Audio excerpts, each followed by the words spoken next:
Most Saturdays at this time, we spend an exciting half hour of adventure and action with America's public hero #1, Hopalong Cassidy.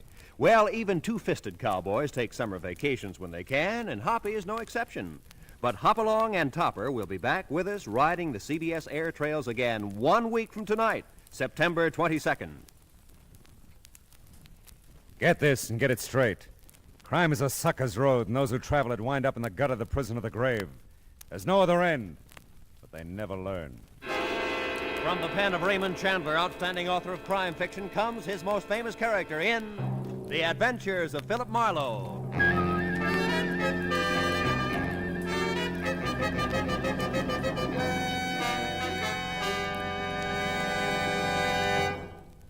Now, with Gerald Moore starred as Philip Marlowe, we bring you tonight's exciting story, The Sound and the Unsound.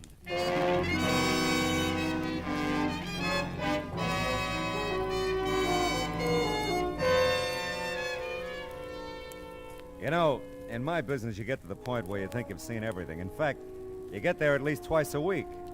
This time I was sure of it. It was 10 o'clock at night, and stretched across my apartment door was the settee that customarily covered the frayed carpet about 10 paces down the hall. And stretched across the settee was a sturdy female in her twilight years. She was sound asleep. Hey, lady. Hey, lady, come alive. Huh? Madam, you're sleeping in my doorway. Oh, evening, Mr. Marlowe. Well, I must have dozed off. What time is it? About 10. May I ask, what's the idea? 10 o'clock, you don't say. Yeah.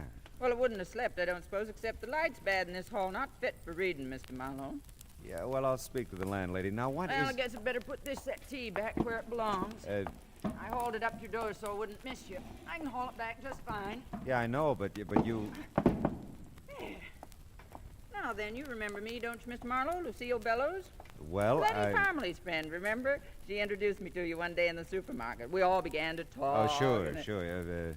We had fun, didn't we? Oh, we sure did. Yeah. Oh, by the way, before I forget it, Homer's gone now, you know. Is he really? Mm-hmm. 4 months tomorrow. Thought you'd want to know. Oh, I want to know that, sure. Don't really suppose I'd have to bother you if he was still around, but since he isn't, I just came right to you the moment I couldn't stand it any longer. Yeah, well, I'm glad you did. Might as well go into my apartment and talk about it, huh? Well, now, that's mighty nice of you, but we'd save a lot of time if we'd just drive right over to the court now. That way you'd be there when it happens. Drive over to be there when it happens. I own that nice little bungalow court just off Fountain and Franklin, you know. Won't take us no time to get there if you've got a car. I've got a car. How did you get here? Walked. Do it every evening. Take a nice, brisk constitutional. Keeps an old lady like me in fighting trim. How much do you weigh, Mr. Marlowe? About 190. Why? Bet I can lift you.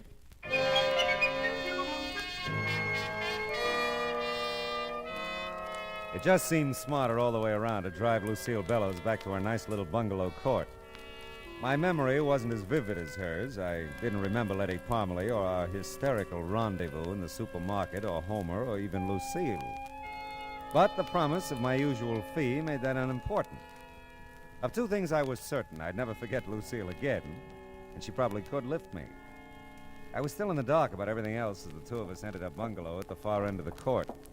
It was pure Grand Rapids and spotless. You just take that blue chair, Mr. Marlowe. I think that's the best seat. Leastwise, that's where I'm always sitting when it happens. When what happens? The sounds. Good criminally. Don't tell me I haven't told you about them. Well, you've been so busy telling me about everything else. Yes, but this is important. Ah. You see, for the last few nights, I've been hearing these strange sounds coming from Mr. Rogers' bungalow. That's the one right next door. Well, maybe Mr. Rogers is just a little noisy. Huh? No. Thing is, he isn't even home. Been out of town all week on location. He's one of them grips at the studio. Ah. He lives alone, does he? I should think so. He's a bachelor. I keep thinking him and that Barbara Curtis will get married, but they don't. She comes in every so often, cooks him a nice dinner. Lovely girl. Just lovely. He's so handy around the place, you know, always painting and about fixing the noises, Mrs. Bellows. What do they sound like? Well, sir, they're just downright strange. Sort of a tapping sound. Thought it was the plumbing there at first. Homer used to be good at fixing the plumbing, and I thought about calling him to check it for wait a me. minute, And then just a minute, please. Isn't Homer dead? Did I tell you that? Well, you said he was gone. Oh, well, perfectly logical if you thought so, Mr. Marlowe. Sometimes I tell folks he's dead and gone. Sometimes I tell him he's sicker than a horse and I got him in a sanitarium. But the plain, bald-faced truth is, Homer just up and walked out on me 4 months ago tomorrow. Oh, well, I'm sorry. Well, you know, sometimes I am, too. Most time I'm not, though.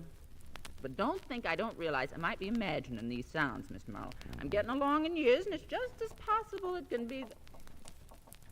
There she goes. What do you make of that? I don't know. Sounds like someone's tapping along the wall. You've got a passkey, I suppose? Sure, I'll wear it right around my neck. Good. Come on, let's go. By George, I wouldn't miss this for the world. Better give me the key. We don't know what we'll run into. Just put me out of your mind, Mr. Marlowe. I'm safe as here as anywhere. Okay, watch it, though. I think I saw a light in the back. I'm not sure. I'll get the lights ready. All right. No one in the living room anyway. That you, Barbara? Great Scots, that's you, Mr. Rogers? Mrs. Bellows. Hello. I thought you was away on location.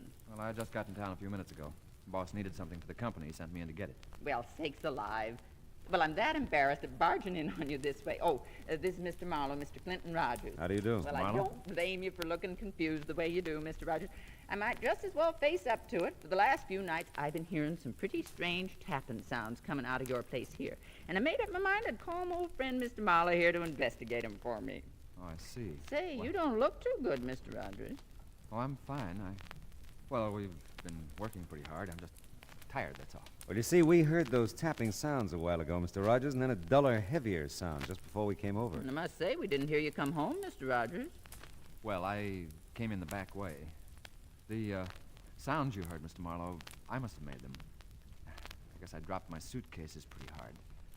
I'm tired, like I said. I hope it didn't bother you. Yeah, but what about the tapping along the wall? I can't imagine what that could have been. I didn't hear it. Mrs. Bellows? Why, Mr. Larry, what on earth? The door was open. I saw you in there. I must speak with you, Mrs. Bellows. Well, I simply must speak with you. Well, all right, Mr. Larry. We sure were just thinking of you, Mr. Rogers, when we blew in here unannounced, you know. Sure, I know, Mrs. Bellows, and thanks. Don't mention it. I'll be in my bungalow if you want me, Mr. Marlowe. That's fine, Mrs. Bellows. Do you think we ought to take a look around, Rogers? No, I don't think so, Mr. Marlowe. Mrs. Bellows could have imagined all those noises, you know. Yeah, she could, but I couldn't. Anyone else got a key to your place here? Why, Barbara Curtis, for instance? Mrs. Bellows told you. Huh? Yeah. No, but Barbara knows where I keep the extra key outside. But as far as I know, she's out of town, too. By the way, what studio are you with? Imperial. Uh-huh. Look, Mr. Marlowe, I'm really pretty tired. There's nothing wrong here, I'm sure, so... So it's okay with you if I leave now, huh? Well, I just... It's all right, Rogers. Oh, by the way, Mrs. Bellows tells me you're a pretty handy guy around the house, painting, keeping things fixed up, all that. Yeah, I guess I am. Why? Well, you just probably haven't had time to fix that crack in the plaster there running up from the hall closet. Why, no, I haven't. I'll have to get to that soon, too. That's been nice seeing you, Mr. Rogers. Yeah, same here. You plan to stay in town? Oh, sure. I'll be in town. All night.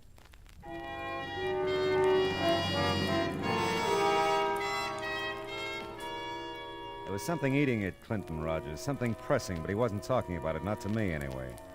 I knew one thing, he'd never seen that crack in the plaster until I pointed it out to him. It was on the wall next to Lucille Bellows' bungalow, and it was the kind of crack that could be made if someone tapped along the wall looking for something. So much for deduction. I went back to check in and out with Lucille. I'm just real sorry, Mr. Marlowe. Maybe it's all been over nothing at all. Well, Mr. Rogers will be home all night, so if you hear anything, just pound on his wall. Well, if he's going to be here, I'll feel better. I really will. Say, how about your friend who called you out of Mr. Rogers' bungalow a while back? Mr. Larry? Yeah. Well, now, he's a nice soul. Not the protective sort a woman usually sets her cap for, but Lord Almighty, I'm strong as an ox, you know. Yes, I know. Of course, I don't think he makes a dime. Mr. Larry's in women's hats, you know. No, but I could have guessed. Just why I'd hold out for a man who could support me, I couldn't tell you. Well, you look as though you've done all right by yourself. Well, I have, matter of fact. Got myself quite a little nest egg. Want me to show it to you? No, I'll take your word for it. Hey, wait a minute. You don't keep any amount of money here in the house, do you? Sure, keep it in the cigar box right up in the storage part of that hall closet there. Oh, safest place in the world. Yeah, well, it's your money. Well, just Could take it to the bank, maybe tomorrow, if you'd feel better about it. Yeah, you do that. Oh, before I go, are all the bungalows alike? Mm-hmm. Just like. All have that storage space in the hall closet. Huh? That's right. A little trap door thing at the top of the closet. It's like a little attic, you know. You can stash a lot of stuff up there if you're of a mind. Yeah, I guess you can. Well, I think I'll go now, Mrs. Bellows. Give me a call tomorrow, will you? Yes, sure will. And I'll have your pay for you then, if that's all right with you. Oh, sure. It's just fine. Good night, Mrs. Bellows. Good night, Mr. Marlowe, and a million thanks. Just a million. My pleasure, Mrs. Bellows.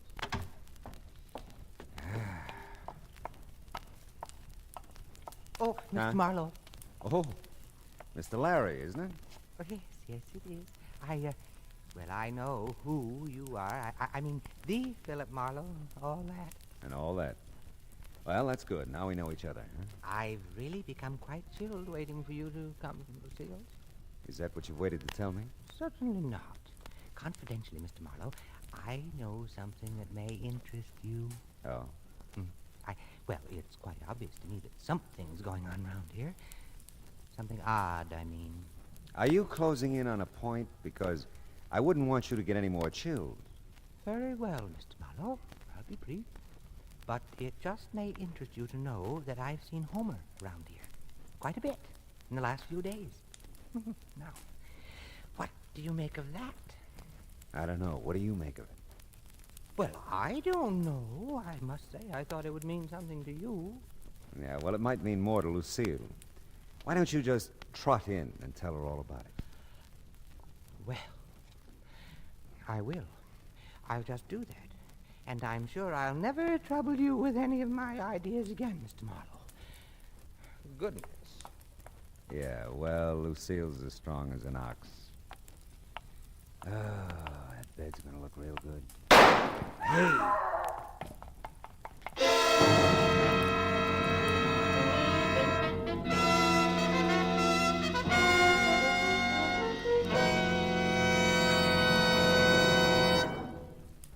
In just a moment, we'll return to the second act of Philip Marlowe. But first, CBS Radio puts out the welcome mat for three of its greatest stars tomorrow night. Jack Benny and his gang start the new season. My Friend Irma becomes a regular Sunday feature on CBS Radio, and Tony Martin will rejoin Joe Stafford on the Contented Hour. Be listening for Tony and Irma on most of these same stations, and Jack over them all. More than ever before, CBS Radio is the star's address.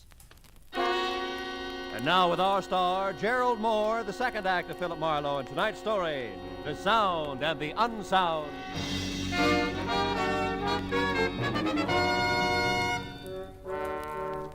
The scream was Lucille's. The shots could have been anybody's. The little bungalow court came alive as I raced back up the sidewalk to Lucille's bungalow. The lights came on in every unit except one. Clinton Rogers' bungalow was dark. Lucille bolted out of her front door to meet me. Oh, Mr. Marlowe, thank the good Lord you heard me. Where'd the shot come from? Mr. Rogers' bungalow. Here, take my key. Ah. I've got to tend to Mr. Larry. What's with him? Fainted dead away when he heard the shot. Oh. I'll come in as soon as Mr. Larry comes to. Okay.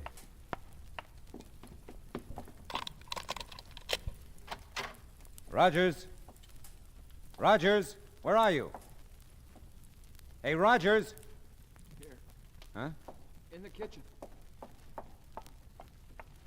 Hey, you really caught one, didn't you? Yeah. My shoulder burns like fury. Who was it, Rogers? Let's say I did it, huh? All right, what'd you do with the gun? Ate it, of course. Oh, now, look, I'll have to call the police. It'll be a good idea if you tell me what happened. Listen, there's a bottle in the first cabinet there. Get it, will you? I need a drink. Okay. Just uncap it. I don't need any glass. Here you go. It's great. Burns, too. Everything burns. Here, have a drink. Thanks. Well, okay, Rogers, I gotta call him now. Yeah, okay. First, though, listen. Will you call the studio? Yeah, I'll call him after we get you to a hospital. I'll tell him you had an accident. No, tell him I quit. Quit? Yeah. What, look... No, don't argue. Just tell him that. Okay, it's a promise. Now... And listen. Hmm? Tell Barbara to Yeah, Rogers, tell Barbara what?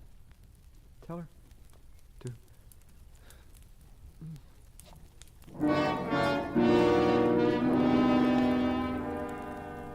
I called the emergency hospital in Hollywood, and their ambulance was there in no time. So was a squat little sergeant. Lucille followed him in. I had two hunches that I was keeping to myself for the time being. One, that whoever had shot Clinton Rogers was in his bungalow when he got back from location. That they were there when Lucille and I barged in on him. And two, that they'd left by the back door after they'd plugged him. Even the sergeant could see something of interest in that back door. The screen's been cut through here, see? The way it's cut, the fella could unhook the screen door, see, and get right at the back door. Yeah, well, that's very good, Sergeant. But tell me, why do you think it was a fella who shot Rogers? Well, it could have been. You don't think it was a dame, do you? It's happened before, you know. Excuse me, gentlemen. I know you're busy finding clues and all that, but don't you think I could clean up this kitchen floor? It's a terrible mess. Don't touch nothing. Well, it seems to me that you He could... said don't touch nothing. Sergeant will let you tidy up things tomorrow. Yeah, tomorrow's soon enough. Well, all right. I think I'll go back to Mr. Larry now. He's just undone about this whole thing. I'll be in my place if you want me for anything. I'll say good night for now anyway. Good night. Night. Well, I'm satisfied for the time being. I'll give you a lift back to the station, Sergeant. I'd like to check on Rogers at the emergency hospital on the way. Yeah, so would I. If he's in shape, I want to talk to him.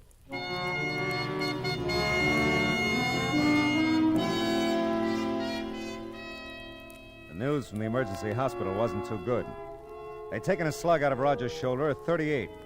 He'd lost a lot of blood and was still out. I left Rogers' phone number as the place I could be reached if his condition changed. And before I left, I checked the city directory, which made my next stop a very interesting one.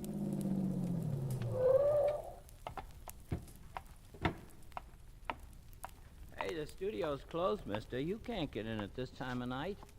Are you Homer Bellows? That's right, and I'm the night watchman here. Why? Well, Clinton Rogers works here at Imperial, too, doesn't he? Uh-huh. But he ain't here. He's in a company that's out on location. Leastwise, I think they're still out. You a friend of his, Homer? Well, you might say so. I know him. You used to live next door to him, didn't you? Yep, I did. Hey, who are you, anyway? Well, I'm a guy who wants to know what you've been doing around Rogers' bungalow recently. Rogers' bungalow? Yeah. Been doing nothing, except passing it on my way to my wife's. What infernal business is it of yours? Well, none really, but I'm a friend of your wife's, Homer, and Oh, you are you? Well, if you're such a friend of hers, why don't you ask her what I've been doing around there? Does she know? Does she know? I've been asking her for a divorce since you're so nosy. I want to marry me someone else. Oh, won't she give it to you? Oh, she's agreeable to the divorce, all right. Thing that's holding her up is a settlement. Oh, settlement. Yep. You see, I lived with that one almost 40 years. I think that entitles me to a nice little wad of her money. Lucille, don't see it that way. Yeah, well, some women have next to no understanding about things like that. But my visit with Homer served its purpose. I went back to Rogers' bungalow in case the call should come from the emergency hospital. And this time I wanted a good look at that crack on the wall, the storage compartment in the hall closet. I'd kept Lucille's passkey, and this time I didn't bother with the lights.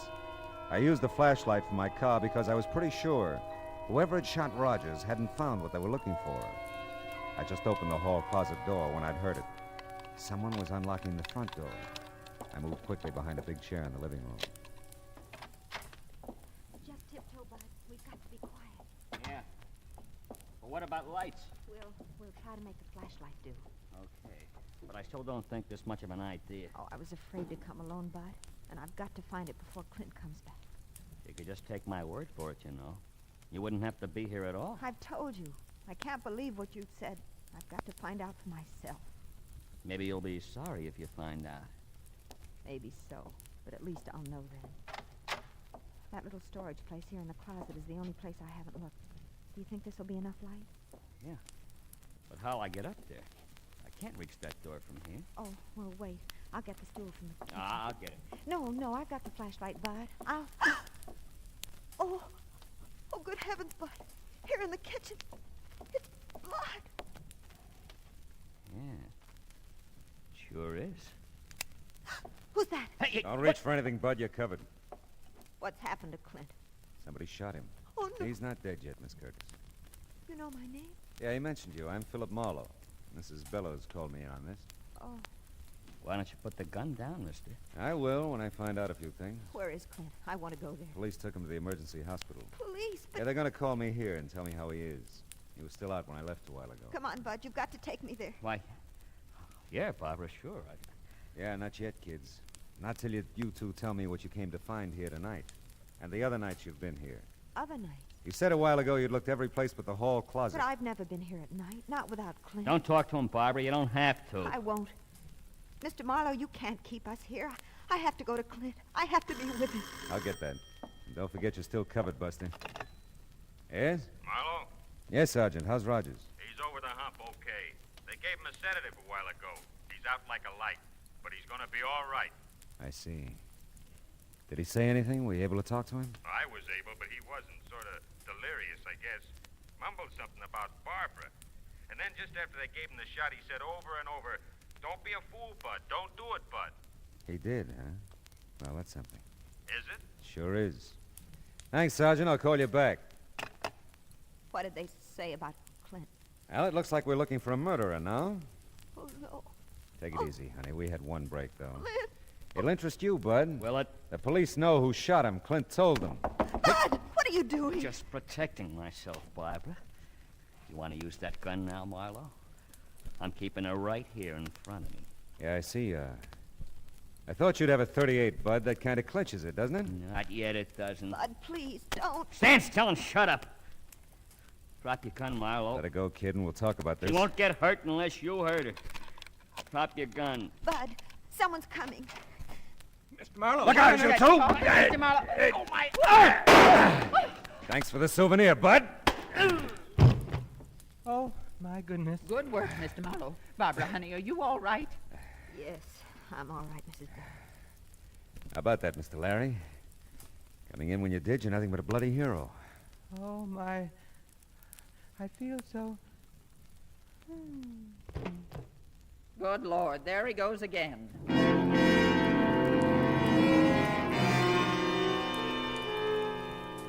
Lucille was a past master at reviving him by now. She hauled him sack-style over to the couch while I told Barbara her Clint was going to be okay. I kept Bud immobilized until the squat little sergeant arrived with a squad car. They hauled him away. I dug the 38 slug out of the plaster and gave it to the sergeant. When the show was over, Mr. Larry obligingly snapped to. You feel like walking, Mr. Larry? I could carry you to your bungalow, you know. Oh, mercy, no, Lucille. I'll walk. If you'll just let me use your arm for support. You're just welcome to it, I'm sure. Can I help? Well, no thanks so much, Mr. Marlowe. We'll manage. You give Mr. Rogers my best, Barbara. I will. I'll be glad to. You know, Lucille, I'm beginning to see the value in the love and protection of a strong woman. How about that? She'd be good for him, too. Yeah. Now, look, honey, what's this all about? You've been looking for something, so has Bud, apparently. Clint got himself shot because of it. Now, what is it? Bud said it was money, that Clint had some hidden here in the house. Oh? I didn't believe it. Still, there was something between Clint and me. Something he wouldn't tell me. Whatever it was, it's kept us from getting married. What was Bud's story? Well, you see, Bud's known Clint a long time. He just came out here a couple of months ago from Ohio. Clint didn't seem to want us to get acquainted, Bud and me. It wasn't jealousy. It was something else I couldn't understand. Mm-hmm. Last week, Bud told me that Clint had robbed some store back east, that he'd been caught and served some time. But they'd never found the money, and that Clint somehow escaped from prison, came out here, and brought the money with him. Well, that could be. Clint caught Bud looking for something here tonight. By the way, where'd you run into Bud tonight? Oh, just about a block or two from here at the corner. I was driving home from a movie. Decided to come up here for one more look before Clint got home. I insisted that Bud come with me. He didn't want to. Now, let's see what we can find. No one's opened that little trap door in the hall closet yet. Maybe that's got all the answers.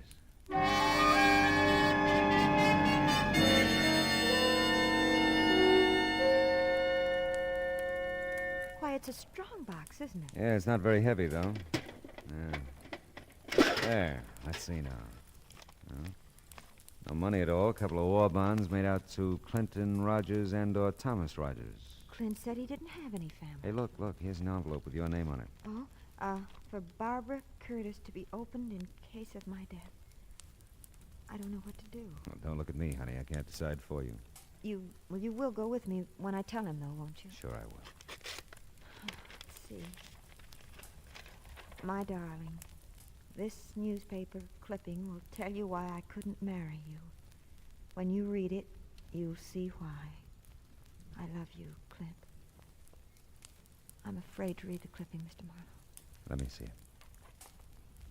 Not pretty, honey, but it isn't about Clint. But then who? It's about Thomas Rogers, who at the age of 16 murdered his father and mother. The story says he escaped from the Ohio Asylum for the Insane in June of this year. Officials think he may attempt to contact his brother Clinton in California. And Bud is... Yeah, it's his picture with the story. Oh, Clint, poor Clint. What a horrible, horrible thing for him to live with. Yeah. But, honey, Mr. Larry said it a little while ago. The love and protection of a strong woman. Clint has it, Mr. Marlowe. I've never been so strong or so protective, and I've never loved so much.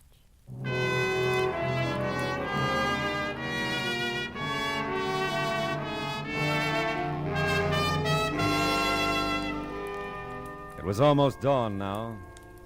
I drove Barbara over to the hospital in Clint. We didn't say anything. There wasn't anything to say. Nice girl, that Barbara. All woman. You know, I never could understand the guys who pronounce woman as wool man. What would we be without them, huh? Oh, they have their faults, but what would they be without them? Yeah, truly it's been said. There's nothing like a dame. Wonder what Rita's doing tonight.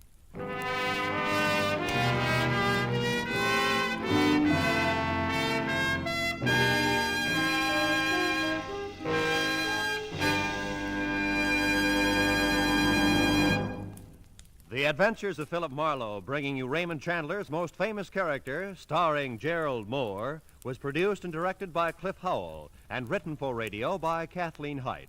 The cast included D.J. Thompson, Olin Soule, Ted Osborne, Frank Gerstle, Arthur Q. Bryan, Shirley Mitchell, and William Tracy. Gerald Moore may currently be seen in the Santana production Sirocco. The special music for Philip Marlowe is composed by Pierre Garrigank and conducted by Wilbur Hatch. Now, here again is the star of our show, Gerald Moore. Thanks, Roy.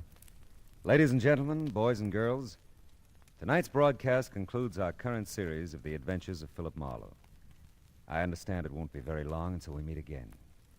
So until we do, we won't say goodbye, but just so long.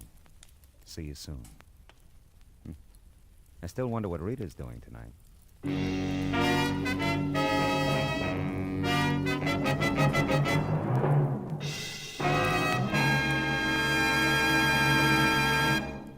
Lovable, Laughable, My Friend Irma, starring blonde Marie Wilson, is back on CBS Radio Sunday evenings now. She'll move in tomorrow night at most of these same CBS radio stations, bringing her skeptical roommate, Jane, her permanently jobless boyfriend, Al, Professor Kropotkin, and all the others. Be listening for My Friend Irma tomorrow night, won't you? That address again? Why, sure. CBS, the star's address, where you always hear the best at CBS, the star's address, CBS. Stay tuned now for Gangbusters, which follows immediately over most of these same CBS stations. And remember, Steve Allen is here with songs for sale every Saturday on CBS Radio. Roy Rowan speaking. This is the CBS Radio Network.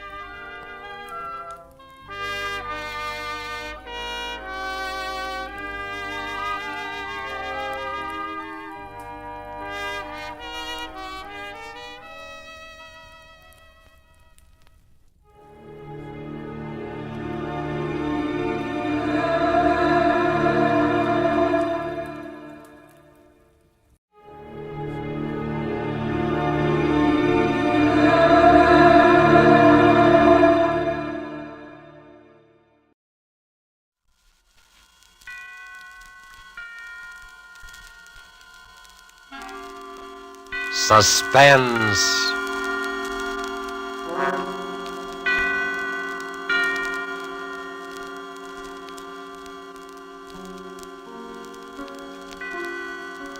This is the Man in Black, here again to introduce Columbia's program, Suspense. Tonight from Hollywood, we bring you two of America's most artful and distinguished stars. From the Metro-Goldwyn-Mayer Studios comes Mr. Robert Young, and from Warner Brothers, Miss Geraldine Fitzgerald. Mr. Young and Miss Fitzgerald are with us to play in an unusual tale by the unusual James Thurber. An excerpt from the book, My World and Welcome to It, called A Friend to Alexander, adapted for radio by Freya Howard, is tonight's study in Suspense. If you've been with us before, you will know that suspense is compounded of mystery and suspicion and dangerous adventure.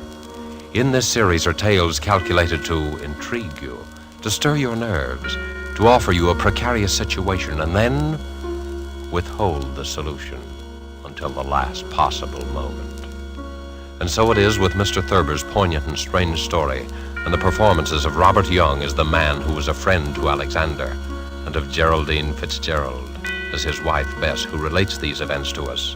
We again hope to keep you in suspense.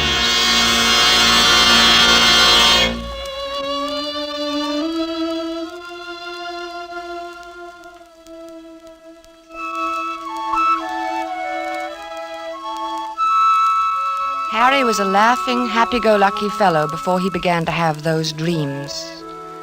I guess he was pretty much like dozens of other men who go to work every morning, settle down in soft chairs with their newspapers after dinner, and like a weekend in the country now and then. He was fond of easy living and good times. Like everyone else, he talked of the war, rationing, tires, and his golf scores. Until those nightmares began to plague him. At first, I was amused. You know, I've been dreaming about Aaron Burr every night. What for? Well, how do I know what for? Aaron Burr is a funny person to be dreaming about nowadays. Why? I mean, with all the countries in the world at war with each other. What's so funny about dreaming? Maybe you're upset. Well, everybody dreams, don't they? I don't see why you'd see Aaron Burr in your dreams. Well, I do. Where do you see him? Oh, places. In Washington Square, or Bowling Green, or on Broadway. Even here on 55th Street? Mostly downtown. I'll be talking to a woman in a Victoria. A woman holding a white lace parasol. Oh. And suddenly there will be Aaron Burr, bowing and smiling and smelling like a carnation, telling us stories about France and getting off his insults. Who is the woman in the Victoria? What? The woman. Who is she? Well, how do I know? You know about people in dreams, don't you? They're nobody at all. Or everybody. Ah, but you see Aaron Burr plainly enough, though. I mean, he isn't anybody or nobody. Or everybody. All right. You have me there, but I don't know who the woman is. Are you sure? What's more, I don't care. Maybe it's Madame Jumel or Mittens Willett or a girl I knew in high school. Who's Mittens Willett? She was a famous New York actress in her day, 50 years ago or so. She's buried in an old cemetery on 2nd Avenue. I've seen the tombstone. That's very sad. Why is it? Oh, I mean, she probably died young. Almost all women did in those days. He's a vile, cynical cad. I was standing and talking to Alexander Hamilton when Burr stepped up and slapped him in the face. When I looked at Hamilton, who do you suppose it was? I don't know. Who? My brother, Walter, one I've told you about. The one who was killed by that drunk in the cemetery. Harry, I never could get that story straight. I've told you about it a dozen times. This drunk came up to him when his back was turned and... What was he doing in the cemetery? That's not the point. He was killed. That's what's important. And I loved him very much. I don't understand what... What's the use of telling you every time I mention it? You start asking the same questions. I understand now, dear. When you looked at Hamilton, he was your brother Walter. Yes. Harry, maybe we ought to go to the country for more weekends. Weekends? Yes. I'm going to bed.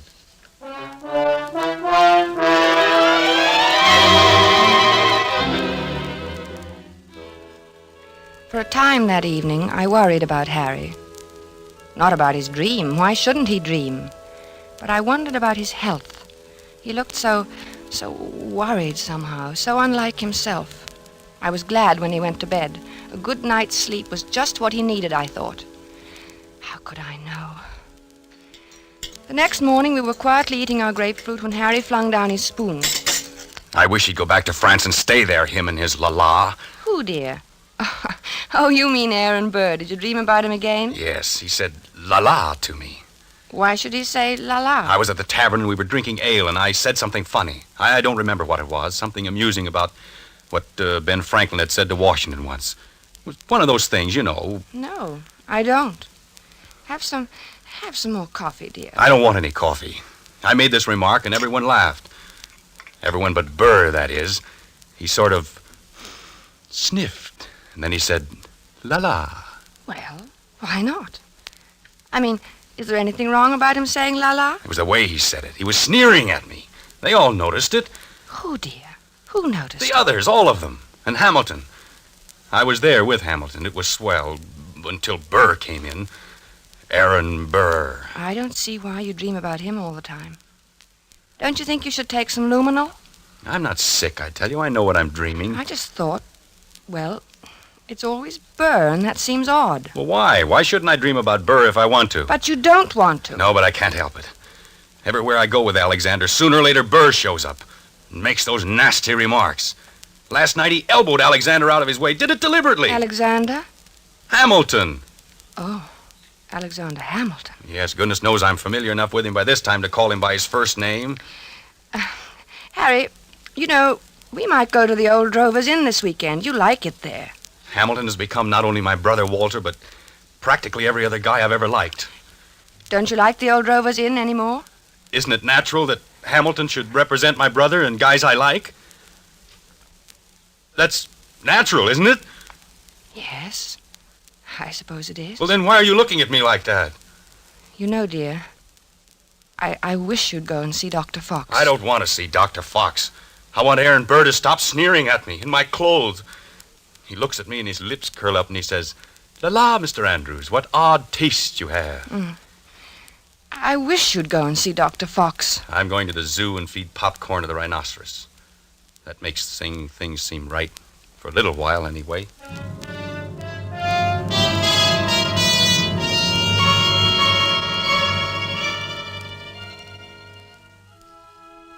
I thought he'd forgotten all about that ancient pistol duel, because for 2 days after that, he lost his haggard, tired look and actually seemed cheerful. But one night, about 5 a.m, he came into my room in pajamas and bare feet, his hair disheveled and his eyes wild. He got him. He got him. The rotter got him. Alexander fired in the air and smiled at him, just like Walter must have smiled. Like Walter? Oh, yes, dear. Your brother Walter, who was killed in a cemetery. This was at Weehawken in New Jersey. What? Your brother? No, Hamilton and Burr. Their duel. Hamilton had a white ruff around his neck. Burr was in black tights, French clothes. Alexander lifted his pistol and fired in the air and then smiled at Burr. And then that fiend from hell took deliberate aim. He took so long. He meant to take his time about it. I saw him grin. And then he pointed his pistol at Alexander and fired. He killed him in cold blood, the foul scum! Oh, darling. Don't, darling. Here, dear. Take some of these pills. I don't want any. Oh, take it. You'll feel better. I don't want any, I tell you. Here, darling. Swallow. Please, swallow. All right. There. That's better. The cad. The rotten, sneaking cad. He grinned just as he fired. And Alexander clutched himself at the stomach. Then shook his head and tried to walk forward. Then he fell. With his mouth open as though he wanted to say something. And Burr stood there, grinning.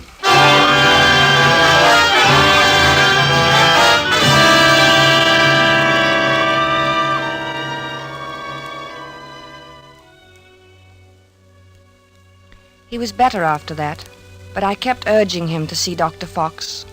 At first he refused, but later he decided to humor me. He was humoring me by this time, and Dr. Fox, too. How you been feeling, Doc? Oh, fairly well, Mr. Andrews. My pulse has been Now, just what seems to be the trouble? Nothing. Nothing wrong with me. He has nightmares. You look a little underweight. Perhaps your diet. Oh, I'm not underweight. Overweight, maybe, but not underweight. Getting enough exercise? Same as usual. He's worried about something. He always has this same dream. Aha, a dream, eh? What kind of a dream? Just a plain old dream. Aha. No, it isn't. It's about his brother Walter, who was killed in a cemetery by a drunken man. Only it isn't really about him. Really? Why, very few people are actually killed in cemeteries. It's an interesting coincidence, if I may say so. You mean you know somebody who was killed in a cemetery, too? Is that the coincidence? No, I meant your brother being killed in a cemetery. You know, dead in a cemetery. A sort of, do you follow me? No. I think you should go see Dr. Fox, Dr. Fox. Interesting. Yes, very interesting. I wonder if you would mind stepping into the next room, Mr. Andrews. I want to give you a thorough examination. Right in here, sir, and we'll just have a look at you.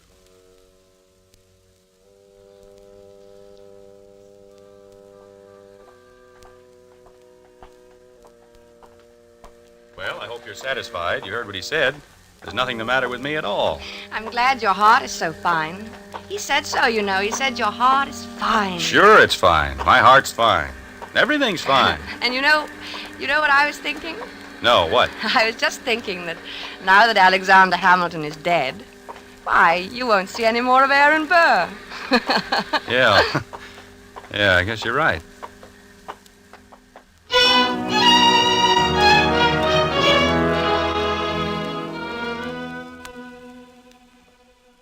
But I was wrong. Aaron Burr did not leave my husband to sweeter or more peaceful dreams. Harry said nothing about it for several mornings, but I could tell he was still being tortured by those ghosts. He brooded over his breakfast. He didn't answer me when I spoke to him. I dropped my butter knife, and he jumped. What was that? Only my knife. Oh. Harry, are you still dreaming about that man? Oh, I wish I hadn't told you about it. Forget it, will you? I can't forget it with you going on this way. Can't you forget I mentioned it? Maybe you should see a psychiatrist. Oh, bosh. What does he do now? What does who do? Aaron Burr. I don't see why he keeps coming into your dreams now. He goes around bragging that he did it with his eyes closed. He says he didn't even look.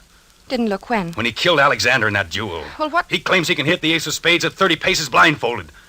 Furthermore, since you ask what he does, he jostles me at parties now. I think you should stay out of this, Harry. It wasn't any business of yours anyway. And it happened so long ago. I'm not getting into anything. It's getting into me. Can't you see that? I see that we've got to get you away from here. Oh, maybe if you slept someplace else for a few nights, you wouldn't dream about him anymore. I don't know. Let's go to the country tomorrow. We'll stay at the Lime Rock Lodge. Bess, why can't we visit the Crowleys? They live in the country. All right, fine. Bob has a pistol, and we could do a little target shooting. What do you want a pistol for? Plenty of open space. I'd think you'd want to get away from shooting. Yes. Sure, dear.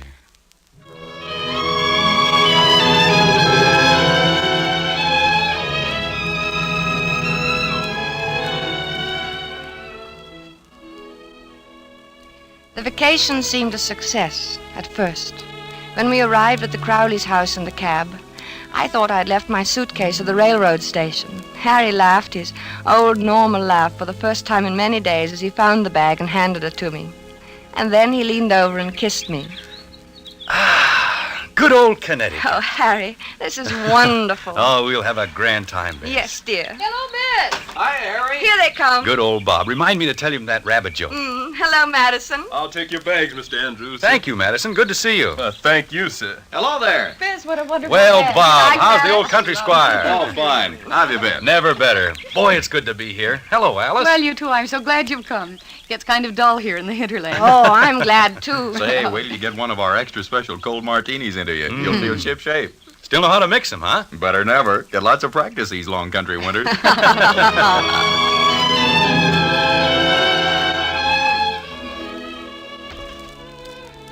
Oh, it was grand, seeing Harry's face relaxed and smiling over his cocktail glass. When I went to bed that night, I felt that at last that nasty old business of the dream was over, and I was happy. But when I woke the next morning, When I awoke, I saw my husband lying rigid on his back, staring at the ceiling. One Henry Andrews, an architect. What's the matter, dear? Nothing. Oh, why don't you go back to sleep, Harry? It's only 8 o'clock, and this is the country. One Henry Andrews, an architect. What are you talking That's about? what he calls me. Calls you who? One Henry Andrews, an architect, he keeps saying in his nasty little sneering voice. One Henry Andrews! Harry, please don't yell. You'll wake the whole house. It's early. People want to sleep. I'm beneath him. I'm just anybody. I'm a man in a gray suit. Be on your good behavior, my good man, he says to me. Or I shall have one of my lackeys give you a taste of the riding crop. Why should he say that to you? You ask me why. He wasn't such a great man, was he? I mean, didn't he try to sell Louisiana to the French or something behind Washington's back? He was a traitor. Then why worry what he says? He was a scoundrel, but a very brilliant mind. I was in hopes you weren't going to dream about him anymore. I thought if we came up here... It's him or me. I can't stand this forever. Neither can I.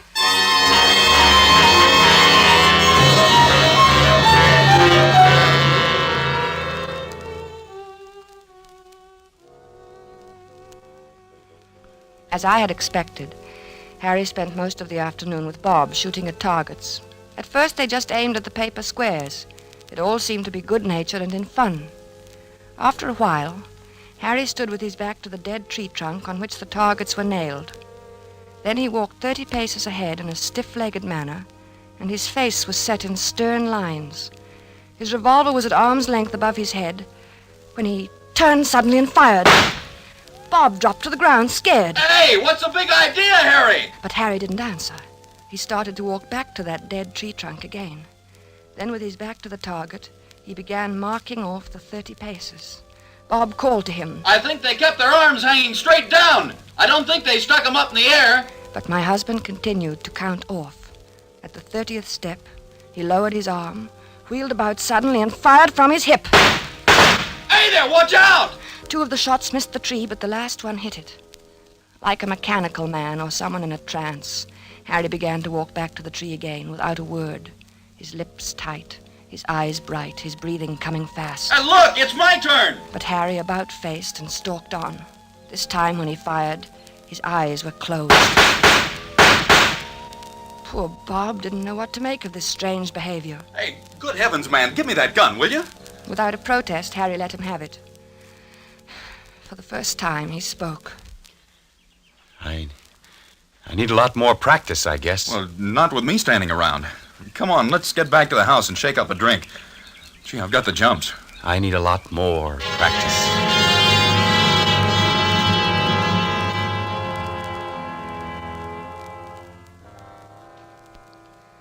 I guess I must have slept soundly that night, because I didn't hear him leave the room.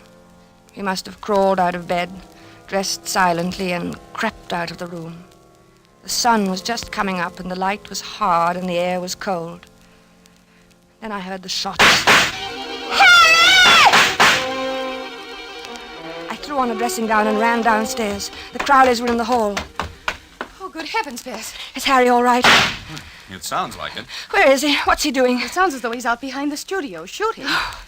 Alice. Oh, no, take it easy, Bess. Bob will go out and get him. Maybe he had a nightmare or walked in his sleep. No. He never walks in his sleep.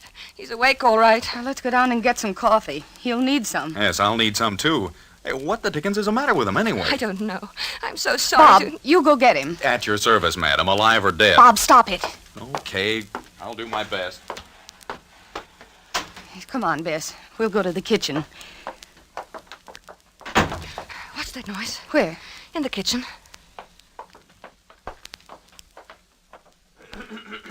Oh, it's you, Madison. Yes, ma'am.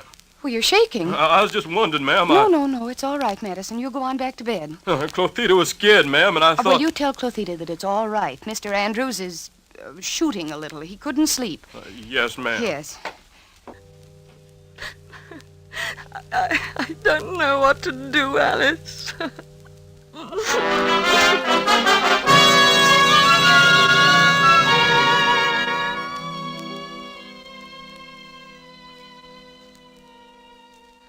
I guess the Crowleys were relieved when the cab came to drive us to the station early that day. Their maid had threatened to leave. The neighbors were complaining about the early morning disturbance. and their own nerves were ragged. Boy, I'll need a drink after that. Yes, and make mine a stiff one. Gee, I'm sure glad he's gone. Well, it was either he or Clothita. You can't afford to lose a good cook these days. Say, what do you think's the matter with him? I don't know. It's what Clothita would call the shoots, I guess. You know, he said a funny thing when I went out and got him this morning. Well, let's have it. I could stand a funny thing. I asked him what the deuce he was doing out there in that freezing air with only his pants and shirt and shoes on, and you know what he said? What? I'll get him one of these nights. That's just what he said.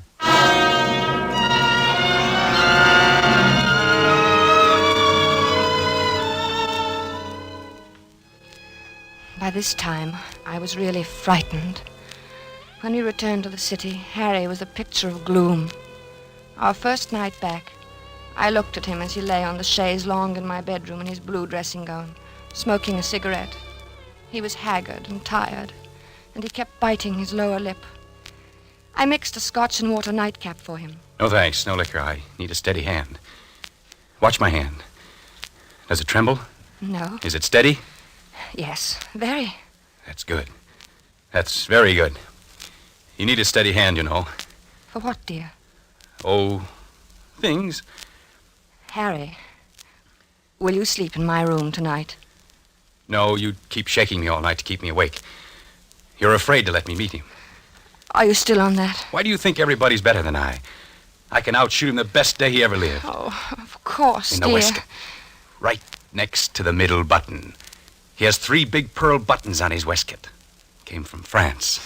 Why don't you dream about somebody else? Anybody else, please. You'd like that, wouldn't you? You'd like to have me dream about somebody who wouldn't hurt a fly. Somebody like that. Because you'd know I'd never get in a duel with him. A duel? You're dreaming of a duel now? Ever since Hamilton died. Burr knows I hate him. It's nearly over now. Harry. It's him or me. I'll get him, the rotter. But, Harry... I know I'll get him. You see, I have a modern pistol.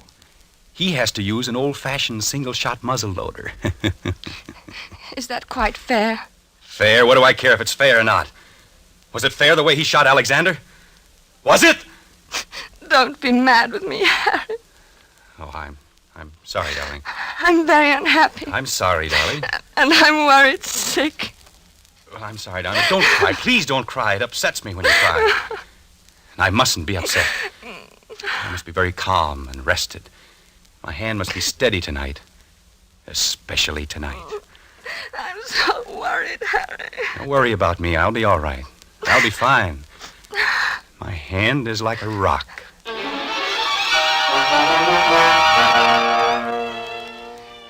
Later, when I kissed him goodnight, I knew it was really goodbye. He didn't say anything, and neither did I. It's just that he seemed so far away, in another world, and each moment I felt that he was becoming more and more remote. Something told me he wasn't coming back.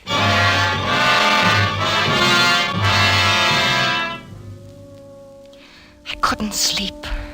After an hour of tossing and turning, I went to Harry's room. He was sleeping peacefully. I sat down in his chair and watched over him for a long while. Then, finally, I must have fallen asleep. A beautiful morning. It was about 5 in the morning when I awoke. Harry was talking in his sleep. Ah, yes, the doctor. Good of you to come, Doctor. Yes, often misty at this hour. Harry. Are they loaded? Splendid. Harry, wake up. Yes, I'm perfectly ready. Is Mr. Burr? He is? Good. Shall we proceed? No, I do not care to make a statement. Very well. Yes, I understand perfectly. 10 paces. Turn and fire at the dropping of the handkerchief. Yes, 10 paces. Harry. Thank you for acting as my second, Mr. J. Of course, extremely good of you. Very well, then I'm quite ready. 1, 2, 3, Harry. 4, Harry, please. 5, Don't, Harry. 6, 7, 8, 9, 10. Harry. Harry, dear. Harry.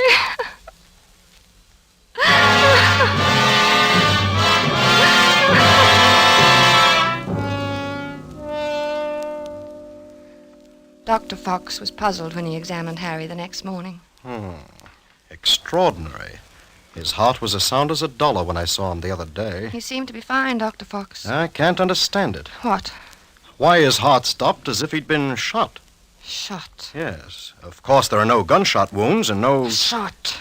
Now, Mrs. Andrews. That's it. Shot. Now, you'll have to calm yourself. You can't help him now. I should have known it would happen.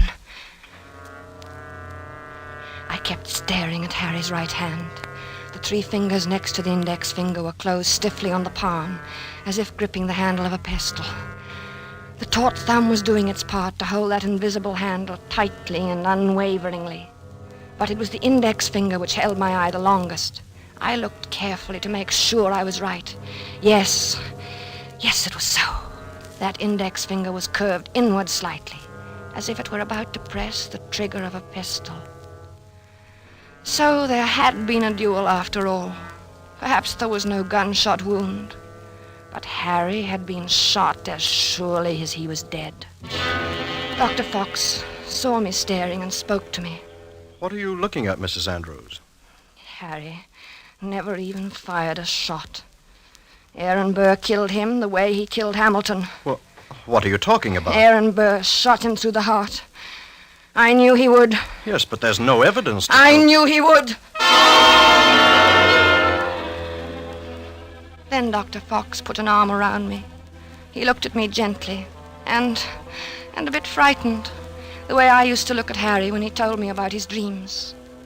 He led me to his assistant and whispered something. He thought I didn't hear him, but I did. She's crazy. Stark, raving crazy. I let the assistant take me away. Maybe he thought I was crazy, too. But now I knew. Aaron Burr got Harry, just as he had killed Hamilton in that old quarrel long ago. I knew he would! I knew he would!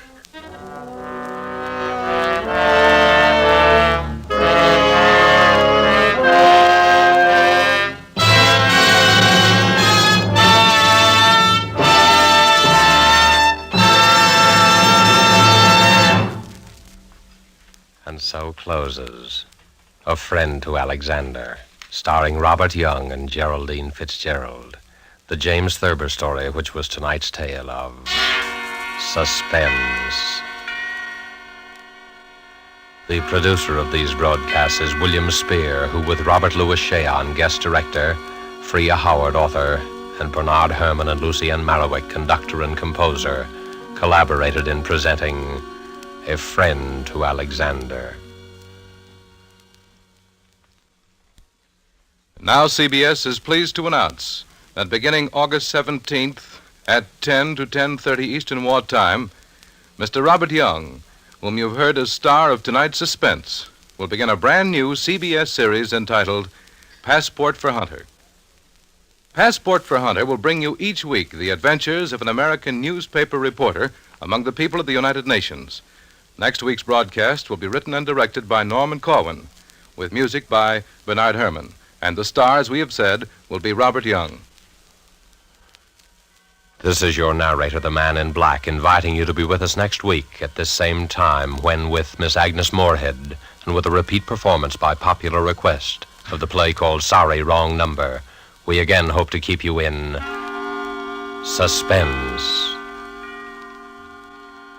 This is CBS, the Columbia Broadcasting System.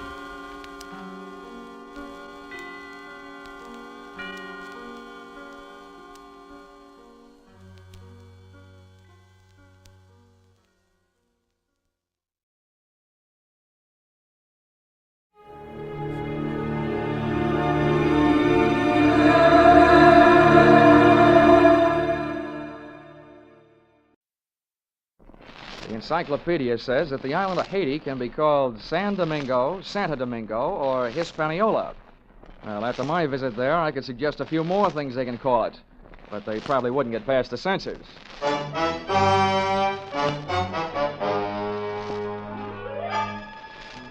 This is another in the adventures of America's fabulous freelance insurance investigator, Johnny Dollar. At insurance investigation, Johnny Dollar is only an expert. At making out his expense account, he's an absolute genius.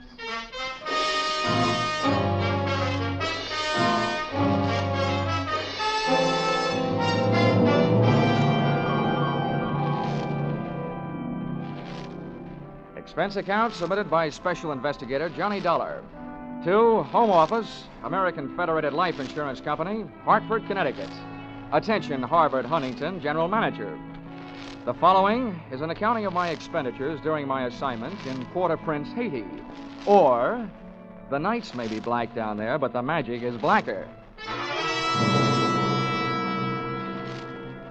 Expense account, item 1, $15 for a pair of tickets to see the show Detective Story at the Hudson Theater, New York, which I never got a chance to use since I was sitting in the living room of your Hartford home promptly at curtain I time. want to thank you for coming out here. Why, that's all right, sir. Sorry to break into your evening like this, but since I have, I'll get right to the point. Fine.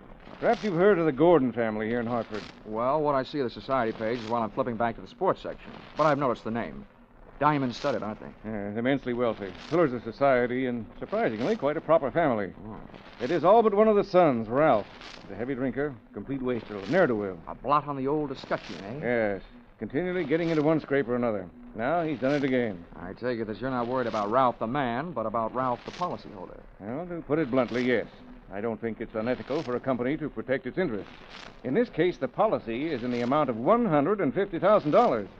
Payable to his death to charity or to his wife if he's married. Oh, that's quite a piece of paper. Yes, to be quite candid, I rue the day it was issued. But the point is this. Ralph Gordon, at last report, is dying aboard his yacht at Port-au-Prince, Haiti. Oh, you don't need me, Mr. Huntington. You need the Mayo Clinic. Dollar, Yeah? I hesitate to even mention this in the presence of a sane man, but from everything we can learn, young Gordon is not dying from any known malady. He's dying as a result of a... Well, it's pure nonsense. He's supposed to be dying as the result of a voodoo curse. Now, anyone with any sense... Now, wait a minute.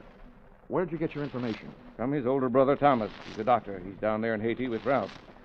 I want you to go down and debunk this thing, Dollar, and find out what's wrong. Why, any sane man knows there's no such... voodoo. You don't believe in it, do you? No. Not unless I see it working.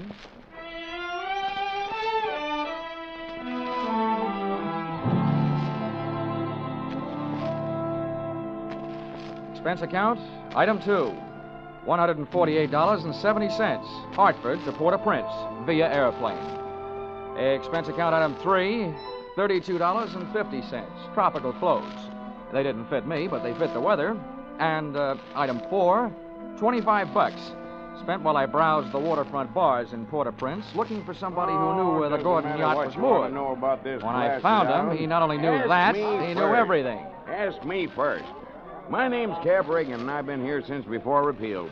Give up my citizenship, I did, with the help of a couple of prohibition agents. Oh, you don't say. Uh-huh. And I figure on sailing out my final days right here. What do you want with the Gordon craft? I want to see the owner, Ralph Gordon. How do I get to it? Oh, I reckon you pay me to row you out to her. My dinghy's down at the foot of the pier, just a short hail from where we're at. Oh, well, good. Come on, let's shove off then. Just wait till it down my ration here.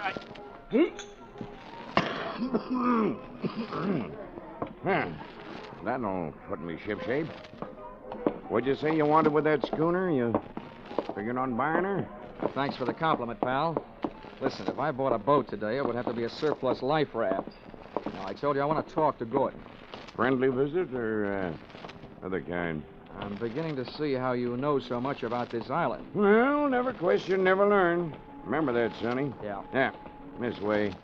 Veer off to starboard.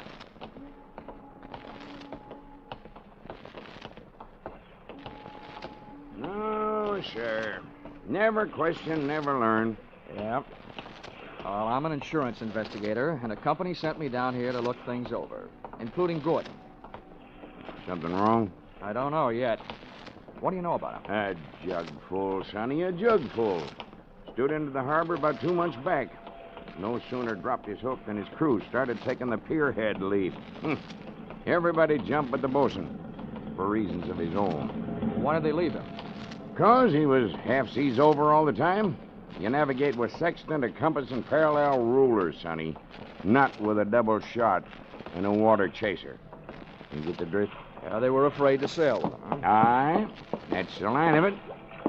And if you'd ever piled into a reef, you'd feel the same. Here we are. Oh. That's my dinghy down at the bottom of that ladder. There's Gordon's yacht out there. You see her? Oh, yeah. That tug's passing the stern of her now. Yeah, say. That's a lot of boat. Yeah. She carries a suit of sail like a grain clipper. Wait till you see her close up.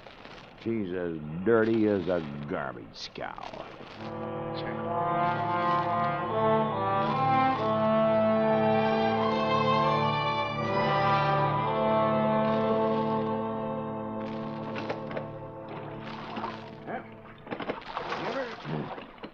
Give her a hail now, Sonny. They're close enough. Hey! Anybody aboard? Hey, aboard the yacht! Anybody home? Yes? What do you want?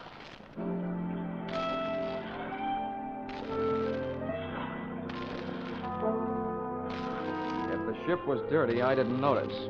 It may have had good lines, too, but it couldn't have touched what stood at the rail wearing clam diggers, an off-the-shoulder T-shirt, and a Caribbean tan. Uh-huh. There's a trim hull for you. Yeah. That'll be his wife. His wife? Oh. Can I come aboard? Who are you? What do you want? I'm Johnny Dollar from Hartford. I want to talk to Ralph. Oh. Why, yes, then I guess you'll have to come aboard. Here. I'll swing the stern into the ladder. Okay. There you be. Oh. Steady now. Steady. Okay, Cap. You wait for me, huh? Yeah.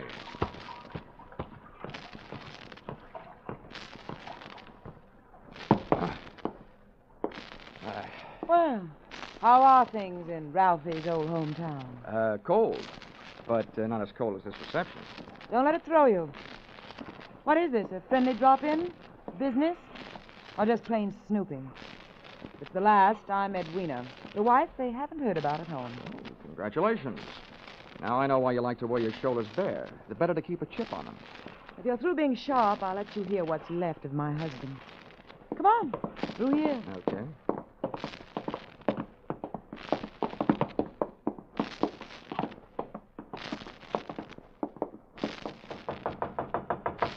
Hey, Ralph. Ralph, you've got a visitor from Hartford. Get away from this cabin, you dirty little gold digger, and take your visitor with you. Wine's all gone. Why don't they send another case of wine? There you are, chum. He's got the door locked. It'll stay that way till he runs out of wine. You heard enough? Yeah. Enough to know how you acquired your charming attitude. Forget it.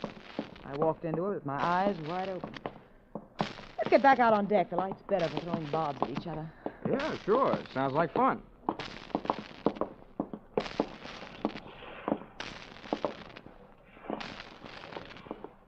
Well, do I have to help you off the boat?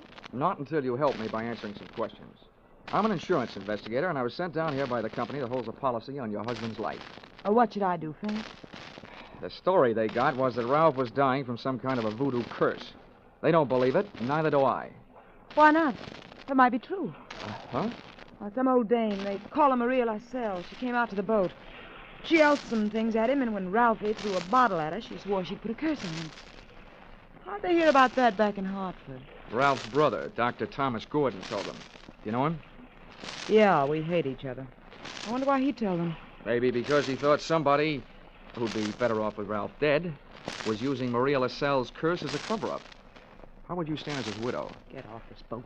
Never mind the act. You're his beneficiary. Or didn't you know? I said get off. What's the trouble, Eddie? Oh, him. Yo, come here, will you? All right. Who's the boarding party? Just get him off him. I'll see you in my cabin. Sure, honey. Anybody get you this upset, it'll be a pleasure. Well, mate, do you walk or dive? Save your strength for the last scene, Goliath. I was just leaving.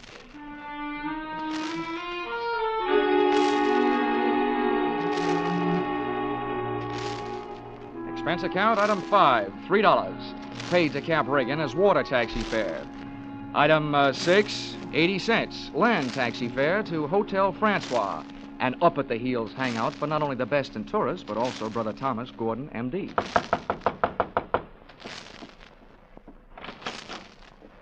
Yes? I'm Johnny Dollar, Dr. Gordon, from Hartford. Oh, yes, Dollar. I've been expecting you. They wired me you were coming down. Come in. Thank you. Well, please make yourself comfortable. Could I offer you something? Nothing but some brotherly advice. Why, certainly. You know, I feel like a stupid fool for not being able to handle this thing myself. So now that you're here, you call on me for anything. Have you seen Ralph? I tried to, but he locked himself in his cabin. Tell me, as a medical man, how do you digest this voodoo curse story? Why, it's ridiculous. Good heavens, this is the 20th century. I do think that science doesn't know everything it would like to know about voodoo and black magic.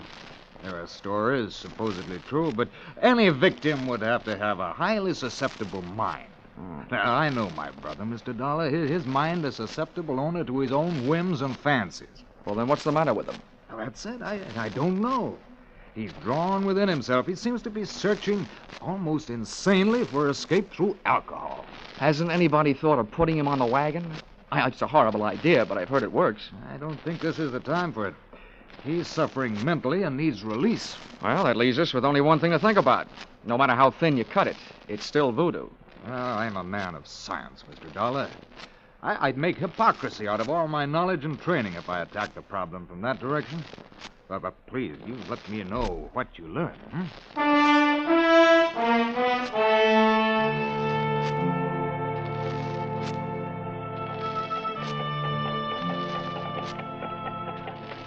Expense account, item 7. $4. Rental of horse and cart in which my walking tourist guide, Cap Riggin, and I jolted out of town in search of Maria LaSalle. Something made me feel like I was riding my last mile in a tumbril en route to the guillotine.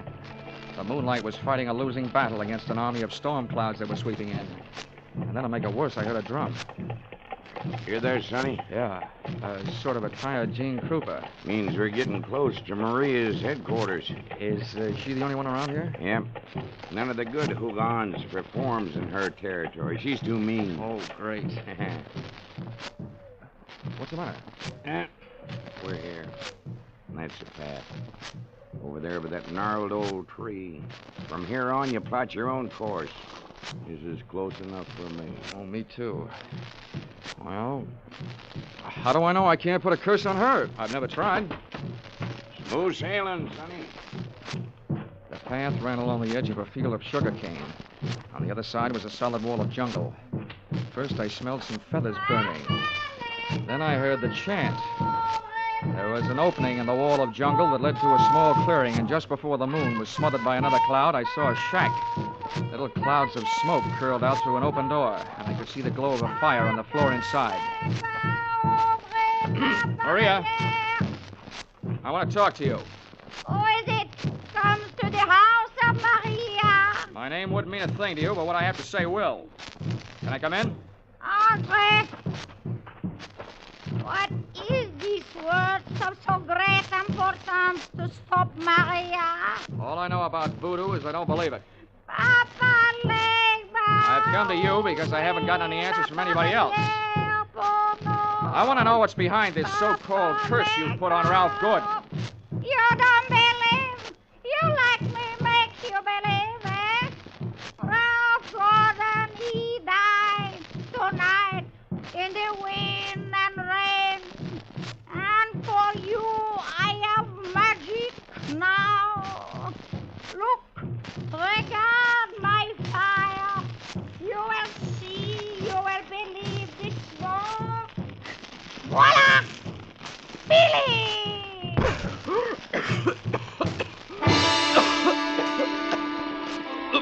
I couldn't see what she'd thrown to the fire. She'd reached behind her for it. But when the smoke from it whirled around me, it seemed to grab my throat and squeeze. I stumbled back to the door. I hadn't believed in voodoo when I'd come in, but going out, I wasn't so sure.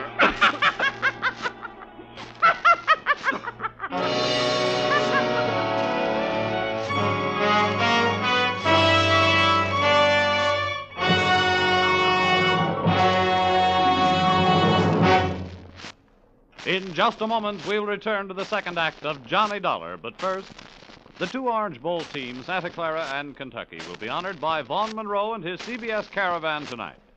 Vaughn and his great band will play favorite songs of the two Orange Bowl teams. Be sure to hear Vaughn Monroe's Caravan, followed by the Gene Autry Show on most of the same CBS stations tonight and every Saturday night. Now, with our star, Charles Russell, we return to the second act of Yours Truly, Johnny Dollar.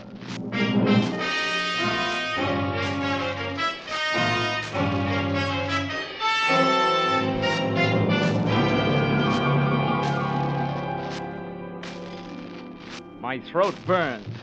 My eyes were looking at each other. My lungs felt like a pair of deflated footballs. And the blood in my head was pounding a better and louder rhythm than that drum. I staggered around the heavy jungle air, and when I could breathe again, I gulped in enough to lift the Graf Zeppelin. By that time, I was cool enough to get hot, in anger.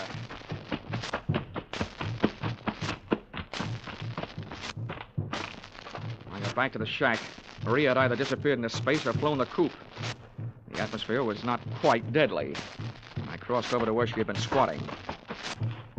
She hadn't left much of what she'd smoked me out with, but she left enough to swing things back from the world of black magic into the world of logic. A few shreds of photographic film on the dirt floor. And film, made of cellulose and nitrates, not only takes pictures, it puts out nitric oxide and nitrogen dioxide when it's burned. A combination that would live up to the demands of any gas chamber. The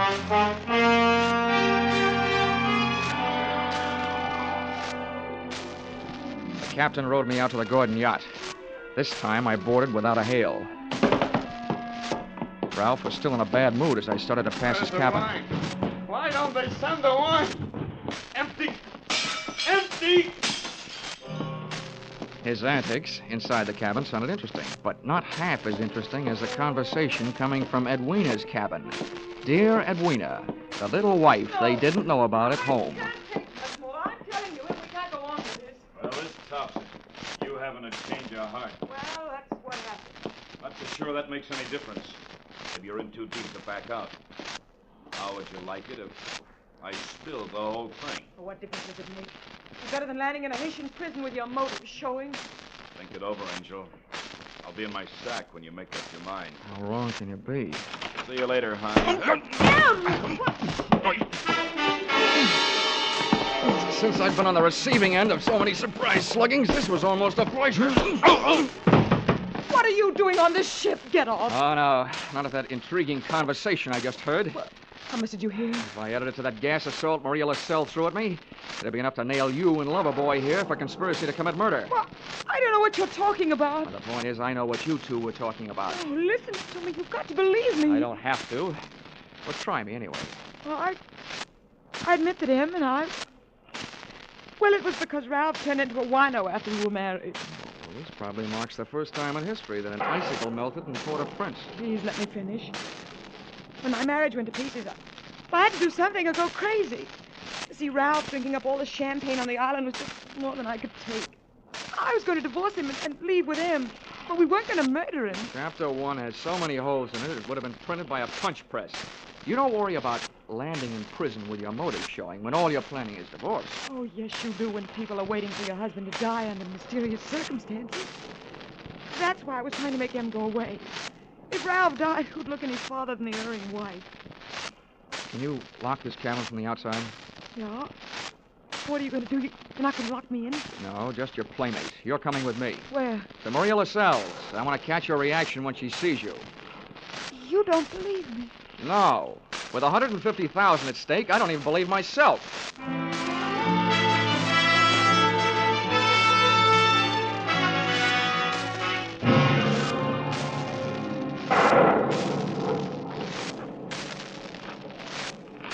There's her shack. Go ahead. Go on in. Oisy, come to the door of Maria. Come to the door of Maria. Who are you, woman? Well, Mr. Dollar, are you satisfied? Not quite. And you who don't believe, why are you here? You wish again to see the power of my smoke? Let's drop the act, Maria. I know what you threw into the fire. It was my Booker smoke. Yeah, well, a good man from the police laboratory can sift enough out of those ashes to know it was film. What is this you say? I say that I've got enough on you, you old fake, to put you in the local pokey. Who dares to speak this to Maria? And that's where you're going to go if you don't cooperate. That's a promise. What is it you want? Did somebody put you up to this cursed business that Ralph Gordon is supposed to be under? Oui, a man of your race. Who was it? I do not know. Now go. That is all. It's not enough.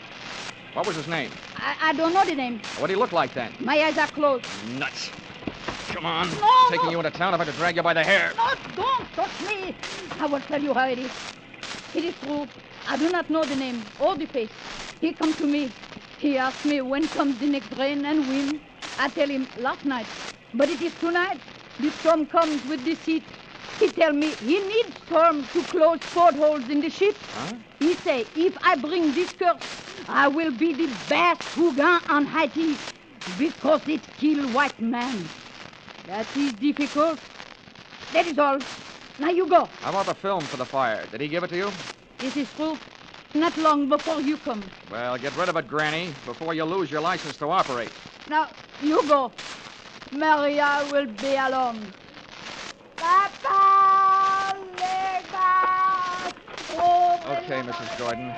Let's not stay for the music. Did you make head or tail out of what she said? Hey, look. What goes into your husband's cabin? Nothing but food and wine.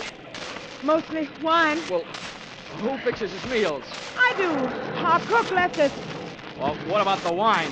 Huh? Where does it come from? You said it was champagne, didn't you? Yeah, it always comes from the same place. Liquor shop in town, a case at a time. Oh, nothing makes any sense. What are you going to do? All I can do. Try every angle. But that's not all I'm going to try in that liquor shop.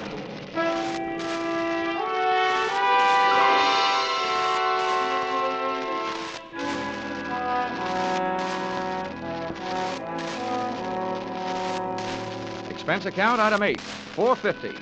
2 quarts of rum, the purchase of which helped loosen the tongue of the proprietor who had been supplying Ralph Gordon's champagne. Which wine? A case at a time, packed in dry ice. There is And no the doubt. words that poured out weren't exactly intoxicating, but they sent me staggering to the nearest phone.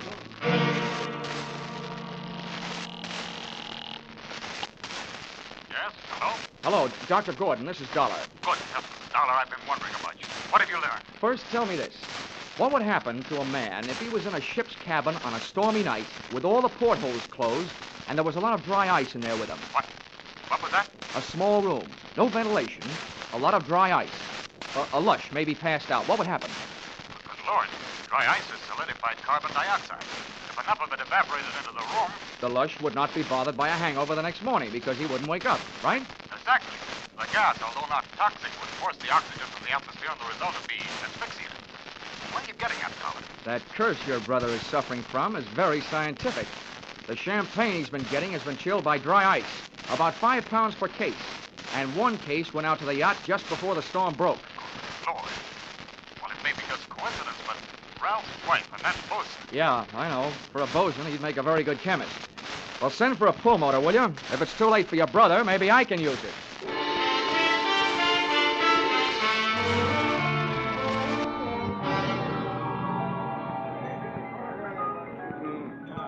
I'm a flying fish sailor. I hail from Hong Kong. Hey, Cap. Blow, Cap. blow. Come on, Cap. Ahoy, Sonny. Send him around, George, from a shipmate and me. This is rum Never weather, mind the round, Sonny. Cap. You gotta row me out to that yacht again. Huh? What do you take me for, a blasted galley sleeve? Come on, My Cap. back is I'm about in a broke hurry. now from all the rowing in this... $20. In this... What'd you say?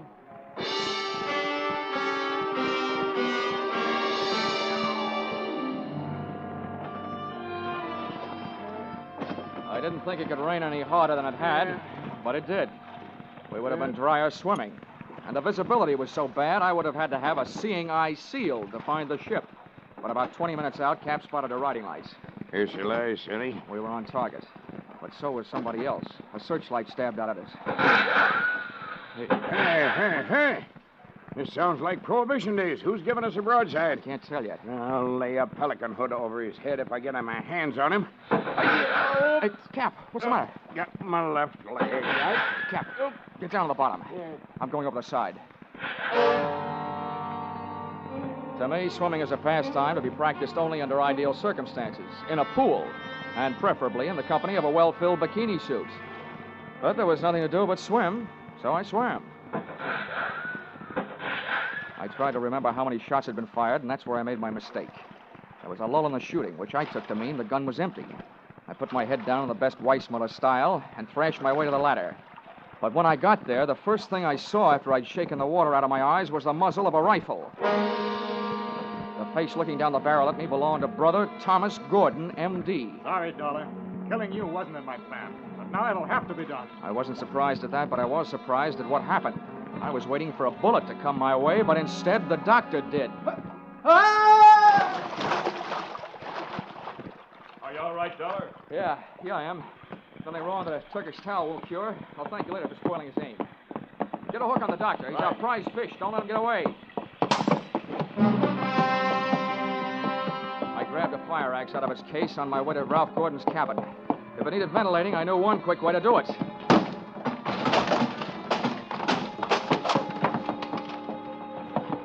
I didn't check for oxygen. I took a deep breath, held it, and went in. The cabin was littered with wine bottles, and in one corner, in an open case, was the dry ice that was in the process of cooling Gordon off for good. He was stretched out in his bunk. I hefted him to my shoulder, used the last of my breath getting him out of there.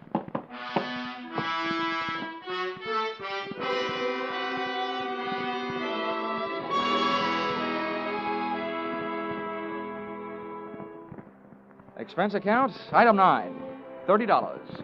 Cover charge at a hospital where I put the revived Gordon under the care of a doctor, not his brother, who happened to be resting in a jail cell at the time. His motive hadn't been the insurance money. He figured to gain quite a chunk as the only heir to the Gordon fortune, if he could have taken care of Brother Ralph. Item 10, same as item 9, same hospital where they patched up Cap Regan. Item 11, $148.70. Return trip to Hartford. And expense account item 12, $40. An ounce of voodoo perfume for the lovely but sometimes chilly Edwina. Maybe if she tries that kind of magic on her husband, he'll spend less time with a bottle joy and more with her kind. Expense account total, $424.70. Signed, yours, truly, Johnny Dollar.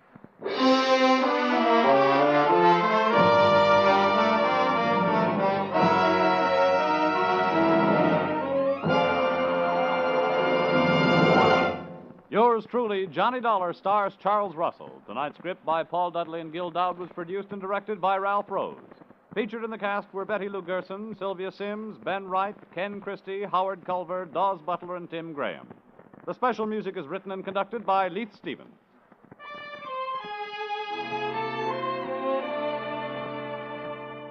Be sure to be with us at the same time next week when another unusual expense account is handed in by Johnny Dollar.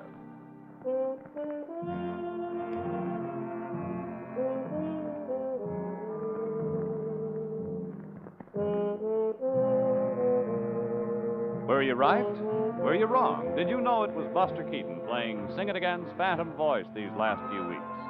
Well, now there's a new Phantom riding the airways on Sing It Again. And for identifying him tonight, some CBS listener can win $50,000 in cash and prizes, radio's largest jackpot. Phone calls go out from coast to coast, so be ready for the new Phantom when Sing It Again comes your way over most of these same CBS stations later tonight. Now stay tuned for Vaughn Monroe's Caravan, which follows over most of these same CBS stations. This is CBS, where yours truly, Johnny Dollar, meets adventure every Saturday night, the Columbia Broadcasting System.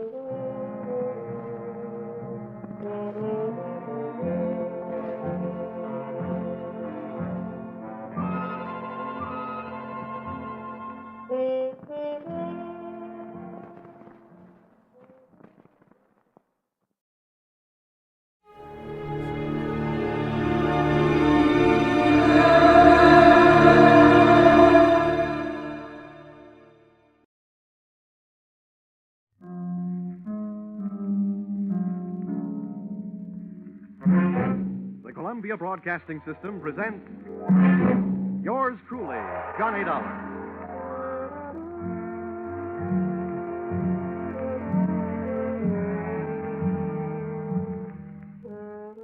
half hour has its baggage packed to take a trip with America's fabulous freelance insurance investigator, Johnny Dollar. At insurance investigation, he is just an expert.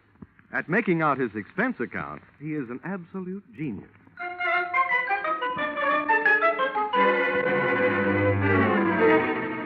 Expense account submitted by Special Investigator Johnny Dollar to Home Office, Nutmeg State Casualty and Bonding Company, Hartford, Connecticut. The following is an accounting of my expenditures during investigation of series of accidents affecting your policyholder, the Funfair and Weatherly Carnival shows, or how I went for a spin on a case we might refer to as murder is a merry-go-round. Expense account item 1, 25 cents. Purchase of Billboard, theatrical magazine, to check the route of Funfair and Weatherly Carnival shows. Expense account item 2, $68. Air and train fares to Talladega, Alabama. Item 3, $1.10. Cab fare and what was only a fair imitation of a cab from Talladega Depot to the dusty vacant lot which had overnight found itself wearing theatrical makeup.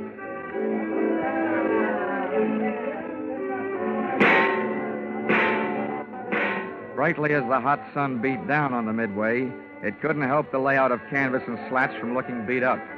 A perspiring mechanic shot sparks of profanity back at an obstinate motor as he tried to get it to roll the giant hoop of a Ferris wheel.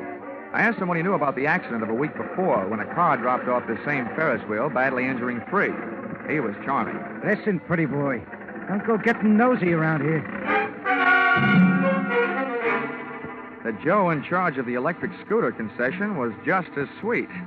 On the subject of how come one of his scooters blew up a few nights back, sending a citizen to the hospital, he just didn't feel like talking. If you ain't a cop, start moving. If you are, where's your warrant? I was just asking the pilot of the giant airplane spin who he thought might have cut the cables the night one of his wallboard gliders took off across the carnival crowd, crashing and busting up a few more customers, when I got a canvassman's version of a sharp answer. A tent stake right behind my ear.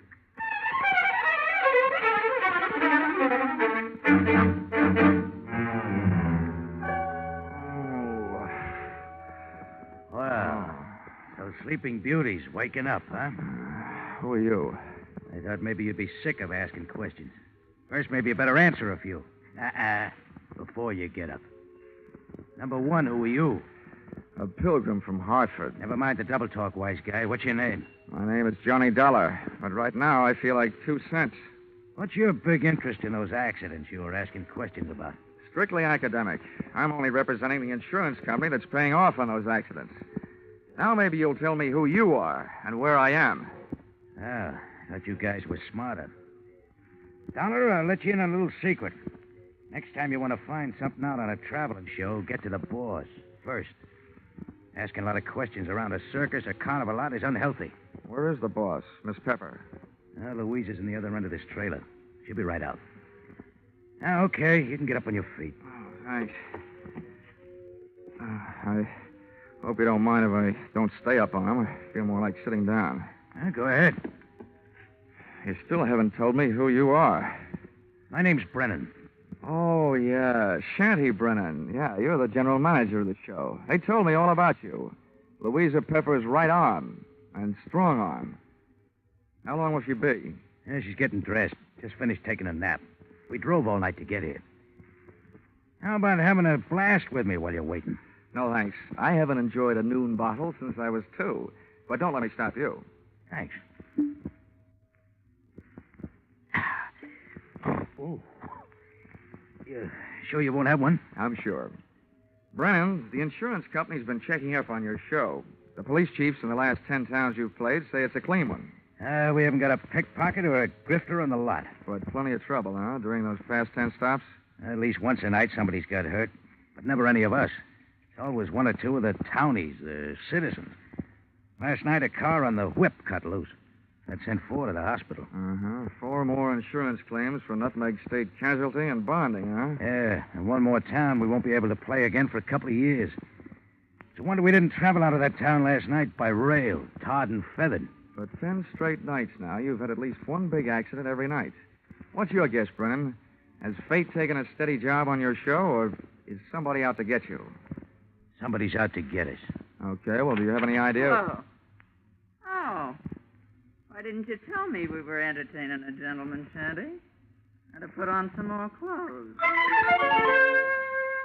It would have taken a lot more clothes to cover all there was of Louisa Pepper.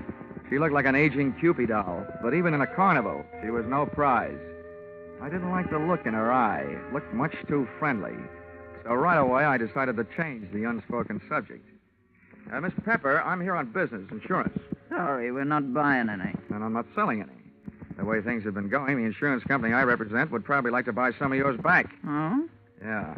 I'm from the Nutmeg State Casualty, investigating the accidents. Hope you find out more than we've been able to, and fast, before we go broke.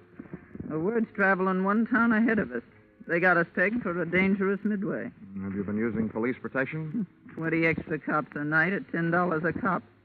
So, night before last, a guy winds up with a hammer to try and ring the bell and win a cigar. The top of the hammer flies off and almost brains a cop. Around this show, the police need protection. I see what you mean. How are you fixed for people who don't like you? We got many to choose from? Dollar, we treat our help fair and square. We know them all and trust them all. Fire anybody lately? Nobody. The only ones who left were floaters. But none of them had a beef. Okay, Miss Pepper. Now think back. In all your life, who do you know who'd most like to see you have a real bad time? Only one guy. And he's not around. Dead? As good as. He's in jail. Has been for the last 8.5 years. That's a long time. How long did he go up for? 10 years. What are you thinking, Dollar? I'm thinking that with time off for good behavior, maybe he's not in jail. Not in jail? Shanty, he's got to be in jail. He's got to be, I tell you. You told me you were... All right, break it up, Louisa. If Carter Lacey had a voice as sharp as yours, he could saw his way out of jail. Okay, Dollar, you made a guess. How about seeing how good it is? Sure. I'll find out if your bogeyman is still in jail, but I didn't catch that name. Lacey. Carter Lacey. And where's he been in the pokey? Massachusetts State Prison, at Charleston. Well, what did he go up for? What's that to you? Cut it, Louisa. Dollar, we sent Carter Lacey to jail for attempted murder. He tried to kill Louisa's niece, Myrtle. Is she around? He's running the snake show on the Midway. Dollar, how soon can you check whether Carter got out? As soon as I can make a telephone call. But, Shanny, before I do, I'd like to elaborate on that guess I made. Now, I'd not only guess that Carter Lacey is out of jail, but I'd also guess that he's been out a little over 10 days.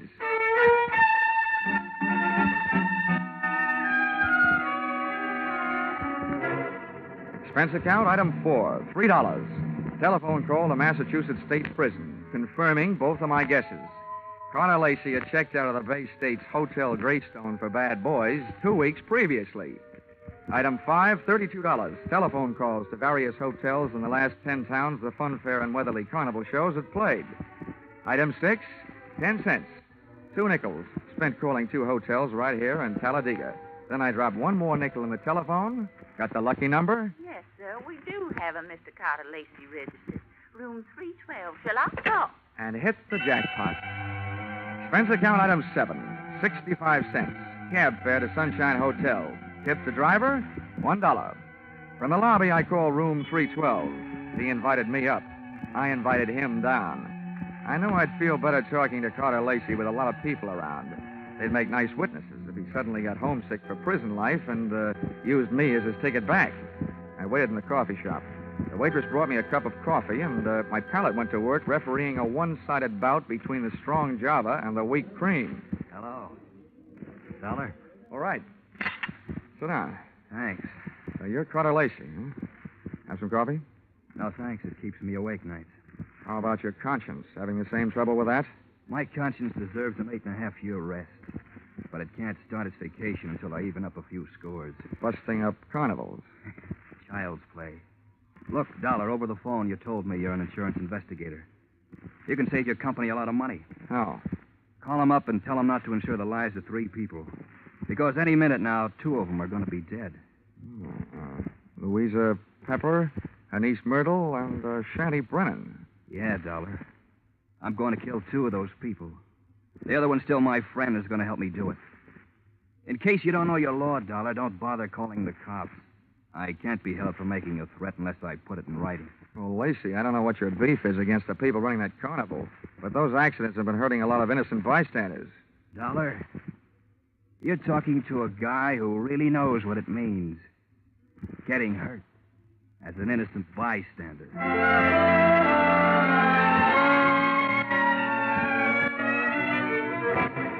Expense account, item 8, $25.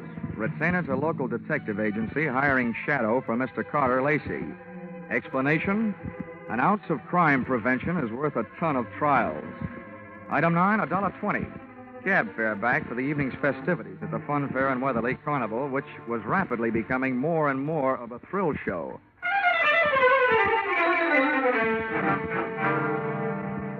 Expense account, item 10, 30 cents.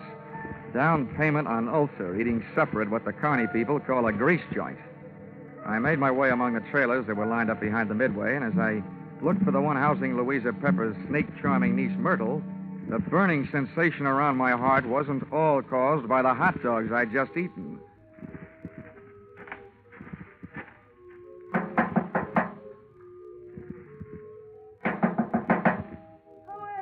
I've got a message from Carter Lacey. What did you say? I said I've got a message from Carter Lacey. For you and your Aunt Louisa, Shanty Brennan. You're the only one I haven't met yet, so I thought I'd deliver it to you first. Where is he? In town. Got any snakes in the trailer? No, of course not. All right, then. How about inviting me? You're the insurance guy they told me about? Yeah, that's right. Okay, come in. What did Lacey say? He said that he's going to kill 2 of the 3 of you. Which 2? Didn't he say? No, he didn't. He just said that 2 of you are going to get it. And that his one friend among you, the remaining one, is going to help him do it. He'll do it. He hates us. I know he'll kill it. You say Louisa and Shanty don't know yet? No, they don't. You're the first to know. Well, then wait here. I'll run tell him. I'll stop back here before I go into the tent to do my next show. Grab yourself a drink. I'll be right back. But she wasn't right back, and it's just as well she wasn't. She might have interrupted me while taking a sightseeing trip through the drawers in the trailer's built-in bureau. The piles of silky nothings that give gals that certain something didn't tell me anything I hadn't known about women before. But a little black book stashed among them did. I needn't have rushed my search, though, because Myrtle Pepper was still gone after 10 minutes.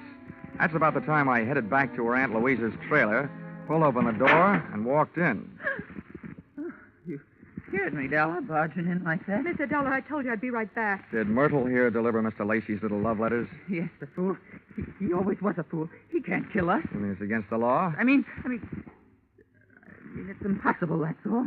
Look, Miss Pepper, you and your niece here are both plenty scared. While you're out shaking those cooch dancers you got working over on the midway. Myrtle, have you told Shanty about Lacey's threat? Yeah, I met him on the way over here. Asked him if he'd feed my snakes before showtime. They're dangerous to work with if they're hungry. Yeah, I told him. He said he'd join us here. What did he say when you told him? He said if Lacey had one of us helping him, then the 3 of us had better stick together so we could at least watch each other. Smart man. He had a good idea. I see the 3 of you had better stick close to each other, beginning right now. Come on. Where are we going? Over to the snake tent.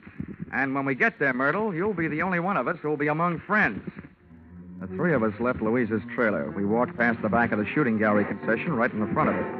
And along the back of the line of canvas shanties. We stopped at one. Myrtle pulled back the canvas flap, and I stepped in ready for anything. With the ladies not far behind me, I edged slowly over to the square red board fence set up in the center of the tent. There were danger signs splashed in white paint along the outside walls of the pit. I clenched my teeth and looked down through the wire mesh top at a slithering tangle of writhing, angry reptiles. And there, lying among them with a vicious red welt splashing his forehead, was Shanty Brennan. He was feeding the snakes, all right.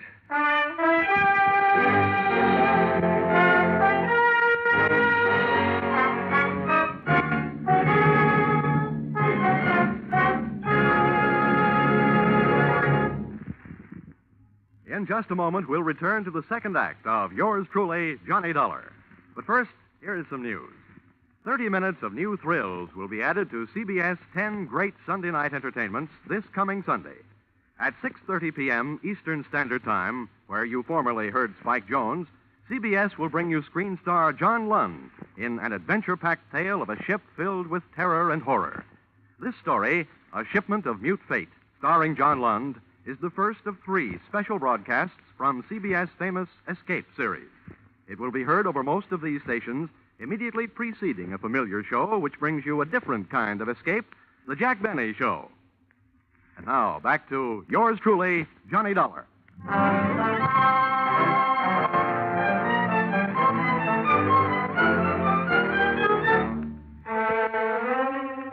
I'd just seen a murder mystery where the actors had been hissing instead of the audience.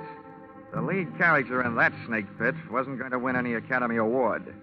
The scene of the crime was no place for a man, let alone a woman, so I herded Auntie Louisa and her niece Myrtle out of the tent and back into the trailer. Oh, poor Shetty. How horrible. Yes, I was wrong, Dollar, when I said Carter Lacey couldn't do it. What's going to happen to us? According to what Lacey told me, Myrtle, what's supposed to happen is only going to happen to one of you.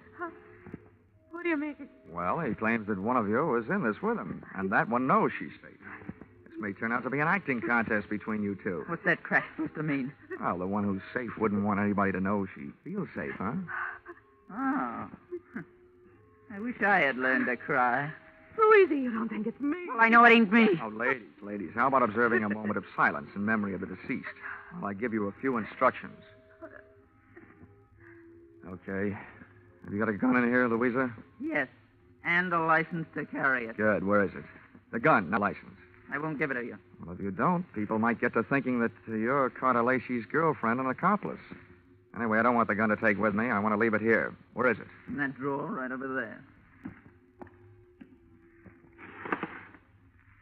Which end of the drawer? What's the matter with you, blind? You'll see it. I'm not turning my back on you. Which end? You'd make a lousy trapeze out of Dollar. You don't take any chances. This end, toward me. Thanks.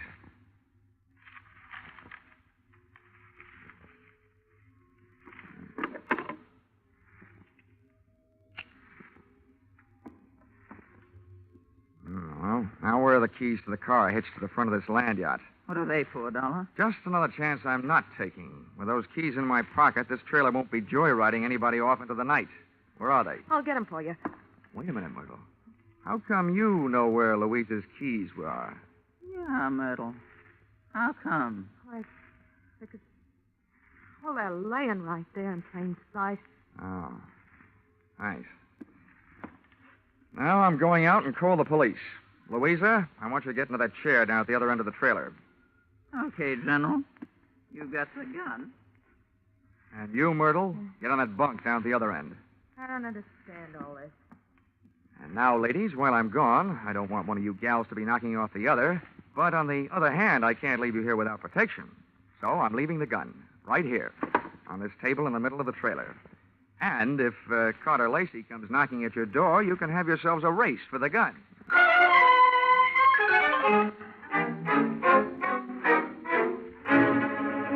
Expense account item 11, 5 cents. Telephone call to the local police, plus another nickel spent calling a taxi. The cops arrived in 4 minutes, the cab in 15. Its driver had no siren to take him through the traffic lights. Item 12, $1.10. Cab fare on an exceedingly slow and torturous trip to the Sunshine Hotel. Tip to his kind of a driver, a nickel. I went up to the 3rd floor and headed down the hall to Carter Lacey's room, 312. I rapped for an entrance, but all that came back was an echo. The lock on the door was the soft touch type known to the trade as the burglar's friend, so I went in.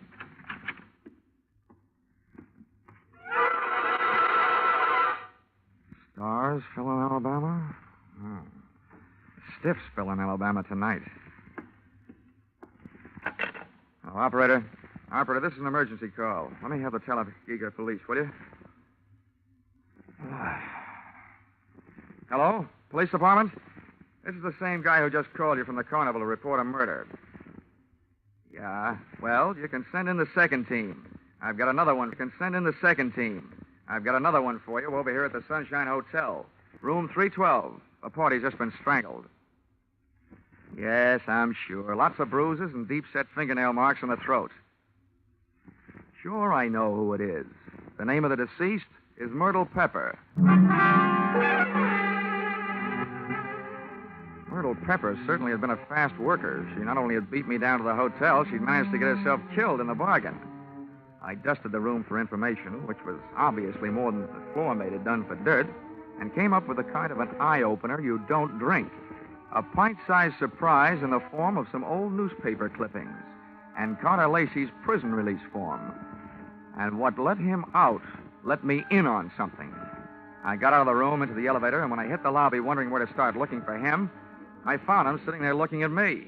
Hi. What do you want to talk, Lacey? I don't want to. But if you want to try and make me, what's the matter with right here? Okay. I supplied you with an alibi today. I don't see him in the lobby. That detective? He had stomach trouble. He got kicked in it. You can reach him at the city hospital. You know, in prison, I was a trustee. I get out, nobody trusts me. Oh, with that forecast you gave me this morning, what else? Forecast? Yeah. You predicted that you'll kill 2 people. Well, tonight the 2 people are dead. Shanty out at the carnival, and now Myrtle up in your room. What does that make you? A good forecaster. Or the killer, maybe? Thanks for the maybe. Look, Dollar, I came to this town to take care of something. I took care of it. You want to yell cop? Go ahead. From now on, nothing bothers me. Well, then stop chewing your nails. You told me this morning that one of those 3 people was working with you. There's only one left. And suddenly, Lacey, I don't believe your story. Suddenly, I don't care. Shanty Brennan lied to me this morning. He said that you went to prison on a charge of attempted murder. Your prison release papers say you went up for grand larceny. You see what happens to bad little boys that tell lies? I'm not through yet. I fished a bank book out of Myrtle Pepper's trailer, a 3-way joint account. Myrtle, Shanty, and Louisa. The first deposit, $60,000. The date, the same year you were thrown into the can for stealing $60,000. To me, that spells a 3-way split for them and a frame for you. Also, to you, it spells a motive for hating all 3 of them. So I lied to you. What are you going to do, wash my mouth out with soap? From now on, I don't need any answers from you, including smart ones. But look, you'd better stick around. If the cops don't pick you up for murder, maybe the hotel will want to press charges against you for having an extra unregistered person occupying your room.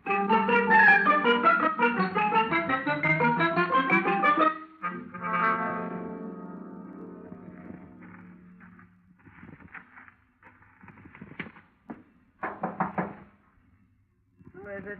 Johnny Dollar. Oh, wait a minute. Where's Carter? They arrested him? Tell me, did he escape? He's at the hotel, and the cops are on their way down there right now. I hope he's more talkative with them than he was with me. You talked to him? Yeah, I had a long, one-sided conversation with him. There's one thing I still can't quite figure out. Whether he really intended to kill Shanty and Myrtle or not. Myrtle? Yeah, strangled. Myrtle? Poor little angel. Of course he meant to kill him. He hated him. He hated us all. Well, you can hardly blame a fellow for being annoyed, framed on a grand larceny trap by 3 old chums. But you've got the wrong idea, Louisa. What I meant was, did he ever really intend to kill them himself? Or did he just intend to set off the greatest chain reaction since the atom bomb, and just sit back and watch the 3 of you try to beat each other to it? Well, that's crazy talk. Yeah, like a fox, maybe. He made his threat to me knowing I'd carry it back to you. I say you because you're the only one left. You see, he set himself up as a patsy. He'd been framed by you once before. To me, it looks like Carter Lacey learned a few things about wrong people during that 8-year stretch. Namely, that they never trust each other. You're absolutely nuts, Dollar. I think you'd better get out of here. Go peddle your insurance. The cops will take care of Mr. Lacey. I don't think they will, Louisa. Why not? Myrtle was strangled. That's the kind of murder a man would commit. Well? But there was a set of deep fingernail marks on her throat. And Carter Lacey bites his nails. So maybe you'd better get yourself a manicure before the police arrive. Thanks for the advice. Stand right there, Dollar. This time I got the gun. Hold everything, Louisa. Carter! This is a standoff, Louisa. Point that thing someplace else before I point mine up your snoot. Okay, Dollar, get out. What's the matter with you, Lacey? Are you cracking up? Well, your plan was going along fine. First, Myrtle tossed Shanty to her snakes. Then Louisa took care of Myrtle. There's only one left, and the state will take care of her for you. That's not enough. There's one satisfaction I haven't enjoyed so far. That's hearing one of these pigs squeal. Carter, we can still split the money in the show and get out of here? The only one that's going to get out of here is Dollar. Beat it. I beat it all right. I was the only one in the trailer without a gun.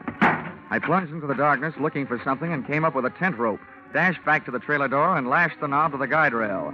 I didn't want those gun-happy birds flying the coop. Just then, the season opened. I didn't know who was going to come out the worst in there, the hunter or the hunted. The only key I had to the situation was the key to the car, the one I'd picked up earlier in the day. The car churned the trailer through the carnival back lot and out into the highway. When I hit the cement, I started spinning the rubber.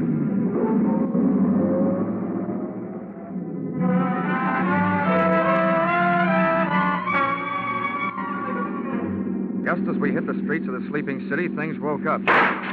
Whoever was left back there snapped a shot at me through the trailer's front window. The second shot was my cue to try to ruin their aim by playing rockabye trailer, swinging the car from one side of the street to the other. Just as the not-so-sharp shooter made another try, I picked up just what I was looking for, a game of tag with a police patrol car.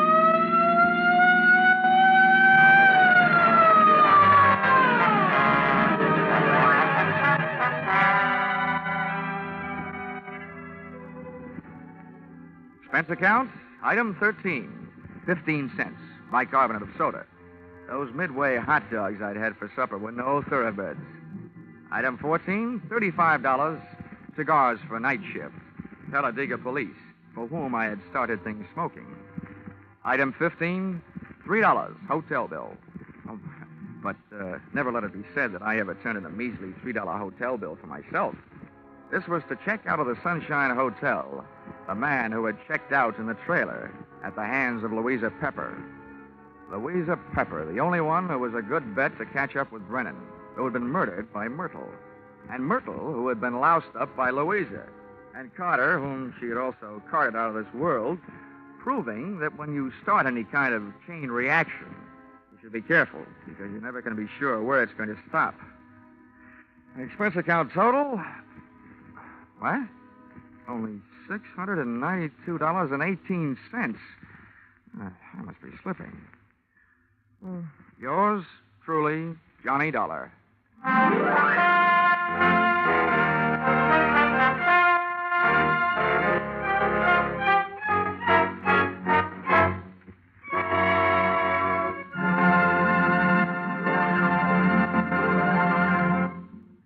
The madman of music is moving.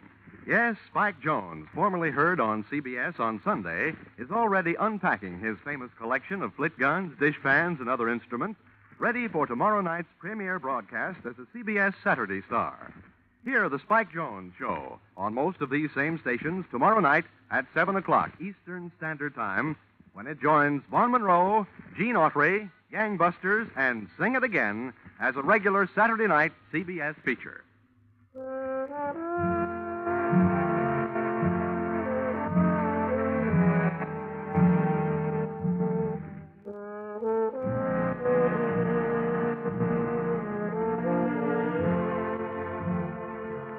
Listen in again next week when CBS brings you Yours Truly, Johnny Dollar, with Charles Russell as Johnny. Yours Truly, Johnny Dollar is written by Paul Dudley and Gil Dowd, with music by Mark Warnow, and is produced and directed by Richard Sandville for CBS, the Columbia Broadcasting System.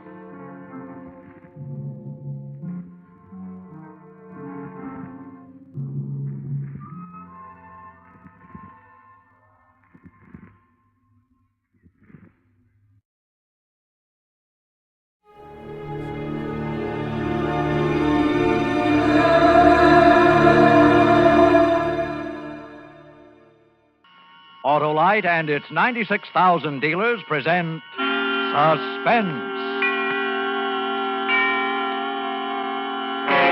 Tonight, Autolite brings you Mr. Edward G. Robinson in A Case of Nerves, a suspense play produced and edited by William Spear.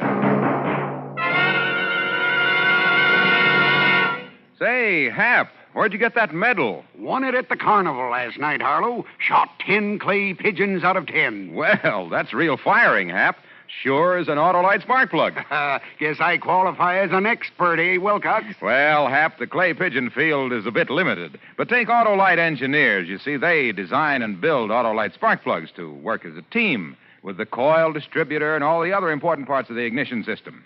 That means Autolite spark plugs are ignition engineered by experts, and they're world famous for quality and dependability. I guess that's why Autolite spark plugs are unexcelled in quick starting, smooth performance, and gas mileage. Right, and these same Autolite engineers developed the famous Autolite resistor spark plug, one of the greatest advances in spark plug design for automotive use in the past 20 years.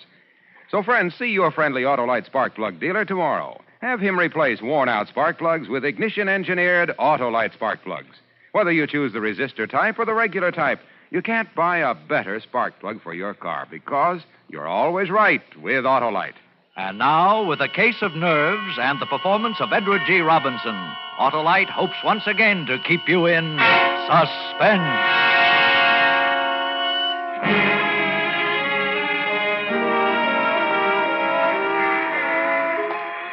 I got off the train in Toledo and walked through the station to the street. I passed up the waiting taxis and swung aboard a bus. Taxi drivers are likely to remember you, and I couldn't take a chance on that. I hadn't paid any attention to the bus. I didn't know what the line was or where it was going. It didn't make any difference. I didn't know Toledo very well anyway. I watched out the window, and when I came to a likely neighborhood, I got off. Strange, unfamiliar quarter of the city, and yet familiar because every city has neighborhoods like it. Drab, faceless houses looking almost alike. And in most of them, drab men and women anxious to make a dollar by renting a room. Now, this here is a nice room. It's the best one I got. There's windows on two sides. There's a nice soft bed. Well, I'll take it. How long you figure on staying? Oh, just overnight. I'll pay you now. Oh, well, that's $2, please. Yeah. Oh. What's the matter, mister? Are you sick? Yes, I'm very sick. Is there a doctor near here? Say, you are sick. Yeah, I think I'll go to bed. That doctor. Oh, yeah. There's Dr. Martin just around the corner. He's young, but he's good. Well, would you call him for me, please? Ask him to come right up. Oh. Yeah, sure. Right away.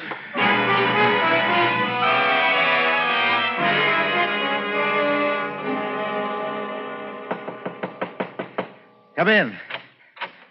I'm Dr. Martin. You're Mr. My name is Wentworth, Doctor. James Wentworth. Oh, yes. I just got into town. I'm afraid I'm in for my old trouble again. Oh, what's that, Mr. Wentworth? Trigeminal neuralgia. Ah. I had bad attacks before. Just where is the pain? Here. And here. Oh, yes. Now, if you'll... No, don't touch it. It's like a red-hot iron, even the draft of air. I know. Really, you should have that nerve operated. Yes, I'm going to have it done when I get home. Oh, and where's that? Cleveland. Cleveland. I know a lot of men there. Who's your doctor? Dr. Fletcher. Lawrence Fletcher. Yes? No, Andrew. Andrew R. Fletcher. I don't recall him. But he's waiting to clear up a heart condition before he operates. Oh, yes, very sound. Now, how did this attack come on? Oh, the way they always do. I was shaving, and I touched the nerve with the razor. Oh, yes, the trigger point. It's very typical. Well, that doesn't help me when that nerve starts jumping. When will you be back in Cleveland? About 3 days. I'll give you a prescription. This is morphine, quarter grain. You've taken it before? Yes, that's the only thing that gives me any relief. Well, then I don't have to tell you about it. I'll drop this off at the drugstore and have them send it up. Well, thank you, Doctor. Tell him to hurry. And I'd better give you a shot right now. Huh? Doctor, I think the pain isn't so bad now. I don't like to take more than I have to. Oh, well, if you're sure you can get along. Well, yes, I can make out all right. I'll hold the tablets until later.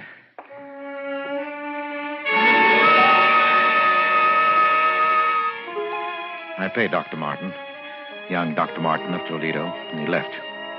I waited for the package to arrive from the drugstore. Then I stayed the night so the landlady wouldn't think it was peculiar.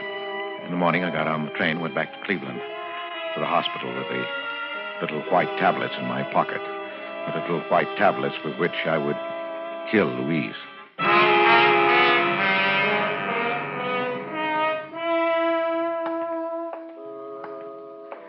It had been so simple to deceive the young, impressionable doctor.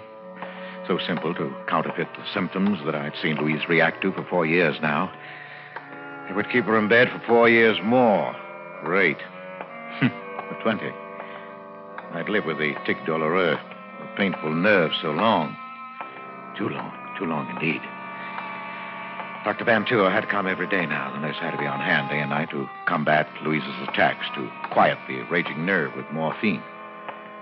Yes, but not for long. In my pocket were the little white tablets that would bring her peace. I went into the hospital kitchen. Oh, hello, Mr. Baker. Oh, hello, Nellie. I'd like to bring Mrs. Baker a milk. Of course. I'll just give it a touch of the fire to take the chill out. I've missed you. Been away, I hear, Mr. Baker. Yes, I had to go out of town. And you ask me it's a good thing. For you, I mean. You needed a change.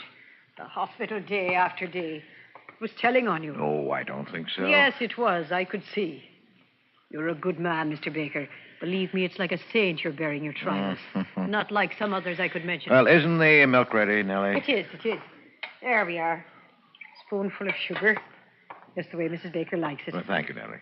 And give Mrs. Baker my regards. Yes, I'll do that, Nellie. Now, it was just a matter of stepping into an alcove on the way to Louise's room, dropping the white tablets into the warm milk. Sugar would mask the bitter taste. Oh, here. An ideal spot. Mr. Baker. Huh? Oh, nurse. Did I startle you? I didn't mean to. No, of course not. Oh, bringing I was Mrs. Baker a milk, I see. Well, I'm going up there myself. May I keep you company? Yes, of course. Nurse White walked beside me to Louise's room. The chance for the night was gone. Another night of pain for Louise. I felt the sudden anger of the nurse. And a moment later, I realized how unreasonable it was. It was hard to be angry with anyone so pert, so alive, so beautiful. Even in her severe uniform, she managed to remain feminine, provocative. There was always a flower at her shoulder. Today, it was a sprig of flowering dogwood. And her quiet, unprofessional perfume was an exciting tingle in my nostrils. And then, we were in front of Louise's door. Hello, Mrs. Baker. Look what I brought you.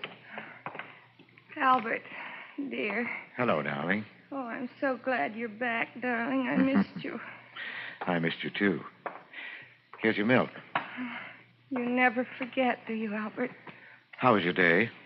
Just fine. Wasn't it, Miss White? Oh, yes, Mrs. Baker. A very good day, all things considered. Well, I'm glad. I brought you something else, Louise. Oh, the locket. Hmm. Oh, thank you, Albert, for remembering. Look, nurse, isn't it beautiful? Oh, it is. It's an old piece, isn't it? It belonged to my mother. I had to hunt all over the house for it. Whatever gave you the sudden notion you wanted it anyway? I don't know. I've had a feeling I'll be joining Mother soon. Oh, Louise, please don't talk that way. Now, Mrs. Baker, you're going to be up on your feet before you know it. And that's almost enough talking tonight, Mr. Baker. No. Mrs. Baker, do you want me to leave a tablet for you? Yes, thank you, dear. Here you are. I hope you don't need to take it. Well, good night. Good night, Miss White. The tablet. You've been taking it every night? Well, I try not to. But lately, the pain... Yes, I know. Oh, Albert, dear, you deserve something better than this. Please, dear. Now, your nose to the grindstone to pay for the doctors and nurses. Oh, don't worry. A little handball at the club, and then this room. Yes, but you're going to get better, dear. You must believe the doctor. That's what Pauline says. Pauline? The nurse. Oh, yes, of course. Oh, is she looking out for you all right? She's a dear. And very pretty, don't you think? Pretty? Yes, I suppose so. I hadn't noticed. I used to be pretty. You used to embarrass me sometimes, the way you looked at me. But you're still beautiful, Louise. You'll always be. I'm sorry, dear. I won't talk like that again. You'd better go now, Albert. I'll try to sleep. Yes. Well, good night, dear. I'll see you tomorrow.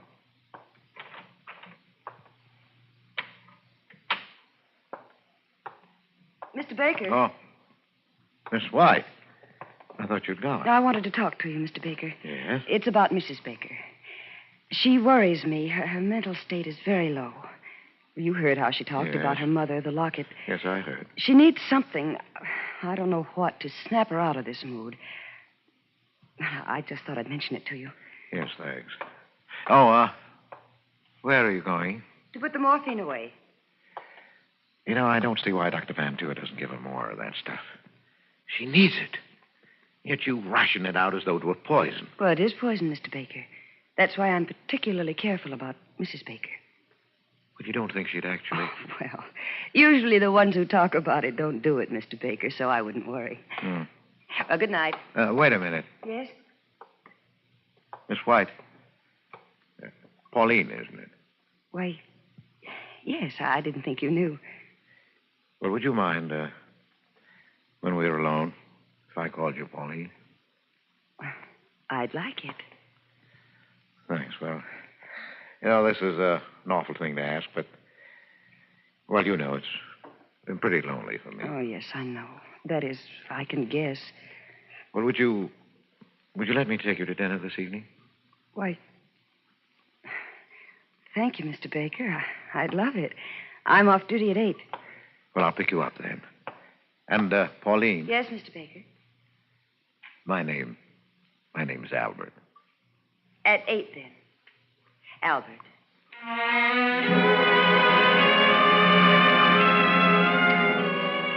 My heart sang. She was perfect. Everything was perfect. I had my poison. I had my witnesses.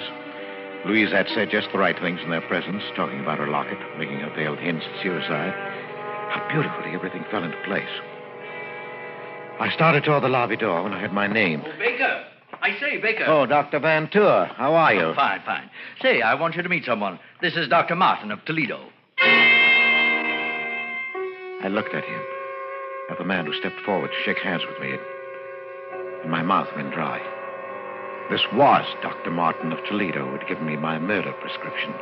The eager, bumptious young man who stood there now looking straight into my eyes and saying, Hello. How's that bad nerve of yours?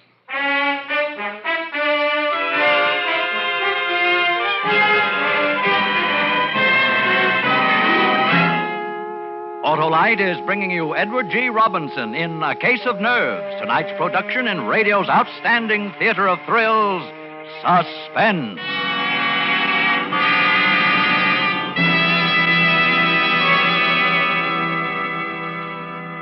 Say, Harlow, I had my fortune told at the carnival, too. Oh, that's so. What'd the gypsy see in the crystal ball, huh? Well, he said I would soon consult with an expert about... Ignition-engineered Autolite spark plugs? Yeah. Well, they're built by experts because Autolite engineers are the experts who design and build complete ignition systems used as original factory equipment on many makes of America's finest cars. So naturally, they engineer Autolite spark plugs to work as a team with the coil, distributor, and all the other important parts of the ignition system. You mean, of course, they know how to build ignition-engineered Autolite spark plugs that can't be beat for quick starting, smooth performance, and gas mileage. Precisely. And it was these same Autolite engineers who developed the famous Autolite resistor spark plug, one of the greatest advances in spark plug design for automotive use in the past 20 years. Oh, that gypsy had nothing on you, Wilcox. Well, friends, see your friendly Autolite dealer tomorrow. Have him replace worn-out spark plugs with world-famous ignition-engineered Autolite spark plugs. Whether you choose the resistor type or the regular type, you can't buy better spark plugs for your car because you're always right with Autolite. And now, Autolite brings back to our Hollywood soundstage our star, Edward G. Robinson, in A Case of Nerves, a tale well calculated to keep you in suspense. I was caught flat-footed. I couldn't answer, couldn't even turn and hide. Dr. Martin stared at me a minute, unbelievingly, and then his jaw hardened. After a long time, he put out his hand. Because there was nothing else to do, I took it. Oh, this is Mr. Baker, Doctor. It's his wife who has this trigeminal condition. His wife, eh? Why, yes, of course. You didn't think I meant Mr. Baker, did you? He's as strong as an ox. Yes, I can see that. No. I ran into Dr. Martin in the doctor's lounge, Baker. He was telling me about a case he just saw in Toledo. Was Toledo, wasn't it, Martin? Symptoms were remarkably similar to Mrs. Baker's. Remarkably. I thought he might like to look in on Mrs. Baker. You don't mind? She's sleeping, I think. Oh, it's too bad. Well, another time, perhaps, eh, Doctor? Oh, yes, certainly, Doctor. Well, I've got to run. Glad I ran into you, Martin. Have lunch sometime, eh? Yes, glad to. I'll see you later, Baker. Yeah, sure, Doctor, sure. I'll have to be going myself now, Mr. Baker. Wait, Doctor. I want to talk to you. Don't see that there's anything to talk about. Yes, but there is. I want you to know that what happened in Toledo yesterday. You don't have to explain. I understand. You understand? But you didn't say anything, Dr. Van Tour. Well, why should I? It's none of my business. None of your business? Of course. I admit I didn't have you tagged as an addict. Addict? Yes. You don't look like one, and that trick of refusing an immediate shot, well, I've got to hand it to you. You fooled me completely. And using your wife's symptoms. Very clever. I don't doubt you can get a supply whenever you need it with that routine. Oh, no. I assure you. Please, don't bother to lie to me. I guess I ought to thank you for teaching me that trick. It won't work again on this baby, believe me. And now, if you'll excuse me, Mr. Baker, or Mr. Wentworth, I'm heading for a spot of handball. Oh, wait. Yes? No hard feelings?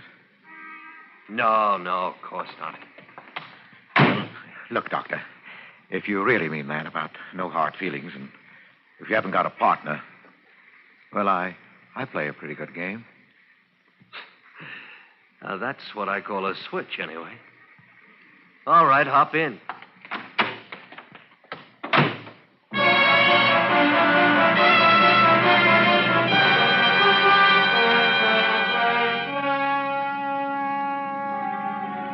An addict. He took me for an addict, working on any dodge I could to get a supply of dope. Yes, but later, when he heard of Louise's death, he'd remember. I had no idea what I was going to do. I only knew that I couldn't let him go. He drove me over to the athletic club. He wasn't a member, but he held a courtesy card from a Toledo club, and he signed me in as his guest, laughing as James Wentworth. He was a fast man on the court, younger, too.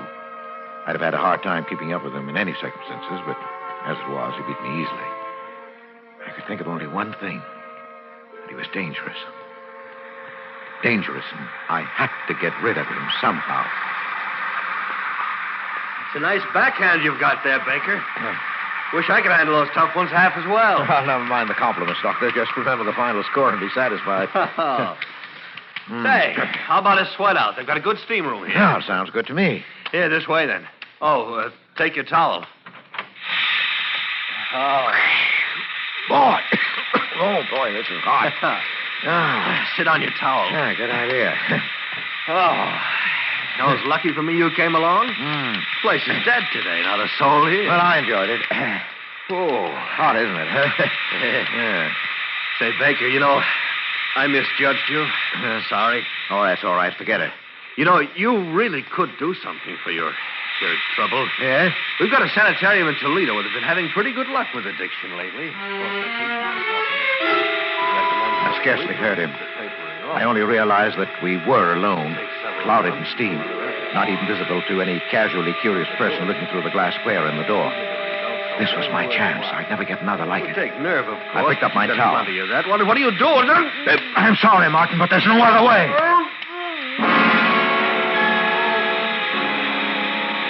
I whipped my towel over his head and got behind him where his flailing arms couldn't reach me. I didn't want to leave any marks on him. With my free hand, I covered his mouth and pinched his nostrils shut through the towel. He fought hard. But in a few minutes, he hung limp in my arms.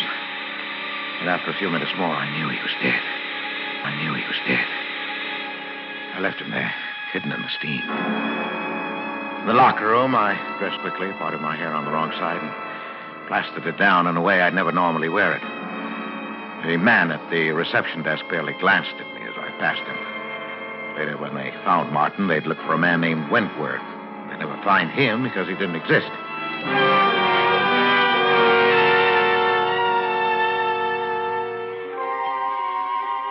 wasn't even that close. The papers reporting Martin's death put the cause down to heart failure brought on by the shock of exercise in the steam room. They didn't mention a companion. It wasn't important. And I waited anyway. A week. Waited and watched carefully. Because now not only Louisa's future was at stake, but my own and Pauline's. There's the nurse's quarters, darling. Better not come any nearer. Oh, Pauline, dearest. I know, darling, I know. Oh, you must let go now. I'm late already. No, not yet. Albert. No, yes, dear. I'm leaving the hospital. I'm taking a job in Chicago. You know what? Yes. This is hopeless. I can't stand it. Taking care of your wife, smiling at her, seeing the two of you together. But you can't do it. I couldn't live without you. Now that I found you, What do you think this is going to do to me? But I can't. When are you going? I'm giving notice tomorrow. Tomorrow? Oh, my darling. Goodbye. Pauline!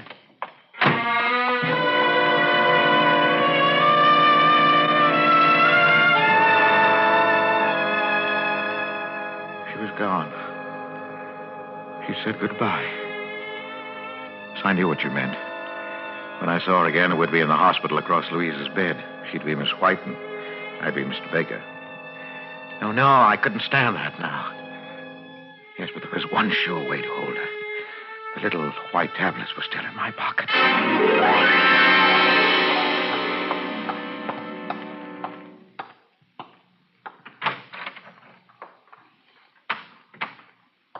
Louise, Albert, dear. I brought you your milk. Oh, thank you, dear. Hold this, will you, please? What's that? Oh, your locket. It's beautiful, isn't it? Who shall I leave it to, I wonder? Miss White. She's a sweet girl. Oh, Louise, now don't talk that way. Louise, you're not going I'd to... like her to have it. I'll take the milk now, Albert.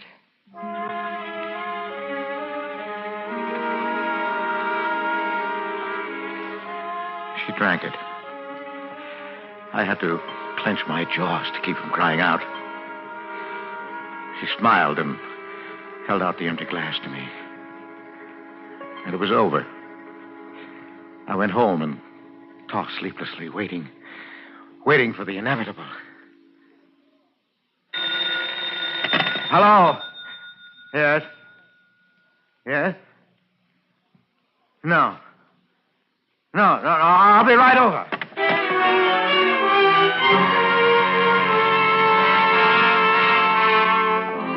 Dr. Van Tour was outside Louisa's room, and a white-faced Pauline and Nellie from the kitchen as I hurried up the corridor. Oh, Baker. Oh, Doctor, can I go in? No.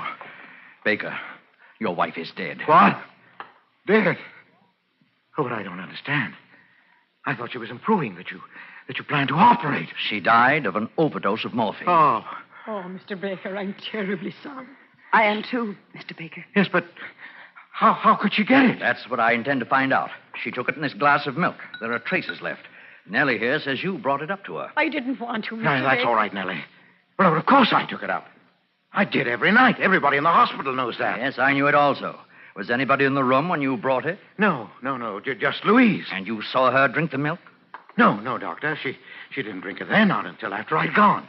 She did that frequently. Well, that's right, Doctor. Yes, I know that, too. Only last night, before she drank it, she managed to dissolve in it a lethal dose of morphine. I've checked the hospital supply. Every tablet is accounted for. We keep a very strict count, you know. Yes, I know that. Have you anything to say, Baker? Well, I hardly know. I'm stunned. Doctor, what do you mean? Surely you're not accusing Mr. I'm Baker. not accusing anyone. That will be up to the police. Now, wait a minute, Doctor. You're making a mistake. It seems perfectly clear. Yes, but I didn't kill her. Oh, no? Then how did she die? Well, she took her own life. She'd hinted more than once. Miss White, you remember? Yes, Doctor. I spoke to Mr. Baker about it myself. You know she was very depressed. That's true, nurse, but the morphine, it must have come from the outside, or we'd have missed it. No, wait a minute. The tablet you left for her each night. Yes, I ordered that. Well, what of it? Instead of taking it, she saved it. Oh, Well, she must have. It's the only way it could have happened. Well, that's it, Doctor. It must be. For the past week, she's been exhausted and drawn in the morning, yet the tablets were always gone. Well, if that's the case, nurse, how does it happen that you failed to find them? She couldn't leave her bed. You bathed her and changed the linen every day. The locket. The locket? Yes. Yes, of course. You remember Miss White? She made such a point of asking me to bring it to her. And then the way she talked about joining her mother. Yes, I do. I do remember. She wanted you to have the locket, Pauline. It was her last wish. Now, where is it? I have it here. It's clutched in her hand. Let's...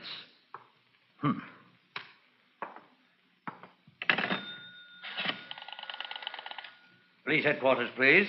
You have to notify them? Yes, I do. Police headquarters? Give me homicide. Homicide? Yes, I'll wait. Are you out of your mind? I just got through explaining everything. Yes, you explained everything, including what still puzzled me. You see, Baker, you were right about this locket. Your wife did have a reason for wanting it. Look, I'll open it. You see, it's full. 1, 2, 3, 4, 5, 6, 7 quarter-grain morphine tablets that she saved at the cost of 7 nights of agony. And she would have taken them last night. Only you beat her to it.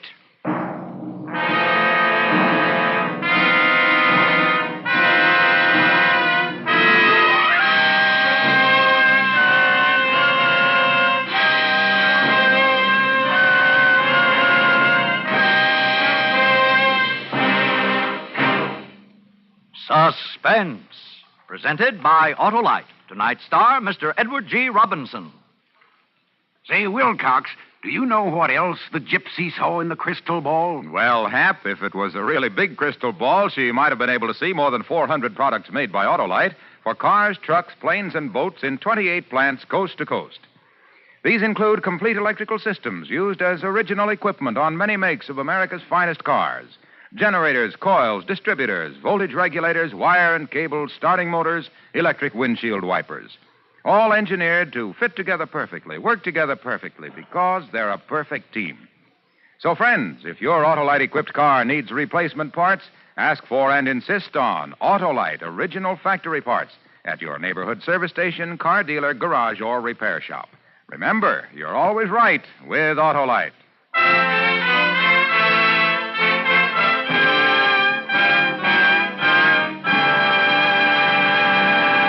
Next Thursday for Suspense, our star will be Charles Boyer. The play is called The Case of Henri Vibard. And it is, as we say, a tale well calculated to keep you in suspense.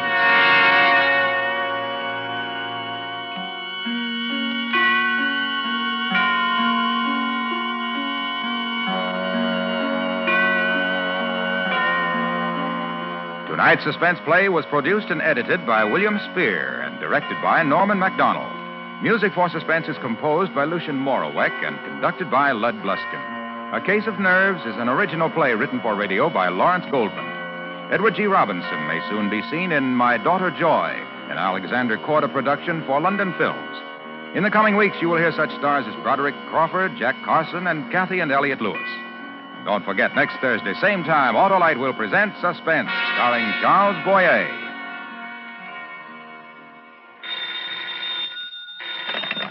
You can buy world-famous Autolite resistor or regular spark plugs, Autolite stay-full batteries, Autolite electrical parts at your neighborhood Autolite dealers. Switch to Autolite. Good night. Autolite, sponsor of Suspense, is proud to acknowledge receipt of the National Safety Council's Public Interest Award for exceptional contribution to highway safety. This is the second consecutive year that Suspense and its sponsors have been so honored. This is CBS, the Columbia Broadcasting System.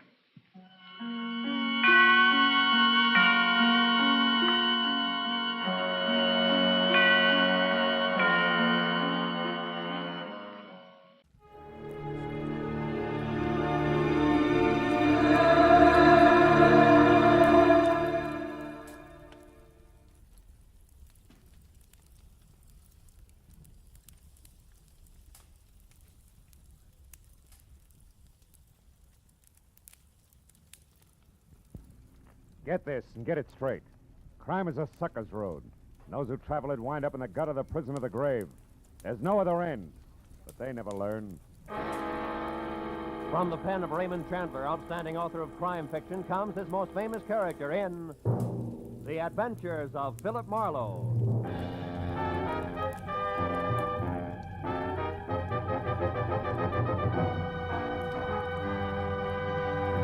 Now, with Gerald Moore starred as Philip Marlowe, we bring you tonight's exciting story, The Dark Tunnel.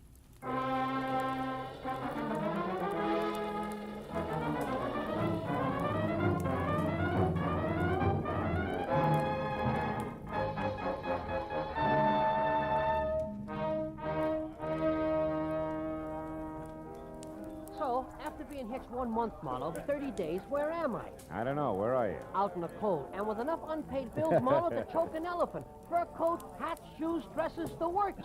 Furthermore, she tells me it's only the beginning, sweetie pie. Yeah, well, that's tough, Louie. I'll see you, huh? Hey, hold I, on. How what? about another scotch, Marlowe? Oh, no, It's only 10 o'clock. One for the road on me, huh? Now, listen, Hey, Mike, Johnny Walker twice. Okay. Unless, of course, I'm bending your ear too much, Phil. Oh, how could you say a thing like that? Look, Louie, I've had a long day. I want to go home. Fair enough. I'm glad I bumped into you. I'll see. You drive west, don't you? Yeah. Would you mind dropping me off, huh? No, Louie, it'll be a pleasure. Swell. Skip the drinks, Mike. Make up your mind, will Well, like I was saying, Phil, first it's her mother moving in on us, then it's both of them drinking my special stuff like it was water, then these clothes I already mentioned. So I asked myself, what'll it be next, Louie? What do I get for an answer? All right, Louie, what do you get? Divorce, my only out. And you get my point, huh, Marlowe? Yeah, I get you. My car's around here in the alley, Louie. Check. Well, now, divorce is something a guy wants to think about. Thinking guy, that is. And you know, Marlowe... Hey, wait a minute. That's a cute little exhibition, huh? Hey, quite a scrap. Scrap nothing.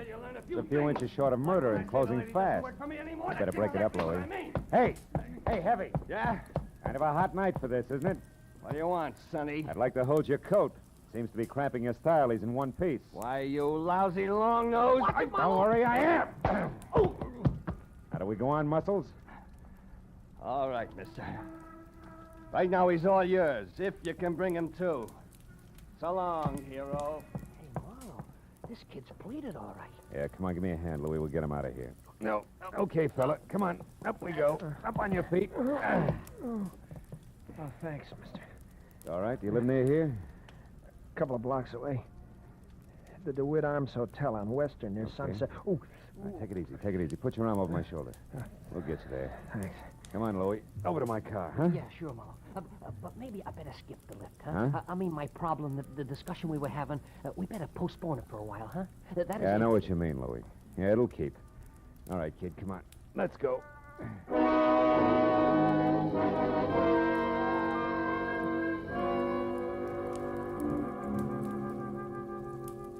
The DeWitt Arms on Weston was one of those cheap stucco and neon sign little hotels where the lobby floor is threadbare carpet and cigarette butts. The furniture is chained in place, and there are always the usual number of John Smiths on the register. By the time we were there and in the dingy, cramped room, number 111, it was no bigger than a cell. I knew that the boy with the swollen face who leaned heavy on my shoulder was 25. Answered to Ira Clausen, and he knew that I was a private detective without a job on my hands. Then I began to learn a little more. That slick guy in the alley, Mr. Marlowe, his name's Link. Austin Link. He runs the New Blossom Dance Land on North Hoover. Well, what has he to do with this Julia Thayer? Well, I'm not sure. It was the last place she worked just before she dropped out of sight a month ago. I don't think I'll need this towel anymore. I feel... Ooh, take it easy. You better stay on your back, kid. Yeah. Anyhow, Mr. Marley, I went to the New Blossom Dance Land tonight to see if I could pick up any kind of a lead on Julia. Where she went, or why, anything at all. And you found out what? In Austin Link's office, in a desk drawer, this newspaper clipping. It's a month old, like Julia's disappearance. But otherwise, it doesn't make any sense to me. It was stapled to this picture of Julia. Here. Guess it was used in an ad for the dance hall or something. Hey, she's a pretty girl, isn't she? That clipping, what's it all about? Well, I'll read it to you. You mind closing the window first, Mr. Marlowe? I think I'd rather have it hot in here. Yeah, I know I would. Every jerk thinks he's Valley. All right, go ahead, kid. The headline is Faye Patilio killed in car wreck, and then mystery surrounds death of famed gangland woman. Faye Patilio. Hollywood's glamorous first lady of crime in the rackets. Yeah. Says she was killed late last night when her car plunged from Lookout Mountain Road at a hairpin turn. However, the police are puzzled by the fact that although the 40-year-old redhead was in her own car, She was not found at the wheel, but in the back seat where, according to the condition of the wreck, she could not have been thrown. Furthermore, no sign of any driver dead, injured, or otherwise was or has been found. I know all about that one. Now, look, is that all you have to go on? Well, not quite, Mr. Marlowe. There's one thing more. What? Just before Link caught me in his office and I ran and hid, as far as the alley where you found me, Yeah. I overheard him talking to someone on the phone about Julia. I have no idea who it was, but Link was very respectful, and he was given a private telephone number. A number he was to remember, not write down. You know what it was? Yeah.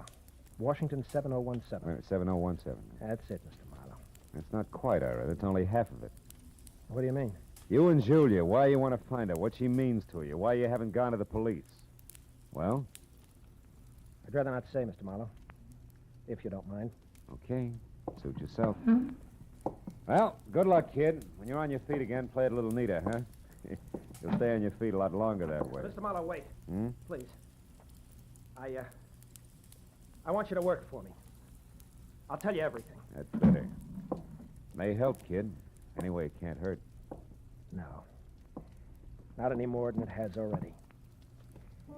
Began back home, Mr. Marlowe, a couple of years. The story Ira Clausen told me I'd heard before. So had anybody who'd spent more than a weekend in Hollywood. Only the names were different. Julia Thayer had loved Ira loved Julia, all this in Cedarville, Oregon. Then the snapper. Someone says Julia's not only beautiful, but has talent. She's wasting her time in Cedarville. Julia believes this, packs her bags, scrambles for movie land, where she falls flat on her face, which isn't quite as gorgeous in Hollywood as it was in Cedarville. Then it's no dough, lots of pride. You gotta eat to live, so you get a job. That was where the New Blossom Dance Land came in. And when the letters quit coming on the home front, Ira started to worry. He knew that Julia needed help. Mr. Marlowe, and followed one lead after another. Got as far as the alley where I collected you. Okay, kid, I think I've heard enough. Then you'll help me? Yeah, I'll try. Call you later.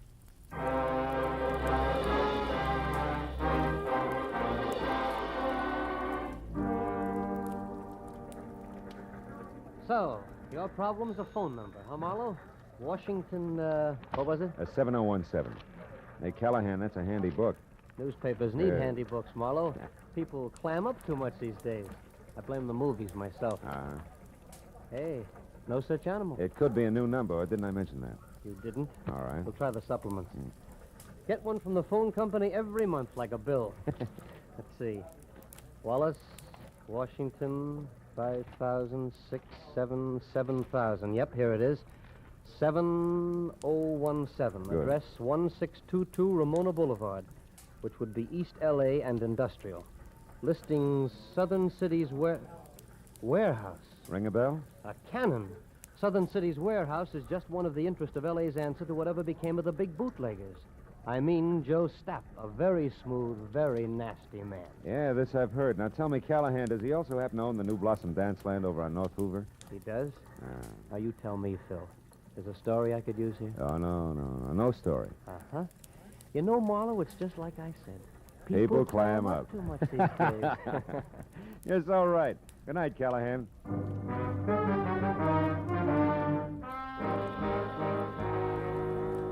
If the good gray reporter hadn't mentioned Stapp's prohibition background, I would have chalked the warehouse off as the kind of 9-to-5 place that couldn't possibly help. But on the hunch that Stapp might live in a lush penthouse atop a stockpile a la Chicago 1929 style, I pointed my car for East L.A. and the Southern City's warehouse.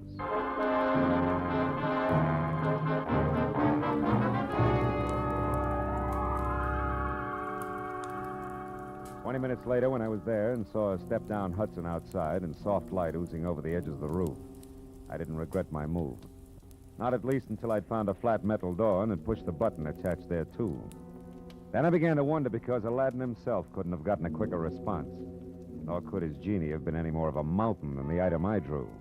Out of a nearby shadow, not the door. Okay, Charlie. Lay it out nice and neat. Who are you and what do you want? Joe Stapp. Name's Marlowe, occupation private detective, now you. The handle's Pork. I work for Stapp.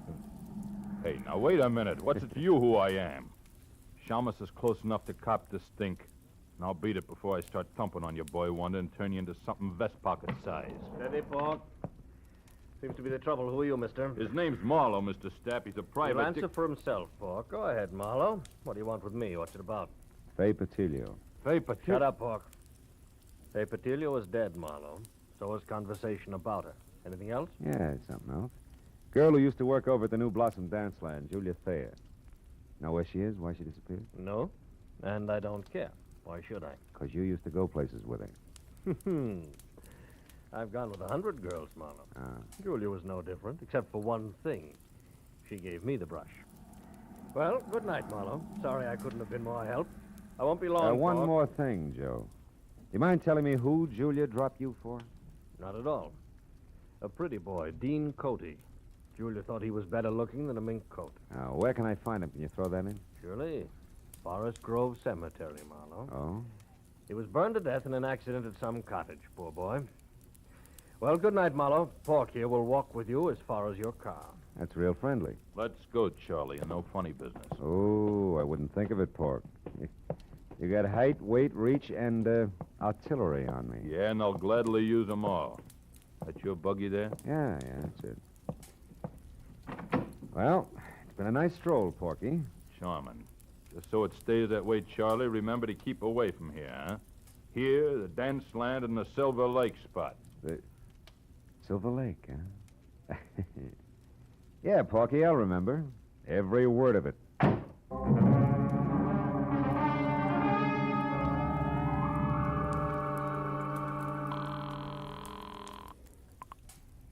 City desk. Callahan, go ahead. Marlowe again, Callahan. Now listen, on Joe's staff, does the Silver Lake spot mean anything to you? It does. Yeah? It's on the north end of Silver Lake Road, Marlowe, overlooks the reservoir. Stapp built it as a nightclub, mountain lodge style, about, 10 years ago. Uh-huh. When it didn't go, he converted it into a private home. Or I should say, a cozy place to take the cuties for that one drink. I know what you mean. Good night, Callahan.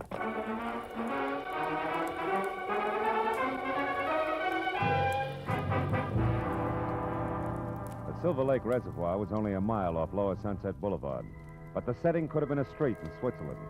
The lodge Callahan told me about stood out among the neat little chalets that skirted the water's edge like a Sherman tank in Toyland.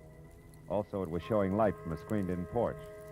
So when I was out of my car across a shaky rustic bridge that spanned the promise of a creek and moving up close, I didn't have any trouble spotting the girl I saw inside talking earnestly into a telephone as Julia Thayer, by build, size, and color of hair. About the face, I couldn't say. It wore a hat that sported enough veil and mosquito-proof twin beds. Oh, well, that's different. The tunnel. All right, I'll wait there. Yes, as soon as possible. Goodbye. Hello, Julia. Who are you? What do you want? Quite a bit, honey. But for a starter, let's say that I'm a private detective named Marlowe, working for a guy who's worried sick about you.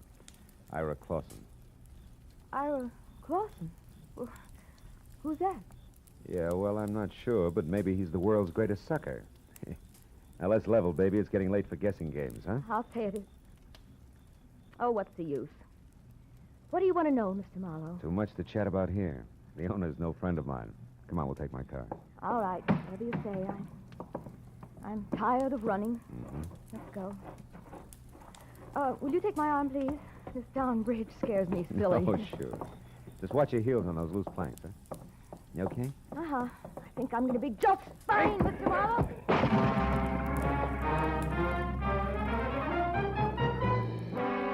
It was all the lead she needed because by the time I'd crawled out of the inch-deep, inch-wide river and was back up on the road, Julia Thayer was in her car away fast as far as Sunset Boulevard.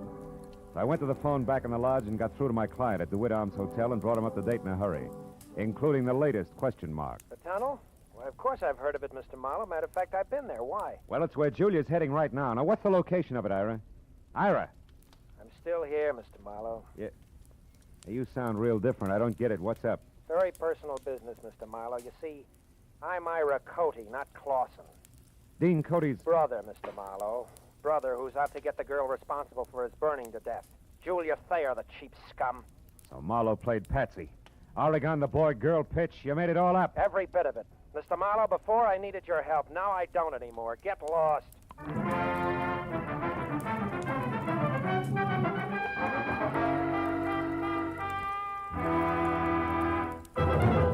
In just a moment, we will return to the second act of Philip Marlowe. But first, there will be 4 more amateur songwriters on hand, and one of them will sell his songs for nationwide plugging and distribution when Songs for Sale comes along tonight on most of these same CBS stations. Songs for Sale gives these new songwriters a great chance. Their songs are judged by a panel of experts. Their music is sung by Rosemary Clooney and Richard Hayes. They're made to feel at home under the guidance of the experienced showman, Jan Murray. For an hour of fascinating fun behind the scenes of Tin Pan Alley, here's Songs for Sale tonight and every Friday on CBS. Now with our star, Gerald Moore, the second act of Philip Marlowe, and tonight's story, The Dark Tunnel.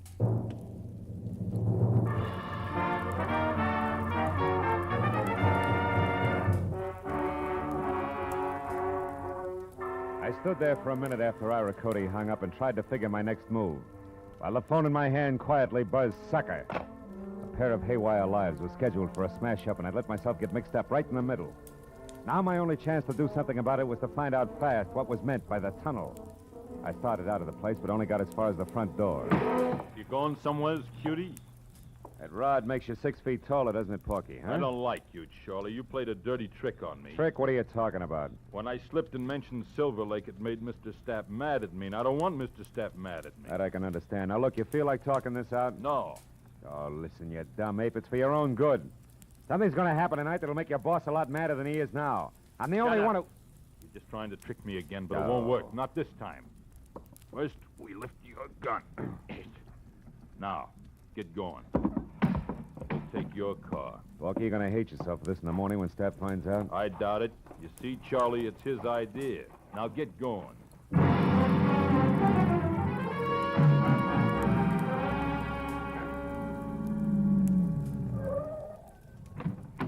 Over there, Marlowe, the big door. I don't suppose Stapp would bother to tell you why he wanted to see me, would he, Porky, huh? No. That's none of my business. Yet. What do you mean by yet? Oh, he might want you to tell him something you might not want to. Then it's my business, Charlie. Go on, open it up. That's enough. Inside. Well. Real genuine warehouse, huh? Chains, tackle, even a hand truck. Well oiled, too. Don't tell me your boss is going legit. Never mind that junk. Just stand right there till I get this crazy door locked. Here, Pork, try something heavier. Like this truck. Oh, my leg. Why, you... Now it's your chin. Good night, Charlie.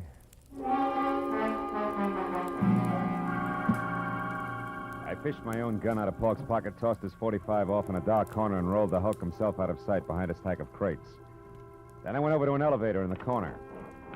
On the way into the warehouse, the light I'd seen earlier from the roof was still there, so I decided to try the penthouse. I walked quietly down a thick carpeted hall to the only door. When I knocked, it was with a barrel of my .38. Come in. Well, hello, Marlowe. I've been waiting for you. A gun? Hey, how come... Pork? Save it, Joe. Oh, that dumb cluck. Yeah, big wheel like Joe Stapp ought to afford better help. Now, I'm holding the gun, so I'll ask the questions. What and where is the tunnel? A tunnel is a hole, Marlowe, usually in the ground. Delivered, Joe. It's got a lot to do with your girlfriend, Julia. Julia? Oh, that's a hot one. I went to all this trouble to haul you in here for the same reason. Then I'll put down the gun and let's talk. It makes me nervous. I'm not interested in your nerves. I'm interested in your talk. All right. Now, you've got a long nose, Marlowe, and poking it around, you might find out enough to get real curious and call in the cops. That I can't afford. Uh-huh. So I'm going to level with you, tell you what you want to know, just so you'll lay off. That a deal? I'll let you know. All right. You wanted to know about Julia. Yeah. Nothing like Julia Thayer ever happened in my life before. Most beautiful thing I ever saw. Sweet and soft, made me ashamed of myself. Somehow I don't hear violins. Marlowe, I'd have done anything Julia asked me to. And all she ever asked of me was to give her up. For Dean Cody? Yeah, Dean Cody. Young physique. It wasn't all waistline like this. A handsome face that of a boiled lobster like mine is. She was crazy about him, fascinated, and I didn't blame her. Unfascinated, and I didn't blame her. Until I found out he had the morals of a rattlesnake. Keep talking. Cody was rotten, Marlowe. Dirty, clear through. Cheating on Julia every time she turned around. I couldn't stand it. I tried to tell her. Only made her hate you, huh? Look, Stapp, so far this is no better than a serial and torrid romances. The point. I'm getting to it, Marlowe. One night I thought I could convince her, because Cody had a date with Faye Patillo. I don't have to tell you, she was the lowest thing in town. They were going to a spot up on Lookout Mountain, so I told Julia. She went up there and waited. They showed, all right. Both loaded. She saw him take that dive off that hairpin turn. When she got down to him, they were both dead. Wait a minute. You told me Dean Cody was burned in a cottage. Sure. That's what I'm still telling you. Julia was so far gone over that louse, she pulled his body out of that wreck, hauled it all the way down to that cottage at Malibu, and then set fire to the place. So the world would never know he's going with a tramp like Fay Patillo, huh? Yes. How'd you like to have that kind of loyalty on your side, Marlowe, huh? Anyway, after Cody was gone... Cody's young brother's in town, Step.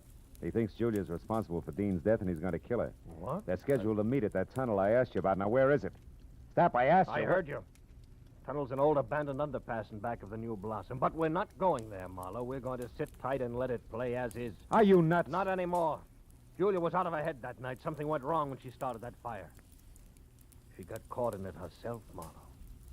You mean she was burned? Yeah. Her face. It's bad. She'll never be right again, no matter how much plastic surgery. Yeah, but there's no reason to let her be murdered. That's a matter of definition. You see, Julia's still in love with the memory of Dean Cody, Marlowe, so we'll just forget it and let it play itself out. We'll forget nothing. I got the gun, Stap. But you're gonna drop it, aren't you? Otherwise, I'll have to drop you. Oh, fine. I remember you, Austin Link, Knuckles, in an alley. Drop it. That's right, Nosy. What's the word, Joe? Get him out of here, Link. Get him out of my sight. I don't care where you go. Come on, Slick. Let's go. Just sit on him for a few hours. We'll talk it over then.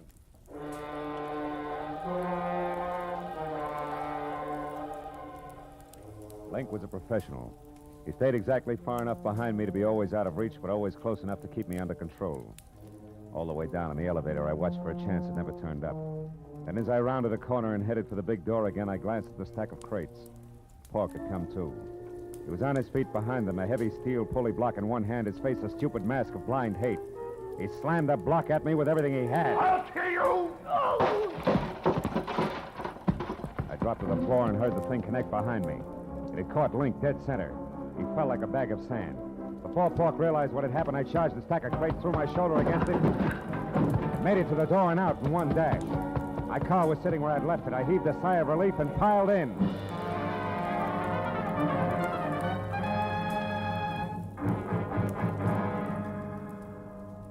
Ten minutes later, I pulled up at the New Blossom Dance Land. It was just closing. I ran along the side of the building to the back where a yellow light above the rear door cast an out-of-place halo over... Oh, no. Hey, you! What are you doing back here? This is for employees only. Yeah, well, I'm employed. Listen, do you know where the tunnel is? The which? I can see what you mean. The tunnel. It's an old underpass. There's an entrance to it back here someplace. Oh, that, sure. See the light over there? Yeah. And that little cement house? Yeah, yeah. Well, that's it. Steps lead down inside. But why? Nobody ever uses that anymore. Well, I tell you, I got a date in there with a couple of screwballs. Oh, well, you'll be right at home. Good night, dearie.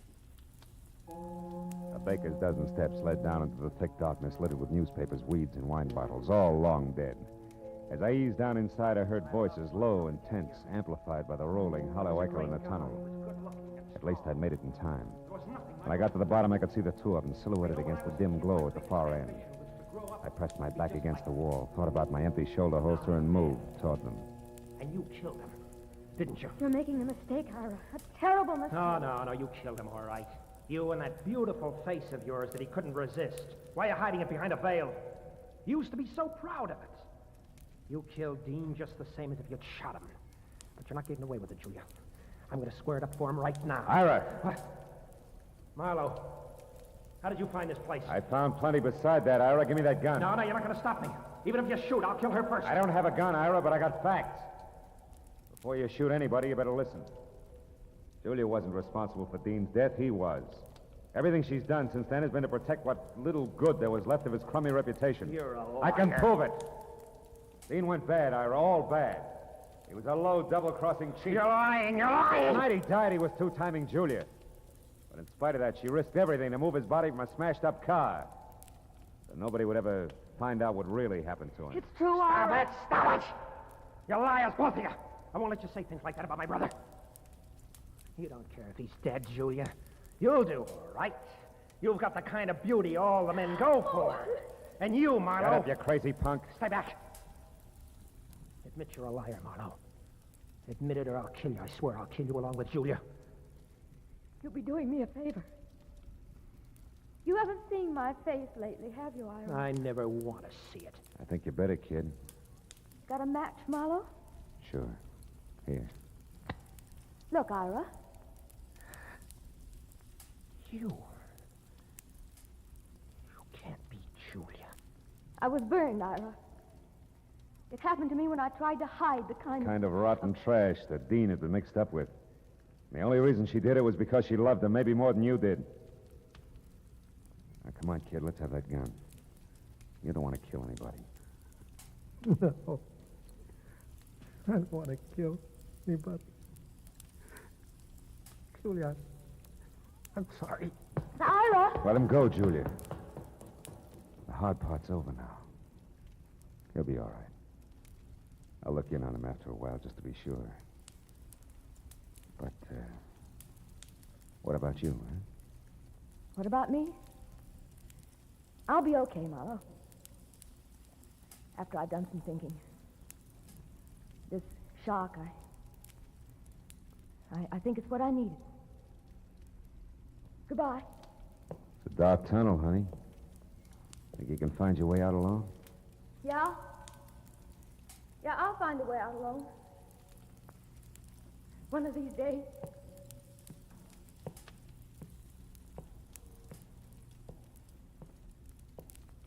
She was gone, and I went back and climbed the stairs. Out of the tunnel and into the night again. As I drove slowly home, I thought of Julia, alone in a dark, blind tunnel with no end to it. And then I thought of all the dark, blind tunnels that men stumble into. Tunnels of blind love and blind hate.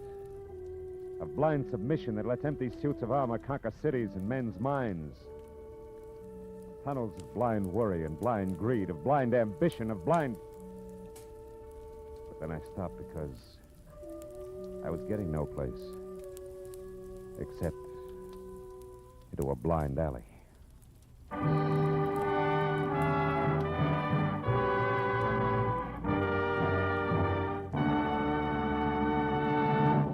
The Adventures of Philip Marlowe, bringing you Raymond Chandler's most famous character, star Gerald Moore, are produced and directed by Richard Sanville and written for radio by Robert Mitchell and Gene Levitt. Featured in the cast were Lorene Tuttle, Bob Sweeney, Paul Dubov, David Ellis, Barney Phillips, and Larry Dobkin. The special music is composed and conducted by Richard Arant. Be sure and be with us again next week when Philip Marlowe says... This time, Greed in a green suede dress, a diehard from Dixie and a cuckoo coin collector, added up to violent death for two, and all over $50 in Confederate money.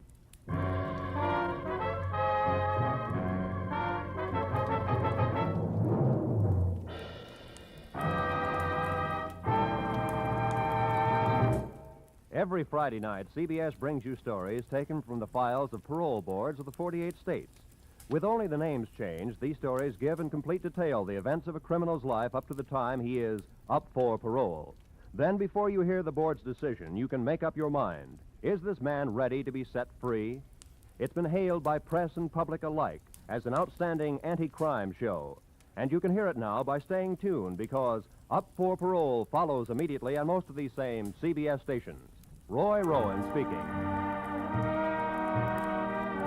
This is CBS, where you play Sing It Again every Saturday night, the Columbia Broadcasting System.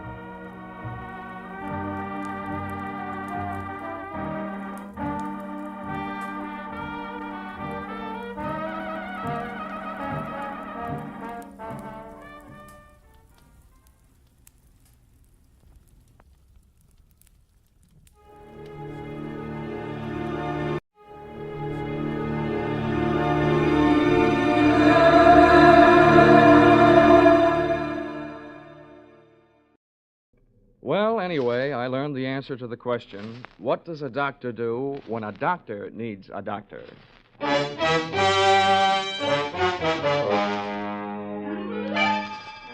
This is another in the adventures of America's fabulous freelance insurance investigator, Johnny Dollar. At insurance investigation, Johnny Dollar is only an expert. At making out his expense account, he's an absolute genius.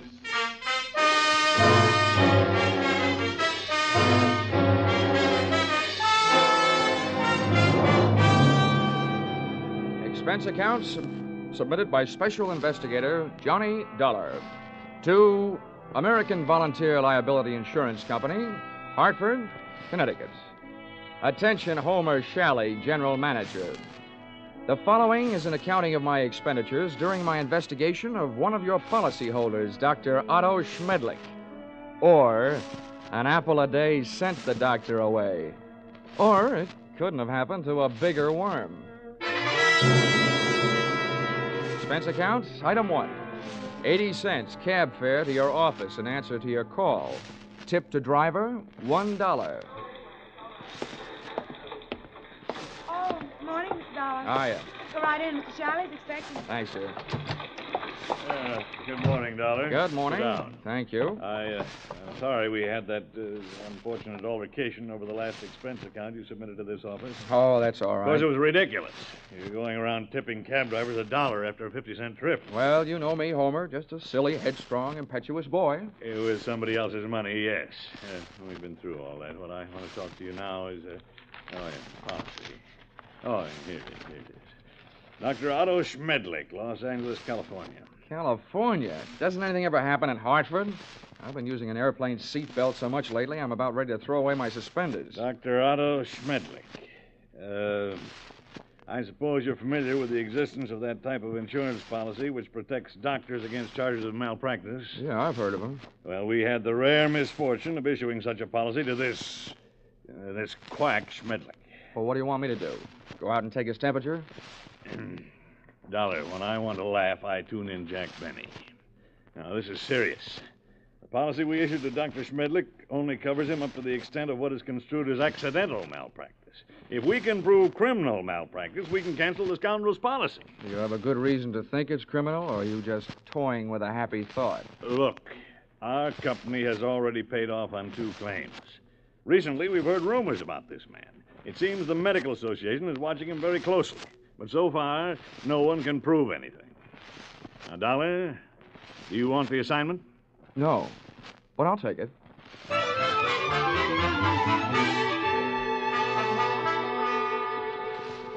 Expense account, item 2, $194.04. Airfare, Hartford to Los Angeles. Item 3, $4.50. Cab fare, Los Angeles Airport to the Sun Tower Medical Specialist Building, which I first spotted looming through the smog on Wilshire Boulevard, high in the high-rent district of the City Beautiful. Item 4, 55 cents, 11 nickels. Spent telephoning the Schmedlick office at 15-minute intervals until I at last found the doctor not in. In California, the doctors really specialize.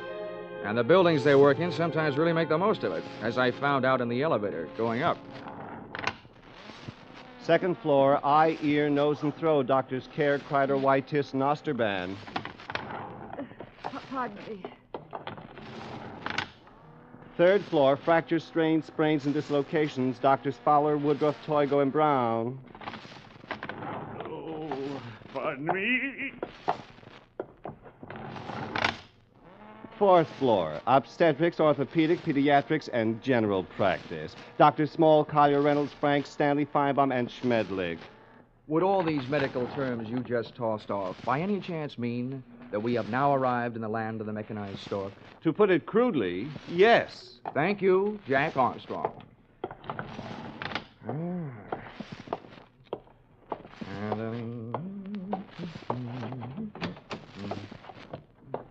Good afternoon. Hello. Dr. Schmedlick in? Well, no, I'm sorry, he isn't. Oh, good. I mean, that's too bad. Just what do you mean? Well, I meant to say that, since the doctor isn't in, I'd rather talk to you anyway. You're prettier. I should be. I'm a girl. Now, is there something I can help you with? Yes, as a matter of fact, you can. I have a sort of empty feeling around my heart. What would you prescribe? Bicarbonate of soda. Is that all? Touche. Now I have an empty feeling around my head. Please, will you state your business? Oh, now, honey, you should know that anybody who walks into a doctor's office wants to live. And after seeing you, I really want to live. What are you doing tonight? Well, I am not in the habit of making dates with strange men. Who's strange? And furthermore, you are perhaps the most insufferable, egotistical Now, if you just person. give me a chance, darling, I'm sure I'll be able to prove you're right. Why, I wouldn't be caught dead with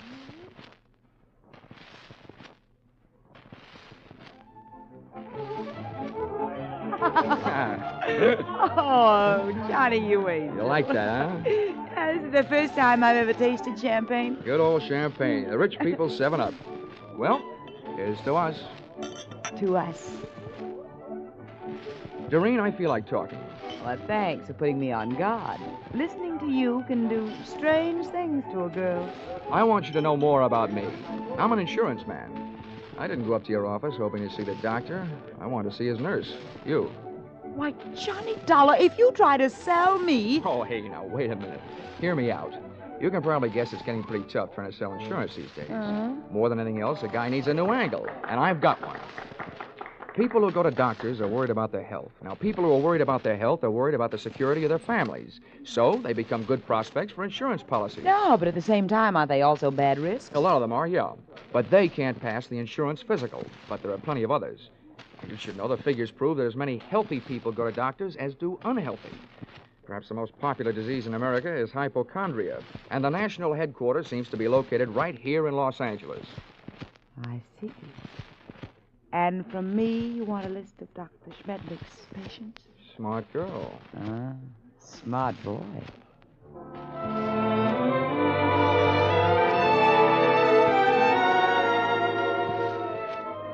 Expense account, item 5, $1.40. Cab fare to Doreen's apartment, where I told the driver to wait.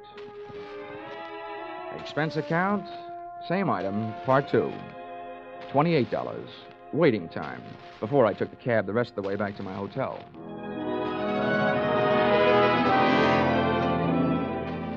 Expense account, item 6. Breakfast the next morning. 2 hard-earned dollars for 2 soft-boiled eggs. The hen that laid them must do barnyard bits in the movies. At least at those prices, she could have autographed them. At 9:30, I was right on time for my morning appointment with Doreen to pick up the list of Dr. Schmedlick's patients, a half hour before the doctor was due to arrive. Well, Johnny, for a man who stayed up so late, you're very punctual. Oh, that's me. The early worm who so often gets the bird. You got a copy of the list? Yeah, got here at 8 to type it for Oh, you. fine. Here it is. So this is wonderful. You're a doll. Yeah. A. Aarons. You'd make the top of any alphabetical list. Look, this is a selfish way of saying thanks because I'll enjoy it more than you will, but dinner at Romanoff's tonight? I love it. Good. Good morning, Miss Smith. Oh, good morning, Dr. Schmedlick. Oh, these patients already? Oh, yes, Doctor. This is Mr. Dollar. He's from out of town. Good morning. Well, all right. What's the matter with you? Oh, it's really nothing.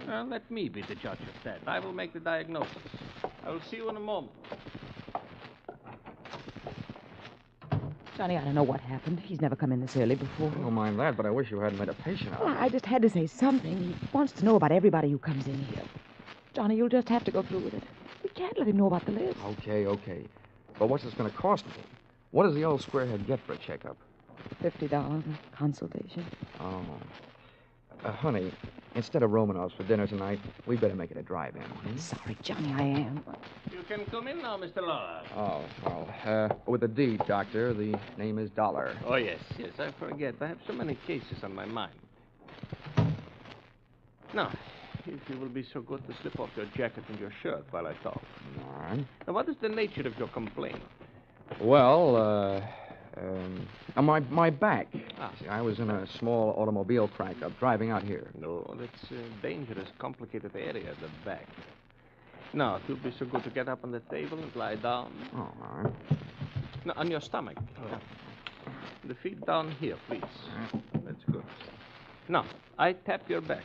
When I reach the painful area, please to tell me. Yes, Doctor. Mm-hmm. Oh, very well muscled, Mr. Dollar. No bruises? Strange. There it is. Aha. Well, not dangerously near the spine, but very interesting. Here, I think this will help. Oh! At first, it felt like a big bee sting about a quarter of the way up my back. Then came the buzzing inside my head. Whatever kind of liquid lullaby the good doctor sunk into my spine, it really rocked me to sleep. I had time to move my head and watch Smedley put down the hypodermic, walk across the room to my coat, and take from it the list of his patients, plus my wallet containing my identification. But I didn't give it a second thought. I didn't have time to. For me, the lights went out.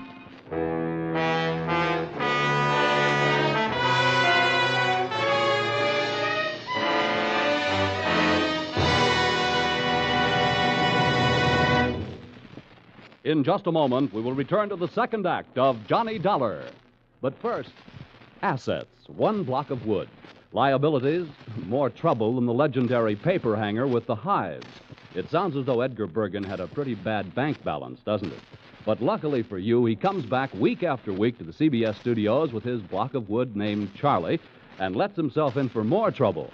As for you, you're really in the chips when you take in the Edgar Bergen Charlie McCarthy show, heard over most of these stations every Sunday. Don't miss their brightest, gayest show tomorrow night on CBS, where this fall you hear them all. Tune in this fall for the show that you love best of all. Listen carefully, here's the address. It's CBS. Now, with our star, Charles Russell, we return to the second act of yours truly, Johnny Dollar.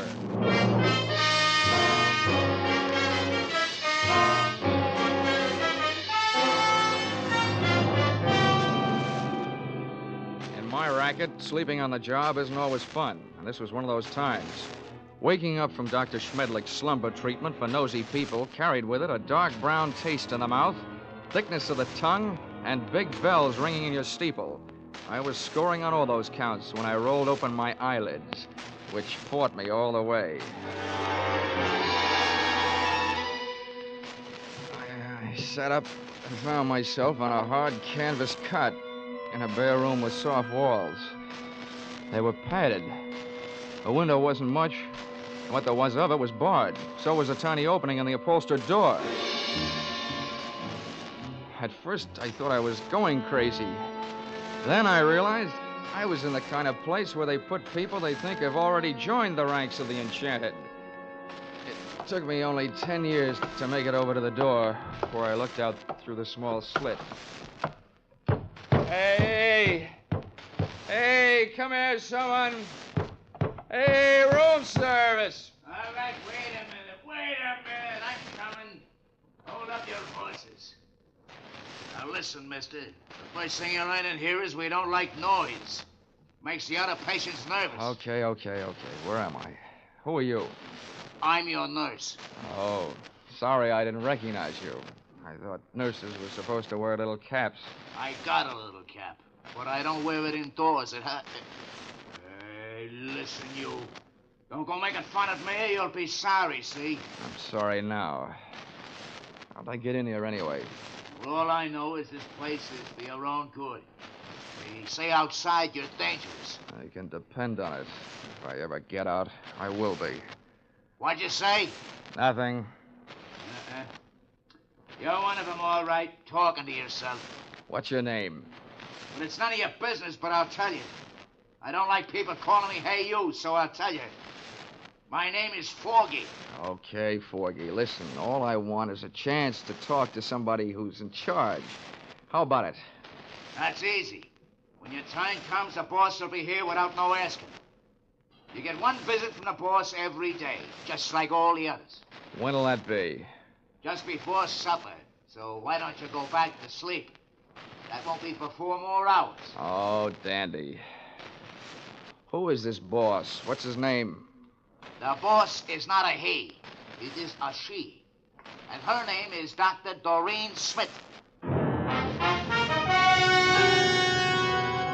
I had 4 hours to think up different ways of calling myself a sucker. At the end of hour number 1, I ran out of fingernails. At the end of hour number 2, I ran out of patience. And the other 2 I spent devising torturous new ways of getting even with a combination that shanghaied me into that fancy 4-walled straitjacket. They had left me only one move to make. That was out. I figured that if the winsome Dr. Doreen Smith paid me a visit, she'd come with her body well guarded, probably by the charming, bemuscled behemoth, Nurse Forgy, who, from what I saw of him through that slit in the door, was no Florence Nightingale, believe me. For him, I needed a club. I didn't have much to work with. The iron and canvas cot was heavily bolted to the floor, as was the only other piece of furniture in the room, a small but sturdy table. Took off one of my shoes, ripped the heel off in an angle of the cot, and looked lovingly at the shiny little nail points gleaming back at me from the solid piece of leather in the palm of my hand. I put it to work, ripping a 4-foot square of canvas out of the cot. Then I put both of my shoes into the center of the square, picked up the corners, tied them together close to the weight, gave it a heft, feeling that I now had at least the start of a weapon. Hey, you! Here we are. Oh, I suppose you think that's good news. He's safe, Dr. Smith. He's still groggy from that throw. Don't trust him. Grab his arms when you go in and hold on. Now go ahead. I'll follow.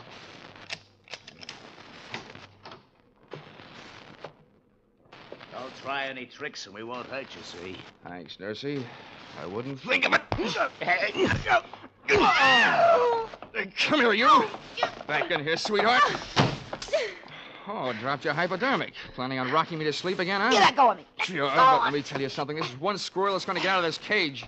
Don't rub my fur the wrong way. My head aches. I'm seeing double. My nerve ends are whipping me to death. And for 2 cents, I'd punch you square in the nose. Because one thing for sure, you ain't no lady. Now, sit down. Stay there while I put on what's left of my shoes.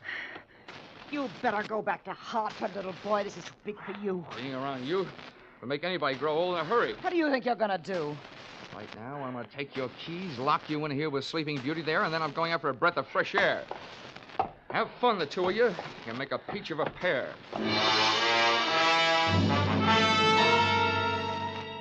I stumbled through the rest of the building, which turned out to be nothing more than a country house. There were no other rooms like the one I had just vacated. For that matter, there were no other so-called patients. It could have been a place maintained for the purpose of making people talk, or keeping them from talking. There was no telephone. I couldn't call out, but neither could anybody call in to find out that something was going wrong. This little crime crib was apparently located well out in the country. That meant that Dr. Doreen Smith had arrived in a car, which I commandeered and drove to the nearest filling station. No longer having in my possession that list of Schmedlick's patients, I flipped through my memory and came up with a single name I had noted in his office, A.A. Aaron.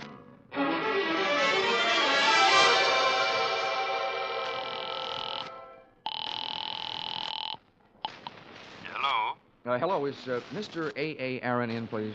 It is Aaron speaking. Oh, good. Mr. Aaron, I'm representing a group of West Coast druggists. I'm making a survey. Where do you have your prescriptions filled? It is at the Enjoy Pharmacy on Beverly Boulevard. Oh, I see. One more question, Mr. Aaron. I know that in many cases people go to the pharmacist recommended by their doctor. Is this the case with you? Yes, that is right. Well, thank you, Mr. A.A. Aaron.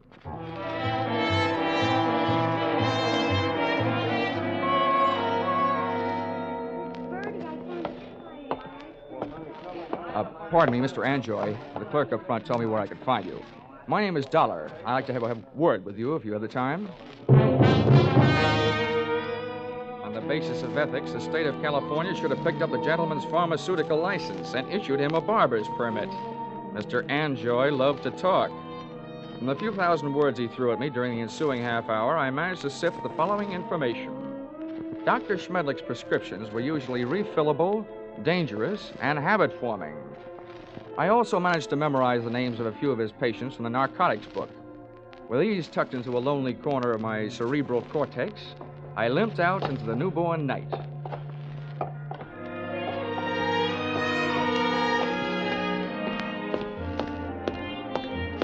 Expense account item 7, 50 cents. Expense account item 7, 50 cents. Having the missing heel on my shoe replaced by late working cobbler. Checking the owners of the first 4 names drew me nothing but blanks. The 5th drew me closer. Come on in. Her name was Millicent Royal. She was the kind of girl whose family takes up a full page in the Blue Book. and whose personal habits take up full pages on police blotters. Well, don't just stand there. Come in. Thank you. Sit down. Miss Royal, I'm going to be honest with you. I'm an insurance investigator. I don't want any. You don't understand. I said investigator, not salesman. I want to get a line on a doctor. Otto Schmedlick. You recognize the name? I might, but I'm not sure it's any of your business. Look, little lady, let's quit sparring. I've tailed friend Schmedlick this far, and now I want some information. What have you got? Nothing. He's a fine doctor, a wonderful doctor. I don't think he's doing you any good at all. You don't know anything about me. I'm afraid I do, more than you think. I know enough about Dr. Schmedlick to know that he's doing a lot of people a lot of trouble. I want to put him out of business, and you can help me. Oh, look, honey, Schmedlick isn't the one that needs protection. You do. You and the other people on the same spot you're on.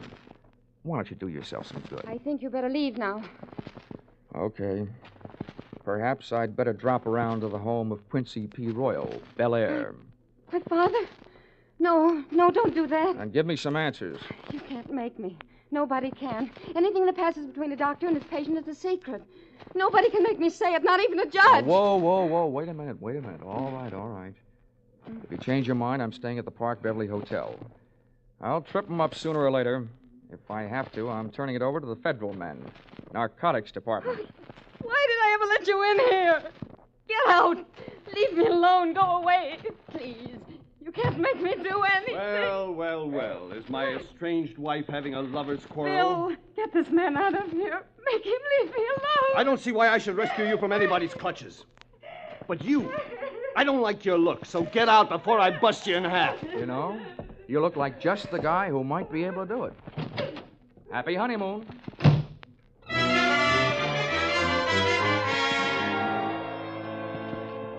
My hangover from Dr. Schmedlick's health cure hit me again as I hit the street. What I needed was a hot shower and a cold drink. After the water hit me in the face, and a trifle of the same hit the scotch in my glass, I sat down in the big easy chair in my room, posing for a picture. Johnny Dollar, lonesomest man in town. I was mixed up in something mighty big and mighty wrong, but something I couldn't as yet put a finger on. Up until then, I had to go on was ability, experience, instinct, all unacceptable to the police as evidence. I asked myself why I hadn't called the law and told them about my party with the lady doctor and the man nurse. Then I answered myself that if I did, I'd probably be the one charged with assault, battery, and whatever else they wanted to trump up. Again, it would only be my word against that of an established medical man and his doctor-type nurse. So I decided to leave Doreen and her monster-type nurse where they were until I could turn them over to the cops. 4 drinks later, I was beginning to realize that those kind of troubles don't drown easily. And then the phone rang. Yeah? Mr. Dollar? Yes, this is Dollar. This is Millicent Royal. I want you to come over right away. Right away. Wait a minute, what's the matter? I changed my mind. I'll tell you everything. Anything you want to know. Oh, listen, Millicent, take the advice of an old hand at this sort of thing. If you want to help, tell me now, over the phone. No. You can't trust telephones. Somebody's always listening. Oh, listen to me. It never fails, Miss Royal. You're playing around with the kind of suspense they like to put into movie scripts. The dame calls with some hot information she's afraid to spill over the phone. Then when the investigator gets there, she's dead. Hurry. Goodbye.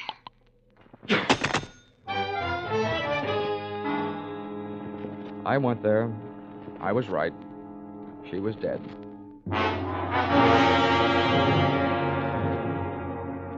That gave me 2 people to go looking for. I didn't know where her estranged husband Bill lived, so I went to work on the doctor. His all-night telephone exchange gave me the information that he had called in just before leaving the hospital on his way to the office and could be reached there in 20 minutes. I was apparently closer than he was, so I walked over to the building and up to the 4th floor. There were lights on in the Schmedlick office, so I walked in. What do you want? I came here to see the doctor, Bill, but I was going to get around to you eventually. I just came from your wife's apartment. So did I. That's what I mean.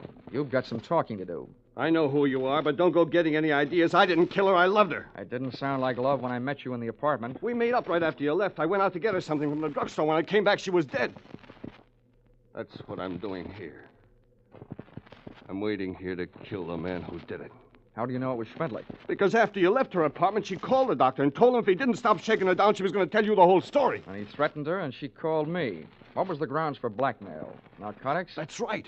He got her started on it during a long illness she had. After she was well but still needed the drug, he told her he'd see that her family heard about it. She didn't pay him off. Nice guy. He wrecked us, wrecked our marriage, made a victim of her. And she wasn't the only one. There were others. He made drug addicts out of them and then threatened to blackmail them if they didn't pay off. Can you prove all this? I can't prove it. Nobody can. The cops, the medical association, they've tried. But Schmedlick is clever. Too clever. When I blast that monster out of the world, I'll be curing it of a big sickness. Now, hey, take it easy. Look, I know how you feel, but you haven't got the right answer. Why don't you let me take over? Stay out of it, Dollar. I never belonged to any Boy Scout troops. I'm not joining now.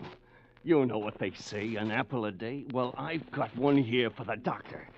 You see this? It's left over from Guadalcanal. Sure do see it. A pineapple. Army type. Hand grenade. Well, I'm gonna feed it to him. Oh, Bill, now look, I know you're upset, but don't forget, those things were designed to take care of more than one man. Have you thought of that? I've thought about it a lot, and it still all adds up. I haven't got a thing left to live for. Hey. That's him. Bill, you're off your rocker. Don't do it. Give me that thing. Shut up. Stand away. What is this? What are you two doing here? Come and get it, Schmedlick! A bomb! Before the grenade could explode, I did. With one foot, I kicked Bill mightily in the shin bone. For the pin pulled, I only had about 5 seconds. I took 2 steps, and with the other foot, I kicked the grenade out to the corridor, then I hit the floor.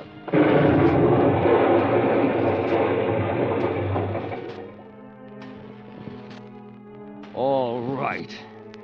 I'll still take you to pieces, Schmedlick. I let Bill go to work on the doctor until he had socked him into a state of unconsciousness. And to save Bill from a murder rap, I did the same for him with a loose portable typewriter. Sorry, but it's time to typewrite the tagline, William. P.S. Then I called the police.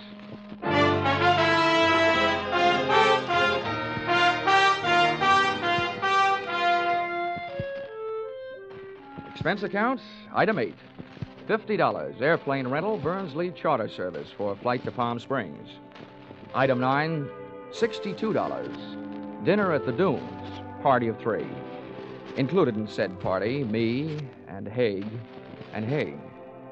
Expense account, item 9, airfare Palm Springs to Los Angeles to Hartford, $244.04.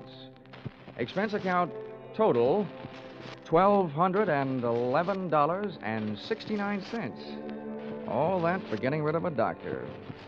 And if you react the same way you reacted to my last expense account, it'll probably mean that you will be needing a doctor. Signed, yours, truly, Johnny Dollar.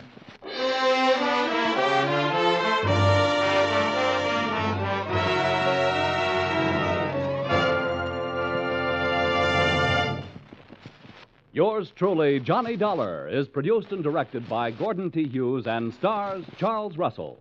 Script by Paul Dudley and Gil Dowd. Featured in the cast were Willard Waterman, Betty Lou Gerson, Larry Dobkin, Paul Dubov, Georgia Ellis, and Edmund McDonald. The special music is written and conducted by Wilbur Hatch.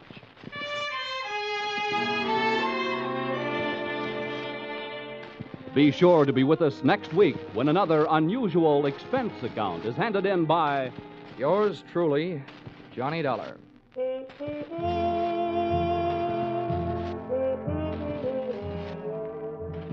Stay tuned for Vaughn Monroe and his Caravan, which follows immediately over most of these same stations. Paul Masterson speaking. This is CBS, the Columbia Broadcasting System.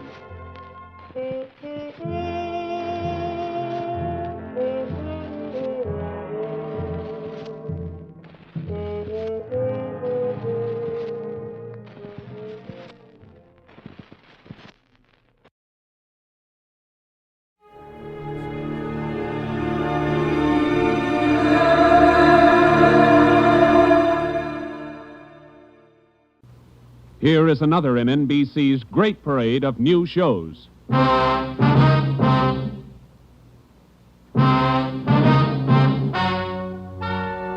Ladies and gentlemen, the story you are about to hear is true. Only the names have been changed to protect the innocent. NBC brings you Dragnet.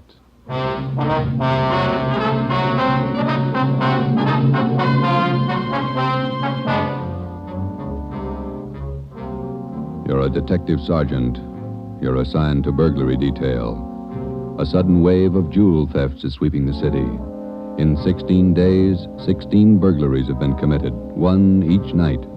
They bear the same trademark. Thousands of dollars of jewels are missing. The thief is a master at his trade. Your job, get him. Dragnet, the documented drama of an actual crime, investigated and solved by the men who unrelentingly stand watch on the security of your home, your family, and your life. For the next 30 minutes, in cooperation with the Los Angeles Police Department, you will travel step by step on the side of the law through an actual case transcribed from official police files.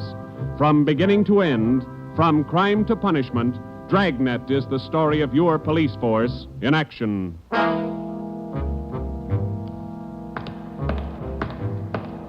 It was Tuesday, June 17th. It was warm in Los Angeles. We were working the day watch out of burglary. My partner's Ben Romero. The boss is Ed Backstrand, chief of detectives. My name's Friday. I was on the way into work that morning, and it was 7:53 a.m. when I got to room 45. Burglary detail. Hi, Joe. How are you, Walker? Gonna be a scorcher out today. Yeah, just like yesterday. Ben in yet? I think he's over in communications picking up the mail. Thanks. You guys been busy? Yeah, kinda. Jewel thefts. Anything big? No big hauls, but he's consistent. 16 nights in a row. Same guy? Think so. Same M.O. Yeah, everybody's got troubles. Gotta check some records. See you later, Joe. Okay, Willie. Burglary Friday. Yeah. Okay, Mike, soon as Ben gets back. He's picking up the mail. Right, bye.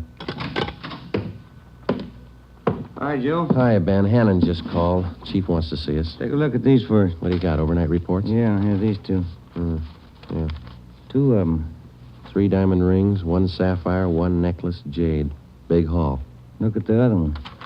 Lady's watch, diamond band, emerald bracelet, tourmaline brooch. What's tourmaline, Ben? I don't know. Must be valuable. It's gone. Let's see. Owner left house about 9 p.m., returned about 1:30 a.m., found property gone, scratches on the door. Probably using the cellophane method. Hasn't missed yet. 2 in 1 night. Well, he's picking up his pace. Must have a bag full of loot somewhere, whoever it is. You get the description sheets from pawn shop detail? Yeah, got him right here. You take half of them. Let's see what luck we got this morning. Nothing so far. Me neither. Let's see. I'll get it, Joe. Burglar Romero. Hi, Ben. Chief still wants to talk to you, boys. He's got an appointment at 8:30. Wants to see you before he leaves. Okay, Mike. Just checking some buy sheets. Be right in. Better make it fast. He's in a bad mood this morning. Okay, Mike. Thank you. Backstrand again? Yeah, he's in a bad mood. Come on. Wonder what's bothering him. Something's bad. He doesn't blow very often. Chief of Detective's Office, Hannon. Go ahead in, boys. He's waiting. Thank you, Mike. All right, ma'am. I'll connect you. Friday, Romero, sit down. Wait till I get the phone. Backstrand. Oh, yes, Mrs. Winthrop. Yes, ma'am. We're doing all we can. Yes, ma'am.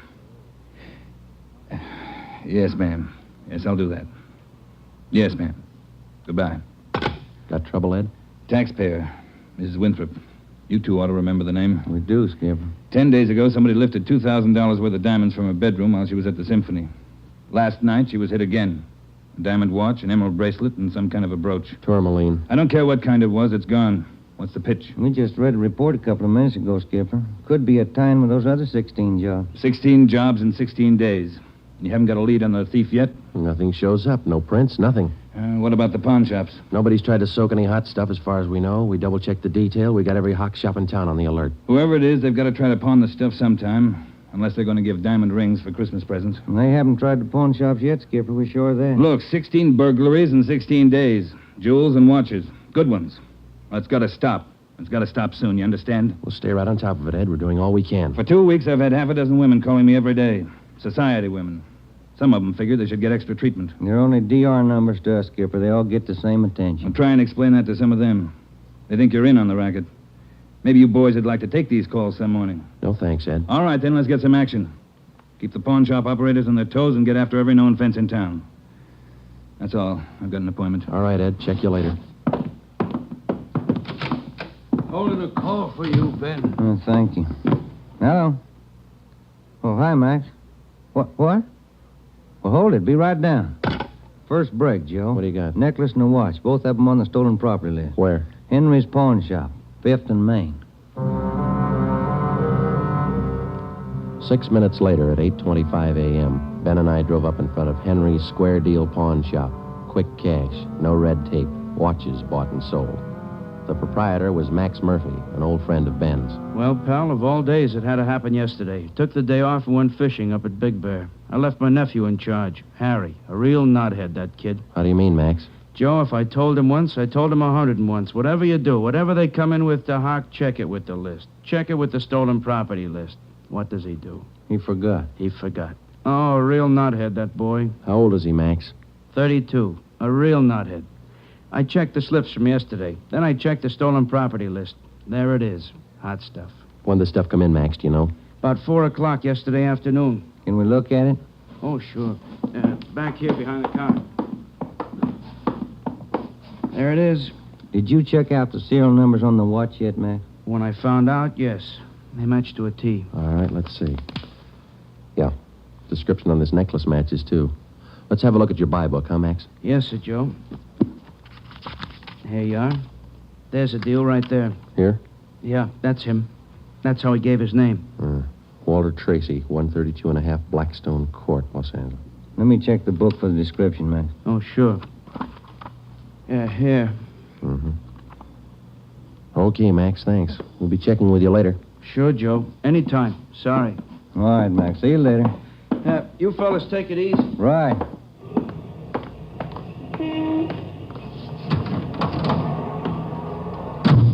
Want to check and see if we're clear, Joe? Yeah, I will. 80K to Control 1. 80K to Control 1. Are we clear? Control 1 to 80K. Stand by. Good lead, Joe. Got a description in here. Yeah, it's too bad Max's nephew had to slip up. Control 1 to 80K. Call your office immediately. Call your office immediately. KMA 367. Wonder what that's about. I don't know. I'll call in. You got some change? I'll use Max's phone.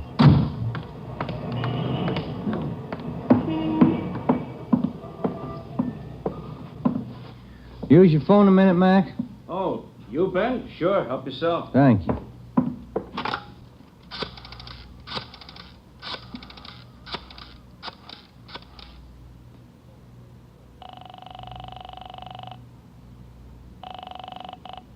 City Hall. 2524. 2524. Burglary. Levine. This is Ben, George. You got something? Hot one. Universal Loan Shop, 6th and Barton Place. Guy just took in a couple of rings. He checked too late. What you mean? He checked the form after the guy left. It was signed Walter Tracy.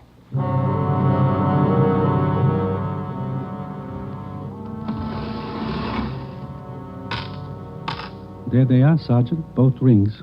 Fine quality diamonds. Don't you usually check your stolen goods list before you take in stuff like this? Usually, yes. Last night, no. I don't know what I was thinking about.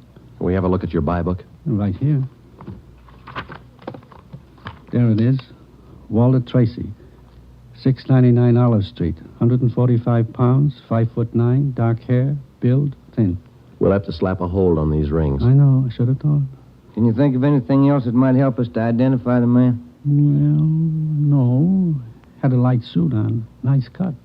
Very well dressed. Thank you. That's all for now. Here's our card. If the guy happens to drop back, give us a call, will you? Sure will, Sergeant. Say, Yeah? I've got some nice watch bands. Yours look old. Can I interest you? No, thanks. Some other time. Come on, Ben.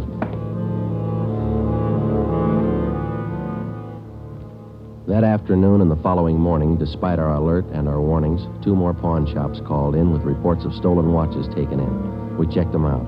The serial numbers on the watches matched those on the stolen property list.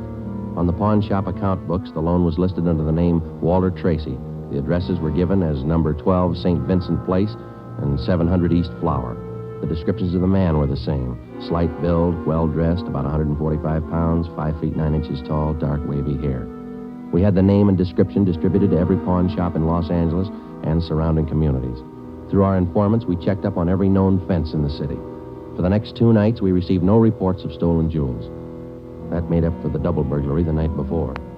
On June 19th, the box score read 18 successive nights, 18 successive jewel burglaries. At 3:25 in the afternoon, Ben and I sat down to check over the late incoming reports. Got anything, Joe? Not yet, no. Nothing here. Maybe the guys left town. Nope. No such luck. Take a look. That's it, number 19. He may set a record. Well, he's making monkeys out of us, isn't he? Look, man's watch, lady's watch, Chinese amber necklace, diamond shirt studs, and a bracelet with 2 large rubies. He's getting ambitious. How's the value listing? Let's see. $1,800. One haul. I'll get it. Burglary Friday. Yeah. What? Yeah. Be right down. Stall him. Let's go, Ben. Where? Kaplan's down on East 2nd. Walter Tracy's in there now, trying to hock a gold watch.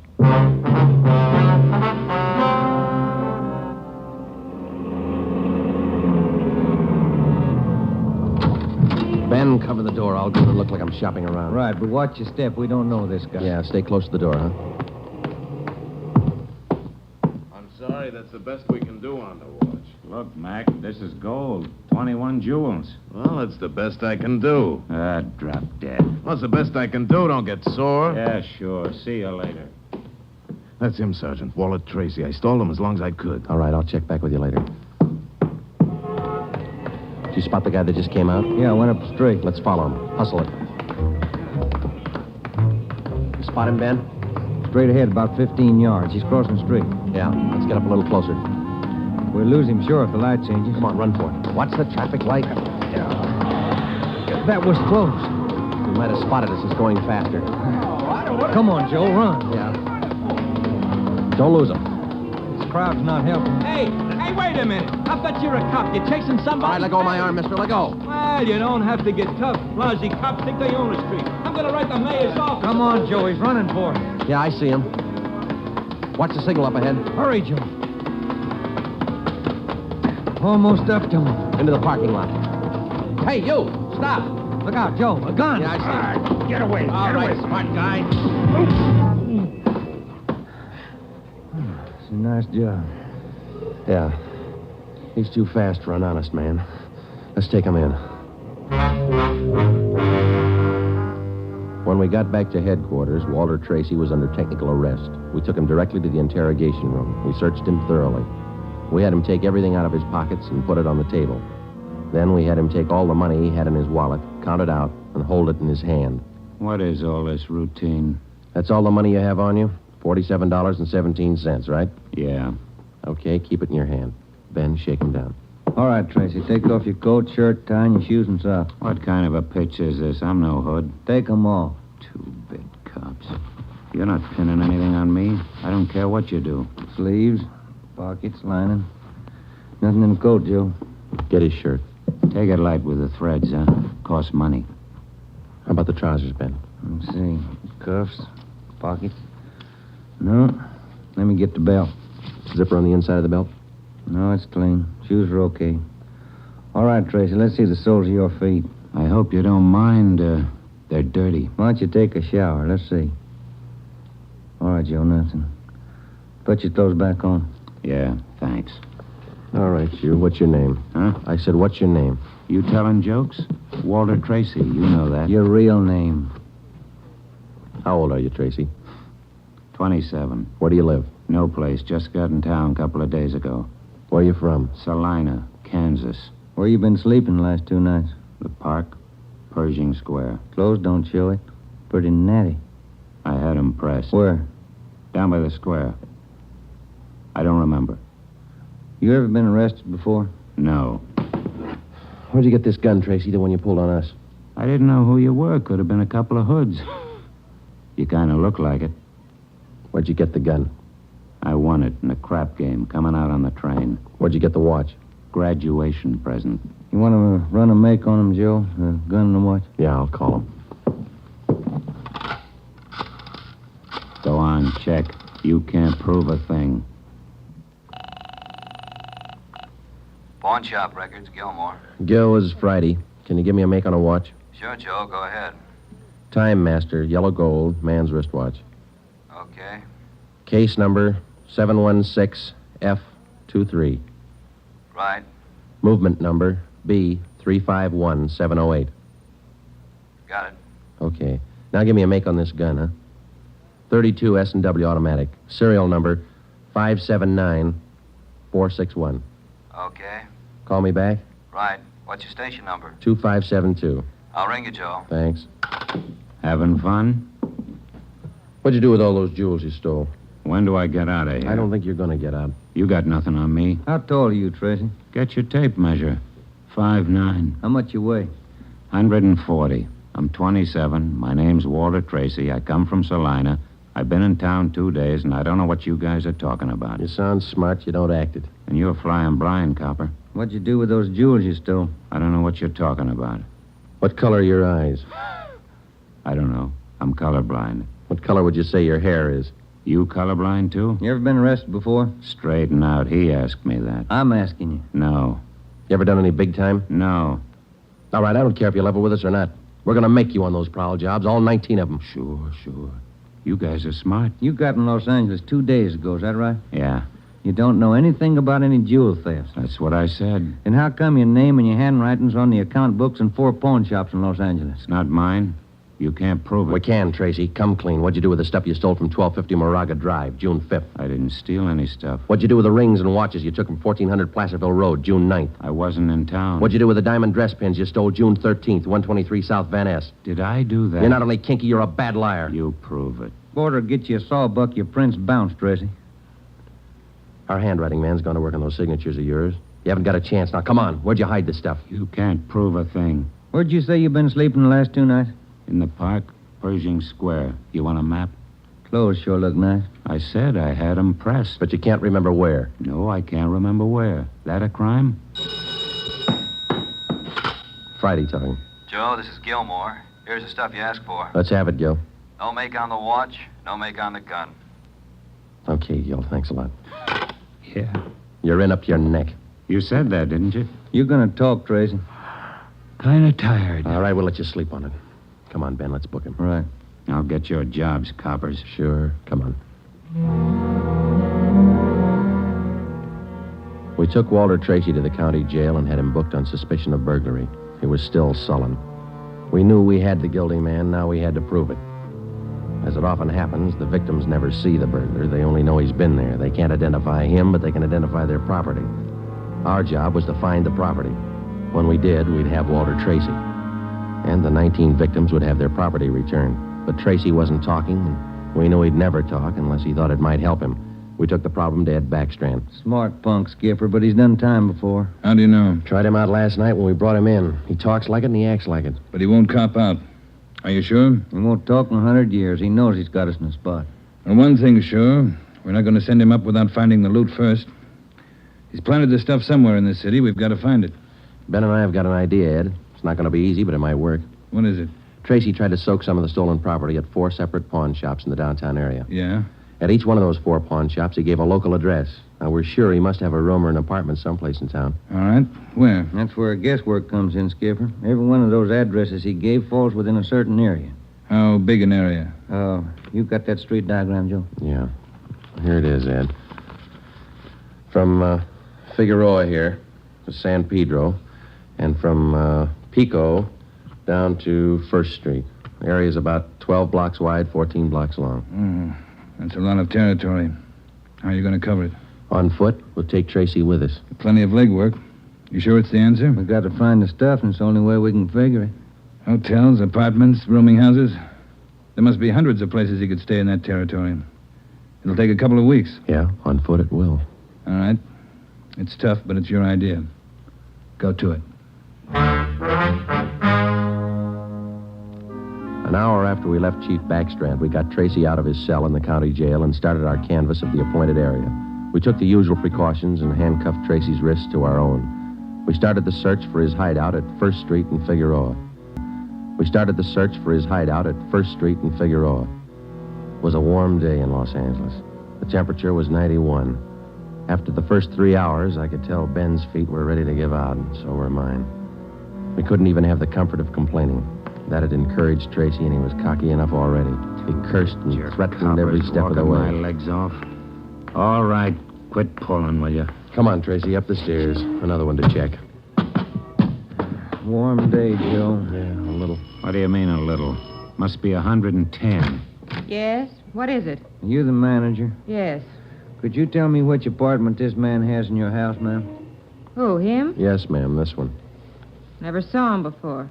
He don't live here. All right, ma'am, thank you. Yeah. Hot, ain't it? When are you going to get wise? Come on, Tracy. Well, that finishes this side of the street. You want to cross over, Joe? Yeah, let's go. I'm hungry. I want to eat. After we cover the other side of the street. You can't do this to me. I'm going to get a lawyer. I'll have your jobs, both of you. Yeah, come on. We only got a couple of hundred places to cover.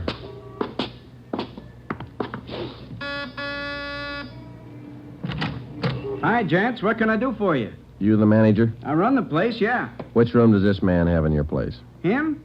You made a mistake. He doesn't live here. All right, thanks. My feet are killing me. Wait till I get a lawyer. I'll burn both of you dumb cops.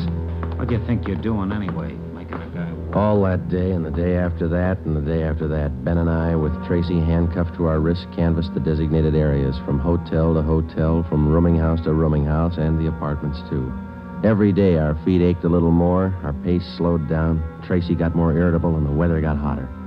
The second day it reached a high of 92, the third day 94, the fourth day 94. Police regulations say plainclothes officers must wear a coat and necktie on the street at all times. We wore our coats and neckties. The search continued into the fifth day. Our pace got even slower. Ben and I started to lose heart. After a while, we forgot our object was to recover the stolen jewels. All we wanted was to find Tracy's hideout. We knew we were right. We knew Tracy was our man. It was a point of pride. Whether your feet hurt or not, you don't give in to a thief. Yes? What do you want? You the landlady here? I am. Which apartment does this man have in the building? Well, none of them. He's not one of my tenants. Thank you, ma'am. Come on, Tracy. By the sixth day, all three of us had special pads in our shoes. Our feet ached worse than ever. Tracy let us know about his every 3 minutes. By late afternoon of the sixth day, we'd covered more than half of the designated area. The temperature was 95. You guys gonna go on forever? I'm sweating like a horse. I'm getting tired of your moaning. That looks like the manager behind the desk. Yes, sir? You the manager? Yes, sir. What can I do for you? Can you tell us which room this man has in the hotel? Him? Mm-hmm. He doesn't live here. Hey, you fellas look awfully warm. Like to cool off in the lobby? We're air-conditioned. No, thanks. I'm hungry. When do we eat? You're always hungry. You got the biggest mouth on a cop I ever saw. Oh, All yeah. right. Yeah. I'm hungry. I want to eat. Now. Wait till I give this story to the papers. Mistreating innocent guys. They'll break you. All right. Come on, up the stairs. I'm going to get a lawyer. Tonight. I'll show you. Yes? Why, Mr. Baker, where have you been?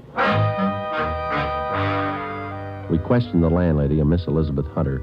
She told us that Baker, alias Tracy, had rented an apartment from her about 2 months before. That's all the information she could give us. Tracy clammed up. He would admit nothing.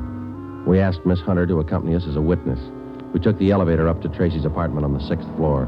Miss Hunter, Tracy, Ben, and I. Down this way. Here. Do you want me to open it? Please, Miss Hunter. What? There's a girl. Walter? What is it, Walter? I told you to get out of town if I didn't come back. I didn't want to leave. I didn't want to leave without you. I thought you slept in the park. Take a jump. Where's the stuff hidden? All right, Ben, handcuff him to a chair. The girl behind him. We'll find the stuff ourselves. All right, Tracy. All right, you're next. I haven't done anything neither, so you can't prove it. Billy, shut up. That's better. No talking between you two. If there is, we'll separate you. All right, Ben, you take the living room here. I'll try the kitchen. And get a window open. It's hot in here. All right. Sergeant, you will be careful of the furniture. Yes, ma'am. Well, I had no idea. You, Mr. Baker, of all people. Don't talk to him, please, ma'am. Oh, yes. Tin cop. Why don't you spell? Ben, look. It's only the beginning. He's got the stuff scattered 7 ways for Sunday. We're going to need help. In the milk bottle? Yeah, 2 rings, 3 loose diamonds, and this bottle of mayonnaise. We found some kind of a brooch in it. A couple of watches taped to the underside of the kitchen sink. All right, you. Convinced? Okay, Ben, call Backstrand. There was a definite possibility that Walter Baker, alias Tracy, had stored some of his stolen loot outside his apartment. We stood little chance of ever recovering it unless we got him to break. Ben called Chief Backstrand, and in 10 minutes he arrived at the apartment with another man from burglary detail, George Levine. Together we went over the 4-room apartment foot by foot. We found jewelry, watches, loose stones in every conceivable place. In cartons of cottage cheese, in jars of cold cream, in the garbage can, everywhere. Who's your girlfriend? All right, I'll ask her. What's your name? I said, what is your name? Billy. Billy Crawford. He didn't do anything. He didn't. All right, Billy. Maybe you can tell us. Where's the rest of the stuff he stole? He didn't steal. He didn't steal anything. Billy, shut up. Keep quiet, you. Ed, wait a minute. What? Just a minute. I want to look over here. Papers. Taped to the underside of that top drawer. What is it, Friday? No, you can't. You can't. Look at these. All right, you found them. I'll talk. No, Walter, don't. Parole papers. He's an ex-con. Yeah, I'll cop out. Don't do it, Walter. Billy, shut up. Dumb dame. The rest of the stuff, where is it? On the roof. Inside the ventilator, the one near the front, you'll find a couple of paper bags. That's it. Levine? Got it, Chief. I'll check it. Your papers say you did time in Oregon. What for? Fell for robbery. Did 5. I owe him 7. What about the girl? Walter, I'm going with you. Her? I don't know. You figure it. All right, Friday. Romero, take the girl to Lincoln Heights and book her. We'll take him. Right, Ed. Come on, Ben. No, Walter, I want to go with you. I'm sorry, ma'am. This way out. All right, easy, lady. No, wait a minute. Just a minute. Walter? You're a dumb dame, Billy. So long. Walter. All right, come on, let's go. What's the matter? You feel all right? He lied. He said he loved me. He lied to me. Don't feel hurt, lady. He lied to everybody.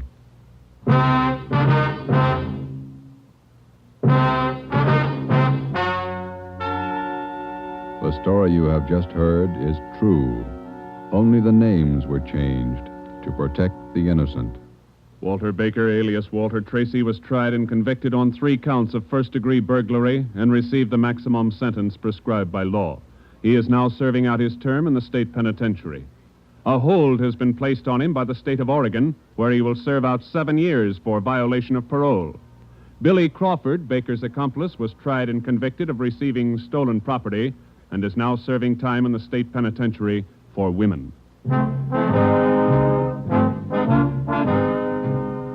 You have just heard the 11th in a new series of authentic cases transcribed from official police files. Technical advice for Dragnet is furnished by the Los Angeles Police Department.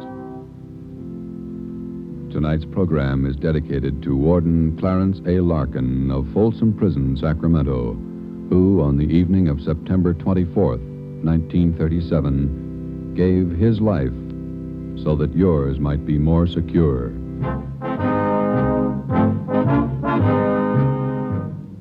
Dragnet came to you from Los Angeles. If you enjoyed tonight's production of Dragnet, you'll want to listen this Saturday evening to a pair of adventure shows featuring 2 well-known Hollywood personalities. You'll enjoy Brian Donlevy, star of Dangerous Assignment. Also on Saturday's schedule is Richard Diamond, private detective, as played by the screen's romantic tough guy, Dick Powell. Listen to both of these exciting programs this Saturday over most of these same NBC stations. This is NBC, the national broadcasting company.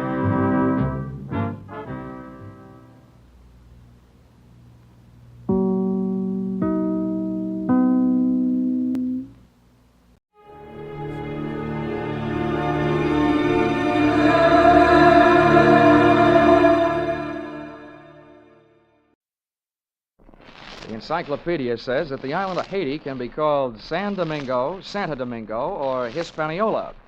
Well, after my visit there, I could suggest a few more things they can call it, but they probably wouldn't get past the censors.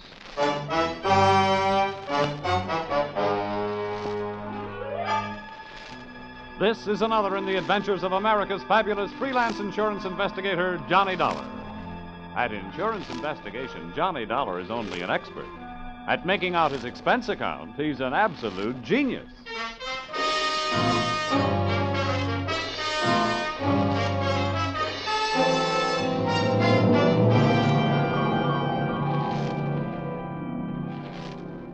Expense account submitted by Special Investigator Johnny Dollar.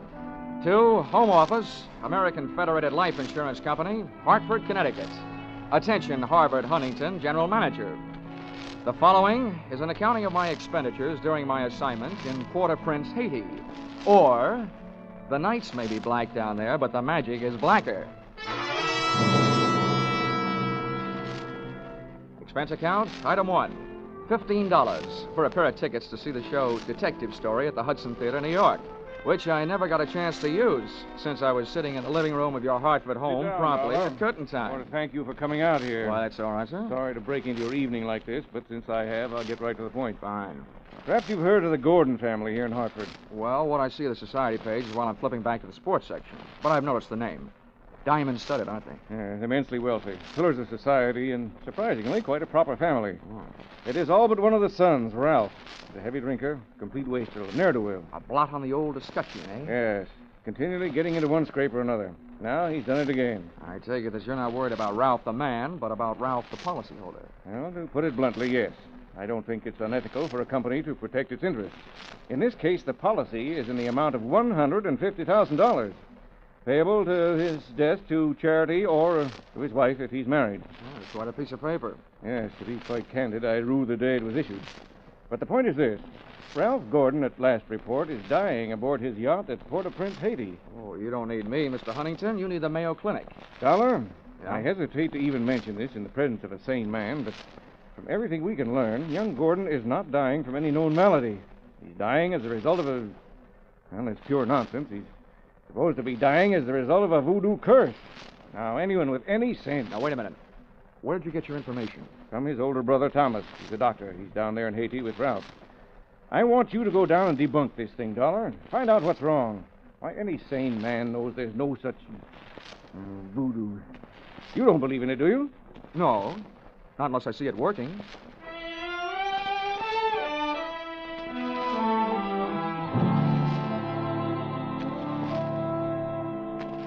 Expense account, item 2, $148.70, Hartford to Port-au-Prince, via airplane. Expense account, item 3, $32.50, tropical clothes. They didn't fit me, but they fit the weather. And item 4, $25, spent while I browsed the waterfront bars in Port-au-Prince, looking for somebody who knew where the Gordon yacht was moored. Know about this When I found him, he not only knew that, he knew everything. Ask me first. My name's Cap Reagan, and I've been here since before repeal. Give up my citizenship, I did, with the help of a couple of prohibition agents. Oh, you don't say. Uh-huh. And I figure on sailing out my final days right here. What do you want with the Gordon craft? I want to see the owner, Ralph Gordon. How do I get to it? Oh, I reckon you pay me to row you out to her. My dinghy's down at the foot of the pier, just a short hail from where we're at. Oh, well, good. Come on, let's shove off then. Just wait till it down my ration here.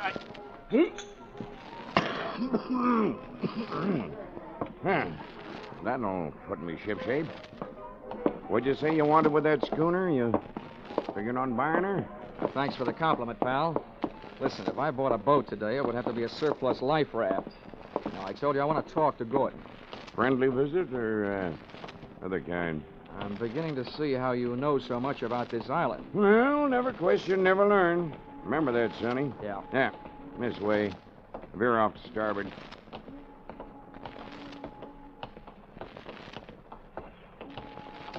Oh, sure. Never question, never learn. Yep. Well, I'm an insurance investigator, and a company sent me down here to look things over, including Gordon. Something wrong? I don't know yet. What do you know about him? A jug full, Sonny, a jug full. Stood into the harbor about 2 months back. No sooner dropped his hook than his crew started taking the pierhead lead. Everybody jumped but the bosun, for reasons of his own. Why did they leave him? 'Cause he was half seas over all the time. You navigate with sextant, a compass, and parallel rulers, Sonny. Not with a double shot and a water chaser. You get the drift? They were afraid to sail with him, huh? Aye, that's the line of it. And if you had ever piled into a reef, you'd feel the same.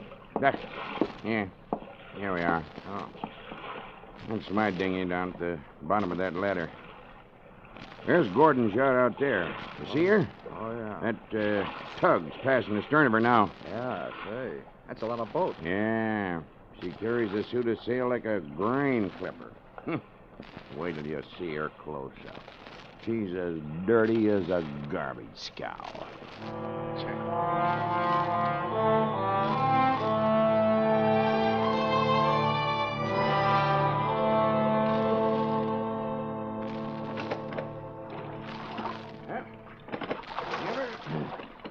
Give her a hail now, Sonny. They're close enough. Hey! Anybody aboard? Hey, aboard the yacht! Anybody home? Yes? What do you want?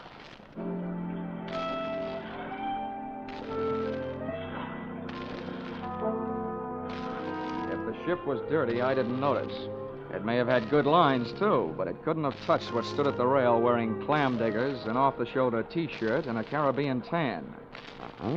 There's a rim hull for you. Yeah. That'll be his wife. His wife? Oh. Can I come aboard? Who are you? What do you want? I'm Johnny Dollar from Hartford. I want to talk to Ralph. Oh. Why, yes, then I guess you'll have to come aboard. Here. I'll swing the stern into the ladder. Okay. There you be. Oh. Steady now. Steady. Okay, Cap. You wait for me, huh? Yeah.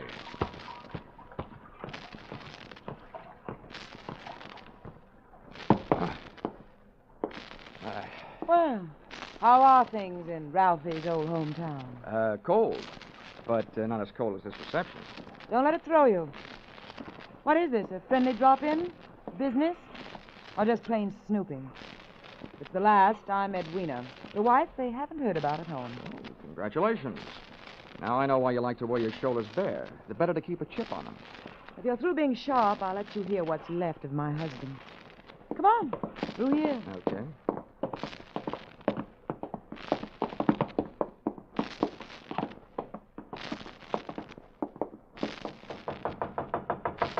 Hey, Ralph. Ralph, you've got a visitor from Hartford. Get away from this cabin, you dirty little gold diggers, and take your visitor with you. Wine's all gone. Why don't they send another case of wine? There you are, chum. He's got the door locked. It'll stay that way till he runs out of wine. You heard enough? Yeah. Enough to know how you acquired your charming attitude. Forget it. I walked into it with my eyes wide open. Let's get back out on deck. The light's better for throwing bobs at each other. Yeah, sure. Sounds like fun.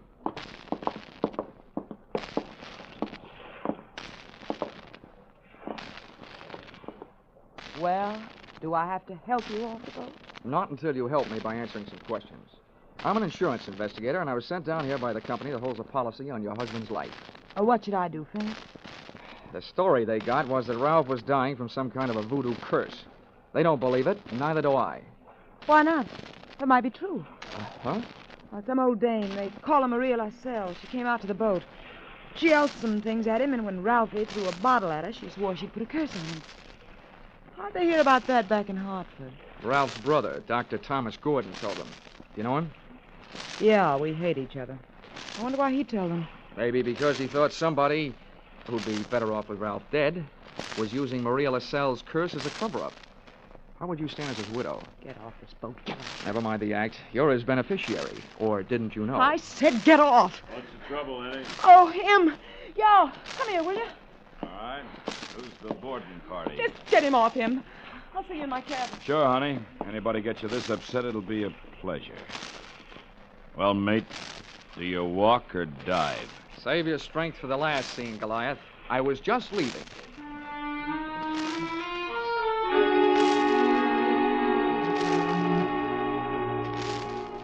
Expense account, item 5, $3. Paid to Cap Reagan as water taxi fare.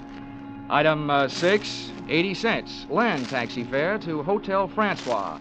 An up-at-the-heels hangout for not only the best in tourists, but also Brother Thomas Gordon, M.D.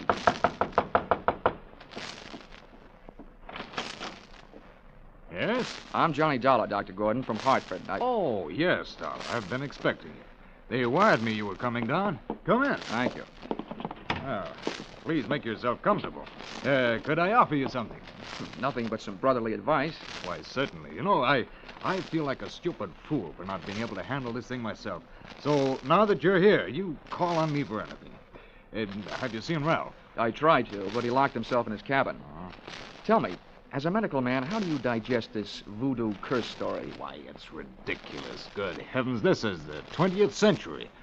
I do think that science doesn't know everything it would like to know about voodoo and black magic. There are stories supposedly true, but any victim would have to have a highly susceptible mind. Now, I know my brother, Mr. Dollar. His mind is susceptible only to his own whims and fancies. Well, then what's the matter with him? That's it. I don't know. He's drawn within himself. He seems to be searching almost insanely for escape through alcohol. Hasn't anybody thought of putting him on the wagon? It's a horrible idea, but I've heard it works. I don't think this is the time for it. He's suffering mentally and needs release. Well, that leaves us with only one thing to think about. No matter how thin you cut it, it's still voodoo. Well, I'm a man of science, Mr. Dollar. I'd make hypocrisy out of all my knowledge and training if I attacked the problem from that direction. But please, you let me know what you learn.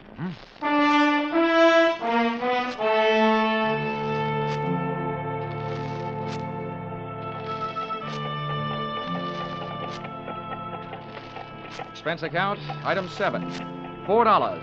Rental of horse and cart in which my walking tourist guide, Cap Reagan, and I jolted out of town in search of Maria LaSalle.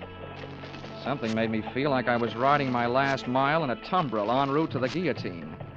The moonlight was fighting a losing battle against an army of storm clouds that were sweeping in. And then to make it worse, I heard a drum. You there, Sonny? Yeah, sort of a tired Gene Krupa. Means we're getting close to Maria's headquarters. Is she the only one around here? Yep. None of the good Hougans performs in her territory. She's too mean. Oh, great. What's the matter? We're here. And that's the path. Over there by that gnarled old tree. From here on, you plot your own course. This is close enough for me. Oh, me too. Well, how do I know I can't put a curse on her? I've never tried. Smooth sailing, Sonny. The path ran along the edge of a field of sugarcane. On the other side was a solid wall of jungle. First, I smelled some feathers burning. Then I heard the chant. There was an opening in the wall of jungle that led to a small clearing, and just before the moon was smothered by another cloud, I saw a shack. Little clouds of smoke curled out through an open door, and I could see the glow of a fire on the floor inside. Maria, I want to talk to you. Who is it? Comes to the house of Maria. My name wouldn't mean a thing to you, but what I have to say will. Can I come in? Andre. What is this word of so great importance to stop Maria? All I know about voodoo is I don't believe it. Papa Legba. I've come to you because I haven't gotten any answers from anybody else. I want to know what's behind this so-called curse you put on Ralph Gordon. You don't believe? You let me make you believe, eh? Ralph Gordon, he died tonight in the wind and rain. And for you, I have magic now. Look, regard my fire. You will see, you will believe this more. Voila! Billy!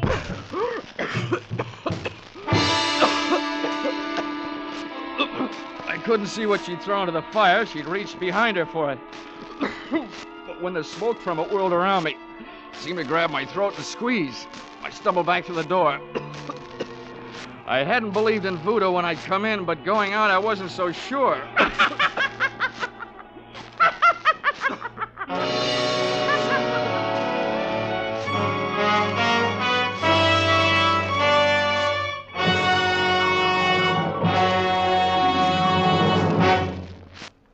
In just a moment, we'll return to the second act of Johnny Dollar. But first, the two Orange Bowl teams, Santa Clara and Kentucky, will be honored by Vaughn Monroe and his CBS Caravan tonight.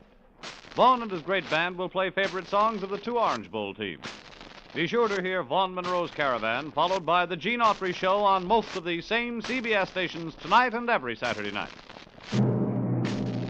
Now, with our star, Charles Russell, we return to the second act of Yours Truly, Johnny Dollar.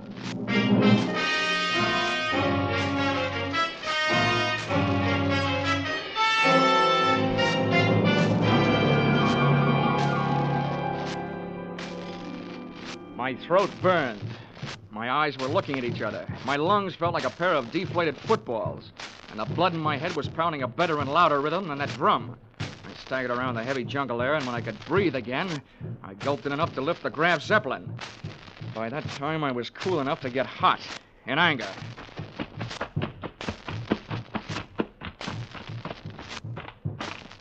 I got back to the shack. Maria had either disappeared into space or flown the coop. The atmosphere was not quite deadly. I crossed over to where she had been squatting. She hadn't left much of what she'd smoked me out with, but she left enough to swing things back from the world of black magic into the world of logic. A few shreds of photographic film on the dirt floor. And film, made of cellulose and nitrates, not only takes pictures, it puts out nitric oxide and nitrogen dioxide when it's burned. A combination that would live up to the demands of any gas chamber. The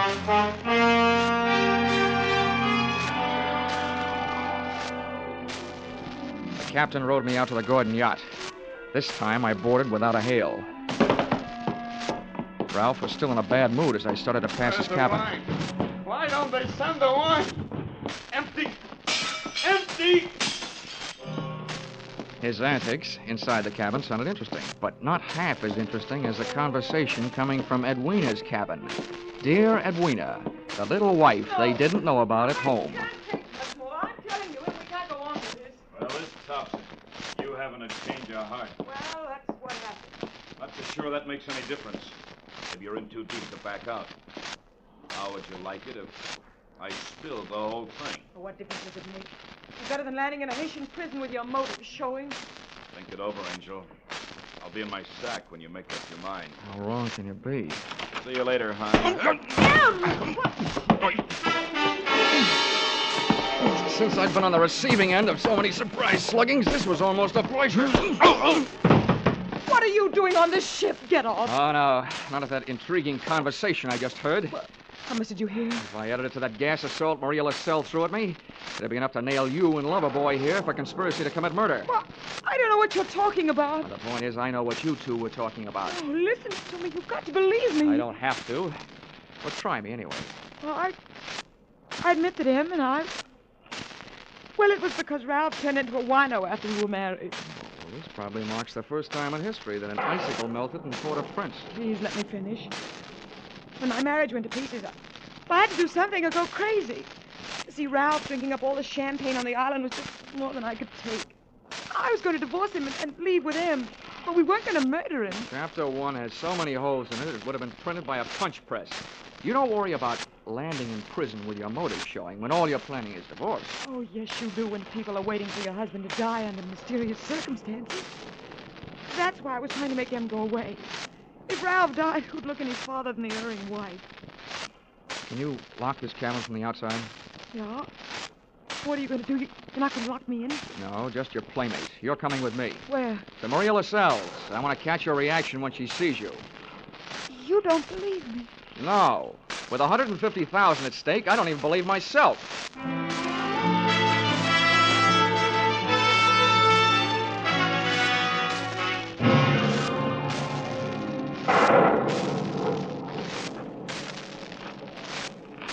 There's her shack. Go ahead. Go on in. Oisy, come to the door of Maria. Come to the door of Maria. Who are you, woman? Well, Mr. Dollar, are you satisfied? Not quite. And you who don't believe, why are you here? You wish again to see the power of my smoke? Let's drop the act, Maria. I know what you threw into the fire. It was my Booker smoke. Yeah, well, a good man from the police laboratory can sift enough out of those ashes to know it was film. What is this you say? I say that I've got enough on you, you old fake, to put you in the local pokey. Who dares to speak this to Maria? And that's where you're going to go if you don't cooperate. That's a promise. What is it you want? Did somebody put you up to this cursed business that Ralph Gordon is supposed to be under? Well, a man of your race. Who was it? I do not know. Now go. That is all. It's not enough. What was his name? I don't know the name. What did he look like then? My eyes are closed. Nuts. Come on. No, Taking you into town, I'm about to drag you by the hair. No, don't touch me. I will tell you how it is. It is true. I do not know the name or the face. He come to me. He asked me when comes the next rain and wind. I tell him last night. But it is tonight. The storm comes with the heat. He tell me he needs storm to close portholes in the ship. Huh? He say, if I bring this curse, I will be the best Huguin on Haiti because it kill white man. That is difficult. That is all. Now you go. How about the film for the fire? Did he give it to you? This is true. Not long before you come. Well, get rid of it, Granny, before you lose your license to operate. Now, you go. Maria will be alone. Papa, Lega. Okay, Mrs. Gordon. Let's not stay for the music. Did you make head or tail out of what she said? Hey, look. What goes into your husband's cabin? Nothing but food and wine. Mostly wine. Well, who fixes his meals? I do. Our cook left us. Well, what about the wine? Huh? Where does it come from? You said it was champagne, didn't you? Yeah, it always comes from the same place. Liquor shop in town, a case at a time. Oh, nothing makes any sense. What are you going to do? All I can do. Try every angle. But that's not all I'm going to try in that liquor shop.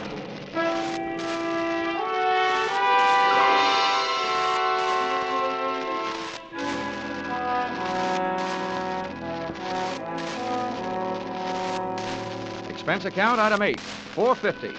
2 quarts of rum, the purchase of which helped loosen the tongue of the proprietor who had been supplying Ralph Gordon's champagne. Which wine? A case at a time, packed in dry ice. There is And no the doubt. words that poured out weren't exactly intoxicating, but they sent me staggering to the nearest phone.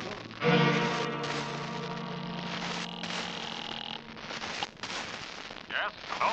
Hello, Dr. Gordon, this is Dollar. Good. Dollar, I've been wondering about you. What have you learned? First, tell me this. What would happen to a man if he was in a ship's cabin on a stormy night with all the portholes closed and there was a lot of dry ice in there with him? What was that? A small room, no ventilation, a lot of dry ice. A lush, maybe passed out. What would happen? Good Lord. Dry ice is solidified carbon dioxide. If enough of it evaporated into the room... The lush would not be bothered by a hangover the next morning because he wouldn't wake up, right? Exactly.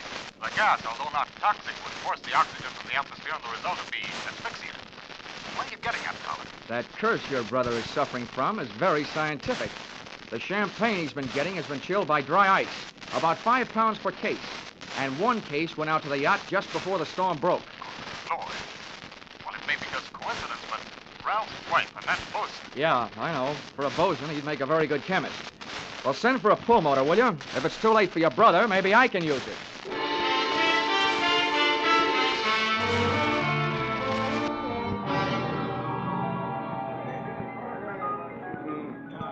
I'm a flying fish sailor. I hail from Hong Kong. Hey, Cap. Blow, Cap. blow. Come on, Cap. Ahoy, Sonny. Send him around, George, from a shipmate and me. This is rum Never mind the weather, round, Sonny. Cap. You gotta row me out to that yacht again. Huh? What do you take me for, a blasted galley sleeve? Come on, My Cap. back is I'm about in a broke hurry. now from all the rowing in this... $20. In this... What'd you say?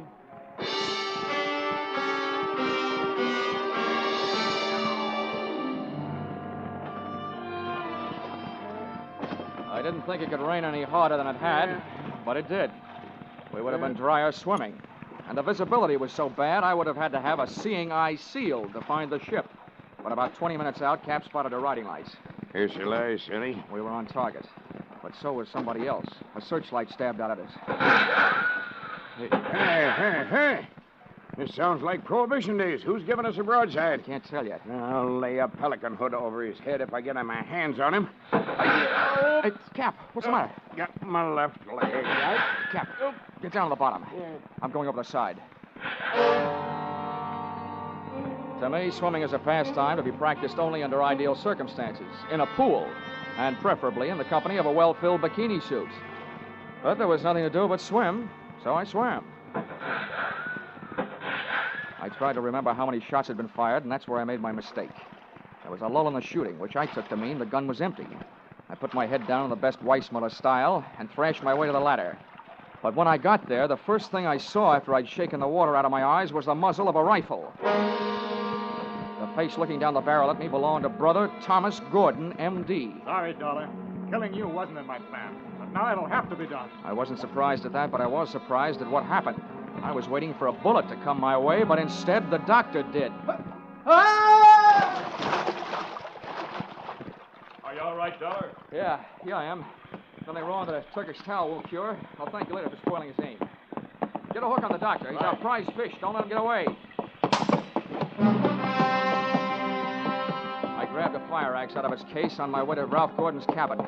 If it needed ventilating, I knew one quick way to do it.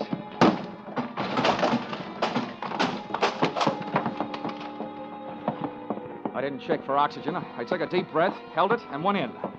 The cabin was littered with wine bottles, and in one corner, in an open case, was the dry ice that was in the process of cooling Gordon off for good. He was stretched out on his bunk. I hefted him to my shoulder, used the last of my breath getting him out of there.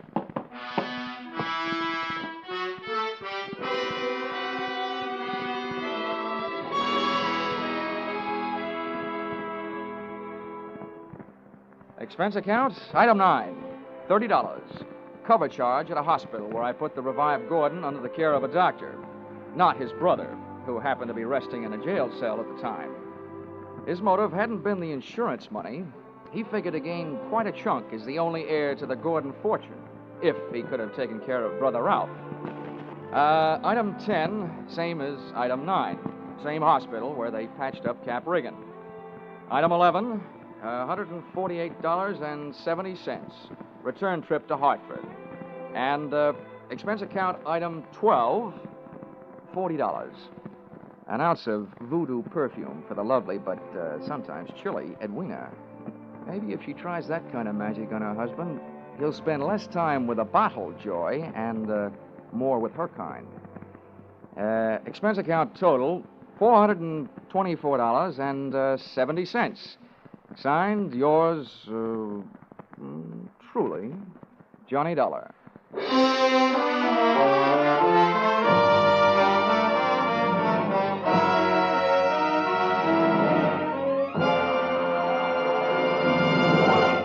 Yours truly, Johnny Dollar, stars Charles Russell. Tonight's script by Paul Dudley and Gil Dowd was produced and directed by Ralph Rose. Featured in the cast were Betty Lou Gerson, Sylvia Sims, Ben Wright, Ken Christie, Howard Culver, Dawes Butler, and Tim Graham. The special music is written and conducted by Leith Stevens.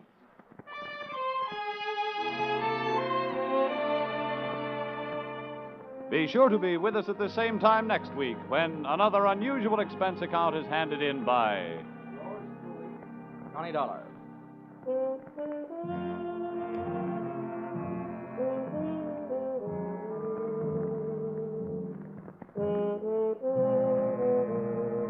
Were you right? Were you wrong? Did you know it was Buster Keaton playing Sing It Again's Phantom voice these last few weeks? Well, now there's a new Phantom riding the airways on Sing It Again. And for identifying him tonight, some CBS listener can win $50,000 in cash and prizes, radio's largest jackpot. Phone calls go out from coast to coast, so be ready for the new Phantom when Sing It Again comes your way over most of these same CBS stations later tonight. Now stay tuned for Vaughn Monroe's Caravan, which follows over most of these same CBS stations. This is CBS, where yours truly, Johnny Dollar, meets adventure every Saturday night, the Columbia Broadcasting System.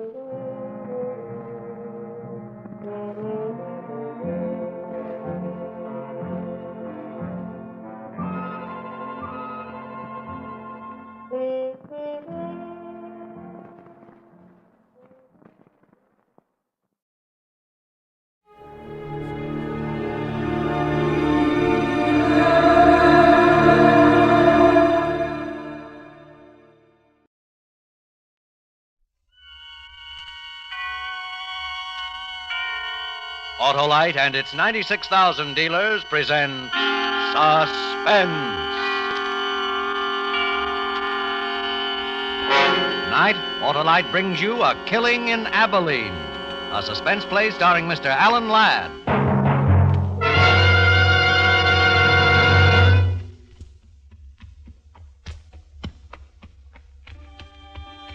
I traveled hard for 300 miles to find the man who killed my brother.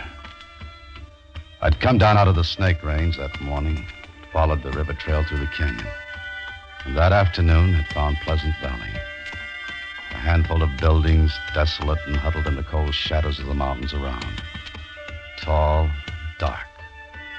No man appeared as I rode through the town. Only a dog challenged, and he from a safe distance. Then it was quiet. About a quarter of a mile beyond an easy rise, I saw what had happened to the people of the town. There were maybe 60 or 70 standing in a circle. And as I got closer, I saw they were gathered around two men. Two men who were digging. You stay put, horse.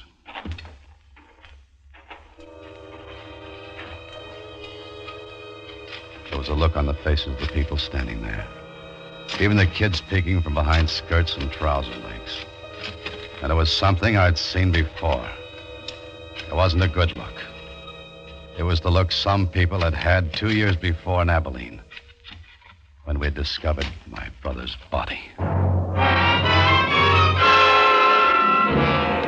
In just a moment, Mr. Alan Ladd in the first act of A Killing in Abilene. Hi, Harlow. Oh, what do you got there? Christmas present, Hap. You got one already? Yes, sirree, and it's an Autolite Stay Full battery that needs water only 3 times a year in normal car use. Why, my car will really cut a caper over this capable Christmas cheer. You believe in giving your car some holiday spirit, too, eh, Harlow? I sure do, Hap. And because the Autolite Stay Full battery has over 3 times the liquid protection of batteries without Stay Full features, it helps eliminate one of the greatest causes of battery failure. And that's mighty important to the spirit of every car owner. And your gift will last a long, long time, too, Harlow. Right you are, because the Autolite Stay Full battery gives longer life. 70% longer life, in fact, as proved by tests conducted according to SAE minimum life cycle standards. A wise selection, Harlow. Yes, friends, for quick, dependable starting, treat your car to an Autolite Stay Full battery. The battery that needs water only 3 times a year in normal car use. See your neighborhood Autolite battery dealer. And remember, you're always right with Autolite. And now, with A Killing in Abilene and the performance of Mr. Alan Ladd, Autolite answers many requests in bringing you a story of the Old West, hoping once again to keep you in suspense.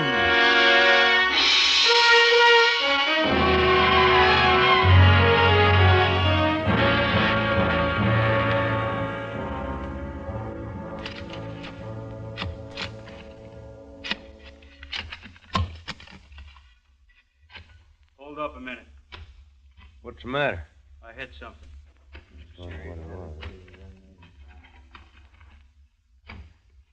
Wait. Better go slow. Dig around this side.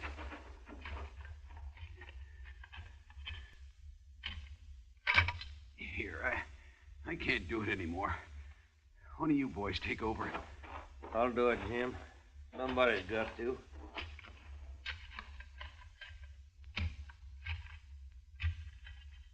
It's him, all right.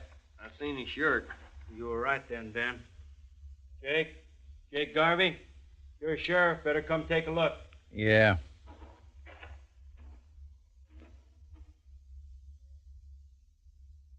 That's him. That's Fred Costin, all right.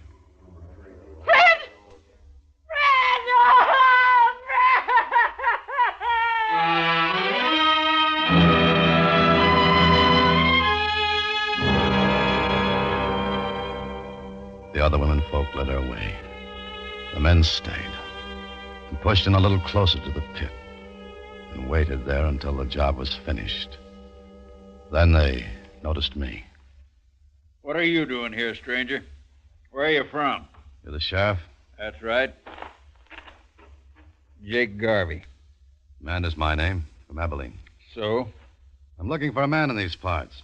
Calls himself Lee Burridge. Who did he say, Sheriff? He said Lee Burridge, Ben. You tell him we'll take care of him. What do you want him for? What's it matter what he wants him for? We know what we want him for. Come on. Now, there ain't going to be no trouble. I'm the law in Pleasant Valley. I'll say what we do. We elected you, Sheriff Jake. We could unelect you. Like Ben said, it was Burridge killed him, and you know it. I've got to talk to you about Burridge, Sheriff. It's important. All right. My office back at the meeting house. We don't need no talk about Burridge. We need to do something about the ugly son. Come down, boys. Let's get on back to town. We'll take her as she comes.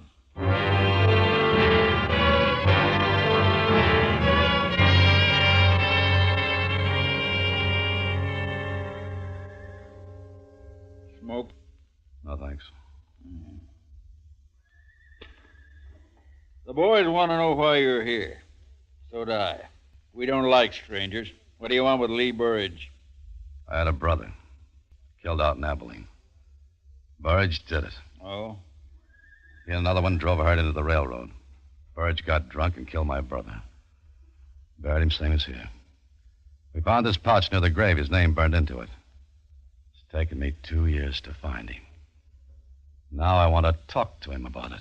The boys are pretty sure he killed Fred Costin, too. So am I now. Maybe so. Fred Costin isn't my business. My brother is. And I want to see his killer back in Abilene standing trial. I made a promise I'd bring him back, that there'd be no more killing. We didn't know your brother, but we knew Fred and we liked him. You can help take care of Burridge here if you have a mind to. Try him here, you mean? On both charges? No need for that. Now, what do you mean, take care of him? How did he kill your brother? His head was beat in. He was beat to death. Yeah, same as he did to Fred. Man who'd do a thing like that don't need no trial. Not for you, maybe. But there'll be no more killing in my family. We'll give him a fair trial here in Abilene. But a fair trial. If Burridge done these killings, he's going to pay for it here. I don't go for lynching. We don't call it lynching when we hang a man for murder. If you don't like it, go on back to Abilene. Maybe I'll do that. When I take Lee Burridge out for trial. I don't know what you're trying to do. I suspect it's get Burridge out of town. If I'm right, you're heading into a lot of trouble. Let's go get him, Ben. It's about time. Hold it. One of you boys going to direct me to where Lee Burridge lives? We could, if we felt inclined. What do you want with him? Just want to talk. Anybody got objections? Yeah, Who are you? Ben Chafee. There ain't gonna be no talking. He's done what he's done. He's gonna pay for it. Ain't nobody gonna stand in the way. It's time you was riding out of here. And if I don't?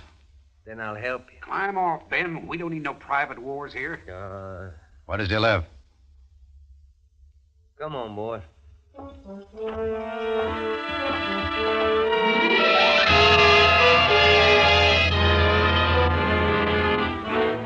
He turned away from me and moved into the sheriff's office, leaving me alone to walk down the strangely quiet street. Towards the hills, the thunderhead was beginning to gather, moving in slowly. Near the end of the street, two men were building a coffin in front of a small house.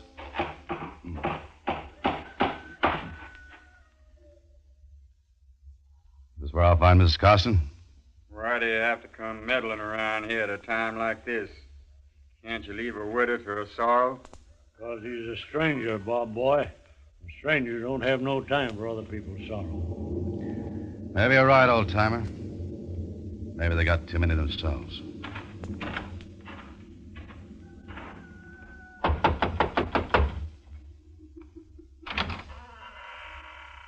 Yes? I'd like to talk to you, ma'am. Could I come in? Can't you see this house is in mourning? Ma'am, I know how you feel. How can you know what I feel? I had a brother once. Killed by this man, Burridge. Oh. I'd like you to help me. It was 2 years ago my brother was killed. His wife would like the killer brought back to Abilene for trial. I'd like you to speak to your friends and let me take him away. He didn't give my Fred a chance before he killed him. He's a cruel, ugly man. He's a killing man. You can see it in his eyes. I understand how that woman feels. I feel the same way. I want him killed, too. But here, where I can watch. Will you tell me where he lives? Don't tell him nothing, Mrs. Costin. You'll go warn him off. Let him go if he wants. I say a man's got one life to live, and he's got a right to lose it any dang way pleases him. I'll tell you where you can find Lee Burridge.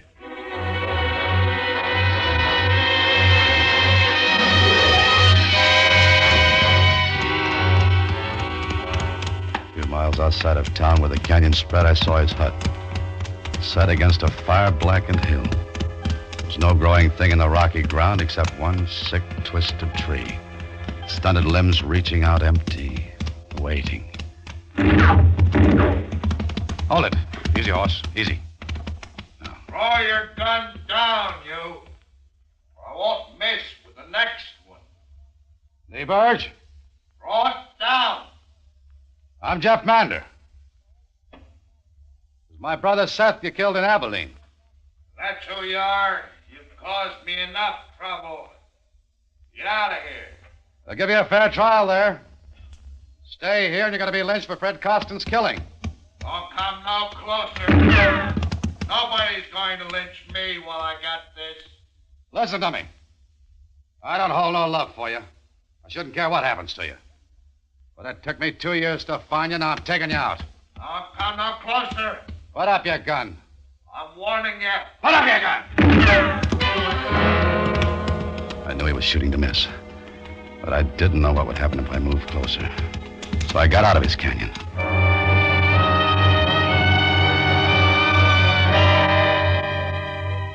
It was clouding over heavy when I rode into town again. Maybe an hour and a half after I'd left the sheriff's office. The streets were still empty. But in a couple of the houses, I saw curtains move in windows and shadows duck away as I looked at them. I wondered if the old man had told them I'd gone to see Burridge. And if they knew what they planned doing about it.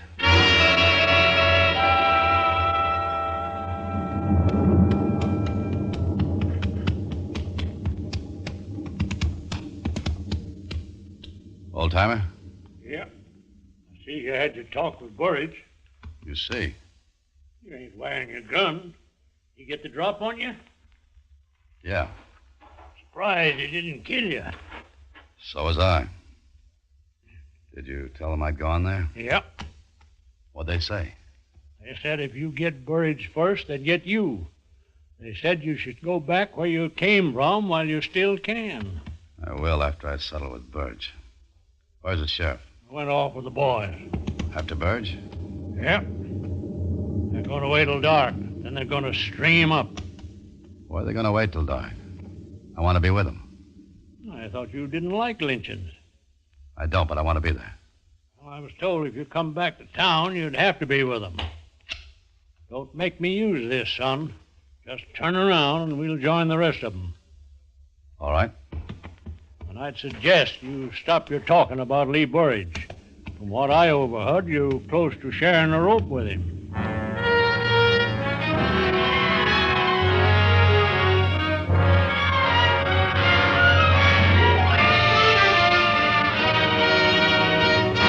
Autolite is bringing you Mr. Alan Ladd in A Killing in Abilene. Tonight's production in radio's outstanding theater of thrills, Suspense.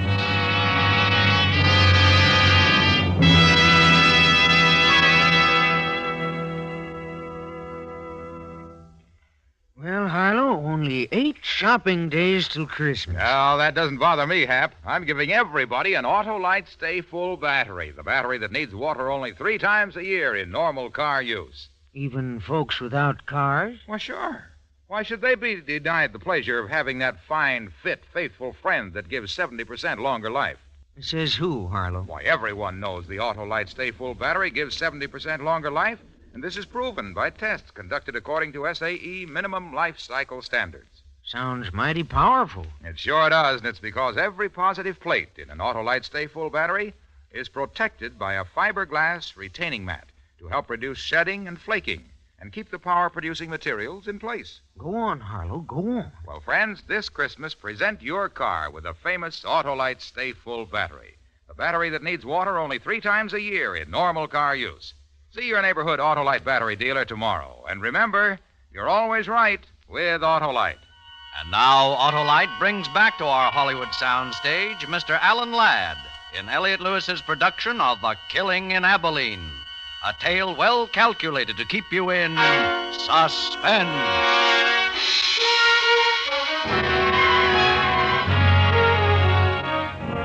We rode out of Pleasant Valley, the old man and me. We rode fast without speaking through scattered herds of cattle on the lower rangeland. Rolling in from the east, the black clouds smothered the mountaintops. The old man still held the gun on me. No use winding the horses.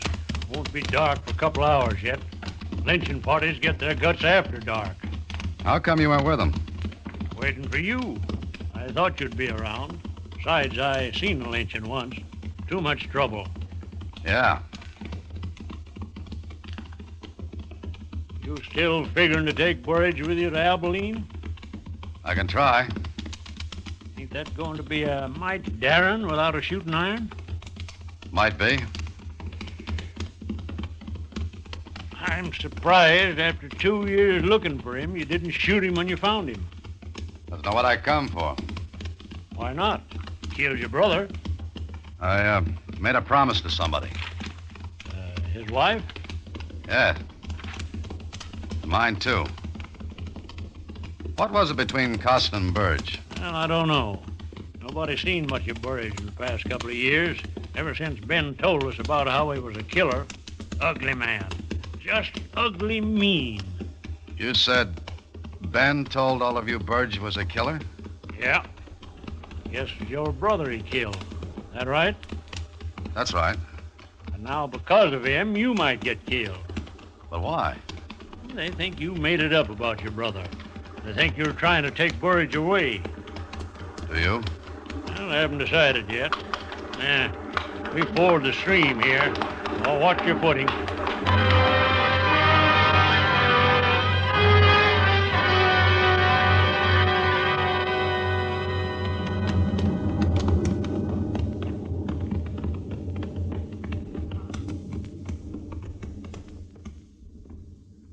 Sonny. Yeah? They haven't seen you yet. You still got time to get out. You let me go? No. I've come this far, I'll finish it. Well, I always said a man's got one life, and he's got a right to lose it any dang way pleases him.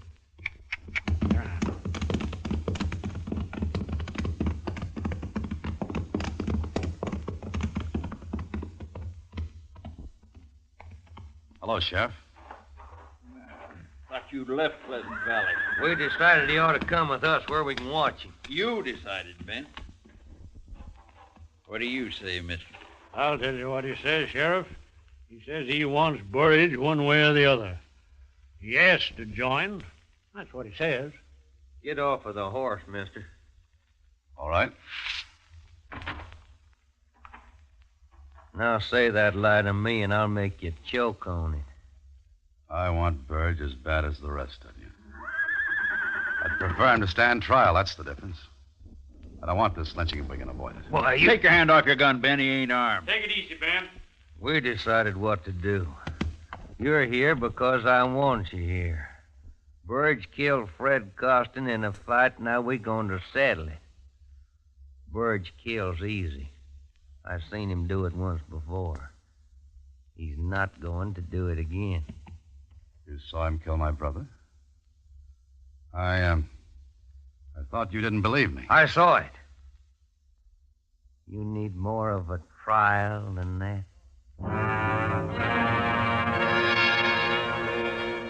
I looked at the faces, angry, filled with hate. And I thought of the ugly man up in the canyon in the broken-down shack. I wondered if he knew what was waiting for him a mile or so away.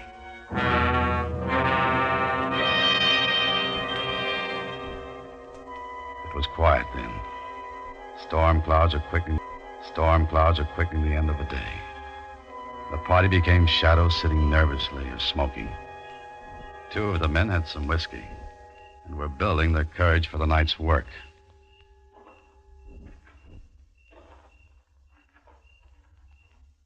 It's nearly dark. I didn't think you'd come. I had to. All the way? My Fred's dead. So's my brother. My Fred was a good man. Never hit me, but he was a dark man with drink. Like those two. What was it between Burge and him? We lost some chickens. Fred said that man stole them. When he came to town for supplies, Fred and him got to fighting. That man hated him and beat him. Fred was terrible hurt. Afterwards, everybody laughed and made jokes. They laughed at their friend? Oh, it was man laughing, no harm, but to a dark man like Fred, it was bad. He swore to get even. That was last Saturday. He went in to drink. And didn't come back? We all thought he rode out someplace for shame. Why do you think Burge killed him? They were all talking about it. Who was? All the men, Saturday night. They said Fred and that man were arguing. Who heard them? Ben did. When Fred didn't come back, we all knew that man had killed him. He did, and he's going to pay for it. Who found the grave, ma'am? Ben did. I'm sorry for your brother's wife. But it's got to be this way. Just like the Holy Book says. An eye for an eye. Let's go, boys. It's time to ride.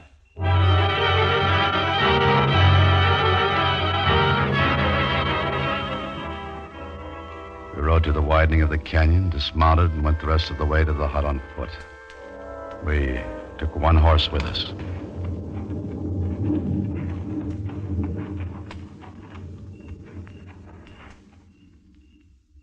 He's there, all right.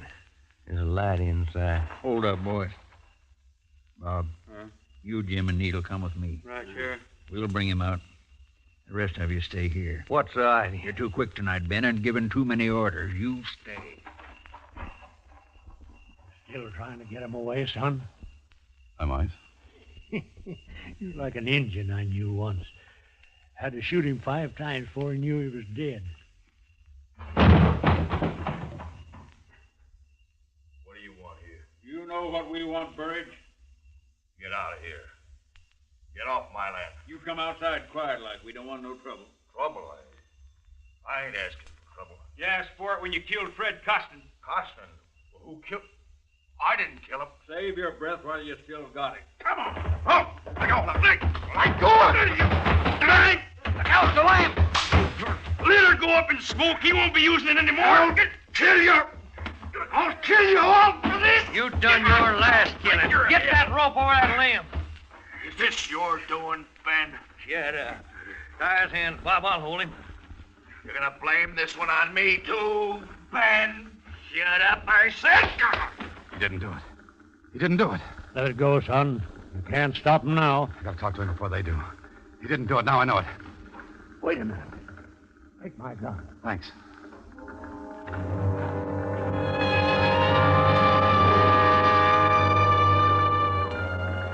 The flames in the shadows flicked over the ugly man's face.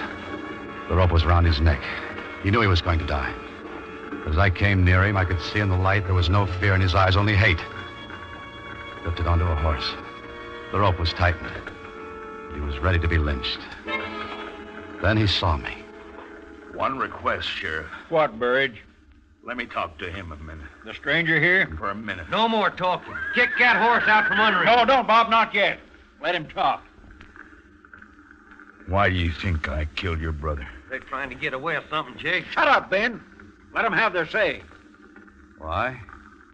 We found your pouch near my brother's grave. Your name on it. And tonight Ben told me he saw you do it. I didn't. I wasn't with Ben that night. Ben wanted to drink, and I didn't. He left me. Took my pouch with him. What does it matter about his brother? It's Fred Costin we're hanging him for. I didn't kill Fred Costin either. Listen, mister, I didn't kill your brother. He's talked enough. He killed Fred Costin. I told you that. What about it, Burge? I didn't kill Fred Costin. He's a lying skunk. Let's get it over with. I say let him talk. Where'd you get that gun, mister? How did you know where Fred was buried, Ben? How did you know where Fred was buried? Mrs. Costin says you found the grave. How'd you know where it was? Answer him, Ben. You told me where it was, Ben. I saw him burying poor Fred. That's how I knew. If you saw the burial, why didn't you stop Burge then? Wasn't none of my business. But it is now. What made you change your mind so fast? Stay away from that horse, Ben. Get up, Cut him down, you bum. Cut him down. I think you'll be coming back to Abilene with me, Ben. You think so?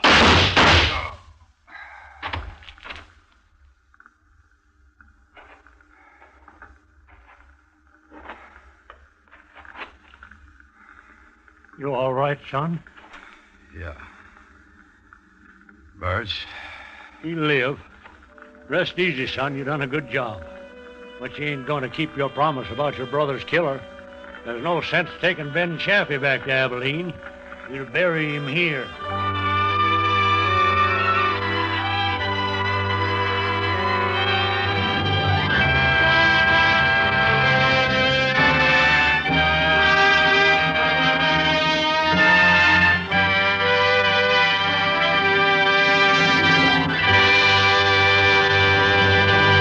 Suspense, presented by Autolite. Tonight's star, Mr. Alan Ladd. Christmas shopping can be fun. It doesn't have to kill one. Give an Autolite Stay Full battery. Only 3 times a year do you fill one. And that's because the Autolite Stay Full battery is the battery that needs water only 3 times a year in normal car use. And it's one of more than 400 products for cars, trucks, planes, and boats made by Autolite in 28 plants coast to coast. These include complete electrical systems used as original equipment on many leading makes of America's finest cars. Electric windshield wipers, starting motors, voltage regulators, coils, distributors, wire and cable, generators, all engineered to fit together perfectly, work together perfectly, because they're a perfect team. So, friends, don't accept electrical parts supposed to be as good. Ask for and insist on original factory parts at your neighborhood service station, car dealer, garage, or repair shop. And because all Autolite parts are original factory parts, you can be sure you're right, because you're always right with Autolite.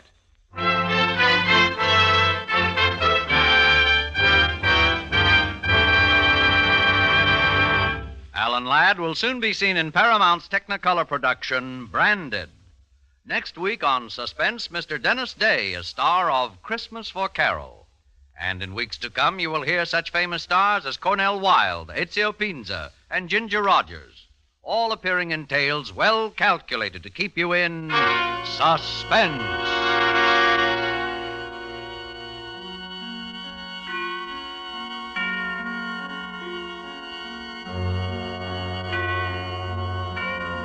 Suspense is produced and directed by Elliott Lewis, with music composed by Lucien Moraweck and conducted by Lud Gluskin.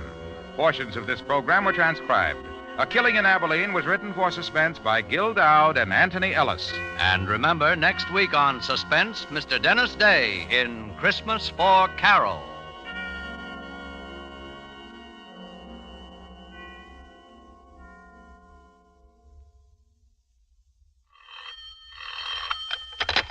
You can buy Autolite Stay Full batteries, Autolite Standard Type, or Resistor Type spark plugs, Autolite electrical parts at your neighborhood Autolite dealers.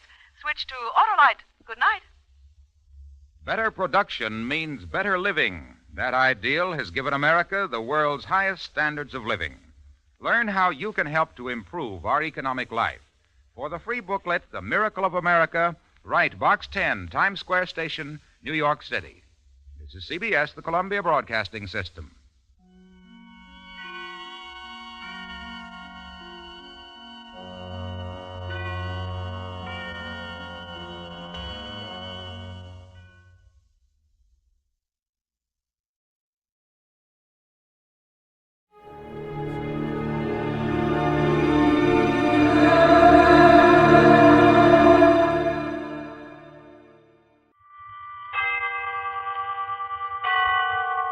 Autolite and its 98,000 dealers bring you Mr. Jack Benny in tonight's presentation of Suspense.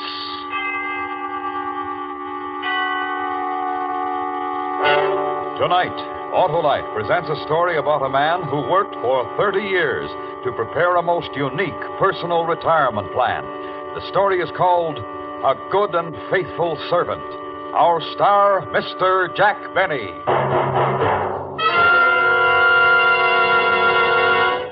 Hello there, Harlowe. Well, the legislative luminary. How are you, Senator? My car is giving me trouble, Harlowe. Your car? What's wrong with it, Senator? Well, it gets going slower than a loser leaving office. It rides rougher than a tax debate and uses more gas than a 3-day filibuster. Well, it may be spark plug trouble, Senator. Spark plugs should be checked every 3,000 to 4,000 miles, so see your nearest Autolite spark plug dealer. His exclusive Autolite plug check indicator will quickly show the exact condition of your spark plugs. If they're worn out or wrong for your style of driving, he'll recommend resistor or standard type, ignition-engineered Autolite spark plugs for smoother performance, quick starts, and gas savings. Sounds like a propitious proposal, Harlowe. How do I find this Autolite spark plug dealer? Why, just phone Western Union by number and ask for Operator 25. She'll quickly tell you the name of your nearest Autolite spark plug dealer where you can get the finest spark plug service money can buy. And remember, from bumper to tail light, you're always right with Autolite. And now, with the performance of Mr. Jack Benny, Autolite presents transcribed A Good and Faithful Servant, hoping once again to keep you in suspense.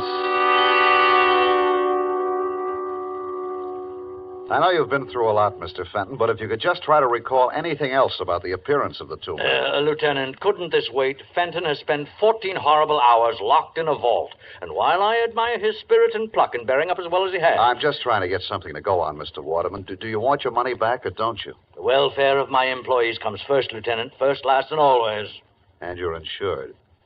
Mr. Fenton. Don't answer if you don't feel up to it, Fenton.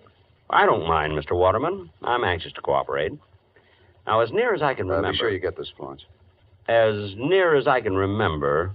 Of course, I had only a flash before they forced me into the vault. We understand, Mr. Fenton. I had the impression of one being tall, but not too tall, and the other one was shorter. But not too short. Exactly. And they were wearing masks, rubber masks. One had a Lionel Barrymore mask, and I think the other was Dick Tracy. It was quite a shock to see him. Aha. The Brinks Gang, Lieutenant. The Brinks Gang to a T. Maybe. Mr. Cartwright, would you come over here, please? Mr. Cartwright, is it the practice to keep large sums of cash on hand overnight at the store? Well, yes, the store does a tremendous cash business, Lieutenant. Tremendous. And yesterday was Dollar Day. Thank you. Mr. Cartwright, how did it happen that Fenton was alone in the cash room when the bandits entered? Did he customarily close the vault for the night? Well, not customarily, no.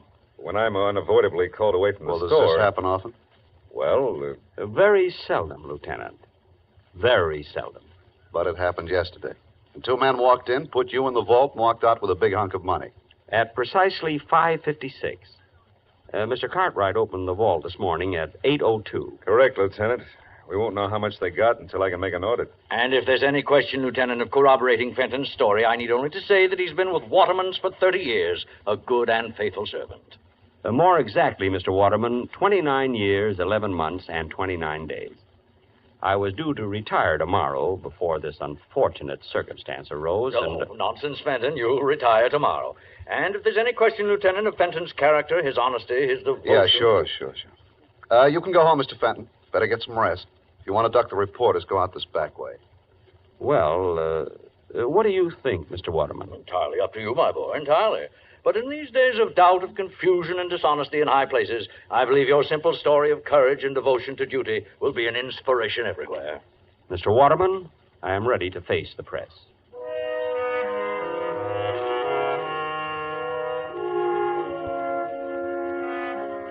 They were all very nice to me. The reporters, the police, Mr. Cartwright, and especially Mr. Waterman. All that money missing. $50,000. Yet his only concern was for me. I thought that if I could afford it, I'd like to buy him some little token of gratitude. Then I thought again. In my desk at the office, there was a secret compartment, and in that compartment was $50,000. I guess I could afford it.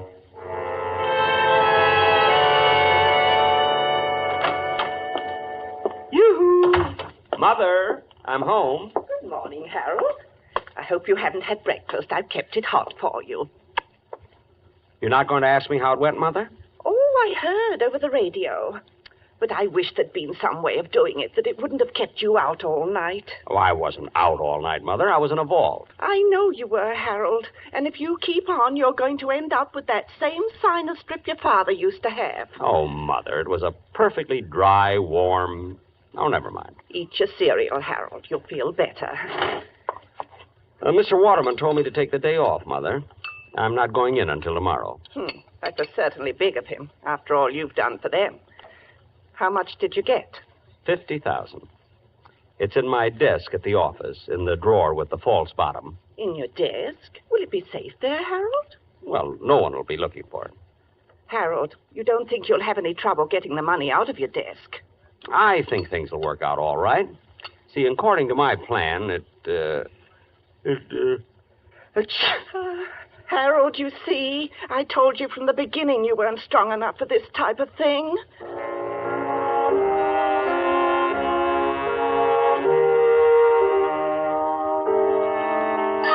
The next morning at 8:43, I punched in at the store.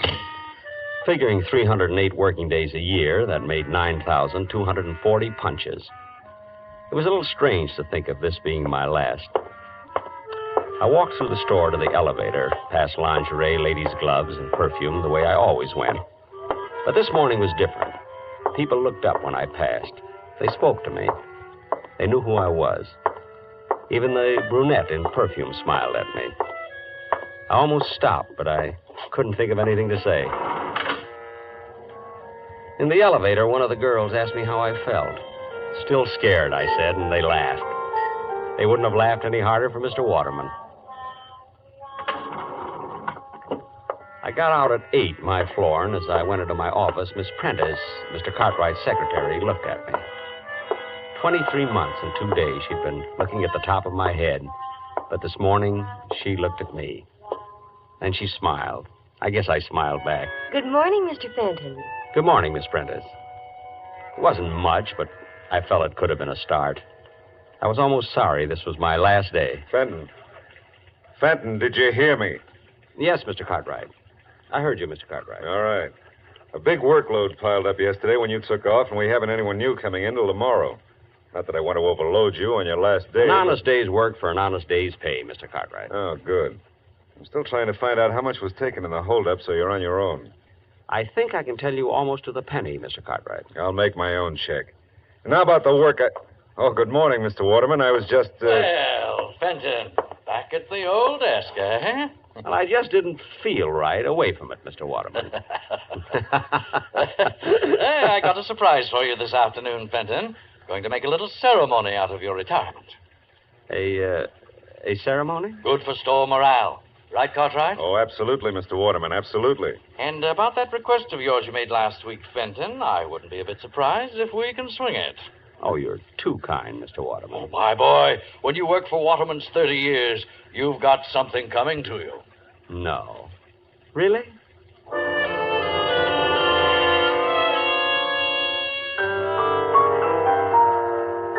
I ate my usual lunch that day, the Thursday Blue Plate Special at Elmo's Grotto. 70 cents plus the usual 10% tip. 7 cents. With the usual 20 minutes left in my lunch hour, I headed for the park with a nickel bag of peanuts. The squirrels were going to miss me. No, Mr. Waterman. You've had 3 already. Give Mr. Cartwright a chance. Sit up, Mr. Cartwright. Sit. That's it. That's it. Excuse me. Would you mind if I join you, Mr. Fenton? Why, Miss Prentice. Of course. Of course not. Sit down. Thank you. Move over, Mr. Waterman. He does look a little pompous, doesn't he? Which one is Mr. Cartwright? There, with the small mustache. He bites. And, is there a Miss Prentice? Well, there is, but I believe she is, well... Nesting? Well... How long long have you been feeding them, Mr. Fenton? They seem so friendly. 30 years, Miss Prentice. My favorite animal. You give a squirrel a nut, and does he eat it? No. He runs away and stores it in a hole. We could all benefit from their example. And now that you've stored your little nest egg, you're retiring, Mr. Fenton. Well, you might say that, yes. You're quite a fascinating character, Mr. Fenton. Me? I'm sorry I didn't know you sooner. You know, the whole store is talking about your ordeal in that vault. Oh, it wasn't so bad. In fact, I've always rather liked the vault. What an odd thing to say. Well, chacun est son goût, Miss Prentice. That's French for each to his own taste. Oh, you've been abroad, Mr. Fenton. Me? Oh, my goodness, no. Oh, but you will now that you're retiring. No, I've got my eye on a little cottage by a lake and woods. Lots of squirrels there. And no time clocks. You and your wife? Mother. Oh, I hope you get it, Mr. Fenton. Thank you, Miss Prentice. I wonder what the robbers are going to do with all that money. I wonder. It's 5-1. Shall we go back and punch in, Miss Prentice?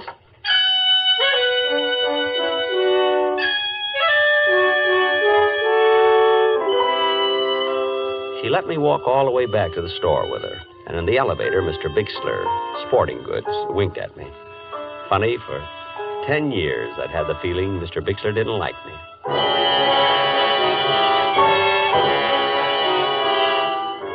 There was quite a gathering in the cashier's office when we arrived. All the executives from Mr. Waterman's down, and the editor of the store paper wandering through Waterman's. I'd sent an item to him last summer. Mr. Fenton of Cashier's Department spending his 2-week vacation at home. But he never printed it. Well, come in, Fenton. We've been waiting for our, shall we say, guest of honor. Me, Mr. Waterman? You, Fenton. We have a little ceremony which I'd hope to conclude before the lunch hour was over. Oh, I'm sorry, Mr. Waterman. Think nothing of it. This is your day, Fenton, your day. Oh, going to get a shot of the two of us, Wolf? Yes, sir, Mr. Waterman. Over by the door? Oh, if you don't mind, I'd like it sitting at my desk. I feel more, secure there. By your desk. How's this? Got it? Good. And now, Fenton, we all say farewell to a good and faithful servant, one who has given 30 years of his life as a contribution, however small, to making Waterman's the great institution it is today. Well done, Harold Fenton. Thank you. A modest man, but conscientious. His regular comings and goings passed almost unknown to many until his ordeal of 2 days ago. Locked all night in the vault by brutal and rapacious thieves. A night in which, in his own words, he relived each and every day of his 30-year service to Waterman's. Oh, greater devotion hath no man.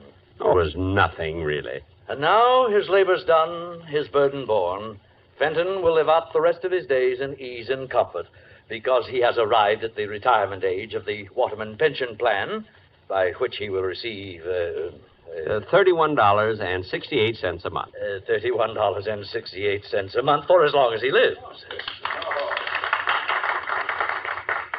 Thank you. And now, a little surprise for Harold Fenton. A week ago, in a letter to me, our good and faithful servant asked that on his retirement he be given permission to purchase for his home his old desk. Well, actually, Mr. Waterman, I don't know what I'd do without it. Oh, frankly, I put in a lot of thought on this simple request. I weighed the factors in my mind. On the one hand was Fenton's 30-year service. On the other... Mr. Waterman. On the other, he was already receiving his pension of, his pension. However... Please, Mr. Waterman. However, Fenton, my boy, I decided to go you one better. One better? Not a new desk. Nothing so unsentimental. Fenton, instead of allowing you to purchase the desk, I'm giving it to you. Phew. All right, boys, right in here. Take the desk wherever Fenton here wants it. Now, back to work, everybody. Month-end clearance today. Whoops. Easy, men. Don't drop it. Easy. Fenton, my boy, in the years ahead, when you're seated at your old desk, think of us, won't you? I certainly will, Mr. Waterman. I certainly will.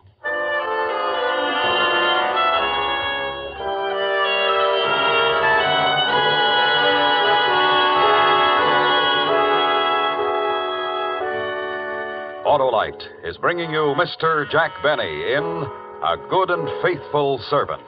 Tonight's presentation in radio's outstanding theater of thrills, Suspense.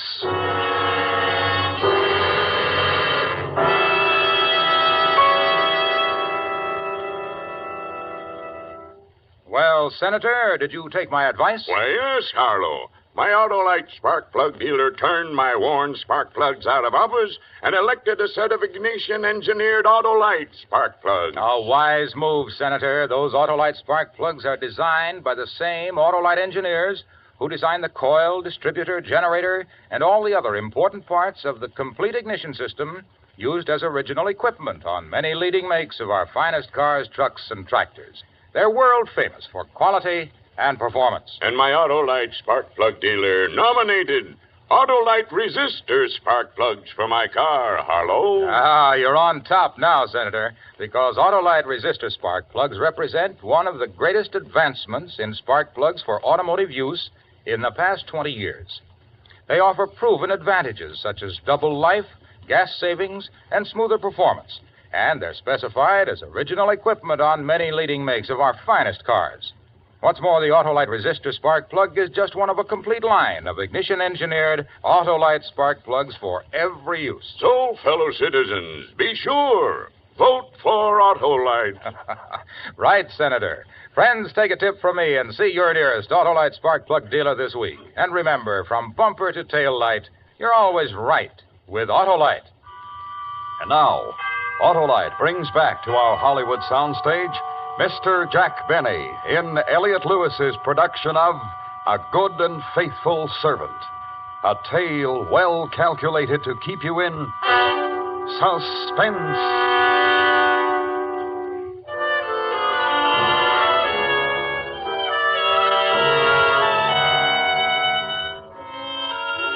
Retirement agreed with me. A walk to the park to see my friends when I felt like it. A leisurely lunch at Elmo's Grotto when I felt like it. And when the need arose, a little gardening. Mother and I were very happy. You've done enough for one morning, Harold. Your back will go out again. All through, Mother. Just cleaning off the spade. What were you planting this morning, Harold? Mother, if anything should happen to me, knock wood, Knock wood. right in between the beets and the radishes, there's a very rich patch of dirt. Son, aren't we going to get our little cottage by the lake? I have to go in town today, Mother. I might just inquire around. Oh, good.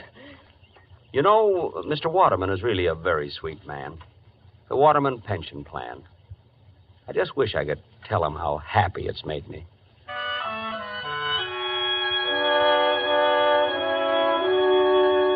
I hadn't told Mother, but Miss Prentice had called that morning.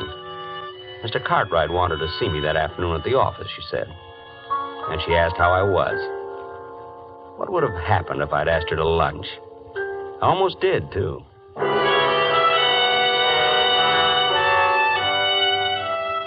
In the cashier's office at the store, Miss Prentice smiled when she saw me, and I smiled back. In fact, we struck up quite a conversation. Oh, Mr. Fenton, how are you? Fine. Just fine, Miss Prentice. Retirement agree with you? Yes, indeed. Fine. You notice we haven't filled your old job. No? Oh, yes, indeed. Haven't been able to find another man of your type.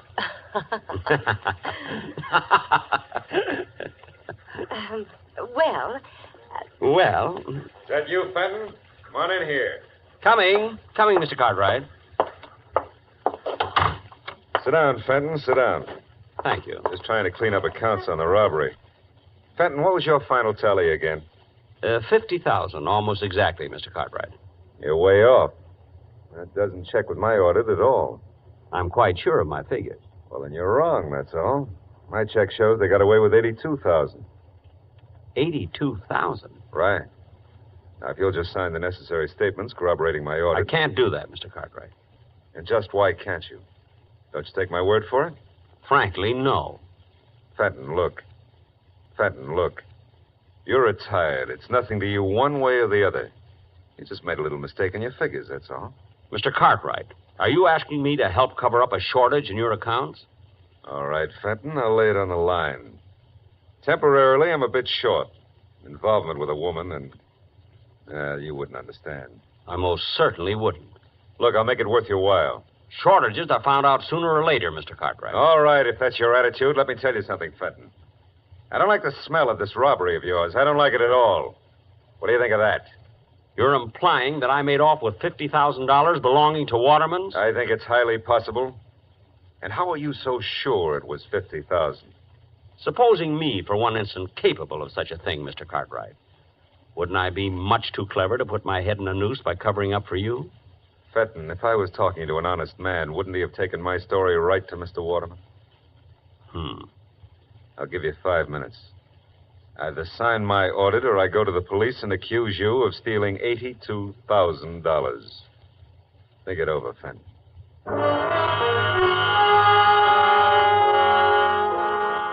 No question about it, Mr. Cartwright's dishonesty might be a bit awkward for me. My instinct about the man had been thoroughly sound. I had disliked him for 16 years. Well, there was only one safe way out of it. Well? Mr. Cartwright, if you need money... Yes? Why don't you rob the vault? Actually, it isn't hard at all. Well, how do I get away with the money? I'm sorry, I never reveal professional secrets. Well, then you'll have to help me, Fenton. Lock me in the vault and you get away with the money. Me? Sure. Then we're both in the clear for good. Help me out, Fenton. You mean I'm going to clear out the vault a second time? You'll never regret it. Regret it? The fact is, I'd rather enjoy it.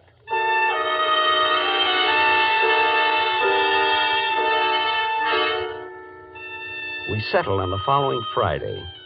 Friday nights, the store stayed open till 9, and they were having a big white sale that day. The money was already stacked on Mr. Cartwright's desk when I got there. It was a juicy haul. I didn't see Mr. Cartwright around, but... Hello, Mr. Fenton. Miss Prentice. But the money. I was listening when you and Mr. Cartwright made your plans, Mr. Fenton, and he caught me and forced me to help him. You understand, Harold. I mean, Mr. Fenton. Harold, times like these draw people together quickly, don't you think? Oh, I do. I really do. Miss Prentice. Helen. Thank you. Helen, Miss Prentice, Mr. Cartwright mentioned a woman in his life. You're not the one? Harold, of course not. Excuse me. I just thought... You remember the office party last Christmas? Oh, that? Well, that was just because he was under the mistletoe. And if you'd been under it instead of Mr. Cartwright... Really? Well... Oh, Fenton, you're here. Good. Anybody see you come up? It doesn't matter, really, Mr. Cartwright. Might even be better that way. Then you and Miss Prentice can say that I left minutes before the bandits arrived. You're right, of course, Harold. Thank you. Are you ready, Mr. Cartwright? I brought some wrapping paper for the money. Even brought along a handle with care sticker. That's the Fenton touch, you know. Get on with it, will you? No need to be nervous. There. Neat? I spent 8 years in wrapping and mailing. All right. You know what to do with it, Helen. I know. Just a minute, Mr. Cartwright. I'm to take the money, remember? There's been a change, Fenton. We rewrote the script. You think that's wise? To fly in the face of my experience? Now, look, Fenton, we're not children. You lock us in the vault and take off with the money. You think we'd ever see you again? Well, you're questioning my honesty? I'm sure Miss Prentice will vouch for me. We're rather good friends. Miss Prentice, Helen. Unfortunately for you, Fenton, Helen's on my side. Now, if you wouldn't mind getting into the vault, huh? Me? In the vault? But... This is a loaded gun, Fenton. Get in the vault. But... You came back for a second helping, that's all. The Confederate got away with the money, but I courageously slammed the vault door on you and went for help. But... Will they believe me? I imagine they'll find $50,000 somewhere around your house. They'll believe me. Helen. I see. I'm sorry, Harold. It's a nasty trick, but we're nasty people. You should have stuck to squirrels. Just one thing, Fenton. How did you ever get that $50,000 out of here the first time? How? Well, I didn't, Mr. Cartwright. You didn't? Then where is it? It's still in the vault. I don't believe it. Oh, it's quite cleverly hidden. It took me most of that night. I was locked in. Get in there and show me. I'm sorry, Mr. Cartwright. Get in there. No. I went through a lot for that money, Mr. Cartwright. 30 years. I just as soon you shot me. Helen, hold the gun on him. I'm going in and look. Well, don't be long. What if somebody should walk in? I'll be able to see if he's lying. Just watch him. You see anything? Not yet. I don't think it's possible that... Open the door so I can get some more light. Must be true. Crime changes people. I had never lied, yet I lied to Cartwright. I had never used violence, yet I got behind Helen and... Hey! I guess I'll go home. Mother will be wondering what's happened to me.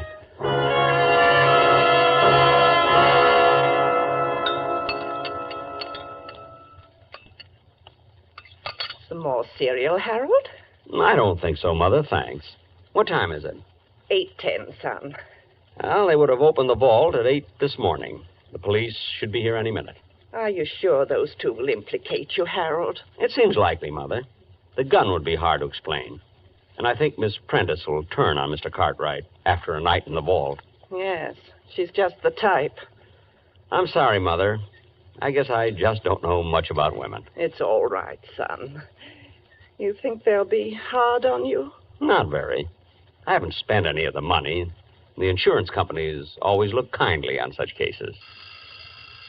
There they are. Harold, how long? 2 years, Mother. Maybe less. Maybe even 1. It's still a long time. A long time? After 30 years in Waterman's? Hardly. I'll get the door.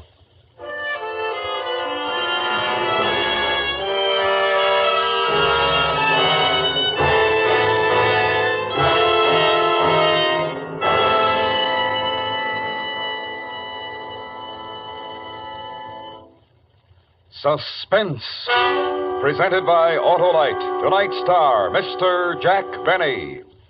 This is Harlow Wilcox speaking for Autolite, world's largest independent manufacturer of automotive electrical equipment. Autolite is proud to serve the greatest names in the industry. They are members of the Autolite family, as are the 98,000 Autolite distributors and dealers in the United States and thousands more in Canada and throughout the world. Our family also includes the nearly 30,000 men and women in 28 great Autolite plants from coast to coast and in still other Autolite plants in many foreign countries, as well as the 18,000 people who have invested a portion of their savings in Autolite. Every Autolite product is backed by constant research and precision built to the highest standards of quality and performance. So remember, from bumper to tail light, you're always right with Autolite.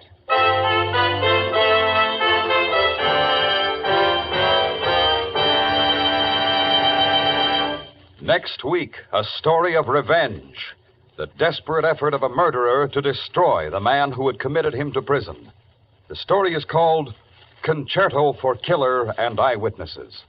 Our star, the director of Suspense, Mr. Elliot Lewis. That's next week on Suspense. Suspense is produced and directed by Elliot Lewis, with music composed by Lucian Morowick and conducted by Lud Gluskin. A Good and Faithful Servant was written for Suspense by Richard M. Powell. Portions of this program were transcribed. In tonight's cast, Norma Varden was heard as Mrs. Fenton, Doris Singleton as Helen, Gerald Moore as Mr. Cartwright, Joseph Kearns as Mr. Waterman, Hy Averback as Lieutenant Miller, and Charles Calvert as Mr. Wolfe. For the location of your nearest Autolite spark plug or Autolite battery dealer, or your nearest authorized Autolite service station, phone Western Union by number and ask for operator 25. Switch to Autolite. Good night. This is the CBS Radio Network.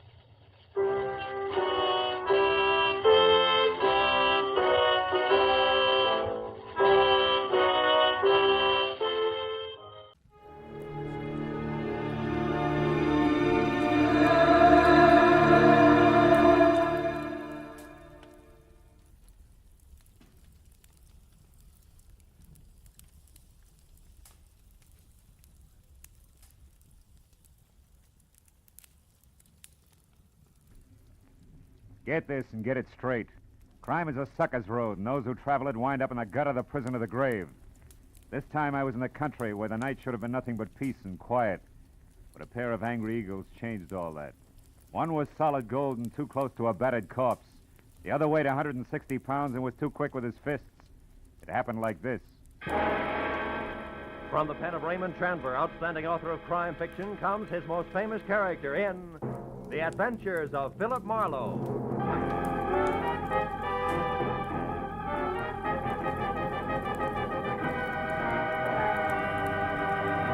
Now, with Gerald Moore, starred as Philip Marlowe, we bring you tonight's exciting story, The Angry Eagle.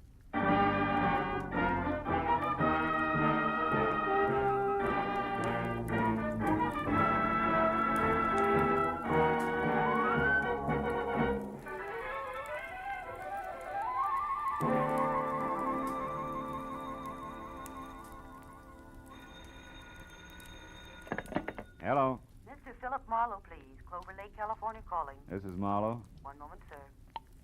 Go ahead on your call to Los Angeles, please. Hello, Marlowe. Babe Durney. Remember me, light heavy contender in 39? Oh, yeah, sure. I remember you. Good. You still have that bar in Southgate? No, I'm back in the game. Ah. Trainer this time for a welterweight that's good. His name's Danny Eagle, and he's another Barney Russ, believe me. No kidding. Yeah, but he's in trouble. Come on out, will you, Phil? Clover Lake's only 20 miles. You can be here by 6. It's just outside of Malibu, up on the hill. Well, what's your boy's trouble, babe? Plenty. And it could end up being his life. Now step on it, Phil. Oh, and listen, you're a sports writer from Detroit, not a private detective. You got it? Got it. Leaving now, babe.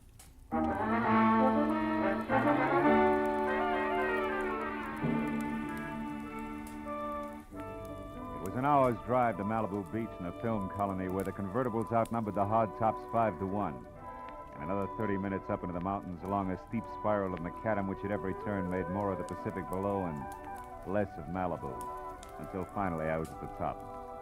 To my right, there was a dirt road which a freshly painted sign said led to Clover Lake Training Camp, private.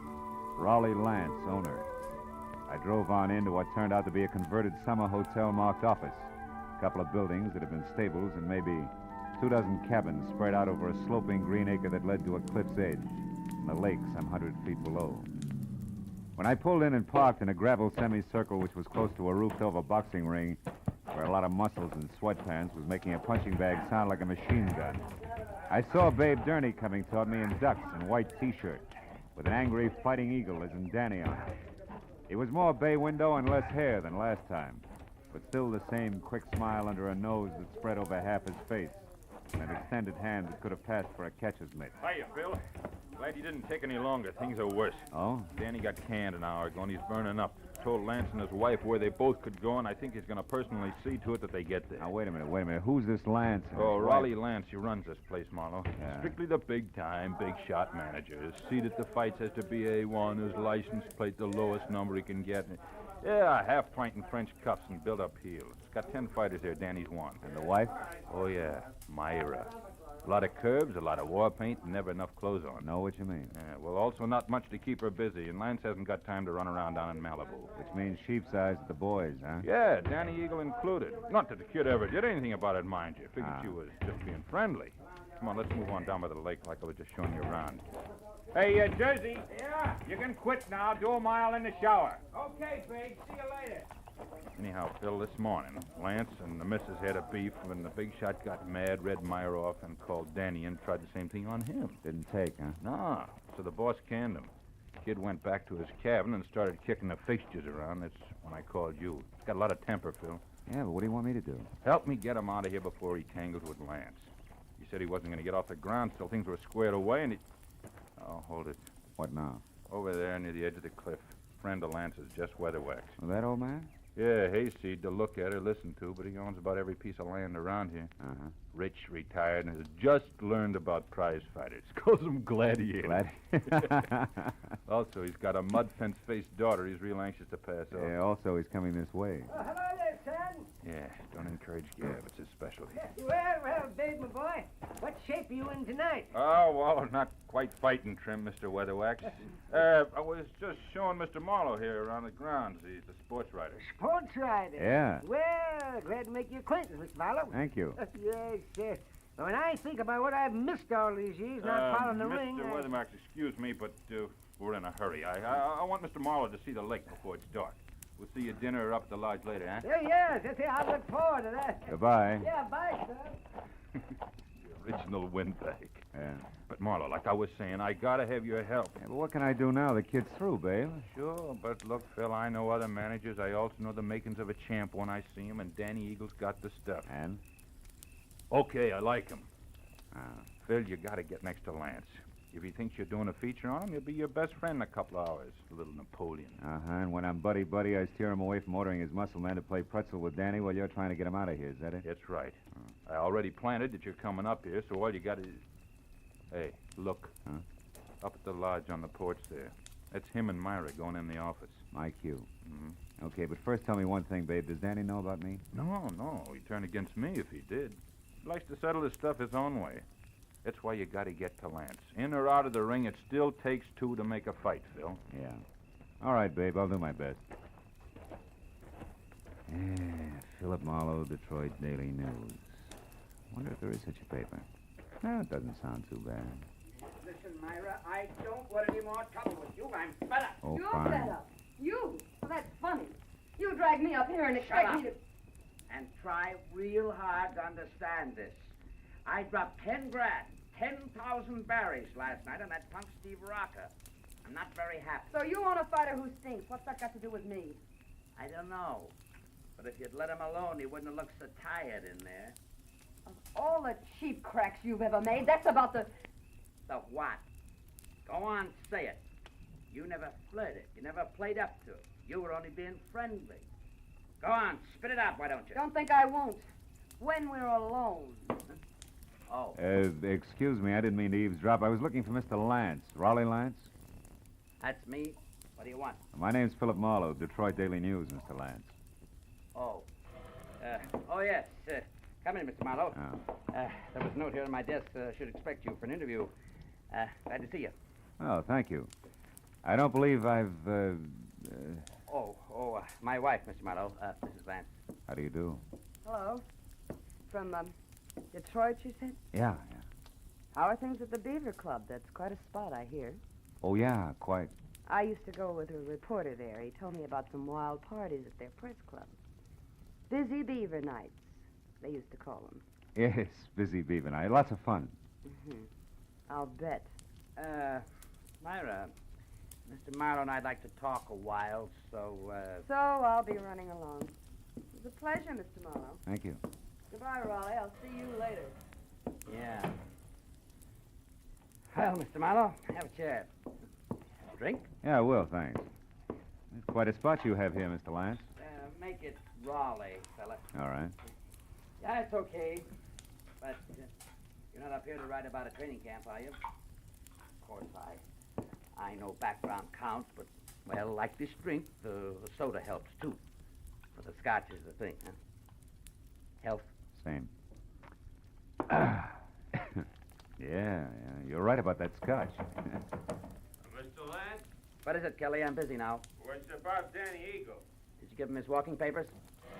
No, Big Turney stopped me, Mr. Lance. Said he'd give Danny the word himself that he could handle him. That fat pug! Who does he think he is? Well, he said he just didn't want trouble, Mr. Lance. Besides, he said Danny was taking a walk. Yeah? Well, I'm going to give him the air, too. I've got enough enemies without some lousy trainer who's on my own payroll. Pardon me, Mr. Marlowe. I'll only be a couple of minutes. Sure. Help yourself to another drink. We'll talk later after dinner, about 8. Oh, and, here, catch. Best cigar made. Let's go, Kelly. Best cigar. Seats marked A1. Yeah.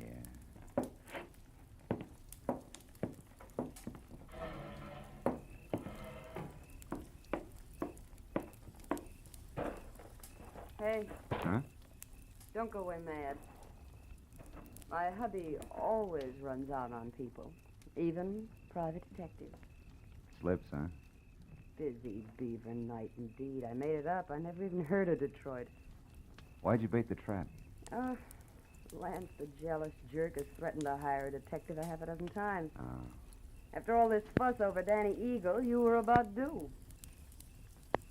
Well, shall we walk? It's a nice night. Let's leave it that way, huh? What do you mean? Isn't Danny enough for one day? Listen, mister, you're starting off with 2 left feet. I was friendly with Danny Eagle, period. And Steve Rocker? The same. Only Steve was a little dull. A mind dedicated to comic books. All fighter. Not according to his last bout. Yeah. Rocco moved like he was drugged and collapsed in the third, so it's my fault. Oh, the big shot is quite a loser. And don't bother with your next question. I can feel it coming. Why have I stuck? Yeah, well, it belongs here someplace. Well, I've stuck because... Well, because I thought that each battle was going to be our last. That sooner or later he'd have time for me. He's a busy guy, Myra. So was King Solomon, but he always had room for his wives. True. I thought this place was going to be our answer. Just the 2 of us, plus the peace and quiet of the country. With Malibu on hand for a change of pace. So what happens? Still busy, huh? Yeah. So busy that he spends 8 hours a day with Jess Weatherwax, a guy he never heard of until he started this camp, but a guy who thrills to hear the lives and loves of Raleigh Lance.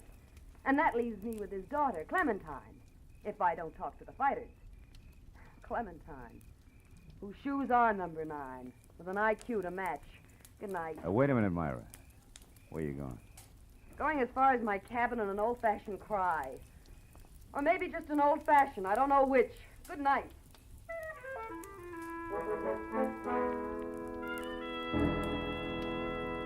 When Myra pivoted on a spiked heel and stomped off into the dark, I knew that I had to move fast because when next she and hubby met, the fact that I was a private detective was going to become public domain. And from there on out, I'd be of little use to Babe Durney, and if Lance's muscle playmates caught up to me, of no use to anybody. I located Danny Eagle's cabin among half a dozen others, peeking out of a thick grove of pepper trees, showing light from a half-open door.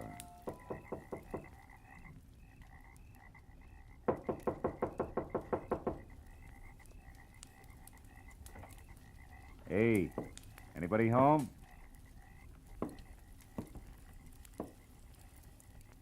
Inside, there was a closed valise on the edge of the only bed.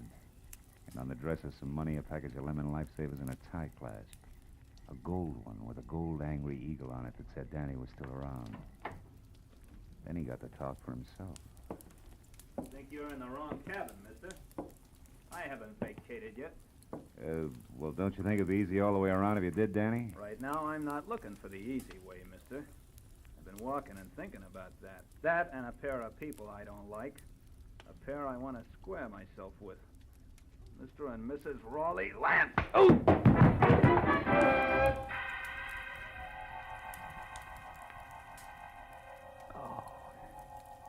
It was purely a case of mistaken identity. But it served as a reminder that it still took 2 to make a fight. And that the only chance I had left was to get next to Raleigh Lance and keep him away from Danny Eagle. I spent a half hour going from the lodge to Lance's empty cabin to the dining room and every other place where I thought he might be. But finally, I remembered Jess Weatherwax, the one-man fan club whom I located back up at the office. Oh, hello there, son. He was peeling off his coat and getting ready for canasta with something uncombed and built like a length of pipe. Who had to be daughter Clementine. What can I do for you, son? Mr. Weatherwax, have you seen Lance? Why, no, Mr. Marlowe. We just came in. You deal, dearest. Is it important? Very. Daddy. Oh, excuse me, child. Mr. Marlowe, my daughter, Clementine. How do you do? Very fine, thank you. Mr. Marlowe, Daddy told... Hey, Marlowe, is that you in there? Oh, it's Babe Durney. Yeah, excuse me.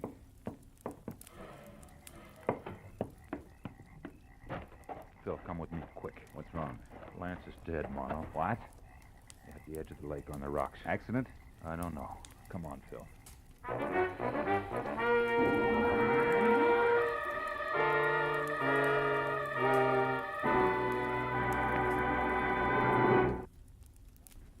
In just a moment, the second act of Philip Marlowe. But first, the confusion created by Gracie Allen has never been more clearly, more hilariously defined than it will be this Wednesday night when a writer for a national magazine comes to interview her.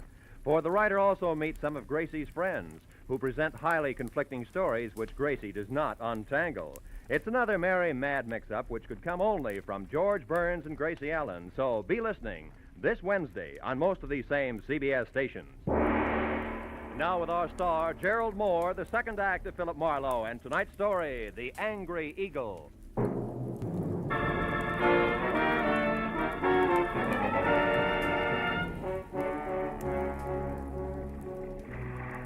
sharp lakeshore stones like countless fighters' fists had hammered all the life out of Raleigh Lance. And as we stared down at him, the circle of light from the electric lantern in Babe Durney's hand began to dance over the corpse. I took the lantern, turned him away from the twisted body at his feet, and sent him back up the path to camp. Find a phone and quietly call the police. After that, I took another quick look at all that was left of the little big shot. I went up the path myself and got as far as the jagged hole in the rail where Lance had gone through. I had just enough time to see a few things before I was met by Myra. Just like she'd been before, except for a handful of nervous fingers that just couldn't leave her neckline alone. I saw Babe. He told me about Raleigh. Is it true? Yeah, it's true, all right. Your husband's dead. Babe just left, so you must have been on your way here when you ran into him. How come? I had a date to meet my husband. For a chat. Why here? He didn't strike me as being the romantic type. He wasn't. Neither was he the type to talk where he could be overheard. Especially when he was cornered. What do you mean? I put Raleigh's back against the wall tonight. I finally got hold of a way to make that inflated ego turn loose, his favorite trinket. Meaning you? Yes. Marlowe, about an hour ago, I found out that Raleigh was crooked. Fixed fights? Yeah. When I left you, I went to our cabin for a drink. But the liquor was all gone. Lance kept spare bottles in the back of his closet, so I went to look. Found what? A briefcase. It wasn't Raleigh's, so I opened it. There was $35,000 in it. And a note congratulating him on his coaching of Steve Rocca. Rocca was drugged in that last fight, Marlowe. Raleigh sold him out, and I can prove it. Oh. That's what you two were going to hash out over here, huh? The price of your silence, which was divorce. And no strings. He told me he wanted to think, then he was going to give me his answer, but now... That's all unnecessary. You're so right. Myra, come here. I want to show you something. See? Here on the ground. What do you... No, I don't see anything. Somebody put up quite an argument right here before Lance went through the railing. Oh, yeah. Yes. And here's something else. What's that, Marlowe? The gold tie clasp, baby, with an eagle on it. Danny? Yeah, Danny Eagle. This changes things plenty, huh? Danny? I can't believe Danny would murder Raleigh. Well, you better start believing it and get back to your cabin and stay there with the doors and windows locked. You think he might go for me You next? were half the beef. Now that he's gone this far, chances are good he's got something nice thought up for you, too. Unless I'm making the king-size mistake and you and Danny turn out to be a team. Are you crazy? It could figure both ways, baby. So I'll keep it in mind until I get something more to do with it. Meanwhile, like I said, take care of yourself. I dropped the tie clasp into my pocket and then started looking for its owner, who could be number one candidate for a noose. I decided to try Danny's cabin first, but when I got there, it was dark, with everything just as I'd left it. Until I'd turned to go. Someone was framed in the doorway. It was the gentleman farmer, a novice fight fan, Jess Weatherwax. You looking for something special, are you, Mr. Marlowe? Yeah, as a matter of fact, I am. I figured you would be, what with being a reporter, because I know there's been some kind of a ruckus here tonight.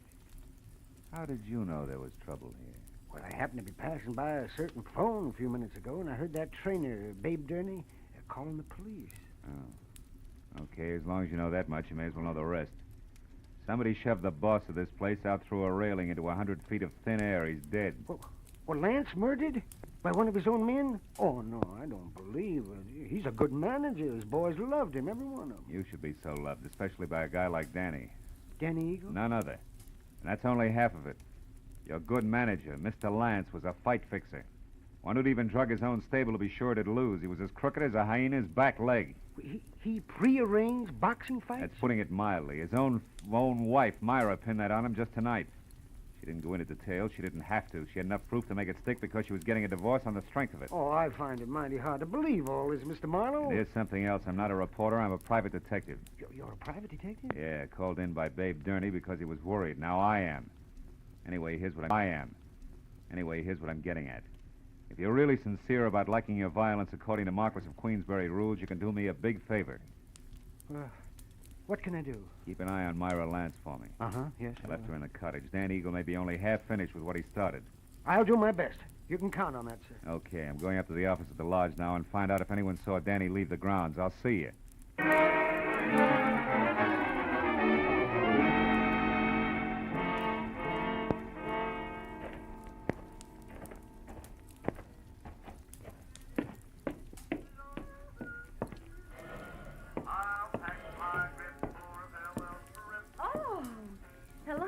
Mr. Marlowe.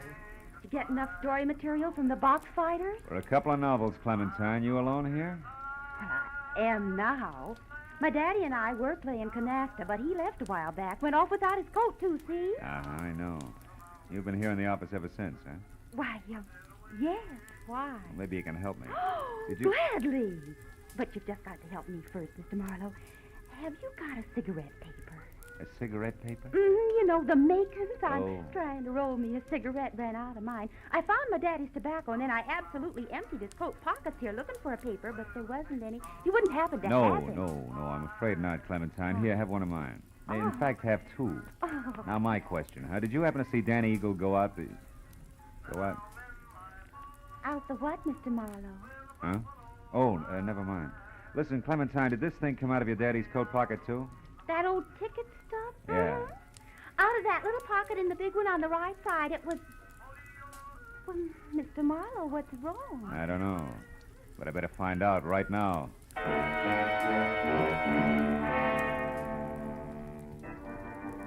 As I ran out of the office and past the empty rope ring toward where the cabin stood, I was full of the conviction that Clover Lake Training Camp was due for a second corpse any minute. Only this time I knew that some fast adjectives I myself had tossed off and not a hot-headed fighter were playing cause and effect. As I made for the door of the Lance cabin, there was no help in the fact that my volunteer guard, Jess Weatherwax, was nowhere in sight. I called Myra's name twice and still got no answer. So I stepped back to go to work on the door with my shoulder when the lock turned from inside. What is it, Marlowe? What are you doing here? At the moment, Myra, baby, I'm counting lucky stars, the kind that kept you hale and hearty in spite of me and my big mouth. I'm afraid I don't know what you mean. I mean, I almost spilled all, including the clincher, which was where you could be located. All this, mind you, to the guy who no doubt was in it with Lance right up to his Adam's apple. The fact that you're still breathing means that he must have given up and beat it because as a topper, I sent him here to guard you. Say, what's the matter? Aren't you even curious? Why, yes, sure, of course. So am I, Marlowe. Don't move. Oh, no. You have a talent for stupid audacity, young man. Myra's still breathing because up to the point where you knocked on this door, she still didn't realize my connection. But when you showed up, I couldn't take a chance. I was forced to bring this gun into things and wait behind the door. Now, obviously, you both know. And I was so relieved you still had strength enough to open the door, Myra. I stepped in chin first and was happy about it. Well, I was afraid to warn you. Well, it's your move, Weatherwax. What'll it be? I have no choice. What? You'll have a lot of bodies to crawl out from under, Buster. Well, it won't be too hard. Dan is already framed for Raleigh's murder. Framed by whom? By Raleigh Lance himself. Oh, such a simple little plan. I worked it out as I worked out everything else around here. Just for the record, how is it supposed to go? Once Myra knew about Raleigh, she became dangerous to me. She had to be killed. So I told him how to set up the whole thing. You know, you're really enjoying yourself, aren't you? Frankly, no. Or I just don't intend to take the rap for my late partner's stupid clumsiness. Oh, but this has gone far enough. Oh, no, it ain't. Dave, look out. He's got a gun. Duck, Myra. Yeah, boy, Bill. He lost his gun. And I still got a good right hand. My boy ain't gonna be framed for nothing. Dave, stop it. I'm gonna fix this guy good. Lay off, Dave, will you? Lay off. Lay off, I tell you. Lay off. Okay. You gotta tell us the rest. Come on, Weatherwax, talk. What actually happened on the path to the lake? Well? Lance set up a frame on Danny as I told him to by planting that eagle tie clasp at the weak spot in the rail. And then he made a lot of marks on the path, like there'd been a fight. Go ahead. And after that, he went over to kick the rail loose. He tripped and he fell.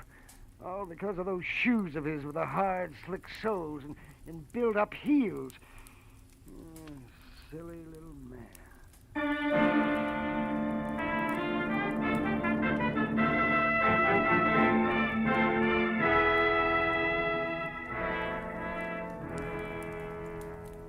Well, it wasn't long until the boys from the sheriff's office arrived with a good doctor, a lot of open notebooks, and an endless supply of questions.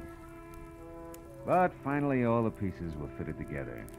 A very surprised Danny Eagle, who had done a lot of thinking, was back from a second long walk. And the whole thing had boiled down to me, alone, at the bedside of a heavy-jawed trainer, who had a happy look on his ugly puss for the first time that night. My boy's going to be champ now, Marlowe. Thanks to you. Oh, thanks to you, babe. We were almost down for the count when you showed up. Hey, how's the shoulder? That's nothing. Hey, look, tell me something. How'd you back old Weatherwax into that corner? Oh, well, I found a ticket stub from his coat pocket with the number A2 on it. Weatherwax claimed that he'd never seen a fight or met Lance until the camp opened up here. But that stub proved that just a month ago, he sat right beside Lance. Yeah, that's right. Yeah. Lance always had seat A1 at the arena. Check. In short, Weatherwax was a liar who dropped his guard. And in this racket, you do that just once and you're out. Yeah. Hey, see that the Eagle keeps his guard up, will you, babe? I'm going to be betting on him from now on. Don't give it another thought. Good night, Phil. And I didn't give it another thought. Neither did I think about an arrogant little guy whose phony heels and twisted mind had dumped him into his own trap. Or about a fat gambler who traded in perverted victories and rotten, hopeless defeats. Instead, I thought about the sun coming up over the hills. And a nice big platter with a ham omelet on it. And then a good, solid 8 hours sleep. Nothing else. You know, sometimes I think I have no soul.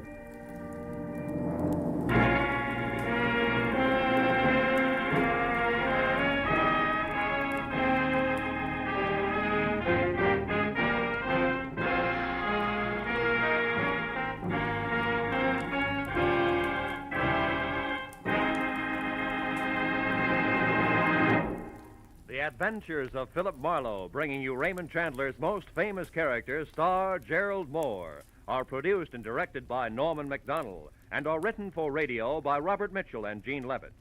Gerald Moore can currently be seen starring in Republic's The Blonde Bandit. Featured in our cast tonight were Joan Banks, Barney Phillips, Wilms Herbert, Howard McNear, Elliott Reed, Frank Gerstle, and Ann Morrison. The special music is composed and conducted by Richard Arant. Be sure and be with us again next week when Philip Marlowe says... This time a nervous breakdown in a driving rain. A cape with a high collar and a tiny sliver of glass led me from the ballet and a beautiful dancer to the edge of a cliff and death.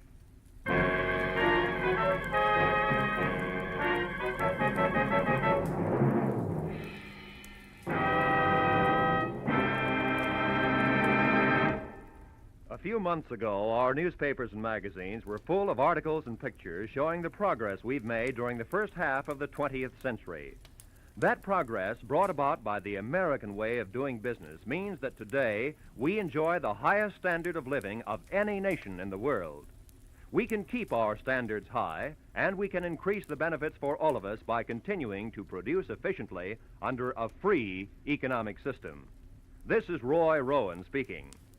Now, stay tuned for Pursuit, which follows immediately over most of these same CBS stations.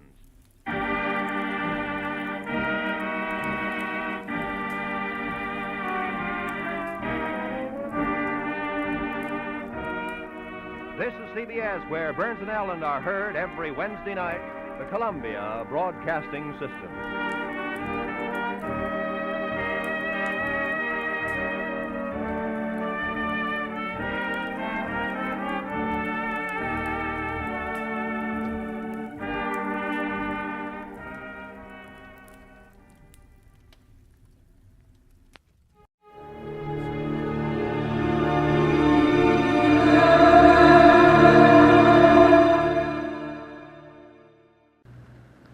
Here's another in NBC's great parade of new shows.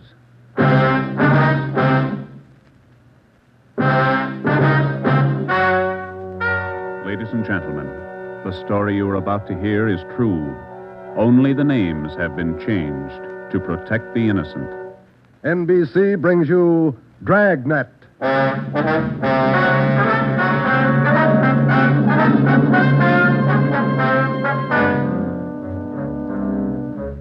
You're a detective sergeant. You're assigned to narcotics detail. For more than 2 months, doctors' offices have been burglarized, hospital pharmacies pillaged, drugstores robbed, medical supply firms ransacked, with one purpose in mind: the theft of narcotics. The criminals are expert, cunning, vicious. Your job, get them. Dragnet, the documented drama of an actual crime, investigated and solved by the men who unrelentingly stand watch on the security of your home, your family, and your life. For the next 30 minutes, transcribed in cooperation with the Los Angeles Police Department, you will travel step by step on the side of the law through an actual case from official police files.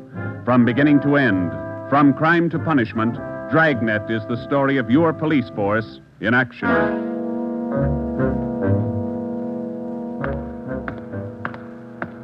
It was Thursday, March 23rd. It was windy in Los Angeles. We were working the night watch out of narcotics. My partner's Ben Romero. The boss is Ed Backstrand, chief of detectives. My name's Friday. I was on my way back from the record bureau, and it was 10:35 p.m. when I got to room 24. Narcotics detail. Yeah, okay. Well, we'll be right over. Thank you. Get anything, Joe? Nothing we don't know already. How about you? That was the county hospital on the phone. Doc Welch. Pretty fair lead. I told him we'd be right over. What's he got? One of our informants, Benny Trounsel. Ready? Let's go. What's with Benny? It's bad shape. Somebody worked him over. They found him in an alley off of South Main. Yeah? Doc says Trounsel talked before he passed out. Anything good? He claimed he knows who's running the new dope racket in town. Says they got him. No, let's take the stairs here, huh? Why should they bother with small fry like Benny? That's what I'm wondering. Blackmail, maybe. Benny's still on the needle? Maybe that accounts for his story. Doc says his skull is fractured. Morphine doesn't do that to you. Yeah. Benny mention any names? I don't know. Doc didn't say. Here's the garage. Come on. When did they pick up Benny? About an hour ago. He had a pocket full of bundles on him. Heroin. Trounsel's small fry. He never had that much dope on him in his life. That's what makes it interesting. Let's go.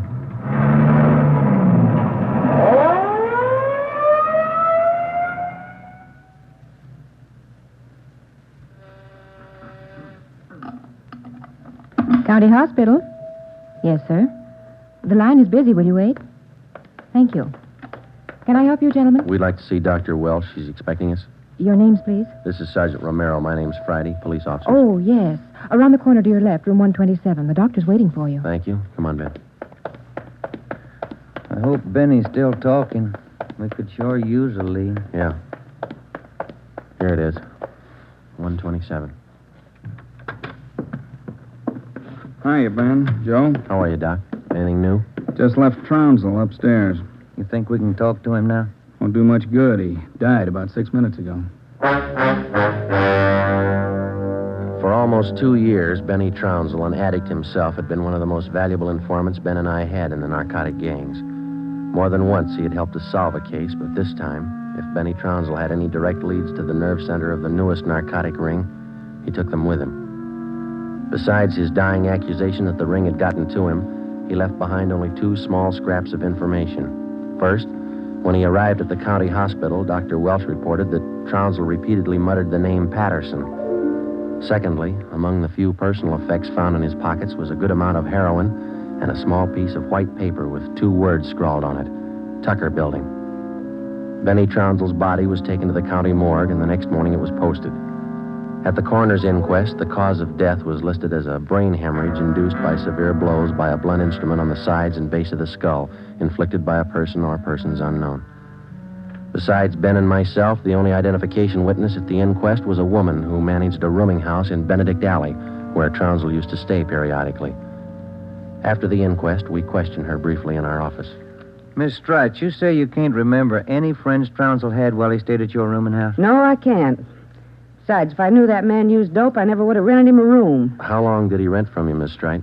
About 6 months. I run a respectable house. I don't mind if my people drink a little now and then, but those dope users, no, sir.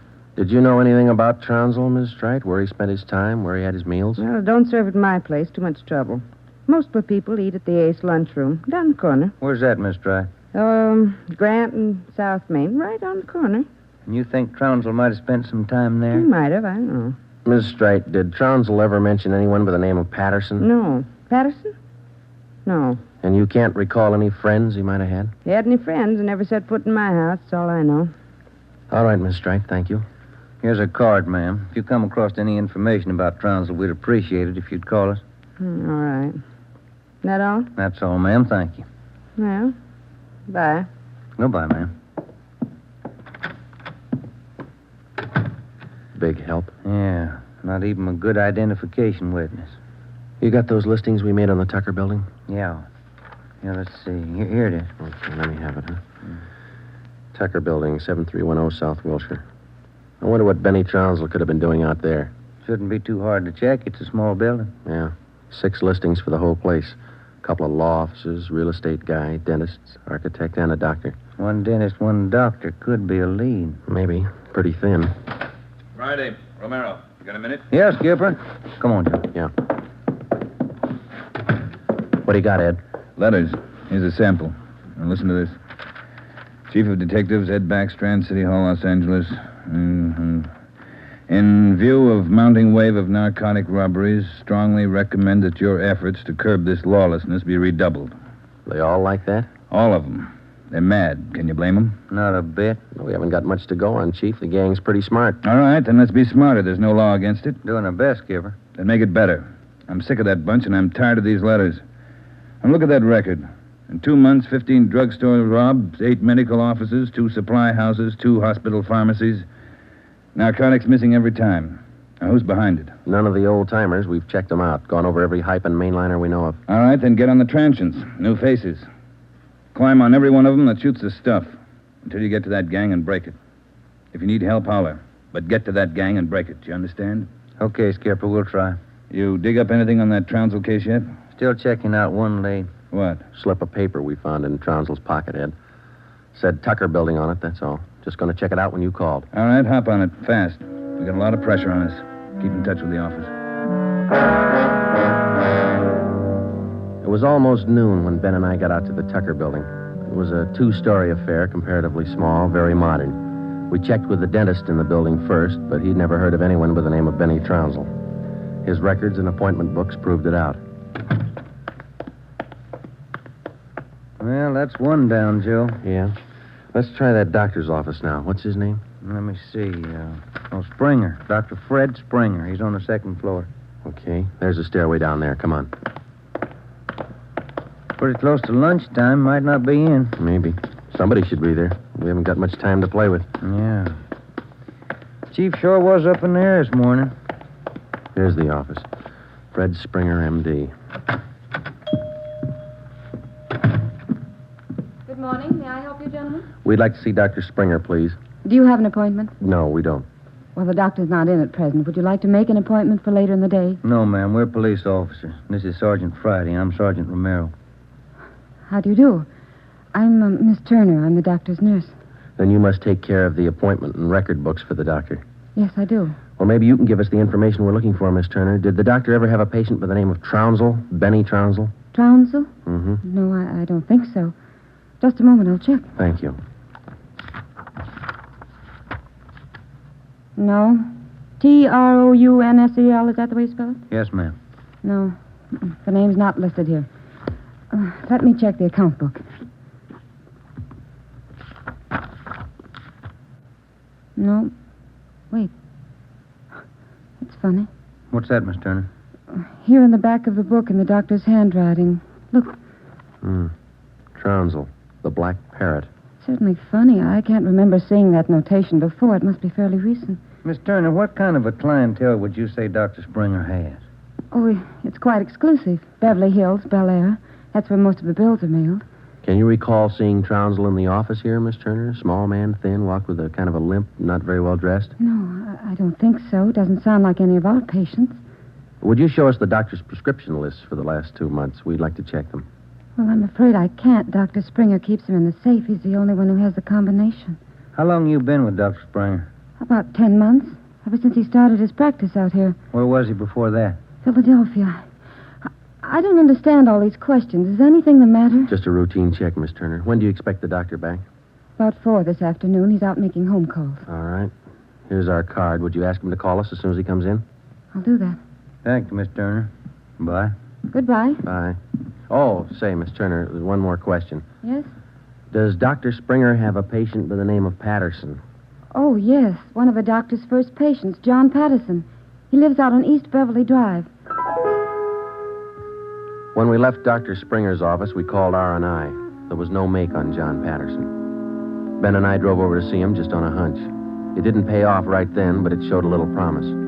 When the maid came to the door of the Swank apartment, she told us Patterson was out for the day. We asked her about Patterson's occupation. She didn't know. We asked her about his friends, his business acquaintances. She could remember only 2 people visiting the apartment.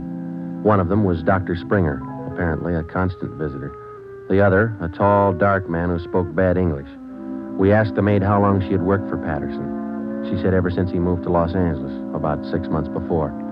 A few things started to fall into place, but it was strictly a guesswork operation. Ben and I got in the car and headed for the south end of the city to check out some of the places Benny Trounsell was supposed to have frequented. We met a stone wall. From the Ace lunchroom near Benny's former rooming house to the Black Parrot.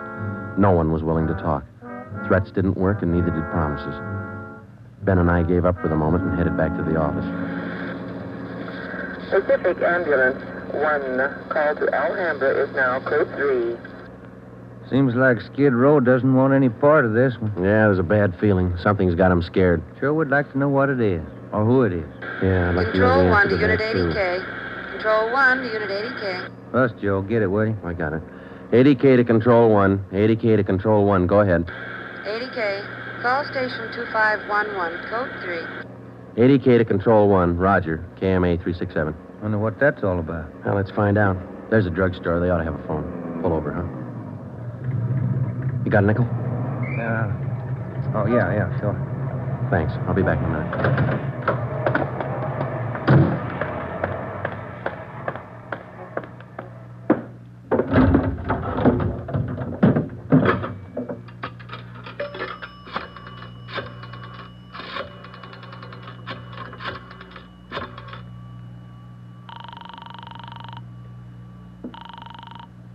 City Hall. 2511. Thank you. Chief of Detective's Office, Hannon. This is Friday, Mike. The chief there? Oh, yeah, just a minute. Backstrand talking. This is Friday, Ed. What do you got? You tied up? Nothing big. Then check in as soon as you can. Got something good. What? You remember the stick-up at St. Agnes Hospital about a month ago? Pharmacy there? What about it? 2 patrolmen picked up a user down near Union Station about an hour and a half ago. Yeah? Guy was way back on his heels. He had 2 vials of morphine on him. Vials had serial numbers. Good. Did they match out? Perfectly. Thanks, Ed. We'll be right in.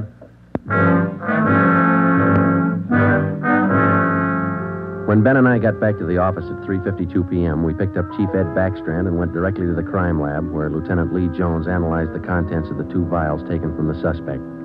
Jones told us it was high-grade morphine. We went back to the office and double-checked the serial numbers on the vials with the crime report on the St. Agnes Hospital robbery. They matched. And there's a good break. These vials were in the loot when the gang knocked over the hospital 28 days ago. Now stay on the trail and we'll crack that gang wide open. This the arrest report on the guy, Ed? Yeah. Picked him up in a bar off South Main. Who is the guy? A transient? Yeah, here it is, Ben. James Steiner, Phoenix, Arizona, age 37, transient laborer. Anybody talk this guy yet, Ed? Not yet. He shouldn't be too hard. You better get on it. Right, Skipper. Come on, Joe. Check you later, Ed. What time you got, Ben? Let me see here. 25 past 4. Got a phone call for you, Ben? Yeah, who was it? Your wife.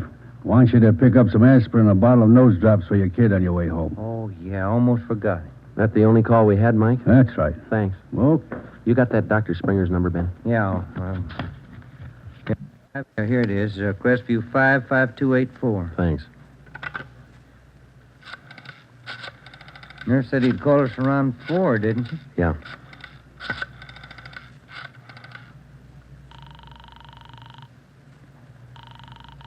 Dr. Springer's office? This is Sergeant Friday down at the police department. Dr. Springer there? Well, no, he isn't, Sergeant. He called in about 20 minutes ago, and I gave him your message. He said he'd call you. All right, Miss Turner. When he comes in, tell him to call us. Impress on him. It's urgent. All right, Sergeant, I'll do that. Goodbye. Goodbye. No luck? I don't know. Just a hunch. He may be ducking us. Who are you calling now? State Medical Board. Maybe they can check us out on Dr. Springer. I put the call through to the State Medical Board and asked for a check on Dr. Fred Springer. They said they'd call back within the hour. In the meantime, we had James Steiner brought to one of the interrogation rooms for questioning. It was all talk. Oh, look, it's like I told the sergeant when they booked me. I don't know anything about this hospital job. Sit down, Steiner. Oh, all right, thanks. How long you been in the city, Steiner? L.A.?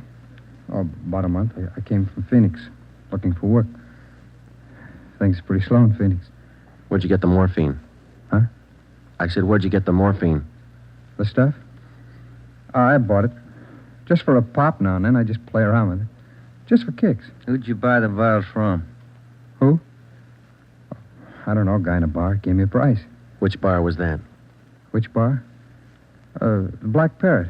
I'm not hooked. I just play around with it just for kicks. What'd the guy look like, Steiner? What did he look like? I don't know. Tall, I guess.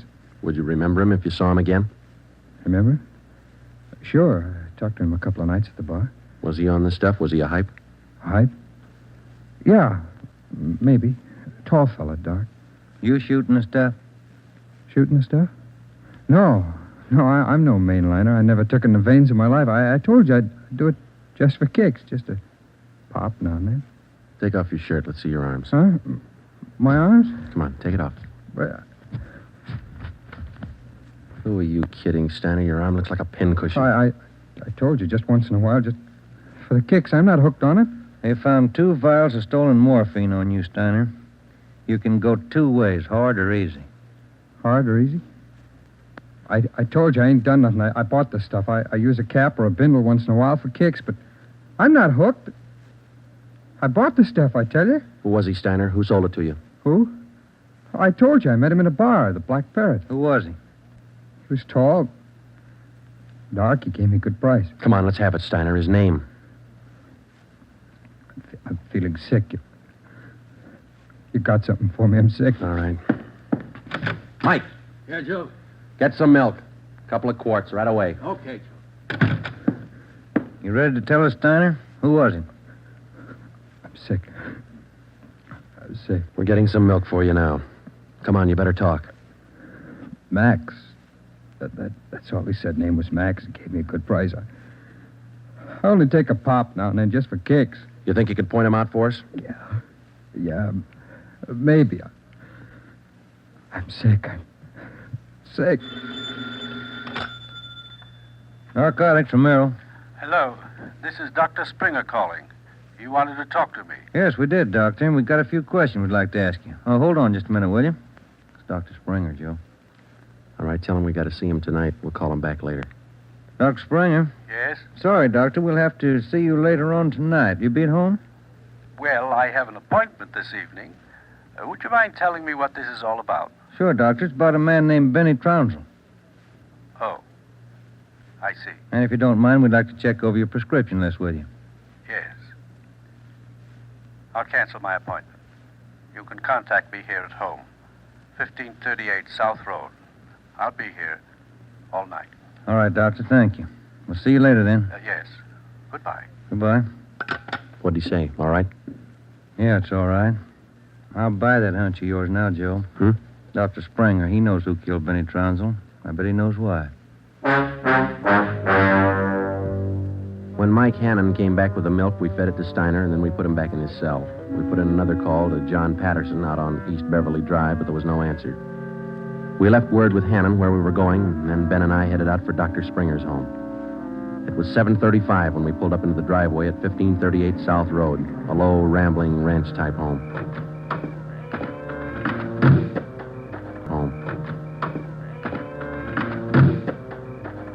We got out of the car and made our way down the path to the front door. A gray Persian cat followed us.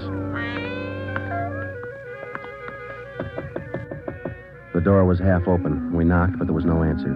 Through the window, we could see the living room was dimly lighted. We went in.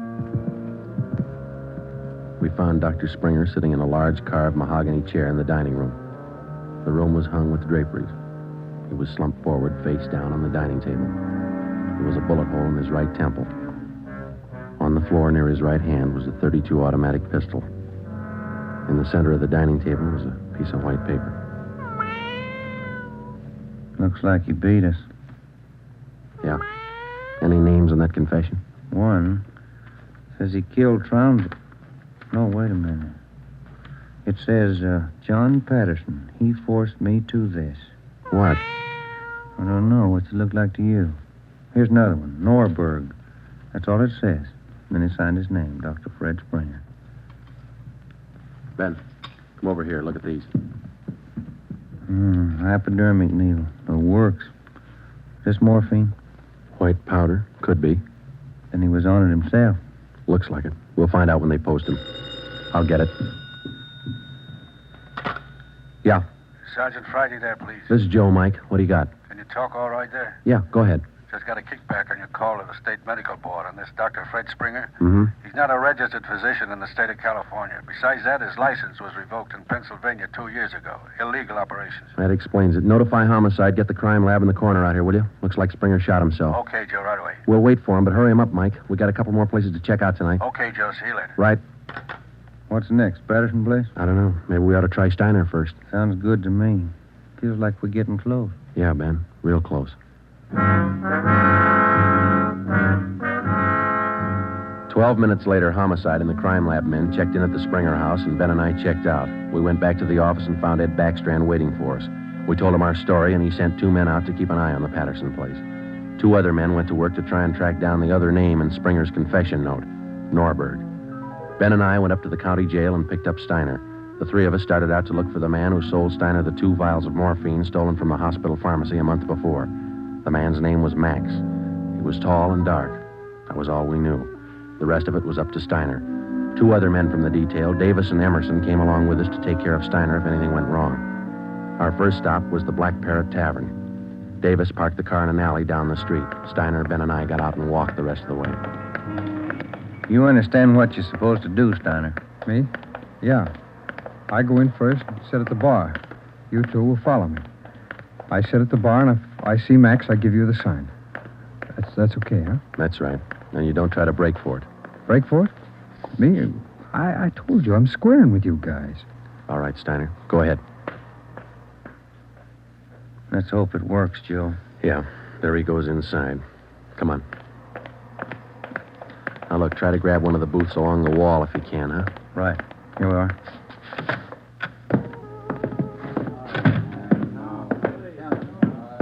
First booth, Ben. It's empty. Yeah. Fellas left to order at the bar. Waitress got a night off. Make it a couple of beers, will you? Couple of beers? Okay. Joe. Joe, look at Steiner. Yeah, he's signaling. Must mean the guy putting on his coat over there. No, hold it, Ben. Wait till he gets past us.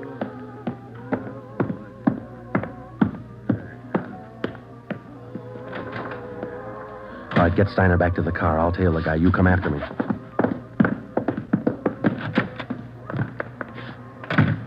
I didn't know how right Steiner was or how much we could trust him. All I knew was that the man I was following was tall and he was in a hurry.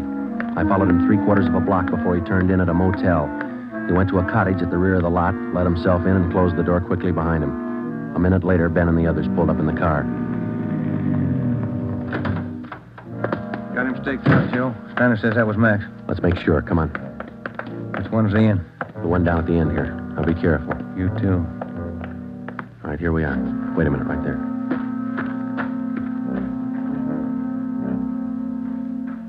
All right, look, there's no rear door. He's got to come out the front. Keep the door clear. You ready? All set. Cover me.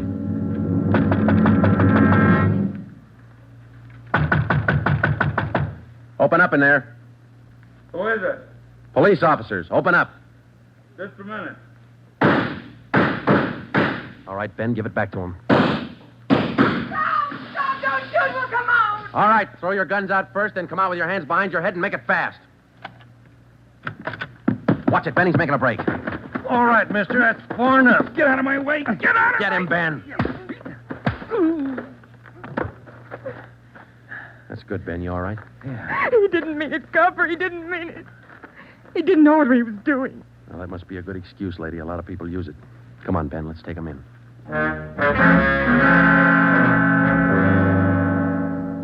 It was was 10 minutes past midnight when we got back to headquarters. Both the man and the woman were booked for violation of the State Narcotics Act, a felony. He gave his name as Max Jansen. In his luggage, we found 13 vials of morphine, large quantities of heroin, and a small amount of Panopin. He gave us the names and addresses of 6 active members of the narcotics gang. He identified Dr. Springer as second in command. Just a few more questions, Jansen. Yeah, all right. Why did Springer kill Trounsel? He had it coming. Trounsel knew the score, and he was blackmailing them, bleeding them white. Why didn't the gang take care of him? The boss said no rough stuff. Things were going too good. He warned Springer, but he wouldn't listen. All right, Jansen, just one more question. Who's the boss? Do I get off light? State's witness? It might help. We can't promise you anything. Who's the boss, Patterson? Yeah. 138 East Beverly Drive? That's right. What about Norberg? How does he figure? It's the same guy. Patterson, Norberg, both the same. And what's his real name? Norberg. Tony Norberg. What's his front? He's legit, or he used to be.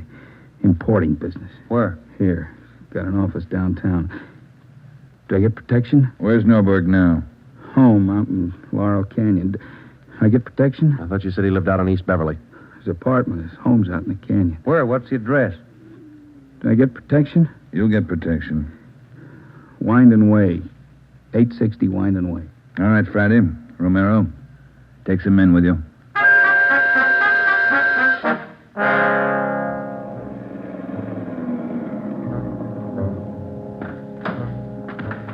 All right, Davis, cover the back of the house. Levine, you cover the front. Come on, Ben.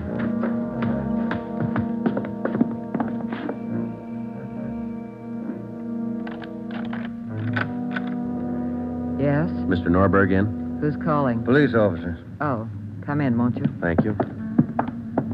Now get your hands up. Face the wall. You'll never make it, lady. The house is surrounded. Tony, get the stuff. It's our only chance. They'll cut you down, Norberg.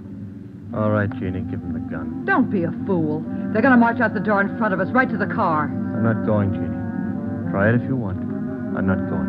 All right, Tony, stay. Come on, coppers. You'll never make it, lady. I said move. Fast. All right, Ben, hit the dirt. She's going for the car. See if you can get those tires.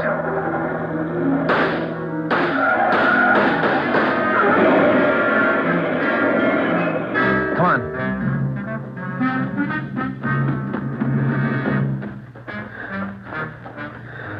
Dan? Yeah. Norberg was smart. Must be the girlfriend. Guess so. Wonder why they start. Hmm? Why do they get on the stuff, Joe? For kicks, Ben. None of them ever get hooked. Just for kicks. The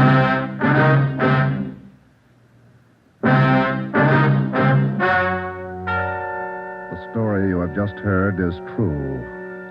Only the names were changed to protect the innocent.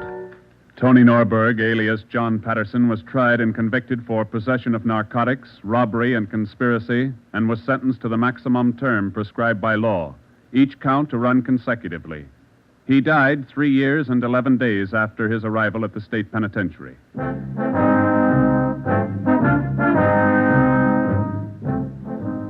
You have just heard the 9th in a new series of authentic cases transcribed from official files. Technical advice for Dragnet is furnished by the Los Angeles Police Department. Tonight's program is dedicated to Chief Erskine Fish of the North Sacramento Police Department, who on the night of August 11th, 1935, gave his life so that yours might be more secure.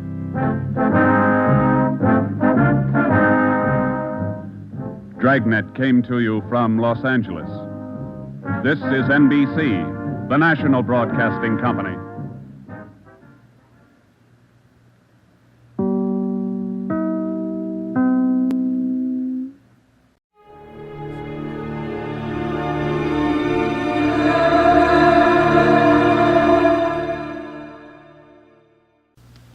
Here is another in NBC's great parade of new shows.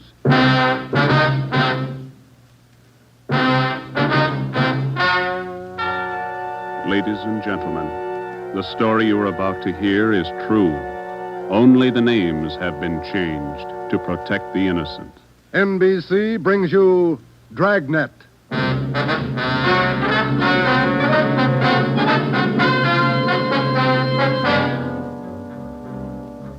You're a detective sergeant. You're assigned to auto theft detail. In 3 months, more than 250 cars have been broken into. Property mounting well into thousands of dollars has been stolen. 2 youthful members of the gang have been apprehended. The all-important brains of the criminal ring, the leaders, are still at large. Your job, get them. Dragnet, the documented drama of an actual crime, investigated and solved by the men who unrelentingly stand watch on the security of your home, your family, and your life. For the next 30 minutes, in cooperation with the Los Angeles Police Department, you will travel step by step on the side of the law through an actual case from official police files. From beginning to end, from crime to punishment, Dragnet is the story of your police force in action. It was Monday, March 2nd. It was cold in Los Angeles. We were working the night shift out of auto theft. My partner's Ben Romero. The boss is Ed Backstrand, chief of detectives. My name's Friday. I was on the way back from the interrogation room, and it was 10:58 p.m. when I got to room 26, chief of detectives' office. Real tough kids, aren't they? Yeah, they won't admit a thing. Now, sit down. Thanks. When'd you pick him up? About 8:30 tonight in the parking lot behind the Star Theater out on Sunset. He was lifting the radio out of a 48 convertible. He's had lots of experience. The report says you picked up a 19-year-old girl with him. She was waiting for the guy in a parked car across the street from the theater. Car was full of loot. The first real break we've had on those auto burglaries in 3 months, and it's no good to us. Neither one of them will talk. They won't even admit they know each other. You run makes on them? Just did. We've been questioning the boy for an hour, getting nowhere. What's his name again? Freeman, Stanley Freeman. Oh, yeah. Age 20. Address? Butte, Montana. Down here for a vacation. He doesn't lie very well, Ed. He's never been to Butte, Montana in his life. Knows less about the town than I do. Well, get to him. Right, Ed. Where'd you put the girl? We had a policewoman take her to our office. We can talk to her when we finish with the boy. Well, what's her story? Hasn't any. She won't even open her mouth. 19 years old, probably needs a good spanking. Now get him to talk. Right.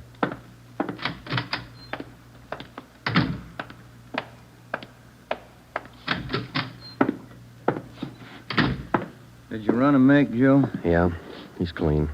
Get wise, huh, Flatfoot? Look, you're in a bad spot, son. That kind of talk isn't going to help. Says you. We caught you red-handed trying to steal a radio that didn't belong to you from a car it didn't belong to you. Is that right? That's enough to send you to San Quentin, boy. You better give us the story. Shut up. We got all the evidence we need for him.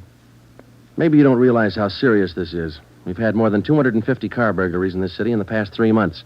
Over $200,000 worth of property's been stolen. That's a lot of money.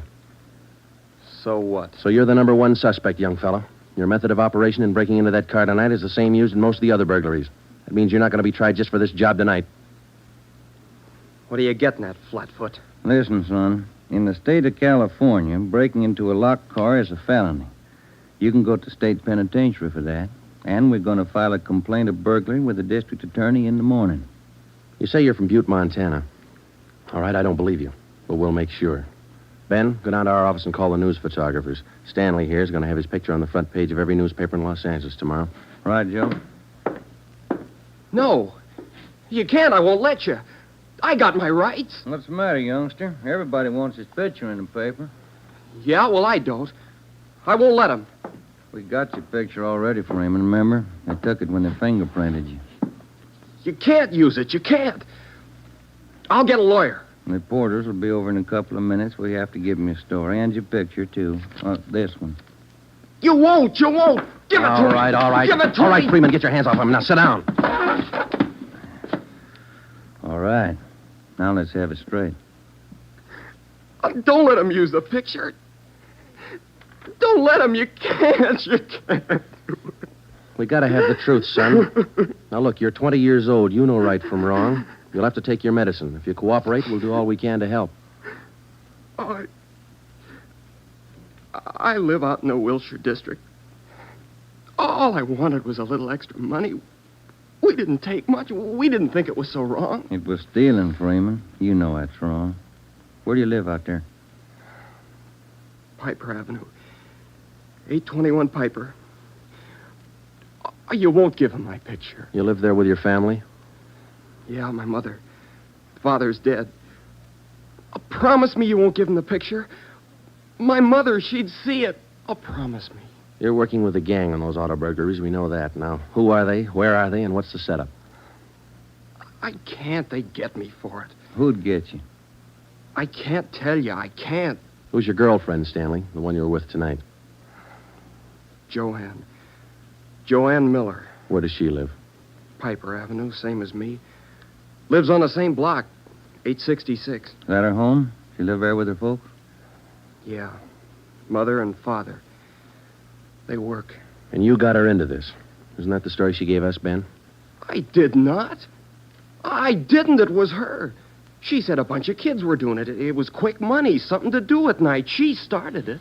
All right, Romero. I'll go see the girl. You stay here with Freeman. All right, Joe. Just stay put in that chair for him.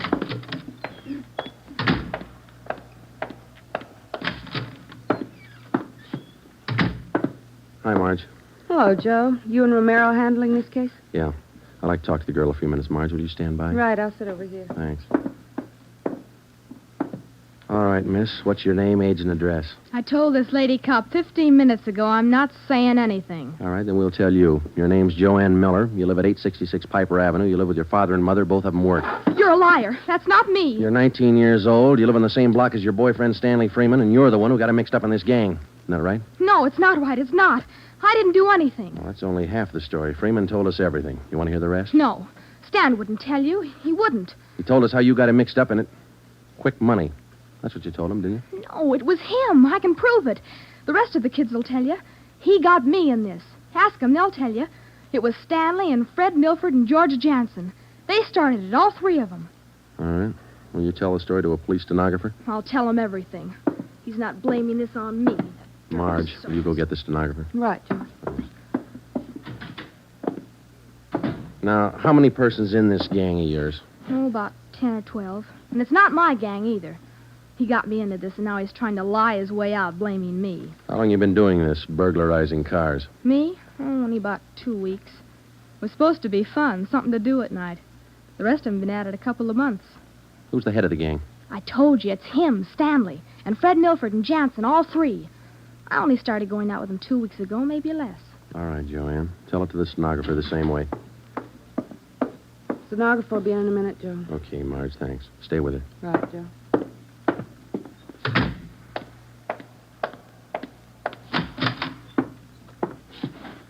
Just about a closed case, Ben. Girl gave us a full confession. She didn't. Oh, you're not tricking me again. She didn't. She told us you're one of the leaders of the gang, Stanley. Said you got her into all this. The other two are George Jansen and Fred Milford. About a dozen kids in the gang, all of them about your age. Isn't that right? She's lying, can't you tell? She's lying. She got me into the gang. Well, she did. She's Milford's girlfriend. Ask her. Oh, she can't lie out of that one.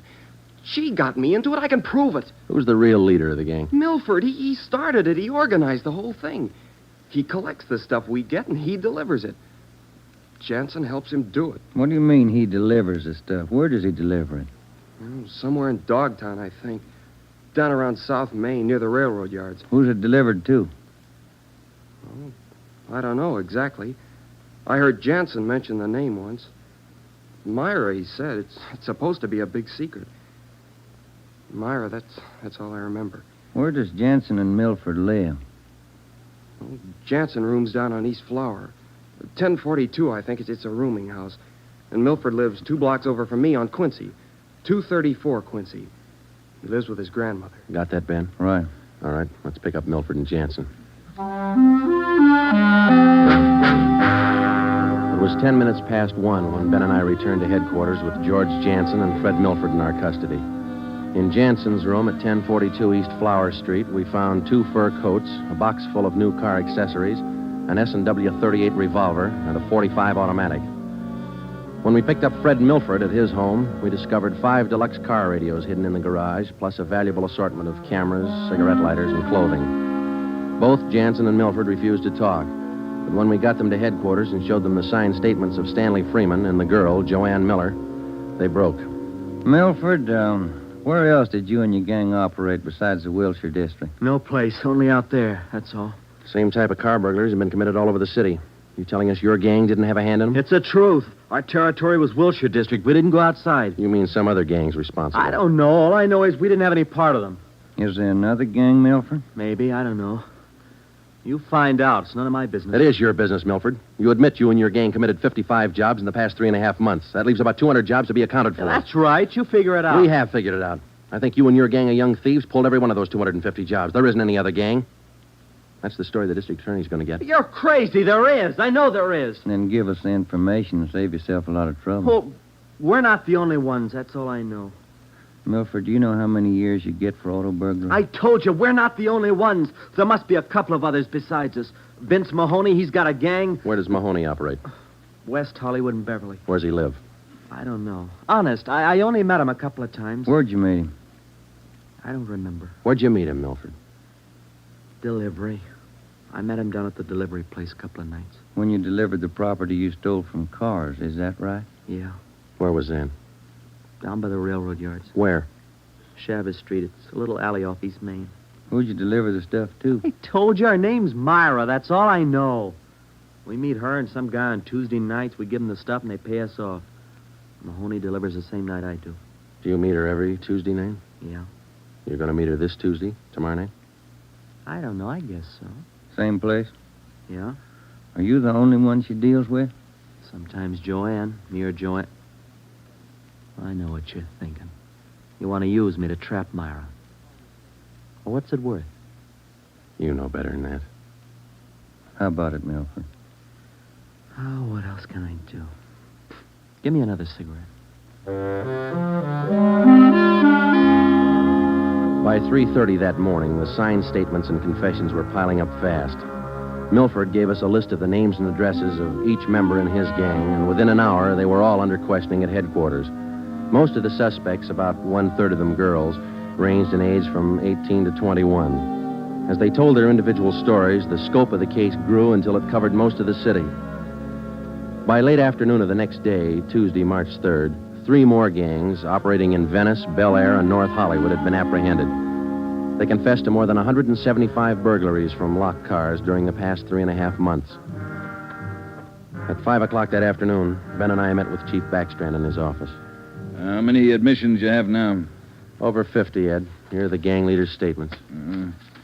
What's their story? Yeah, it's pretty much the same. They all say this woman Myra set up the operation. You mean she got the kids and put them to work burglarizing cars? Well, not exactly. She picked the leaders, contacted them in bars or on the street, asked them if they wanted to pick up some spare money getting auto parts for her.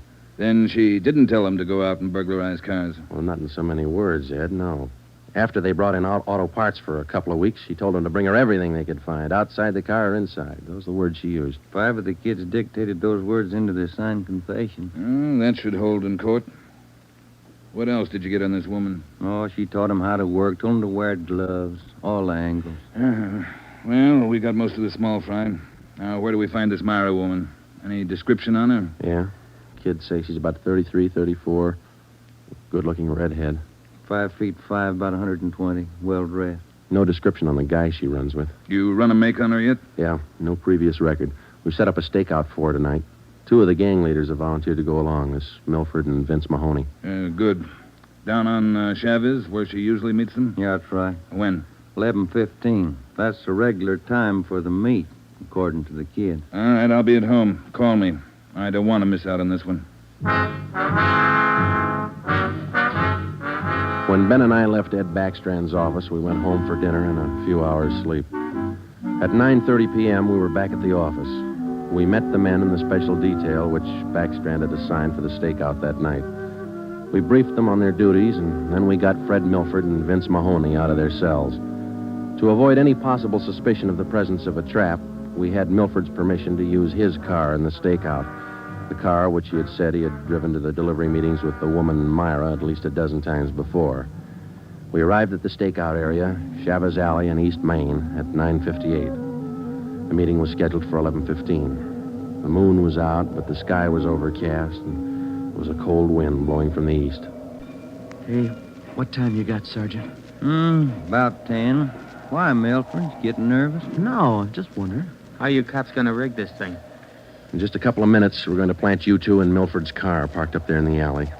Now, you stay there until Myra shows up. We'll do the rest. Yeah, I know, but what'll we say? Suppose she asks for some stuff. We ain't got any. You won't need any. You won't have much time for talking. Suppose she wises up. Maybe she'll pull a gun. Maybe. Does she carry one? No, never saw her with one. Don't worry, Milford. We'll make sure you're not in danger. She's got an awful temper, that redhead. Got mad at me once when I squawked at the prices she was paying us for radios. What was she paying you, Mahoney? For an 8-tube radio, good shape, $7. She got all the gravy and you got all the grief. You're not kidding. Joe, are you? Yeah, Steve. What do you got? Well, the men are all staked out, Joe. Got the area covered from every angle. All right. You got an extra man to stay in Milford's car? I'll handle that myself. Fine, thanks. Okay. All set, Joe? Yeah. Now, Milford and Mahoney, we're going to put you two in your car now. There's going to be an officer with you, so there's no need to be nervous or afraid. You just sit in the car and act natural. When this Myra drives up, don't leave the car. Have her come to you. You got it? Sure. Okay. All right, Joe, let's go.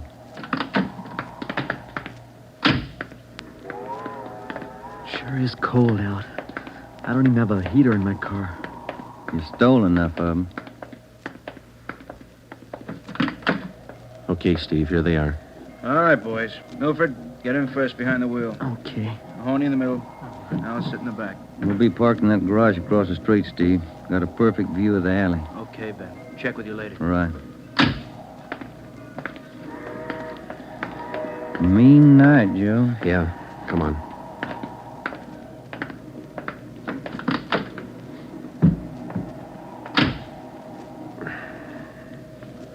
It's cold here in the garage, isn't it? Yeah. It might be a long wait. What time you got? 6 minutes past 10. Thank you.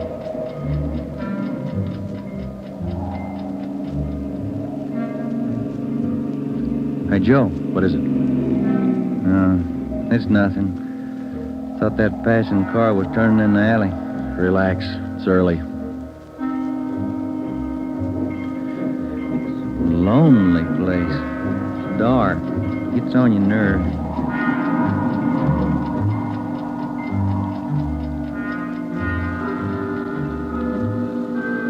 That's it, Ben. 11:30. Nothing yet. Somebody might have tipped her off. Yeah, that's what I was afraid of. Now, let's wait it out anyway. Joe, that blue coupe. Yeah, just turned in the alley. Let's go. Come on, run, Ben. Behind you.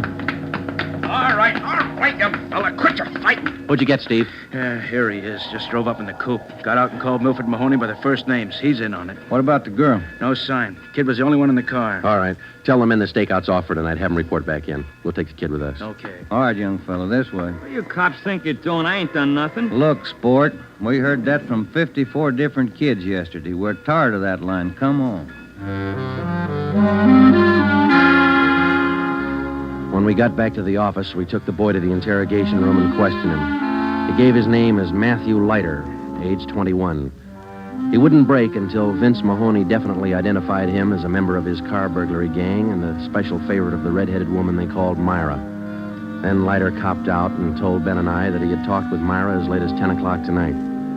He told us that she had heard that the police had picked up some of the gang members, and she asked Leiter to drive down to the Chavez Alley meeting place. He was supposed to tell Milford and Mahoney that the weekly delivery date was off until further notice. We questioned Matthew Leiter for an hour and a half. You told us a little while ago that you talked with this woman, Myra, late tonight. Yeah. Where'd you talk to her? At her home? Her home? Don't be stupid. Nobody knows where she lives. I met her at a bar. Which bar? Julia's. Out on Santa Monica. How did she contact you? Called me at home. She's not such a bad dame. She treats you right. Sure, that's why you're in jail. Did you ever call her on the phone? I don't know her number. None of the kids do. She's smart. She taught me all I know about the racket. You'll have a rough time getting her. She taught me all I know about the racket. You'll have a rough time getting her. Maybe, but we'll get her. Ben and I left the office at 2 a.m. and went home to bed. We reported in at 8 that morning to Ed Backstrand. The three of us went down the street to Koken's restaurant for a cup of coffee. Nobody was in a good mood. We had most or all the small fry in the citywide burglary ring, but it seemed we were still a long way from cracking the inner circle. The latter kid said that none of them knows where she lives, what her phone number is, nothing. Pass the sugar, Ed. I think we still have a few angles to study on that score.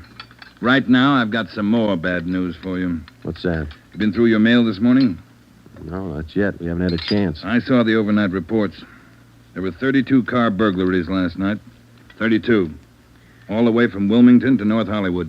How you figure it? I can't. This girl Myra must have an army of kids working for her. How much did they get, Ed? Any idea? Rough estimate about $3,000. Usual stuff people are foolish enough to leave in their cars. Watches, cameras, furs, expensive clothes. M.O.'s the same? Like the others. If the car happens to have a rigid handle lock, they slip a piece of pipe over the handle for a lever and break it. If that doesn't work, they pry open the wing window. Some of the windows were smashed out. Sounds like you're in an awful hurry, Joe. Yeah, maybe this Myra wants a few big nights before she peddles the stuff and gets out. If we're going to get her, we can't waste time. Any suspects picked up last night, Skipper? None. Well, where did they hit most of the cars? Outside the Pan Pacific. The parking lot. Hockey game going on. Must have been 4,000 cars for them to pick over. They picked the best. As usual. Well, you better get on it. There's one way to handle it. What's that? She works fast. You work a little faster. We got back to the office and we went over the reports one by one. Then we called the young gang members to the interrogation room and questioned them separately and re-questioned them. We got nowhere. Many of them had met Myra on the street, in a bar, but not one of them had any idea where she lived. At least that's what they told us. Ben had a hunch that Matthew Leiter knew more than he was telling. We had him brought to the interrogation room, and all that afternoon until 10 o'clock that night, with interruptions for his meal periods, we talked with Leiter. He would admit nothing more than what he'd already told us. Yeah, it's got me beat, Joe. Yeah. Well, let's check with Ed. Good morning, Joe. Ben? Hi, Mike. Skipper in? Just went down the hall for a minute. Be right back. Hold it a minute, will you? Yeah. Chief of Detectives Office, Hannon. Yeah. For you, Joe. Oh, thanks. Oh? Yeah. He does? We'll be right over. That was Sergeant Hopkins over at the jail. Yeah? Matthew Leiter's got something to tell us. Says it's important.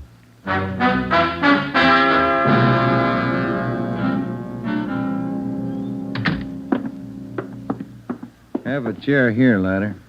Yeah, thanks. All right. You wanted to see us. I'm getting even with that dame Myra. I'm squaring with you. Yeah? She told me if I was picked up, she'd have me out in a couple of hours. She promised me a lawyer if anything happened. Said she'd get me bail. All right. Where can we find her? I don't know if she's there now, but you can find out at Francisco Motors. Big used car lot. Garage, too. It's out on Melrose past La Cienega. What's the tie-up? That's where she fenced most of the stuff we stole. Some old guy she buddies with runs the place. Big shop in the back. Store a lot of hot stuff there. Barney. Yes, Sergeant? We're through with him. Take him back. We checked with Chief Backstrand, and then we drove out to the Francisco Motor Company. We located it on the corner of Melrose and Geneva Avenue. It was a big layout. It consisted of a large used car lot sign bannering the slogan, Deluxe Auto Accessories, lowest prices in town. Along the back end of the lot, there was a large L-shaped garage. We found the man in charge, and he gave his name as Paul Hackett, the owner of the car lot. In the garage, we found the entrance to a large back storeroom. It was loaded with thousands of dollars worth of auto radios, spotlights, cratefuls of assorted car accessories. Special closets built into the walls of the garage contain racks of fur coats, suits, dresses. Below that, smaller boxes containing watches and cameras, all wrapped in tissue paper. You can save all of us a lot of time and trouble by talking to us now, Mr. Hackett. Where is Myra? I don't know who you're talking about. I don't know what you're talking about. Can you explain what we just found in your garage? I didn't know it was there. I didn't know it was stolen. Well, which is it, Mr. Hackett? Make up your mind. I bought it, but I didn't know it was stolen. You can't prove I did know. I think we can prove it, Mr. Hackett. Some of those stolen car radios stored back there, the serial numbers are filed off, and this workbench here is full of filings. I didn't know. You'll have to do better than that. How does Myra figure in? I don't know. I don't know what you're talking about. It's all right with us, Hackett. We found the stuff and we got you. If we don't find Myra, you'll be doing time for two people. Stand still. You can't. You can't do this to me. I don't know anything about it. Come on, Hackett. We're taking you in.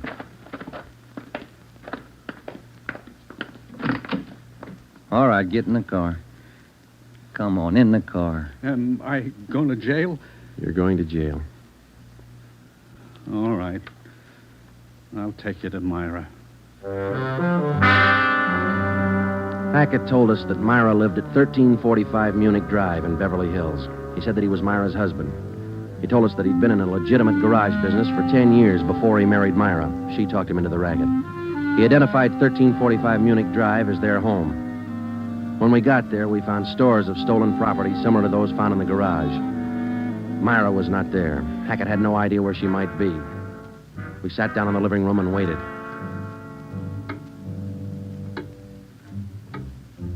One hour, 2 hours, 3 hours. After 5 hours of waiting, the monotony started to wear on everybody's nerves, especially Hackett's. And the whole thing, it was her idea. I should have known, all hers. She did this to me. I won't take it alone. Where is she? You tell us, Hackett. Told you, I don't know. She couldn't have gone. She didn't know. I'm not going to take this alone. All right, quiet down. That you, Paul? Thought I heard you talking to some. Who's he? The police, Myra. The police. Your smart kids told them the whole story. What are you talking about, my smart kids? What are these cops doing here in the that's living... enough. Get your dirty hands off of me. Get away. Kid's right, Joe. She got a Get away. temper. Who do you think you're... There, that ought to hold you for a while. All right, come on, you two. Let's go. All right, copper. You win. Stupid husbands.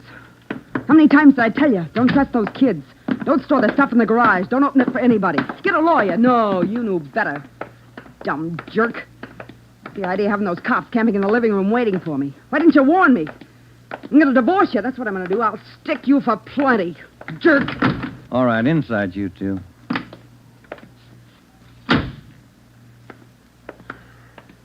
You got a smoke, Ben? Yeah. Here. Thanks.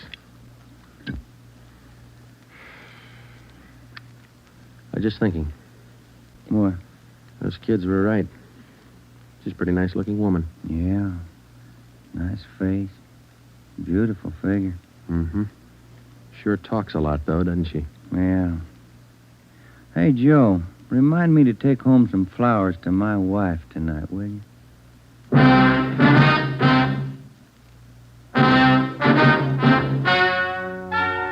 The story you have just heard is true. Only the names were changed to protect the innocent. Paul and Myra Hackett were tried and convicted on 7 separate counts of receiving stolen property. They are now serving out their sentences in the state penitentiary. Realizing that most of the young persons involved in the case were influenced by the strong personality of Paul and Myra Hackett, a separate investigation was made into the backgrounds and home life of the young offenders. In most cases, they were found to be basically good, and they were placed on probation and returned to their homes.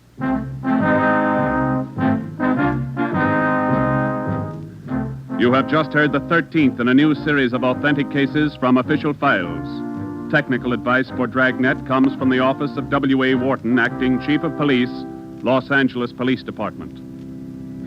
Tonight's program is dedicated to Detective Harry William Vosper of the Seattle, Washington Police Department, who on the night of July 21st, 1949, gave his life so that yours might be more secure. Dragnet came to you from Los Angeles.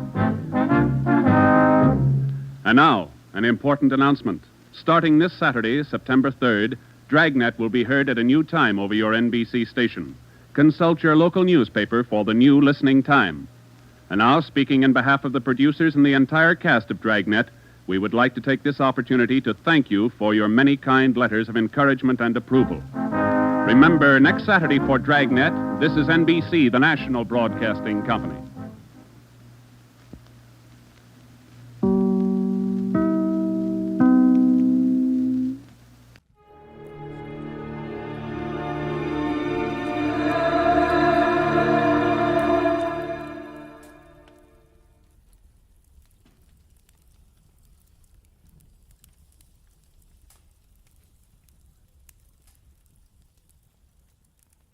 When the will was read, everybody figured she'd been crazy when she wrote it. And that included me. But I changed my mind after spending a night on an island with a pig, a cat, and an ape. Because in reality, they were people. From the pen of Raymond Chandler, outstanding author of crime fiction, comes his most famous character as CBS presents The Adventures of Philip Marlowe.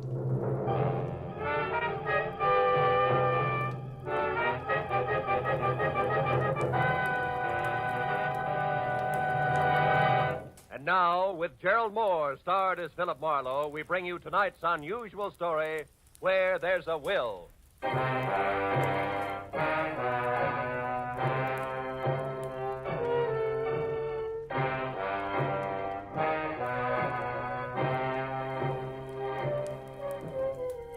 had spent the whole day on a noisy job which had concerned itself with a lot of people who talked a lot and said nothing. When I finally locked up my office for the night, I was worn out. As I drove slowly along the street, I was glad to be heading for home and a little peace and quiet. At least that's what I thought. But when I pulled up for a full stop sign, only a half a block from my apartment, something happened which brought my little dream of peace and quiet to an end. The car door opposite me flew open, and something mighty excited jumped in. I'm being followed. Drive on, please. The law? No, please drive on. Okay, lady, get a good grip on the upholstery.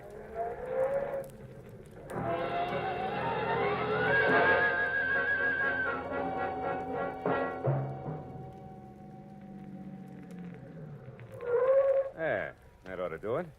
Now, what's the... Say, you look a little pale and beautiful.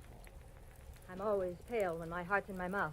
Well, then why don't you swallow once, take a deep breath, and tell me who was after you? There isn't much to tell. It was a nasty little man, that's all I know. So thanks for making like Barney Oldfield, and good night. Hey, not so fast. It's impolite to hitch and run. Look, mister, right now I'm up to my earrings in trouble, and that leaves very little time for small talk with strangers. Even nice ones. Well, in that case, the name is Philip Marlowe, which takes care of the stranger part, and I'm a private detective, which makes trouble my business. Where do we go from there? No place. $300,000 worth of hidden bonds, a screwy old lady, and a sculptor with a red beard are too much for any one-man police force, Mr. Marlowe. So again, good night. Before I could say anything, she was out and gone.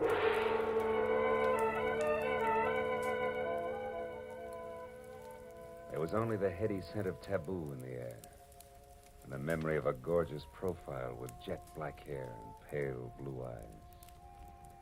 I sighed like a schoolboy and decided to put her under the heading of things that pass in the night. But I couldn't. Why, out of all the cars in Los Angeles, should she have picked on mine? Well, the next morning, as I was walking down the corridor to my office door, I was still seeing pale blue eyes. Maybe that's why I didn't notice the man who waited outside my door until I was almost on top of him. He was well-dressed and about 35. He looked like a man who had forgotten how to smile. Marlowe. Right. I want to compliment you on your behavior last night, Mr. Marlowe. Barbara told me about it. Oh? Come on in, Mr. Shields. Edward Shields. Would you be interested in aiding 3 people in a search for more than $250,000 in negotiable bonds? 1% of which will be yours if the bonds are found? Being a fairly fast man with figures, yes, I would. Splendid. I'd like a few details. Well, Mr. Marlowe, my aunt, Bernice Mayhew Shaw, died, leaving her entire fortune to charity, with the exception of the bonds I mentioned. Those are to be divided equally among 3 of us, the sole heirs, if we find them within 24 hours. That sounds like something you dream about after a midnight snack of pizza and pig's knuckles. Perhaps, but you didn't know my aunt. Beside myself, the beneficiaries are Barbara Haynes, the girl you met last night. She was Aunt Bernice's personal secretary. And another nephew, Harlan Crane, who, at the moment, happens to be a sculptor. Happens to be? 6 months ago, he was a sailor. Before that, a writer, without even a rejection slip to his name.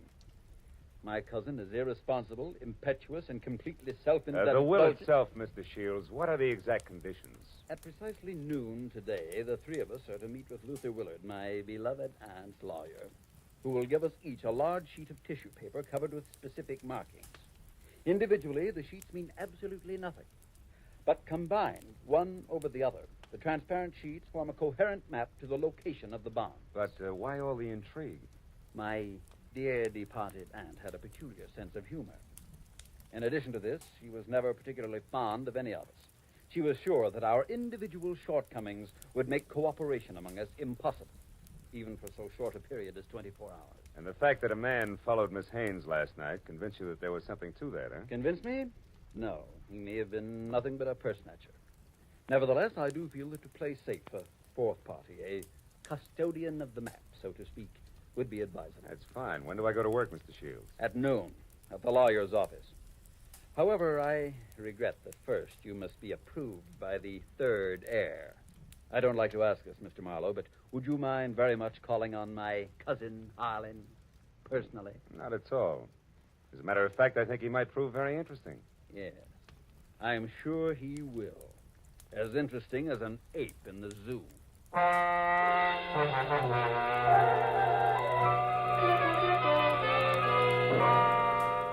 I felt like saying, look, Shields, I'm not as gullible as I look. But then I thought a client's a client, and I decided to play along. Harlan Crane, 6 foot, red-bearded giant, talked as he worked, wielding a 10-pound sculptor's mallet like it was an 18th century quill. I'll be frank with you, Marlowe. Money isn't everything to me and never has been. Over $100,000 will buy a lot of marble. Half the state of Vermont, I'd say. But come to the point, Mr. Crane. Do I get your seal of approval? Oh, I imagine you'll be all right. Anyone who can get by Shields, the all-American Scrooge, ought to do. Thanks, a million. I'm not being personal where you're concerned. It's just a matter of facing a fact bluntly. Edward Shields is conniving, avaricious, and dull. I heartily recommend him to nobody. And the girl, Barbara, you feel the same way about her? No, I don't. And the truth of the matter, Marlowe, is that I know very little about Barbara Haynes. But what I do know, I like very much. Yeah, that I can understand. Marlowe, do you realize that once you have the whole map in your possession, you're worth an awful lot of money? Of course I do. The whole map, I have a market value of exactly $300,000. That's right, fellow. $300,000, dead or alive.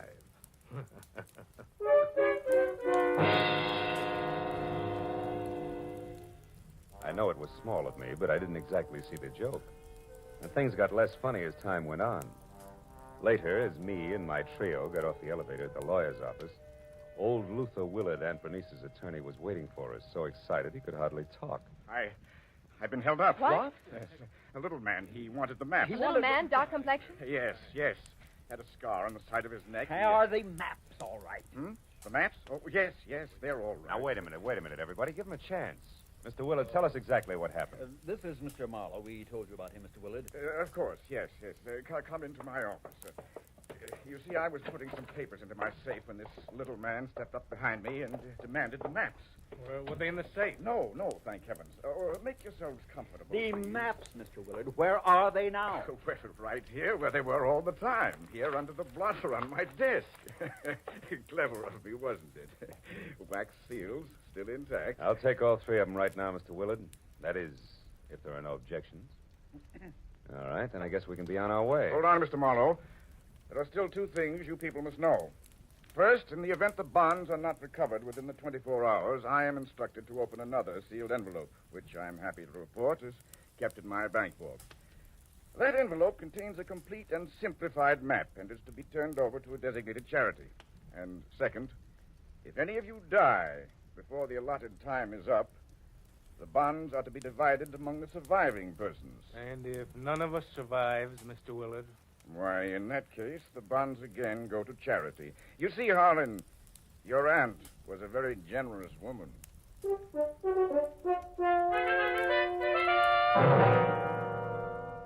After arranging to meet with the 3 heirs at Shields' place later that afternoon, I headed for the nice and public library, where I figured I'd be able to examine the maps in safety. By placing the 3 maps exactly one over the other, I saw that the bonds were hidden on the larger of 2 squares of land called Twin Islands, which were the personal property of the late Bernice Mayhew Shaw, and located in Indian Lake in the San Bernardino Mountains. As I left the library with the 3 maps in my pocket, I felt like a well-fed mallard on the opening day of hunting season. Then I knew I was being followed. As I slipped into a doorway and turned, I saw it was the nasty little man with the scar. All right, you, we're through playing tag. Oh, let me go. Ooh. Not yet, Shorty. Not until you talk loud and clear. No, don't hit me, please. Please hit me down. I'll tell you everything. All right. If you're sure you can get it all straight the first time, there. Now, the whole story, beginning, middle, and end. Yeah. Yeah, like you say. Whole story. Okay. Starts like this. Oh!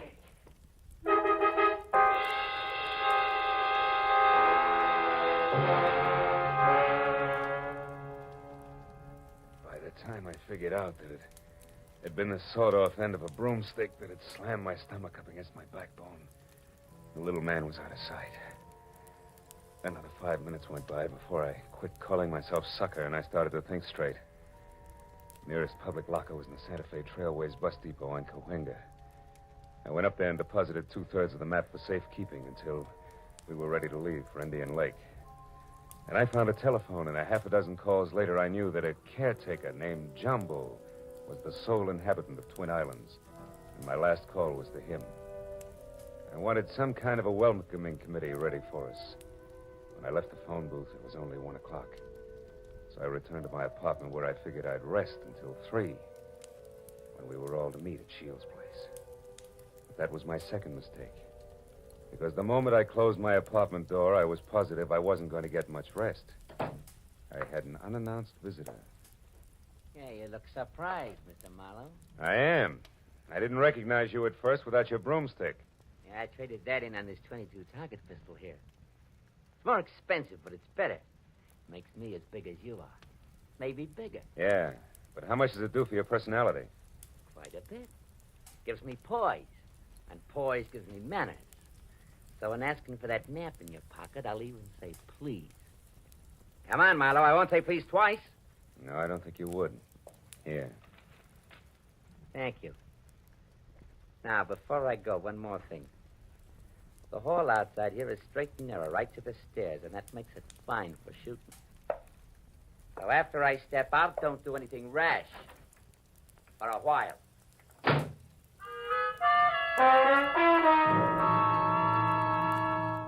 So, loving life as I do, I didn't do anything rash for a while. In fact, I could have whipped up a nice 7-minute frosting before I moved at all. Then I phoned the 3 heirs to get together at my apartment. When I finally had them all seated in front of me, I related the saga of the little man, including my premonition that one of the 3 present was signing his paychecks. Of course, I got nothing but Cupid doll innocence out of any of them. So after adding that we'd get underway just as soon as the missing 1/3 of the map was returned to me, I threw my trench coat over my arm and told them I was going for a walk. But before leaving them, I reminded them that whoever was behind the little man could fire him, because I would never have kept all 3 maps in one place anyway, unless all of the heirs were on hand to watch one another. And then I left. I hadn't walked more than a half a block up Franklin when I stopped at the sound of Barbara running after me. Phil, I'm scared. Harlan and Shields are acting like a couple of wild men, calling each other every name under the sun. What'd you expect? Chit-chat about the weather? I quit acting like a bobby soxer within squealing distance of Sinatra and try a cigarette. It'll calm your... What is it, Phil? Why are you smiling like that? What's wrong? Nothing's wrong, Barbara, nothing. It's just that I found this in the pocket of my trench coat when I went for my cigarettes. It's the map. That's right. The missing 3rd. It's back already.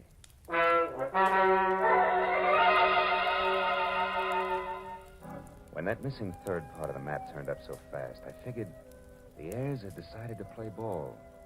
But I made a mental note to keep my eyes on them anyway. At 3 o'clock, I went to Edward Shields' hillside house in Laurel Canyon for the scheduled meeting. Shields wasn't home yet, but Cousin Harlan was there, admiring the view. Barbara showed up a few minutes later in a convertible, and Shields arrived last by cab. It finally began to look as though we might actually start out all together. Well, I see we all arrived, safe and sound. Yeah. Disappointed? Only by your clumsy attempts at humor, Harlan. Stop it, boys. Let's get started. Phil, have you looked at the map? Where are we going? To Indian Lake. It's a 4-hour drive, so if you're all ready, I suggest we get started. Very well. I'll go up to the garage and get the car. So Aunt Bernice hid the bonds in a roost at Twin Islands, eh? Well, well, well. Nobody seemed surprised at the location Aunt Bernice had chosen to hide her bonds. And Holland, Barbara, and I stood on the front porch watching Shields as he climbed the very steep driveway to his garage in the car. But Barbara got more of my attention than Shields. She made a mighty dreamy picture. And she leaned casually back against the rail of the porch. She wasn't aware that I was watching her. And I suddenly saw her go tense, her eyes filled with fear, and I quickly turned to follow her stare. Shields' car was going at a rapid clip down the steep driveway. I still couldn't figure out Barbara's concern, and then she started screaming. The car's out of control. The car was headed for the edge of a cliff. His brakes are out. You go over. The tree stopped him. Shields, are you hurt? No, I'm all right. The brakes. I tried to stop You them. hadn't hit that tree. Should have gone over the edge. Let's have a look at those brakes, Shields. Well, no wonder. What is it? Brake line's broken. Every drop of fluid drained out. I might have been killed. No might about it, Shields. We stood there for a while, all looking at one another, but nothing was said. Brake lines rarely snap accidentally. And I remembered that Harlan had been at Shields' house early, and the car had been in the garage, and Barbara... Well, I had to admit that she actually had anticipated the car going out of control. Well, the 24 hours for finding the bonds was slipping by, and I knew we had to get to Indian Lake. We held a short powwow without passing the peace pipe, and we decided to take Barbara's car. We picked up the rest of the map, which I'd checked at the bus station, and we shoved off. After a 4-hour drive that was about as relaxing as the thought of an overdue time bomb in a day nursery, we finally pulled up to the shores of Indian Lake. Jumbo, the caretaker, was waiting at the dock. He knew how to handle a boat, and a few minutes later we could see Twin Islands. We headed for the smaller of the two, where I could make out a rambling lodge. The other island, a quarter of a mile away, seemed deserted. Shields was the first one ashore. Here, Barbara, let me help you. Run along, boy. I'll help Barbara. Thanks, Harlan. Well, Marlowe, what now? Well, first we go up to the house. Oh, Jumbo, you got everything ready for us? Hey, Jumbo. Huh? Oh, sure. Everything's ready, Mr. Marlowe. Just like you said, I opened 4 of the upstairs rooms. Open the rooms?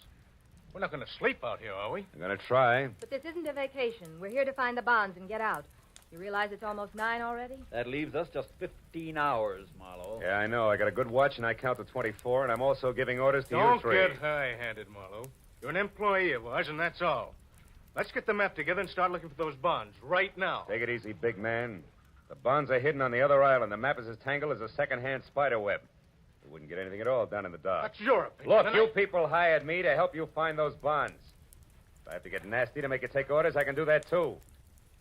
Now, let's play like we're smart and go up to the lodge and relax. All right, Marlowe. But remember, we'd better have those bonds by tomorrow, or someone else will be nasty. Very nasty. And I mean me. What? You too?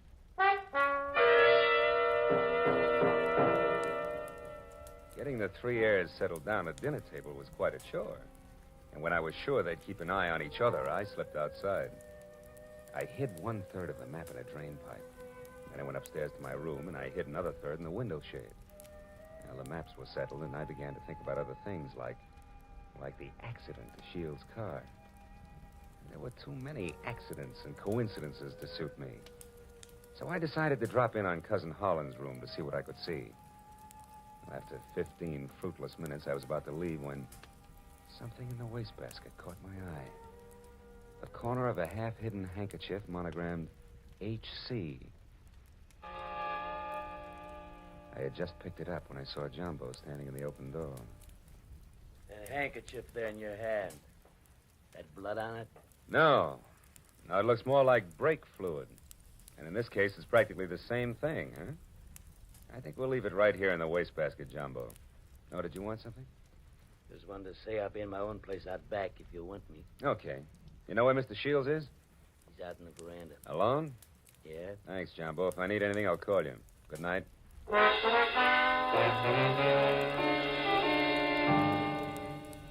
Shields. Oh, it's you, Marlowe. What's wrong? You sound like a man expecting trouble. I was nearly killed in my car this afternoon, and I don't think that was the end of it. Yeah, and don't stand too close. The end of it. Yeah, and don't stand too close to high windows. Thank you. It's comforting to know that I am not alone in my suspicions. Maybe, How are you betting? On the beauty or the beast? Don't be absurd. I hope someday to marry Barbara. Yeah? Well, a guy might be beating your time right now with a sculptor's mallet. You may be naive, Mr. Marlowe, but Barbara isn't. I saw them just a moment ago walking down to the boathouse. Harlan's galloping after her like a half-baked idiot, as usual. But if Miss Haynes prefers me, what can he do about it? There was an answer for that, but it seemed a little obvious under the circumstances. Well, a few minutes later, Shields went inside, and I made a beeline for the boathouse to water down a certain hot-headed sculptor named Harlan. When I got within earshot, I knew I'd be as welcome as whooping cough at a glassblower's convention. So I stopped and listened. Barbara, darling, I'm falling in love with you. You know that, don't you? Let me hold you close. Harlan, Oh, Harlan. This is real, Barbara. For the first time in my life, I'm truly in love. I want to do things for you, make you happy. Please wait. I'm not completely free. There are still ties with Edward, you know. Shields. That fat, stingy Babbitt. He's no man for you. Why, if he so much as touches you from now on up... Wait a minute, Barbara. Marlowe, you cheap snooping eavesdropper. Eavesdropping's a minor vice compared to some of the shenanigans going on around here. Just what do you mean by that? A word to the wise is sufficient. You, I'll give a few more. Now, somebody's trying to cut our little triangle down to two sides before noon tomorrow. What I've seen so far I don't like, so I'm warning everybody. Just what are you accusing me of? Why, Harlan, stop it. Don't be a fool. Will you cavemen control yourselves until those bonds are found? Come on, Harlan, let's go in. Good night, Marlowe. Don't get your head caught in any transoms.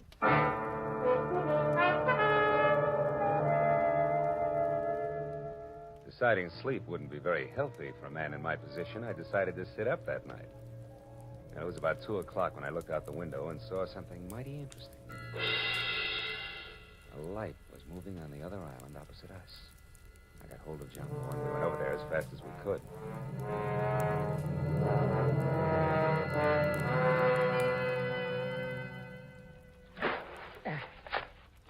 Yeah, we're beach. That light's dead ahead, Mr. Marlowe. Looks to me like it's up on the picnic shelter. Yeah, I'll see you later, Jumbo.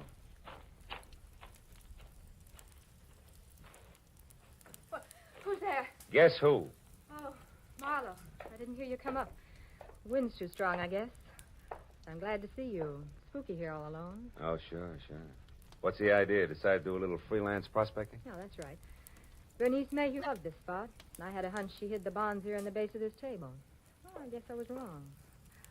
Oh, come on, Marlowe. Limber up. You can't blame me for trying.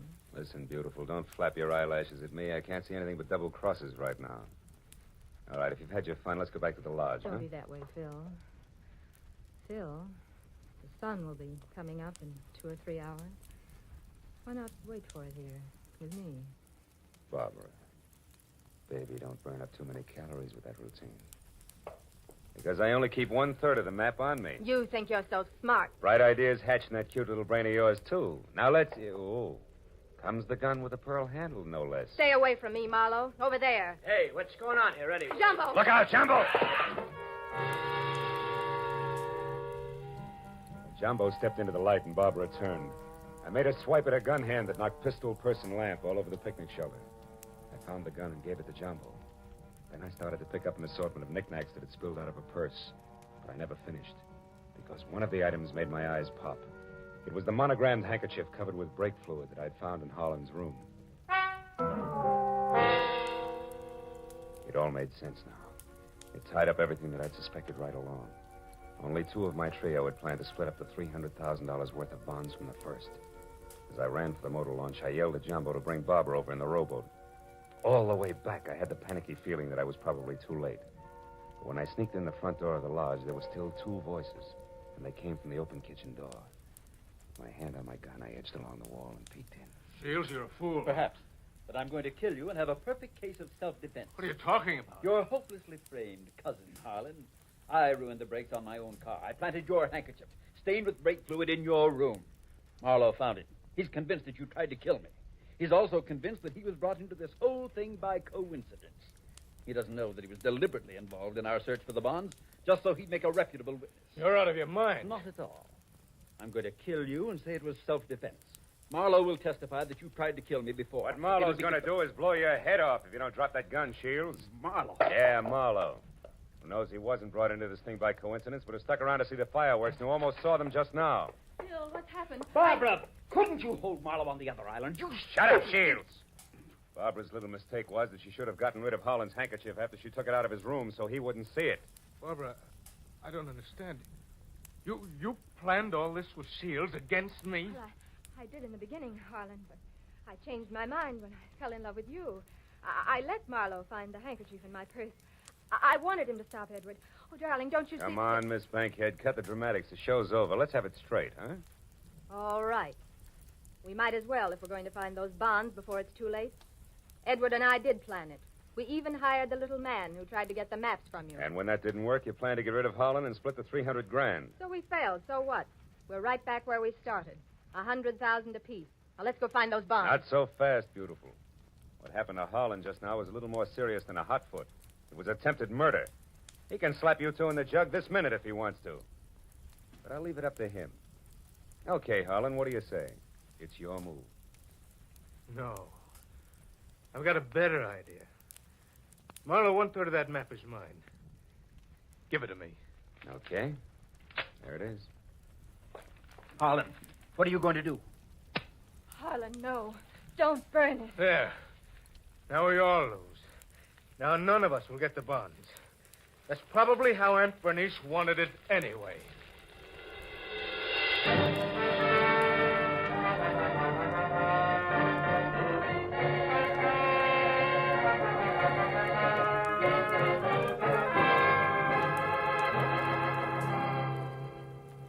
It was almost noon. I was standing on the veranda of the lodge, and a scrawny old crow was perched up on the roof. I saw Barbara and Shields quietly pull away in a boat with Jumbo. And I saw Holland lumbering off to the far end of the island to sulk. And as I watched the three of them, I couldn't help thinking. A pig in a pinstriped suit, an ape with a red beard, and an alley cat in nylon. Yeah. Keep laughing, Aunt Bernice. You were right. Greed, treachery, and rashness don't mix, even for 24 hours. And the 1% of the bonds I was to get? Well, that's my contribution to charity. Who knows? Maybe I can take it off my income tax.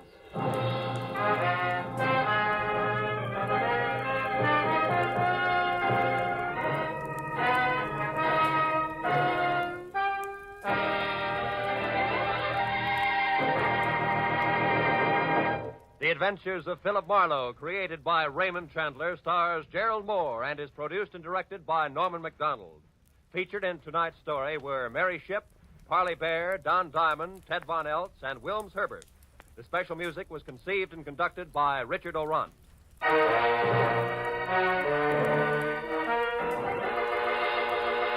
Be sure to be with us again next week when Philip Marlowe says... When I got the crisp $50 bill in advance, I figured my client had a heart of gold. But after I was beat up, double-crossed, and shot at, I realized just how hard a heart of gold could be.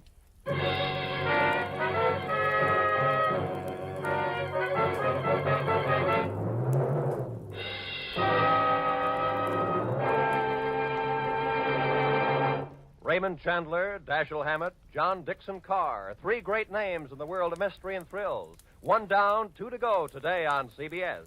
Now that you've heard Raymond Chandler's Philip Marlowe in action, CBS invites you to hear Dashiell Hammett's Sam Spade in action tonight, followed by John Dixon Carr's personally written radio series, Cabin B-13. Chandler, Hammett, Carr, today and every Sunday, over most of these CBS stations. It's a mystery if you miss them.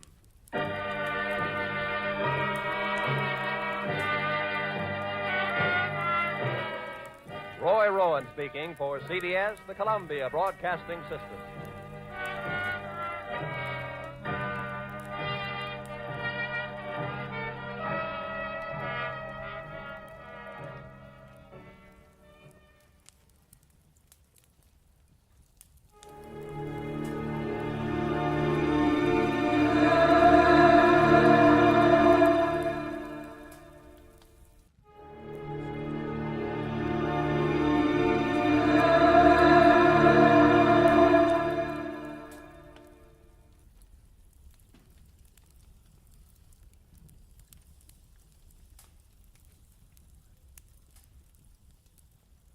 Get this and get it straight.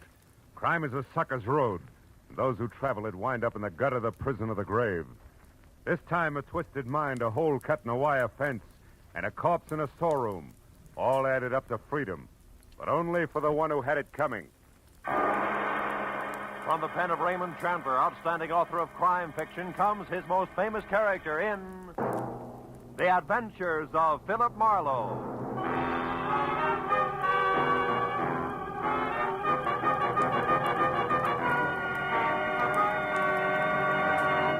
Now, with Gerald Moore, starred as Philip Marlowe, we bring you tonight's exciting story, The Bid for Freedom.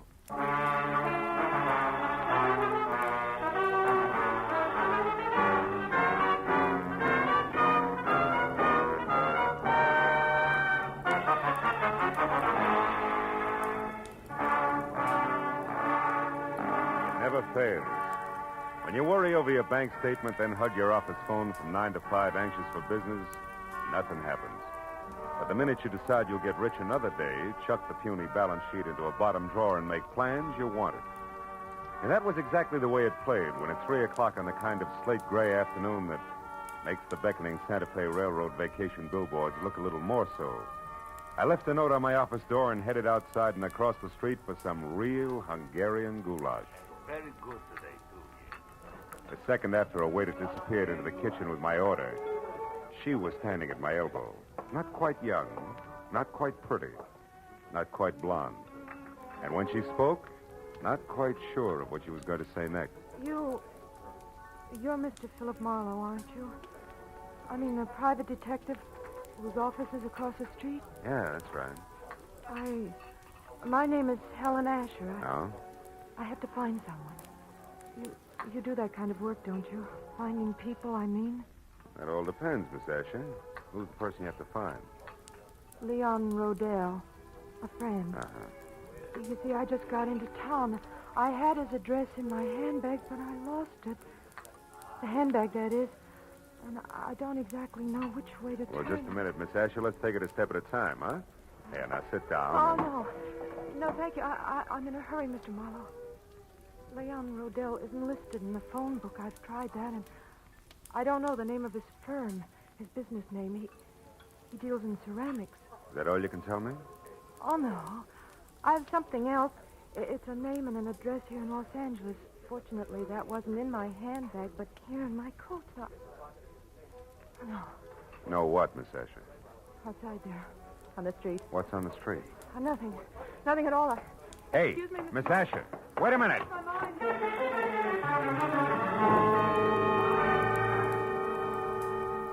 There'd been a sort of sad look about Helen Asher that made me want to help her.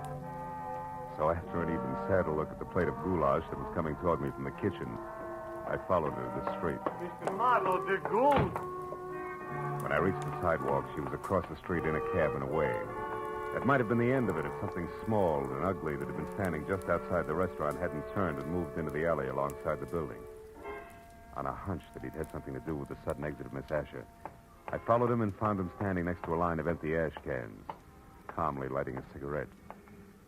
You always run into alleys to light your cigarettes? You always concerned? What do you know about Helen Asher? Helen Asher? I haven't any idea who you're talking about. Come on, little man. I'm talking about the gal who just got into that cab. Do the words begin to flow, or do I wring them out of you? Get your hands off me. You're ripping my pocket. You're lucky it isn't your nose. Come on, talk. All right. It's no secret. Here, it's all in this letter. Look, right here. Oh!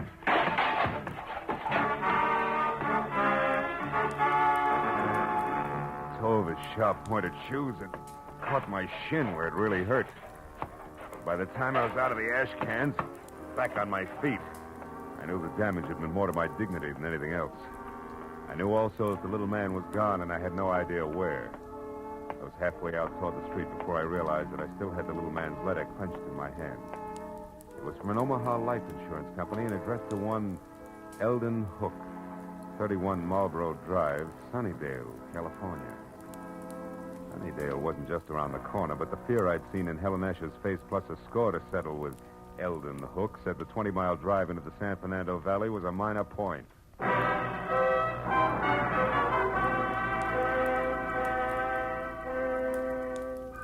Under the gray sky overhead that thickened by the minute, Sunnydale, about the size of the hole in a candied lifesaver, looked as warm and cheerful as crepe paper. And number 31 Marlborough Drive, also gray, was no improvement from the ponderous, bleak stone buildings which said Queen Victoria should have slept there. Past the high, thick wire fence that surrounded it to the wrought iron gate in front of me labeled Hillcrest Sanitarium. Keep out. It took 10 minutes of softly phrased questions and answers to get the boss man, a Dr. Cianetti, to the gate. I told him who I was and what brought me to him, including the description of Eldon Hook. I don't understand. Come in, Mr. Marlowe, please. Eldon Hook has been with us as an attendant for more than a year now, and his behavior has always been satisfactory. Nothing would surprise me anymore today. By the way, sir, what did you say that woman's name was? The one who approached you in the restaurant? Oh, Helen Asher. Is it possible that she was once a patient here, Doctor? No. Oh. What about Leon Rodell? Leon Rodell? How do you know that name? From Helen Asher. She was looking for him. That's why she wanted to hire me. She knew he was here in Los Angeles. Mr. Marlowe, this woman, was she young? About 30, blonde? Yeah, that's right. Why? Why? Because this morning, earlier, about 6 o'clock, one of our patients escaped. A woman you know as Helen Asher, and we know as Charlotte Rodell, Leon Rodell's wife. Oh. She's insane, huh? Temporarily, yes. Come over here near the fence. Oh. I'll show you how she got away. But how she managed to cut through enough of this thick wire link fence to make a hole large enough to crawl through is beyond me. Here, look, behind this ivy. Uh-huh. Even with a good wire snipper, it would take hours to get through all these strands, huh? Wasn't she missed inside? Yes, but she was only gone minutes. Apparently, she had been doing a little at a time during her recreation period, at night, whenever she could. Be careful of the burrs and those bushes there, Mr. Marlowe. Yeah, I see what you mean. Tell me, Doctor, have the police been notified? Of course, at once. The law compels us to. And frankly, Mr. Marlowe, I'm terribly worried. Oh? You see, it was her husband, Leon Rodell, who had her confined here a year ago. 6 months after their marriage, she began to act strangely. He felt it would be only with our help that she could ever regain her mental equilibrium. I thought that we were accomplishing that. Apparently no, huh? Obviously no. But, Mr. Marlowe, we must call the Los Angeles police right away and tell them that Leon Rodell now lives here, not in San Francisco. He must be protected. Yeah, I see your point. Yeah, she did break out. She is trying hard to find Leo, and 3 she ran from Eldon Hook, who was very close on a trail. That's right, Mr. Marlowe. That's why I suggest that Leon Rodell discontinue seeing his wife as of last month. He always left Charlotte very upset. But now I'd better call the police. Yeah, it's a good idea. Although Charlotte didn't know where her husband was staying or what the name of the ceramics business was, she... Say, Doc. Doc, she claimed that she lost a handbag. Have you found it by any chance? Yes, we did. We found it in the brush near a hole in the fence. I've got it right here in my desk. Oh, good. There was an address on a card in it. 3840 something. Yes, here it is. 3840 Lookout Terrace. Lookout Terrace. Lookout Terrace. That's right here in the valley, up in the hills, south of Ventura Boulevard. Mr. Marlowe, if possible, I'd like to avoid having the papers get hold of this story. This is a rather exclusive nursing home. So? Well, in a sense, you're already in this case. Could you try to find Charlotte Rodell and bring her back here before the police do? Well, Dr. Cianetti, It would be doing a great service for the woman and her husband. I'll pay you your fee. All right, Dr. Cianetti, I'll try. I'll call you as soon as I have something.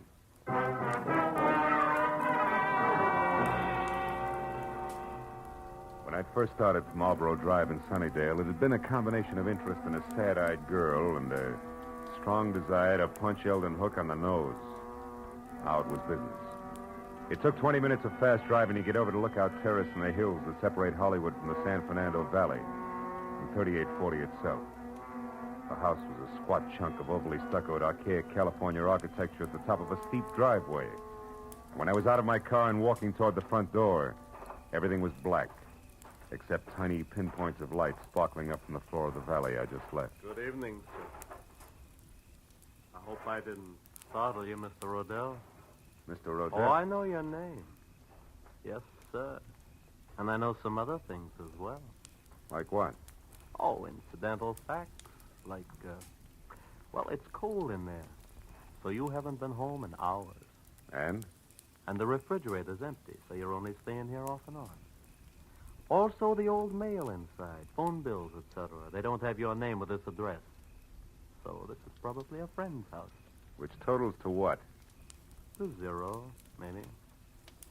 Zero, Mr. Rodell, like you're going to total if you don't pay the money you owe to my good friend in San Francisco. Yeah, you know who I mean, don't you, Mr. Rodell? Yeah. What I don't know is how good friend thinks I'm going to raise that kind of dough. I made it funny? Oh, you're kidding. What's 15,000 to you? You, shall I say, an intimate friend of Ordine Blackburn? Oh, Ordine Blackburn. Yeah, Ordine Blackburn. Come off it, boy. I'm thorough. An eager sort. I know that the lady from Bel Air's loaded and that she's nuts about you. No fooling. Now, before I leave, a word of advice, Rodell. One can't run away from his obligations forever. And you won't be able to walk away after 24 hours. Unless, of course, you pay. Good night. Good night, Eager. Till we meet again.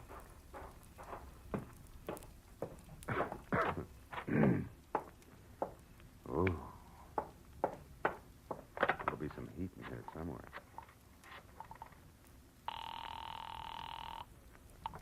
Information. Oh, operator, I'd like the telephone number of a Miss Ordine Blackburn in Bel Air. I don't have the address. Have you tried your directory, sir? No, I can't. The house burned down. One moment, please. Yeah. We have an Ordine Blackbird at 2321 Bel Air Road. Yeah, that's it. What's the number, please? Nevin 31121. 31121. Thank you. House burned down.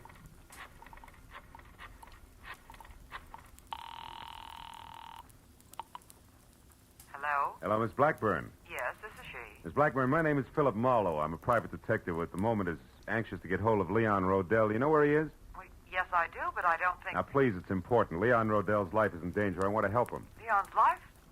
What's going on, Mr. Marlowe? Well, there isn't time to explain, believe me. That's what she said, but Who said? Someone who called about 20 minutes ago. A Miss Helen Asher. Oh? She said she was supposed to meet Leon at his storeroom about purchasing some ceramics, but she forgot his address there. Did you give it to her? Well, yes, I did. Oh, great. She's the one who's after him. What's that address? Come on, quick. 3909 Ventura Boulevard. Ventura. It's in the rear of a parking lot. But tell me, Mr. Marlowe, what's Well, wrong? there's plenty wrong. For one thing, Talk to you again, baby, some other time. I doubt it, Mr. Rodell. Jumped to a hasty conclusion, didn't I? Yeah, you did, Eager. You see, I'm really only a bill collector, just like yourself, so why don't we... Get some makeup? Not a chance, sweetheart. I wouldn't be happy that way. I wouldn't know when you were telling the truth and when you were lying. You know what I mean? Mr. Marlowe. Now, as I said before, good night.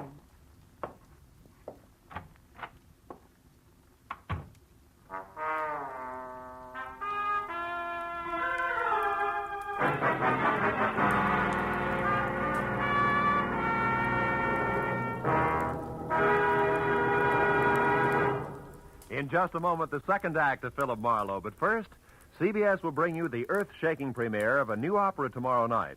An opera written by Alec Templeton with Charlie McCarthy as a lovelorn singing Bengal Lancer. Templeton himself as a Maharaja and Ursel Twing as a flying carpet salesman. You can hear it on the CBS Charlie McCarthy Edgar Bergen show tomorrow night. And don't forget, Red Skelton, Amos and Andy, Eve Arden, Horace Hyde, and all the other CBS Sunday night stars will also be on hand on most of these same CBS stations. Jack Benny, of course, has heard of them all on Sundays. Now, with our star, Gerald Moore, we return to the second act of Philip Marlowe and tonight's story, The Bid for Freedom.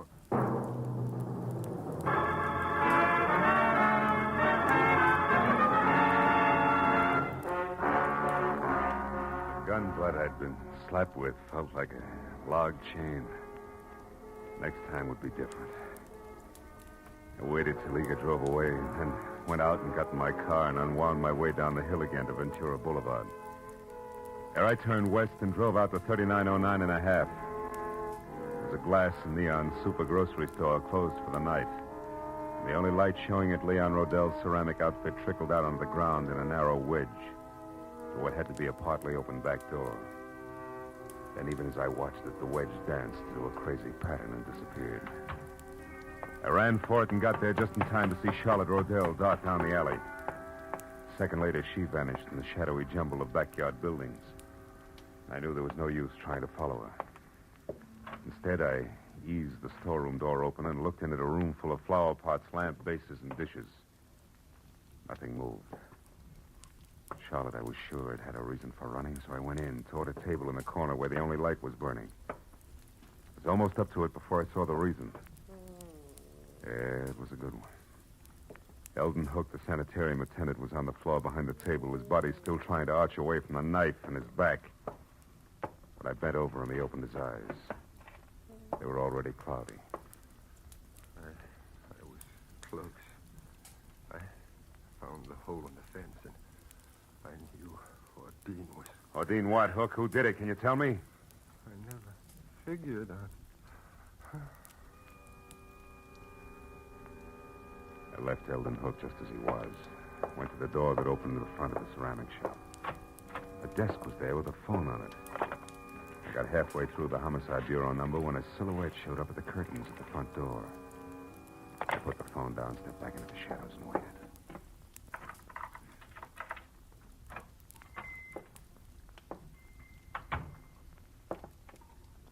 Oh, that's funny. I've left the work light on. Not necessarily, Mr. Rodell. Who are you? Name's Marlowe. I'm a private detective. You are Leon Rodell, aren't you? Yes? What are you doing here in my shop? You better finish taking your overcoat off, Mr. Rodell. Now, see Your here. wife has run away from Hillcrest Sanitarium. My... Charlotte is out? That's right. How do you know this? She came to me tonight under a phony name. Tried to get me to locate you. She'd lost your address. Oh. This is a shock, Mr. Marlowe. A terrible shocker. Poor Charlotte, what an awful thing this is for her. Yeah. Excuse me, I need this. Sure? Oh, you? No, thanks. You see, Marlowe, I've only been here in Los Angeles a month. The last time I visited Charlotte, that was about 3 weeks ago, and I hadn't planned to stay out. Wait a minute. My wife is the only one who had my local address. If she lost that, how did you find me? That's a long story. I got the address Charlotte lost, and I've already been up to your house, but the last step was a call to a Miss Ordine Blackburn. Ordine? Yeah, she sent me up here. Oh. Then you know about Ordine and me. A little. Well, I suppose under the circumstances, that's hard for you to understand, Marlowe, and even harder to accept. Not exactly, under the circumstances. Oh? Well, the law is not as generous as you are. Has no room for understanding. Insanity isn't grounds for divorce until after 3 long years have passed. And maybe Miss Blackburn doesn't want to wait that long, huh? Well, to be frank, I don't know. I'm in love with her. I think she loves me. I haven't had the courage to tell her about Charlotte yet. Maybe you won't have to. Hmm? Charlotte called her up tonight before I did as a Miss Asher. She must have gotten Ordine's name and phone number from you some way on that last visit of yours. No, that's impossible. Well, she got it some way. Marlowe, do you know where Charlotte is? We've got to find her. She's not responsible. She might even be dangerous. It's an understatement, Rodell. She's deadly. Deadly? I don't understand. Come here. Over behind that table there where the light is. What? Go ahead and look. Oh, what's over there? When I showed up here tonight, I saw Charlotte running away. I came in and found that. Oh, my... The attendant at the sanitarium. Yeah. He knew she'd escaped. He found the hole in the fence where she got out, and he's been following her on his own, strangely enough. He's dead. Marlowe, he's dead. Hook, he's dead. Rodell! Sorry. Marlowe, she must be completely mad. We've got to stop her. Why, she might go for Ordine next door. Or you, yeah. What can we do? Well, you can go home. She doesn't know that address up there, so you'll be okay on that score. All right, but... Okay on that score. All right, but... Rodell, listen. Keep your doors locked up there, will you? Well, sure. You said Charlotte... I know. I'm not thinking about Charlotte now. There's something else. The guy in San Francisco that you owe all that money to. What about him? sent a mug down here who intends to collect it. I've tangled with him already. He means business, so be careful, Rodell, and I'll see you as soon as I can.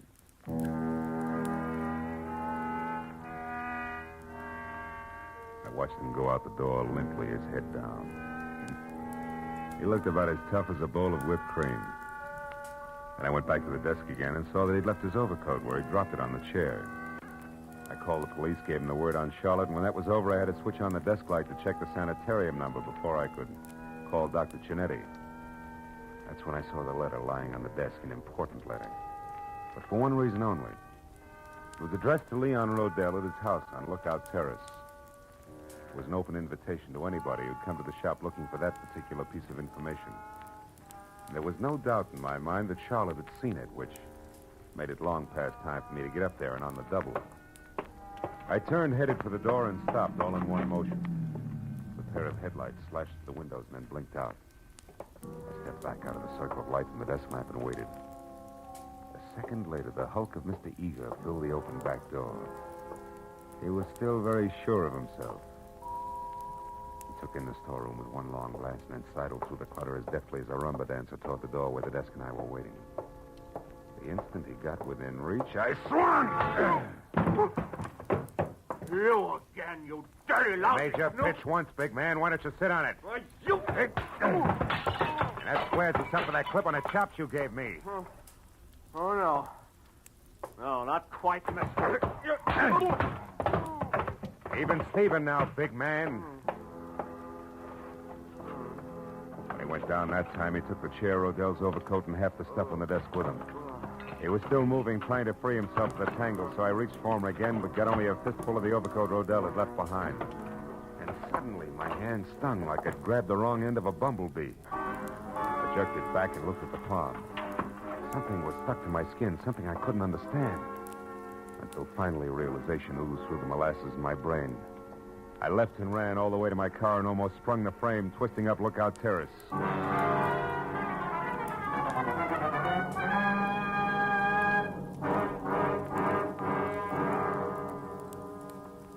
Parked down the hill from 3840 and ran as far as the house next door, where I got to the back, hopped the fence, and got my gun in hand. As I expected, Leon Rodell was there, and so was Charlotte in a coupe. The door open, was poised at the top of the precipitous driveway like the lead car on a roller coaster. Why are you angry with me, I'm not Leon? angry, Charlotte. Now get in the car. We haven't much time. I did everything just like you said, Leon. I know. I lost my hand up with your address in it. The car, Charlotte. I had to find you, didn't I? You did I done fine. everything. And then I learned about your shop, and I went But there. you shouldn't have done that, Leon. Charlotte. Now get in the car. Leon, I saw what you'd done to that Mr. Hook The from the car, Charlotte. sanitarium. We're rushed. You killed him with a knife. I had to, Charlotte. He'd been spying on us all the time. He knew all our plans, and he wanted lots of money to keep quiet. Now It the frightens car, me, Charlotte. Leon. I wish you hadn't. Stop it, Charlotte. It doesn't matter anymore. It doesn't Don't matter. kid yourself, Rodell. Mr. Marlowe. Oh, I found Leon by myself, so I really don't need you after all. I only wish you were right, baby. Don't move, Rodell. Oh, but you don't understand, Mr. Marlowe. Leon and I are going away together on a I trip. understand, and we- all right, more than you do now, Charlotte, and I think you better go in the house and wait for us, Oh, no. huh? No, don't Please, you see? please, We... do as I ask. All right. But don't be long.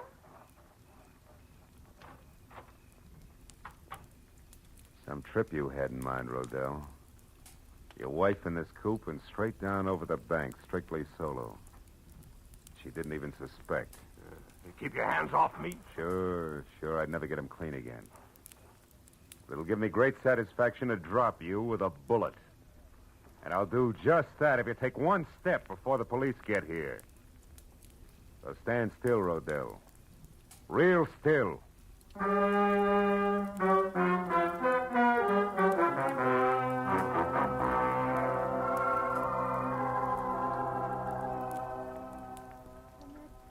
Really all that happened, Dr. Chinetti. I'm sorry you were worried, and I'm awfully glad I'm back. So am I, my dear. And we'll talk more about it in the morning. What you need right now is a good night's rest in your own bed. Oh, you're right, Doctor. I'm very tired. Good night, Mr. Marlowe. And thank you. Good night, Charlotte. She still doesn't realize, does she? No, and it's a good thing. Plenty of time for that later when it can come gradually. At this point, she could tear herself to pieces over a thing like this. Yeah. Her husband who urges her to run away and helps her do it for the sole purpose of getting her out where he can kill her. Not much security in that setup, huh? No. You mentioned another woman, Mr. Marlowe. Miss Ordine Blackburn. Oh, Adine, yeah. Gullible rich girl without much on the ball. Rodell planned to marry her and solve all his money problems. Believe me, Doc, he had 'em, big ones. I see. Well, she's better off this way. Yeah. 6 months of marriage to Rodell, and she'd have been a candidate for your sanitarium herself. He's that kind of a guy. And my late employee, Eldon Hook? Well, he knew that Rodell had been urging his wife to run away and that he'd cut that hole in the fence. Hook found out that Rodell was interested in Ordine, and he tried to shake Rodell down. Signed his own death warrant on the spot. You know, it's sometimes frightening to me, Mr. Marlowe, to realize how many warped and twisted minds there are that never get help until it's far too late. But there's always some good in every bad thing, they say. What about this case? Charlotte. I expect her to recover completely soon, because now the main contributor to her neurosis, so to speak, is gone forever. Oh. That was Leon Rodell. Yeah, well, Doc, it's a long way back to Hollywood. I better get going, huh? Just one thing more, if you don't mind. Charlotte would have died in a smashed car in what would have passed for an accident. Also, she'd have been blamed for Hook's murder if you hadn't found out the truth about Rodell. I'm very curious. You remember the burrs that grew along your fence outside? The birds? A blasted nuisance. Yeah, but as you just said, Doc, there's always some good in every bad thing. Rodell told me that he hadn't been up here for 3 weeks. And yet tonight his overcoat was loaded with burrs. I got one in my hand from it. Oh. That gave me a hunch. Well, from there on it played. Disappointed? To the contrary, satisfied completely. Good night, Mr. Marlowe. Good night, Doc.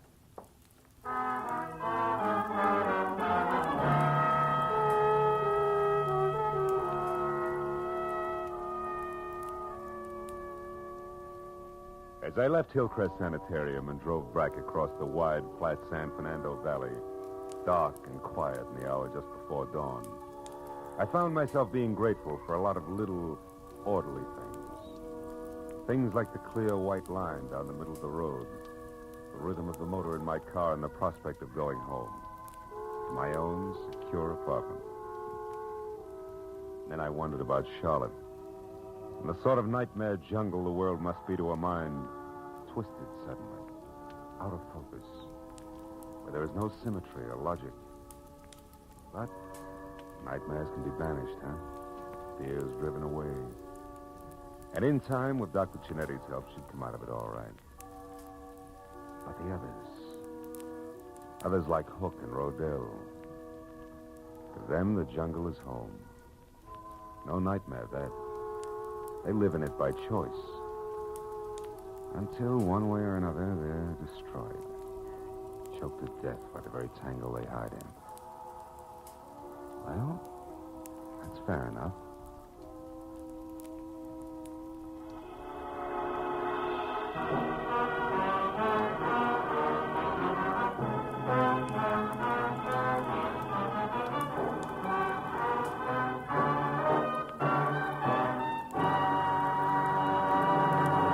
The Adventures of Philip Marlowe, bringing you Raymond Chandler's most famous character, star Gerald Moore, are produced and directed by Norman MacDonald and are written for radio by Robert Mitchell and Gene Levitt. Featured in the cast were Gene Bates, Larry Dobkin, Yvonne Patey, Harold Deerenforth, Jack Edwards, and John T. Smith. The special music is composed and conducted by Richard Arant. Be sure and be with us again next week when Philip Marlowe says... This time a fireball, too handy with a target pistol, led me down a rocky road past a sleazy money grubber to a curly-headed corpse. And it might have gotten worse if I hadn't slowed down at the hairpin turn.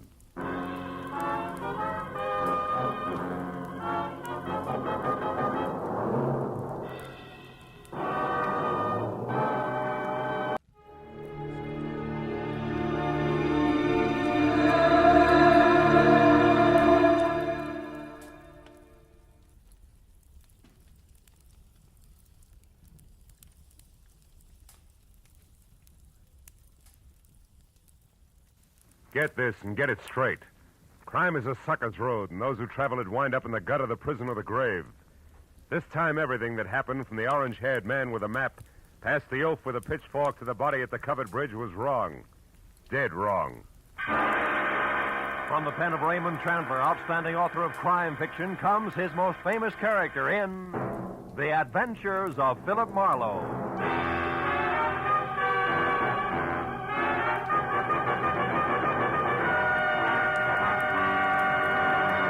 Now, with Gerald Moore starred as Philip Marlowe, we bring you tonight's exciting story, The Covered Bridge.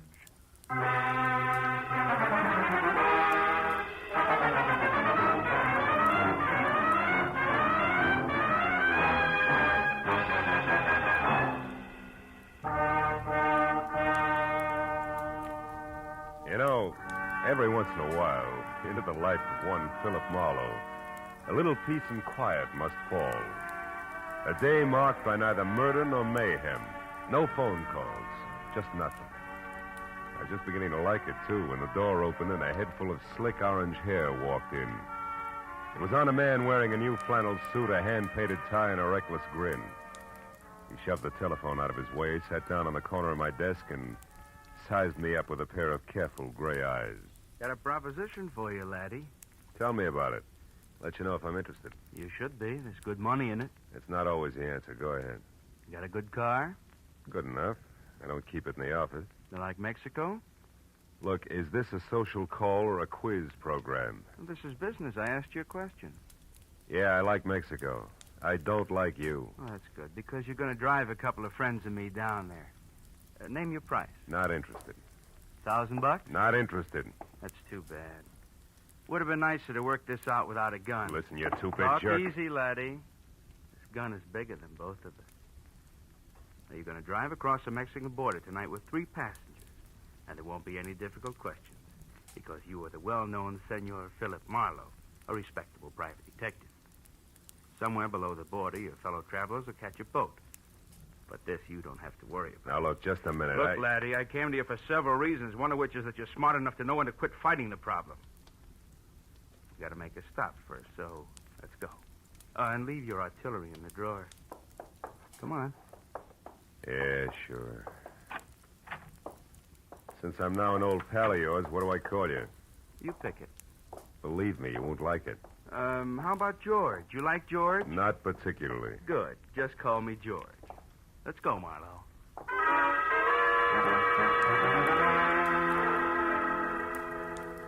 We nodded at the elevator girl, waved goodbye to the kid in the parking lot, and headed south on Highway 101. All with the front of that Mauser nudging my kidney.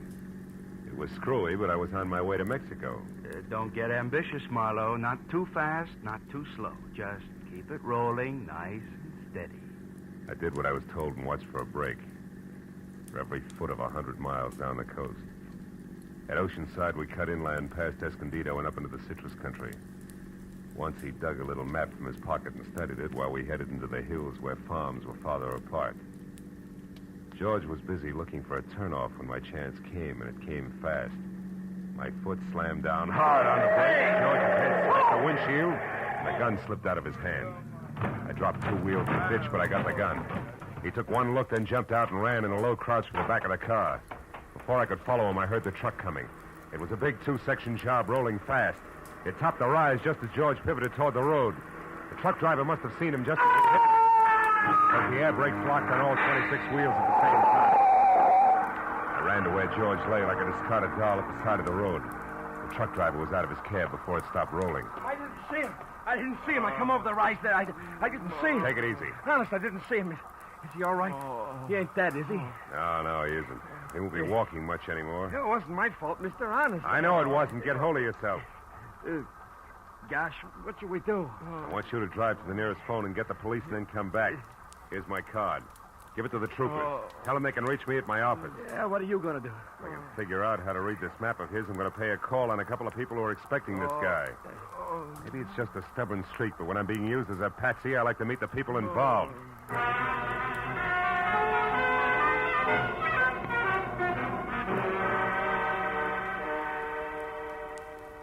As I drove, I studied the map, and 2 miles down the highway, I found the first landmark, a dead tree. There I left the highway and followed a rocky trail 7 corkscrew miles up a canyon to the next landmark, a bridge. One that looked like it had been lifted out of some rustic Connecticut woods and dropped across the California gorge purely by mistake. Because it was covered complete to roof and walls and made entirely of lumber. And on the hill beyond was a lonely house where the trail marked on the map ended. I drove slowly through the sagging wood tunnel and at the other end deliberately killed my motor. Then I got out, raised the hood, and went to work on the distributor. I don't know where he came from, but when I glanced up, he was standing there watching me. A bull in overalls with a pitchfork clenched in a pair of hands as thick as $4 steaks. We didn't like each other's looks. You picked a bad place for trouble, mister. That's so. Why? Nobody almost never comes up this road, especially strangers. How come you took it? Really want to know, or are you just killing time? I wouldn't be too smart if I was you, mister. You live in that house up there? No, not anymore. I got canned for drinking. Well, why are you so interested in that place? The only farm around here. Maybe they got a mechanic. Yeah, maybe. Where'd you say you were from? L.A. Los Angeles, huh? You real sure you don't know anybody up there on the hill? Like who, for instance? A certain party who took a trip to L.A. not so long ago. And another thing, city boy. Don't get out of line or I'll fix you good. Understand?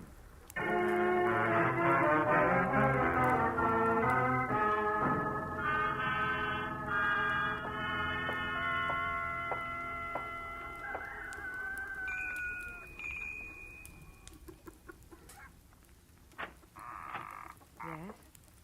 Oh, yes. Now, I mean, how do you do?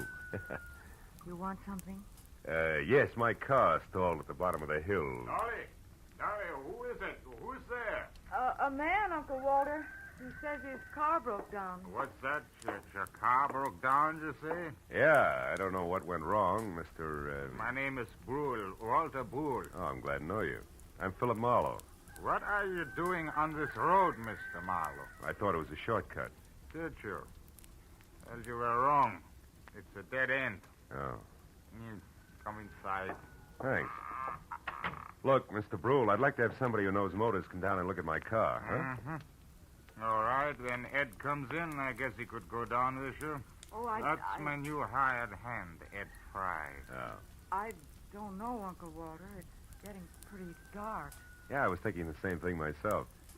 As a matter of fact, if you can accommodate me, Mr. Brule, I'd just as soon rest up a while and shove off in the morning. I want to pay you for everything, of course. Stay overnight? Oh, I'm afraid that's impossible.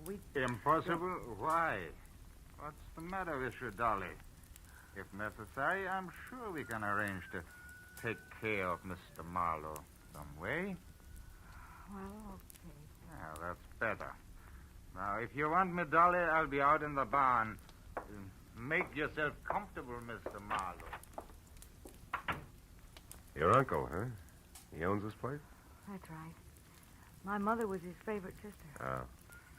You want a cup of coffee? Oh, I'd love it. Haven't had any farm kitchen coffee in ages. You don't seem to have many visitors up this way, Dolly, huh? No, not many. Nice farm, though. Stinks. Is that why you run off to L.A. now and then? How did you know about that? I guess. I ran into a friend of yours at the bottom of the hill. A pair of overgrown shoulders with a pitchfork. Said he used to work here. Him. He did up until a month ago. That's Noah Bickman. Big dumb goof. Here's your cup. Oh, thanks. By the way, Mr. Marlowe, where are you heading? Oh, Mexico, maybe. Mexico. Yeah. You kind of came a long ways out of your way, didn't you? Did I? Dolly. Dolly. We're in here, Eddie. What's the matter? A car at the bottom of the hill. Whose is it? Car belongs to me. It's stalled. Who are you? This is Mr. Marlowe, Eddie. He's on his way to Mexico. Wow, you don't say.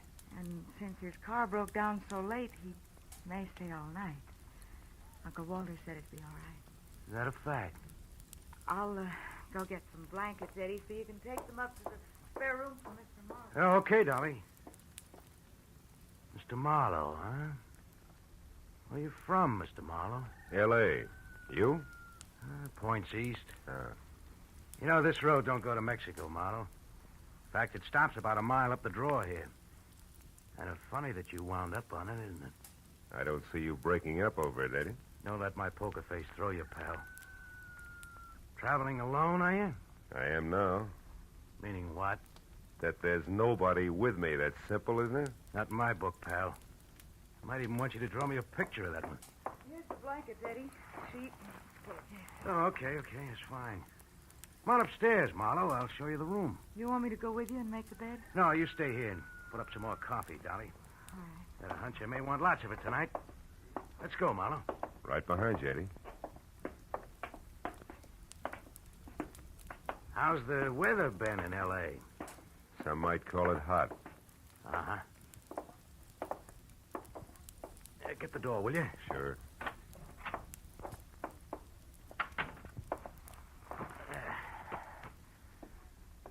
Okay, how come it's you, pal? I got good credentials, a car, and a tight yap. You better be right on all three. How'd you find me? Little map, Eddie. From Escondido to the dead tree to the covered bridge, and then up here, it's a cinch. Why'd you show alone? Where's Red? Gotta meet us at the border. It's a bum fit, pal. It's not in the book. Why? He had some kind of a last-minute jam with the boat. Oh, that jerk. He's had a month to line this up while I've been holed up out here in the sticks making like a farmhand. Well, better work, that's all. If we're picked up this time, it's curtains. Oh, incidentally, you got a gun, haven't you? Yeah, sure. Let's see it. No dice, Eddie. Red didn't tell me everything, just enough. So? So you'll get your money's worth. I'll do what I'm supposed to do and no questions asked, for my little automatic and I stick together regardless, real close, together. Okay, Marlowe. Suit yourself. I will. And something else. The rest of the company is going along. Is that all set? Well, we'll see about that when the time comes. You're not leaving any loose ends around, are you? It's not your worry, pal. We'll get out of here around 11. Oh, and that routine about your car being stalled, it is a gag, I hope. Oh, sure, it won't start. If anybody tries, but in 10 seconds with a screwdriver, I can fix it. You're okay, Marlowe. Just keep playing your game. Yeah, I will. Maybe then I'll find out what the score is after all, huh? You might at that. Come on, let's eat.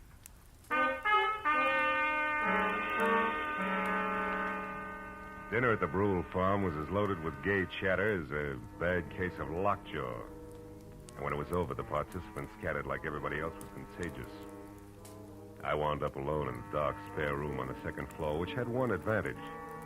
Windows that viewed both the front and the rear. The moon was bright, so I didn't bother with a lamp. I listened to Dolly rattle dishes in the kitchen until that stopped, and then I watched old man Brule pace his front yard. Once Ed Fry went out and talked to him briefly, and then headed for the front door again. For a long hour after that, the big house was silent until from somewhere out in the back, there was a soft, metallic tapping. Eventually, I spotted a heavy figure outside tossing pebbles against a window pane downstairs. And he edged back through the shadows to the barn. A moment later, I saw the girl slip out a rear door and run across the backyard to join him. I went down the back stairs and out along the house to a hedge, and I followed that until I was close enough to It's hear. true, I tell you. He's an escaped convict, a killer. He's been hiding out here on your place. Can't believe it, no, I just can't. Are you sure? Of course I am. I read it by accident just tonight in an old newspaper from Denver. The whole story with pictures. There's no doubt about it. Ed Fry is really Eddie Fillmore. He's a murderer plenty of times over. What do we do? Should we call the police? No, not on your life. Listen, you want to get off this farm, don't you? More than anything in the world. Okay. Then we'll do it. Together, Dolly. I didn't tell another soul about this. You know why? Because they put out a reward. A big one for him. $2,500. And we're going to get it. Just us, you and me. But how, Noah? How can we possibly... What's that? Did you hear that, Noah? That's nothing. It's one of the cats, maybe. Look. You've been taking walks with him lately, Dolly. Well, Yes, I have, Noah, but... Well, never mind that now. Just get him to take another one right away. Get him to walk you down to Pritchard's house. I'll be waiting there, and as soon as you get inside, I'll jump him. You'll never know what hit him. Will you do it? Pritchard's house? Yeah. Well, I'll try. You give me some time to persuade him. Sure. Oh, I knew you'd see things my way, honey. No. Oh, boy, with that reward money, there'll be no stopping us. You better go in now before they miss you. Okay. I'll get him there just as soon as I can. Hey, Bickman. What? Who's there? Marlowe. Listen, I gotta You talk to were you. here listening all the time, weren't you? Yeah, and believe me, you're making a mistake. You're playing with dynamite, Bickman. You two are nuts to tackle that guy alone. He's too tough for you. So you want to help so you can cut yourself in on the reward, that's all. Well, it ain't gonna work. Don't be a sap. He's covered himself. There's somebody else in with him. Somebody around here. He's got an ally.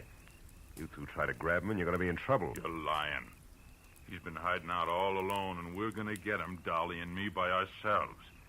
And if you try to horn in, mister, so help me, I'll beat your brains. Cut it out. Reward or no reward, you got to listen to me. I got to nothing. No! Maybe that'll teach you not to stick your nose in, city boy.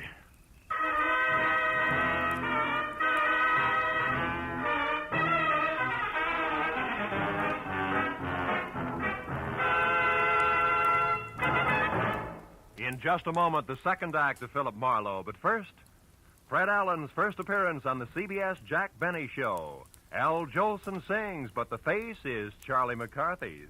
Andy of Amos and Andy goes on trial for deserting his bride by mistake. Those are three headlines that guarantee you a world of fun on CBS tomorrow night. Yes, this third Sunday of the new year will be an all-time high in radio entertainment. Hear them all on CBS tomorrow night. Now, with our star, Gerald Moore, we return to the second act of Philip Marlowe and tonight's story, The Covered Bridge.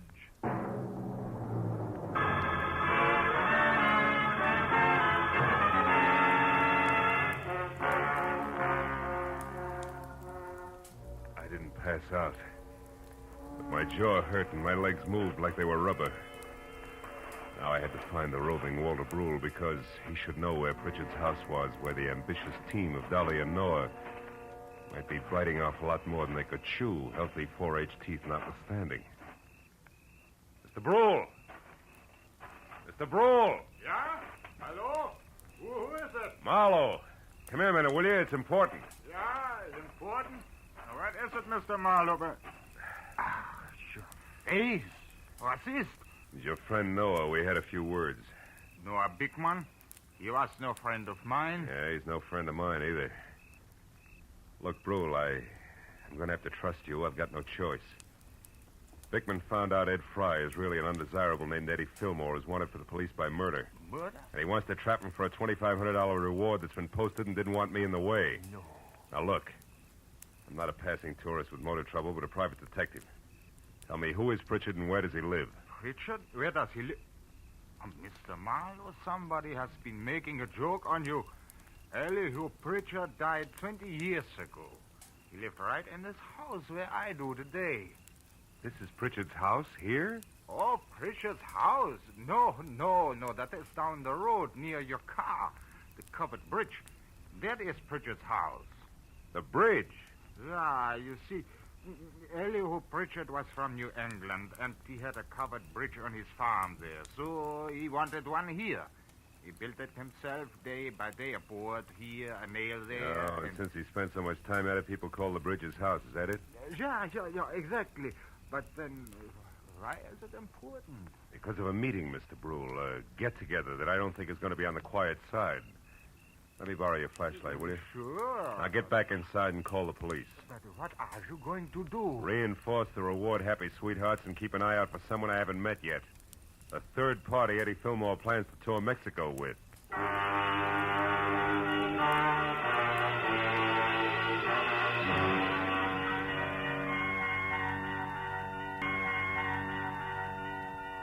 It was a quarter of a mile romp, country style, back down to the covered bridge. When I was there, the Mauser I'd recovered from George in one hand, flashlight in the other. I found only the moon-washed, gray-covered bridge itself, trying to stand erect like an old soldier who has more pride than posture. But then as I stepped from the chalk road onto the sheltered oil-soaked planking, I found something else. Inside and face down was Noah Bickman.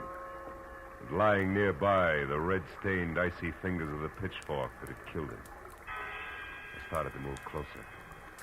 But then footsteps from the road behind suggested that I do different, so I moved quickly back to the bridge entrance, flattened myself into a narrow shadow, and waited. Noah? Noah, is that you? Marlowe, Dolly. What? Mr. Marlowe, what are you doing here?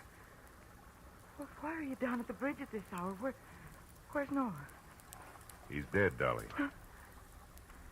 Was dead? He's in there, but don't go inside. Look, I tried to stop him, believe me. Stop him from Don't what? bother, baby. I know about Fry being Fillmore, the reward, all of it. What? How? Well, first of all, I'm a private detective from L.A. was dragged into this by an ex-buddy of Fillmore's. Second, I was in the barn when you and Noah made your plans. When you left, I tried to talk Noah into accepting my help. Why? Because I know what Fillmore's kind is like. I mix with them every day. I know how they work. Look, did you tell Fillmore to meet you here, yes or no? No. No, I couldn't find him. I've been looking since I left the barn every place. That's why you came down here just now? Yes. I wanted to tell Noah that our plan would have to be postponed. But what difference does all this make? I don't know. Maybe a little, maybe a lot. If Fillmore had known about this rendezvous you two planned, it'd be 20-1 that he got here ahead of schedule and took care of Noah. But since he didn't... Well, since he didn't, I'm betting on a third party, someone we haven't met yet. A third party? Yeah, now listen to me and do just as I say. Turn around and walk straight back up to the house, and when you get there, get inside and stay put. But, Marlowe, what if... Go on, fast. All right. But be careful, Marlowe. Whoever killed Noah won't hesitate to kill you, too. When she started back up the road, I turned toward the bridge again. My flashlight following the dusty white footprints on the freshly oiled planking leading to the dead man. I stood over in the circle of light sweeping the area around him. There was just one thing I had to know. Marlowe! Marlowe!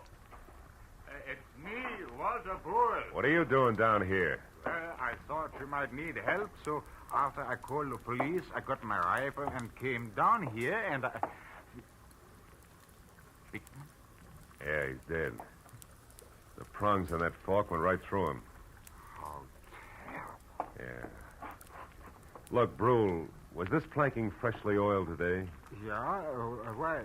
I just wanted to make sure those chalk footprints were made today. But what do Brule, footprints... you stay here and see that no one enters the bridge. But where are you going? Up to your house in a hurry, because I think I know who the killer and the third party is.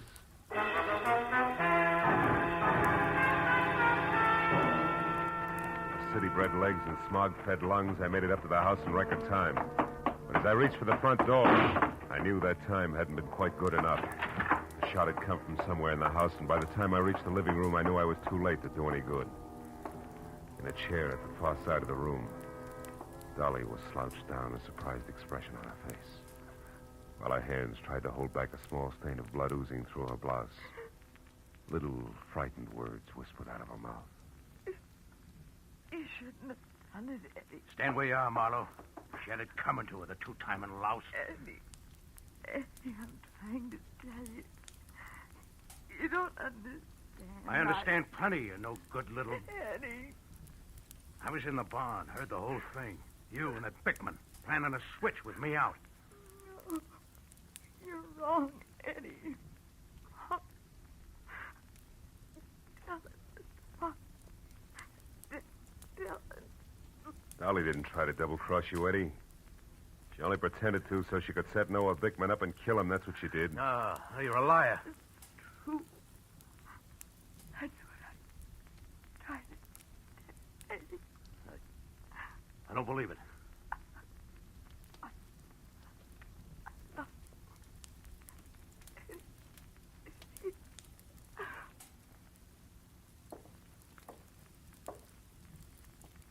Dolly.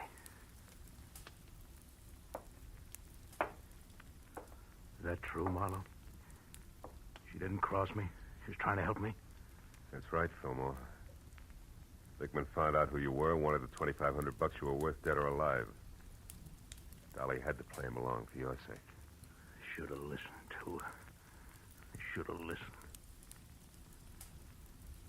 How'd you know all this, Marlowe? Found Dolly's footprints inside the covered bridge. Proof she'd been there before I found Bickman's body. Yeah. And you knew who I was, so you put it all together. Well, you're holding the gun, kid. What's the next move? Doesn't matter much anymore. I could still lam out of here for Mexico. Somehow I don't want to. Not without Dolly. Phone the police, Marlowe. I'm not going anywhere.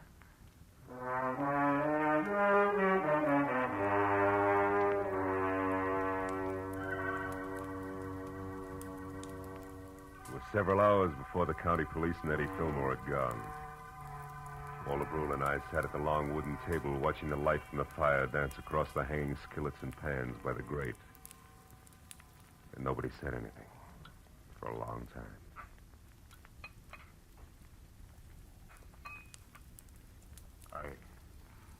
I suppose hot apple pie at 4 in the morning seems odd to a man from the city. Not at all. 4 in the morning, sometimes the middle of the day in the city. Yeah. More coffee, Mr. Marlowe? Yeah, please. Thanks. You know, Dolly wasn't really a bad girl. It was just that sometimes she didn't think, and... A woman who loves like that doesn't think, Mr. Brule. She just feels. Maybe in some way it is my fault, the whole thing. No. It's nobody's fault, Mr. Brule. She was trying to do the right thing for the guy she loved. Yeah. Well, your bed is still ready if you care to stay. Oh, thanks. Sure, I'd like to. If you can find your own way up, I think I'll sit here just a minute longer. Sure. Night. Good night, Mr. Marlowe.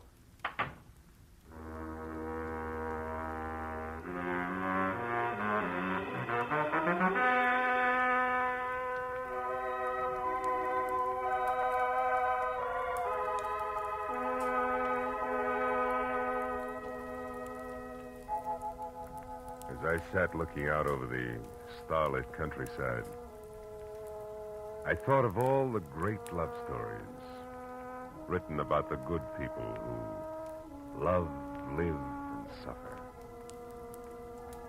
And then the pathetic face of Dolly and the pain-racked face of Eddie said, "What about us?" And I had no answer. Yeah, chalk up another one, Marlowe. Another one of those things for which there is no answer.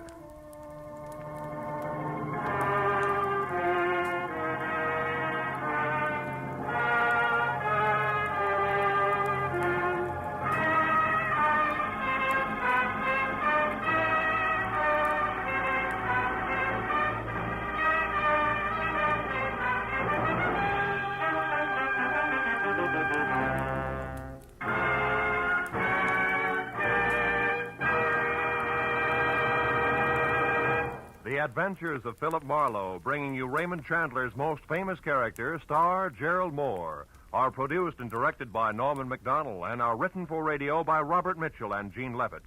Featured in the cast were Vivi Janis, Ben Wright, Jack Moyles, Wilms Herbert, Jack Crucian, and Barney Phillips. The special music is composed and conducted by Richard Arant. Be sure and be with us again next week when Philip Marlowe says... This time a twisted mind, a hole cut in a wire fence, and a corpse in a...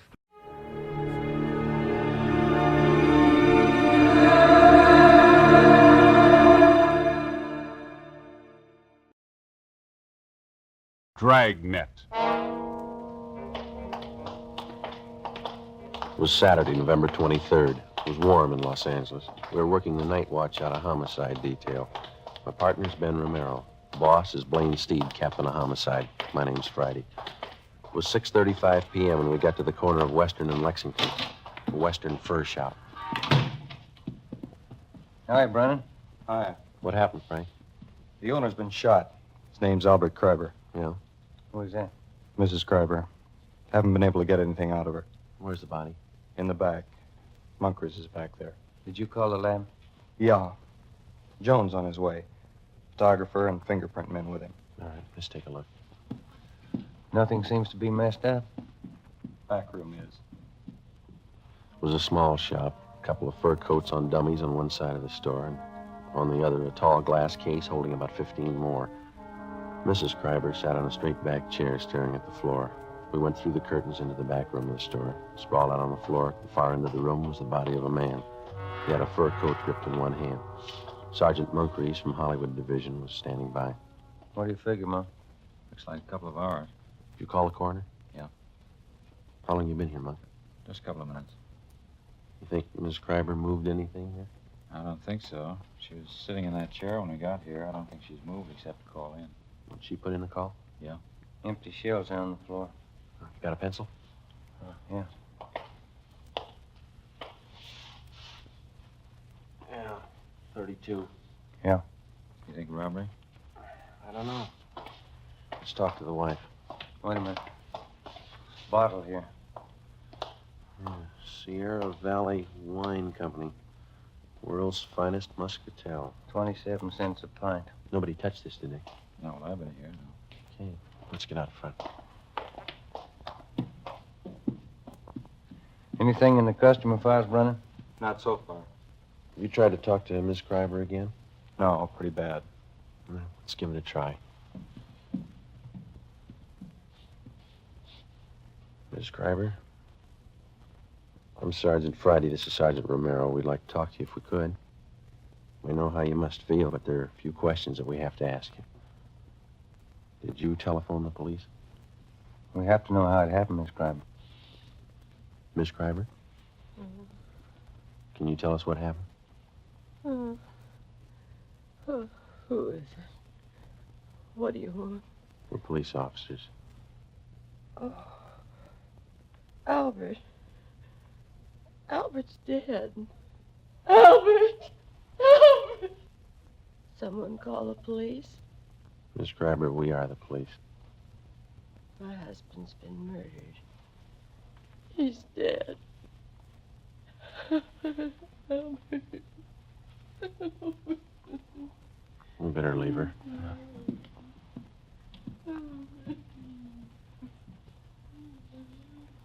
Friday. Here's something I found in the customer file. Mm-hmm.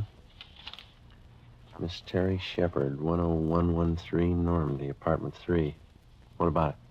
She took a coat out that was in storage. Took it out today. We'll check her out when we're finished here. Thanks. Looks like the only hot receipt in the file. Hi, Lee. Joe, Ben, In the back room. what is it? Killing. Moncrief will show you. Okay, that's all. Think we ought to try the wife again? We can try. Miss Kreiber, can we do anything for you? I'm a little better. I'll try to tell you what I can. All right. When did you get here? It must have been about 6 o'clock, a few minutes after.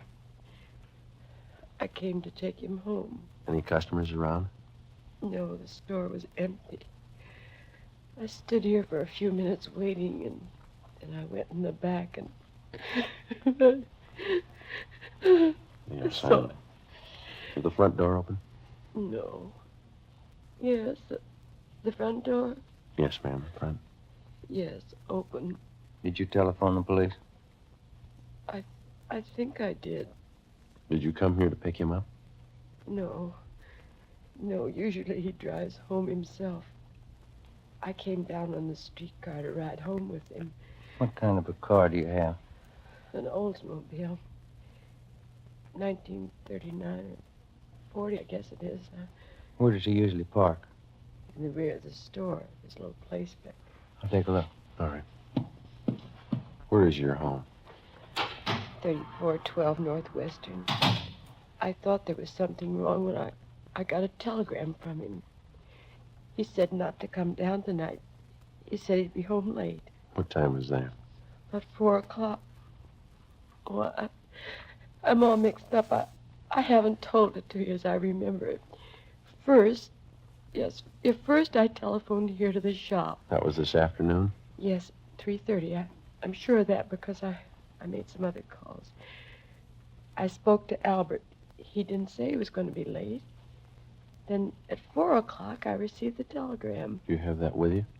Yes, it's in my purse somewhere. Somewhere. Oh, here it is. Thank you. Don't come down. I won't be home until late after see a customer, Albert. Can I keep this? We'll return it to you. Yes. What'd you do after you got this wire, Miss Kreiber? Well, nothing. I thought it was strange, but I didn't think too much about it. Then I started wondering why he didn't say anything over the telephone about being late, so I came down here on the streetcar. Did you phone the store just before you left your house? Yes, but there was no answer. Parking lot's empty. Better get out an APB on the car, huh? Miss Kreiber, you said your car was a 1939 or 40 Oldsmobile, didn't you? 1940. I remember now. What model is that? Oh, sedan, light blue. Do you remember the license number? Well, I have it on this chain with the extra keys. Here it is, on this little tag. The veterans make these. Thank you. Joe, can I see him now? Sure. Excuse me, Miss Kreiber. Do you want me to wait? I'd like to go home. We'd like you to wait for a little while, yes. Do you have any relatives living here? A niece and a nephew in Beverly Hills. Jerome Reed. They live on Cannon Drive. All right, we'll call them for you. Thank you. Lee, is this phone out here all right to handle? Yeah, it's been dusted. Okay. Joe, you coming in? Yeah, right away. Pretty clear, easy to trace. Mm-hmm. I'd say he was standing over here by the curtains when he was shot. That's where the stains begin. Mm-hmm. And he must have stumbled along this glass case. You can see the smears here on the glass where he tried to grab hold of something. Yeah. And I guess he caught hold of that fur coat and pulled it down with him. Mm-hmm. And he stumbled and bumped up against this coat rack, fell through that and up against the safe. How many times was he hit? 6 empty casings on the floor. Looks like 4 through-and-through wounds. 32, huh? That's right. The wife know if anything's missing? Yeah, she's in pretty bad shape. It looks to me like somebody took his wristwatch and a ring from his left hand. If he had a billfold, that's gone. No coat. All the trouser pockets are turned inside out. What about that wine bottle? It's smeared. Can't lift a thing. Okay, thanks. Ben? Still on the phone. Okay. No. License 15 Boston. 6707. No, 707. Yeah. Driver might be armed. Hang on a minute, Wallace. What? Now, give that DMV, will you? Save another call. Miss Kreiber, did your husband have a wallet? Yes, brown alligator. Did he keep his identification in it? Yes. Did he carry much cash? No, just a few dollars. He was always afraid of holdups. Thank you. You want to give that to him, Ben? Yeah, okay. Hey, Wallace, suspect might have a brown alligator wallet with identification cards of Albert Kreiber. Yeah, that's C-R-I-B, Boston, B, Boston, ER. 3412 Northwestern Avenue. Yeah. Yeah, okay. Yeah, bye. Joe? Might be something here. Yeah, Monk? Invoice from a Far North Fur Company. 3 mink coats delivered here today. I looked all around. I only found 2, 1 missing. Did you find a sales slip for the other one? No. Miss Kreiber, would you come over here, please? Yes. Where are they, Monk? Over here. All right. Over this way. Well, these are mink coats here, aren't they? Yes, wild mink. Albert told me he ordered them. Yes, ma'am. We found the invoice. He ordered 3. There are only 2 here. Do you know anything about any of his customers? No, I don't. I never met any of them. I remember now. Just the night before last, he called someone from home. Told her he'd have some minks in today and she could come in and look them over. Do you know who that was? I didn't hear any name. Miss Schreiber, do you have any idea who might have wanted to shoot your husband? No, none at all. He was friendly with everyone. Everybody liked Albert. He didn't run around. He was either working or at home. Did he drink? Not at all. No, I mean beer, a little wine, maybe? No, he never touched anything. All right, thank you. Brennan, do you see that Miss Schreiber gets to her nephews? Right away. Thank you. Might as well go, Ben. Yeah. We can talk to some of the neighbors. 6 shots fired. Wonder why nobody heard him. Pretty heavy traffic outside, huh? Somebody wanted a mink coat pretty bad. Coat like that costs quite a bit, doesn't it? This one's going to come a little high, yeah.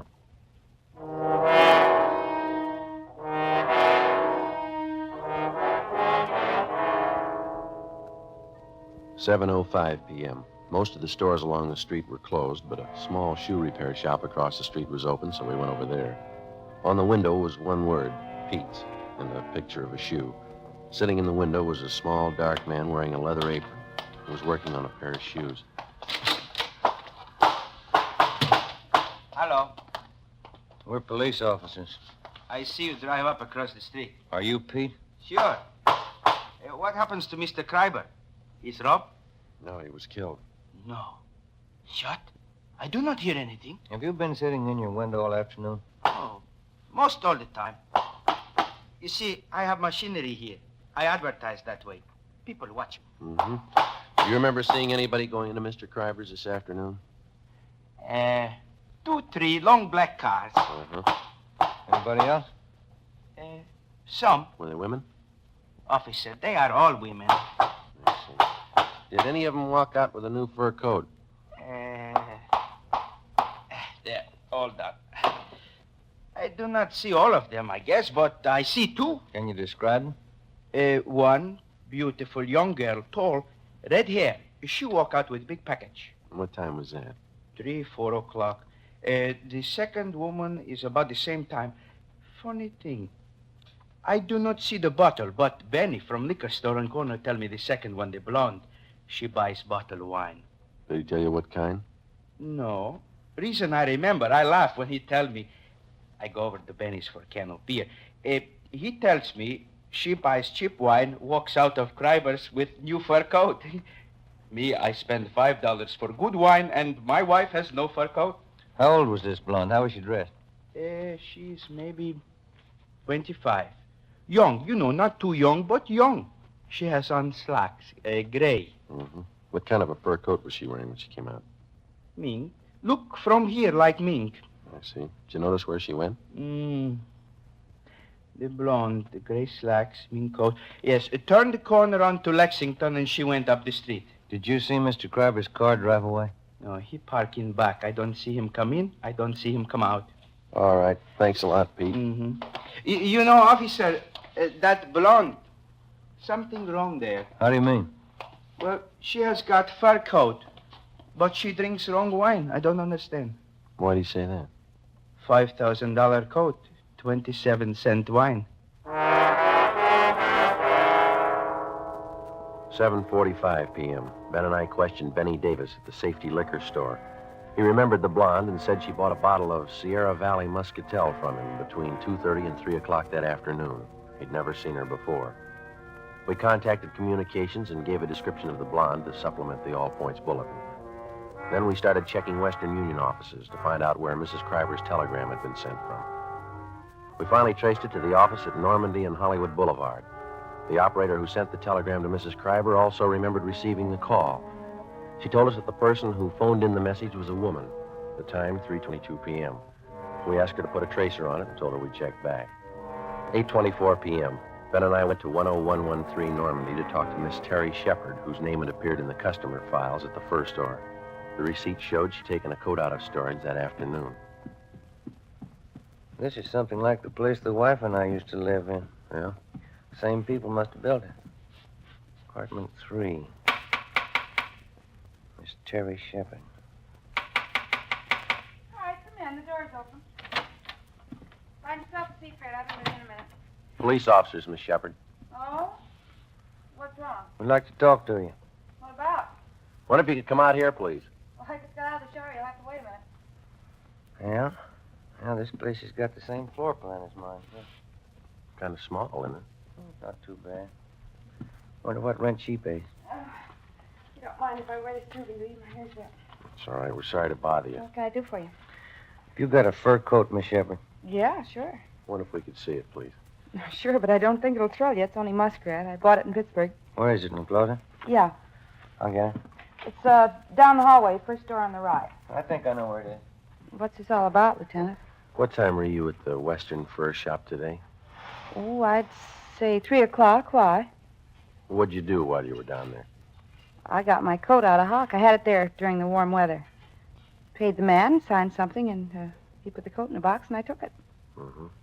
Do you know Mr. Kreiber down there, the man that owns the store? You got me. The man was about 50. His hair was a little gray. I hardly even looked at him. This is the only fur coat, Joe.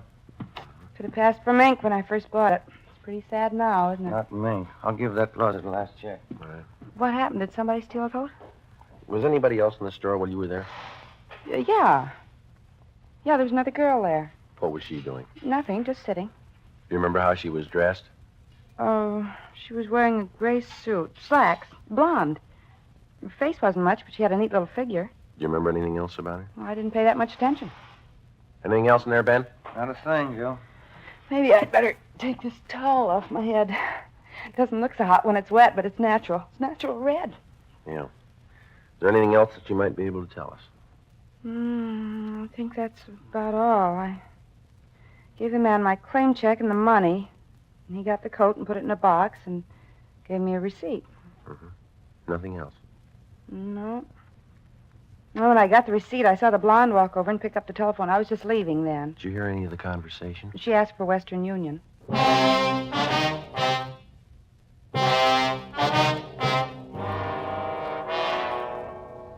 Sunday, November 24th, 9 a.m. Ben and I contacted the owners of all the shops in the vicinity, but none of them saw or heard anything at the time of the shooting. Officers Brennan and Moncrief interviewed all the regular customers of Albert Kreiber's fur shop. Only 3 had been in the store on Saturday, but none of them had noticed anything wrong. 11:35 a.m. We spoke to Mrs. Kreiber again, but she could add nothing to her story. Her niece and nephew had been to a football game at the Coliseum in the afternoon and knew nothing had happened until they were telephoned by Officer Brennan. 2:55 p.m. We spoke to all the tenants of the apartment house at 5513 Lexington, which is in the rear of the fur shop. None of them had been home, but the owner told us that he had some men working on the roof of the apartment house at the time of the murder. Through the owner of the Durable Roof Company, we traced the 2 men who had been working on the roof, and they told us that about 4 o'clock they had seen a blonde in gray slacks enter the parking space in the rear of Kreiber's fur store. They whistled at her, but she paid no attention to them. She got into an Oldsmobile and drove east on Lexington. 7 p.m. We checked in at the office and got word that Albert Kreiber's car had been located in a parking lot at Vermont and 8th. We drove down to the location and talked to the parking lot attendant. Well, the car must have come in sometime last night. It probably came in the back way, because I don't remember it coming in, and it doesn't have our lot tag on it. Did you work all last night? No, I finished at midnight and started at 10 this morning. I kept waiting for somebody to claim this thing, and after supper, I figured it might be stolen, so I phoned the police. It's been sitting here all that time. Are there any keys in it? No, sir. There weren't last night either. Have you ever seen this particular car before? No, sir. Have you ever seen a blonde woman about 25 wearing gray slacks? You mean hanging around here? Yeah, or in the neighborhood. Yeah, but not today or yesterday. You remember one? Well, yes, sir. Does she drink a lot? Maybe. Well, there's one that hangs out in these bars around here. Once in a while, she comes in the lot, but not lately. When did you see her last? Oh, a couple of weeks ago. Was she with anyone? Yeah, but I don't remember him. I've seen her with a lot of different guys. Does she hang around with anybody in particular? Yeah, her husband.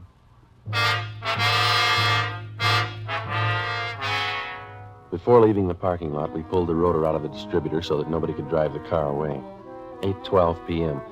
We called homicide and asked for more men to canvass the bars in the neighborhood. Ben and I staked out on the car. We sat in our car across the bars in the neighborhood. Ben and I staked out on the car. We sat in our car across the street from the parking lot until midnight. Nobody showed up to claim the car. The streets were almost empty. Our only chance was that the blonde lived in the neighborhood or was in a bar and would sooner or later try to claim the car. 1:53 a.m. What rent do you suppose that Shepherd girl pays? You got me. 75?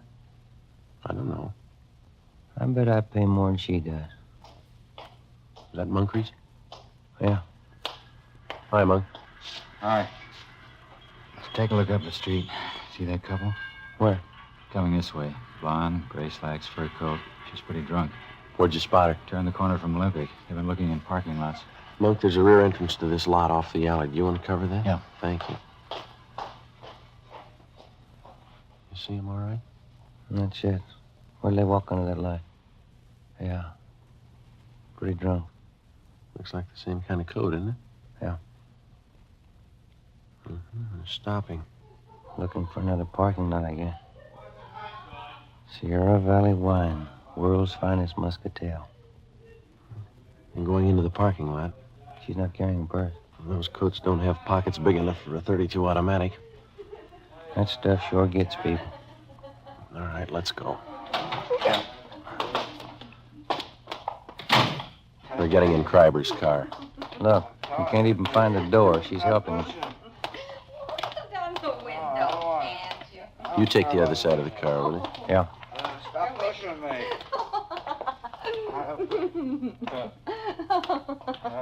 Who are you? Police officers. Can I see your driver's license, please? I got a driver's license. What's going on? What's your name? Betty Moore. What's it to you? The registration slip on the steering column says Albert Kreiber. What's the matter with this car, anyway? Who's Albert Kreiber? Oh, I know who he is. This guy here. Who is this man? Huh? What'd you say? He's a friend. That satisfy you? Yeah, friend. What's the matter with this thing? Take a look in the glove compartment, Ben. You okay? Come on, honey. Let's get going, huh? Yeah.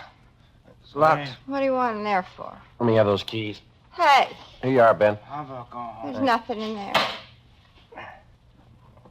Let's go. Here's a purse. Give me that. You keep your hands in the wheel.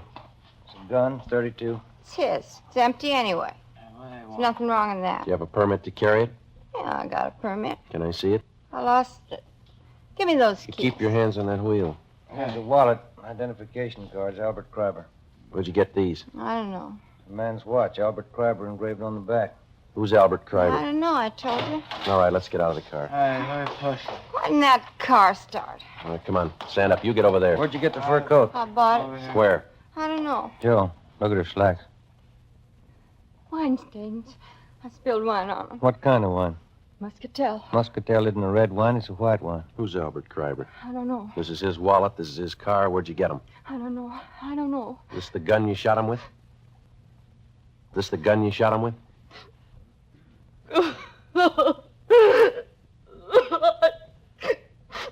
I was going out with him.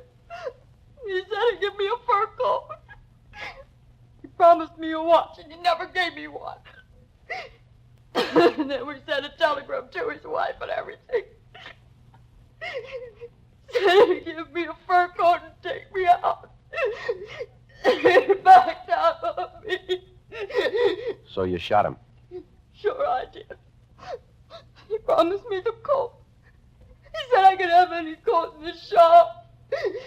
He promised me. What are you crying for? You got the coat. This is the United States Armed Forces Radio Service, the voice of information and education.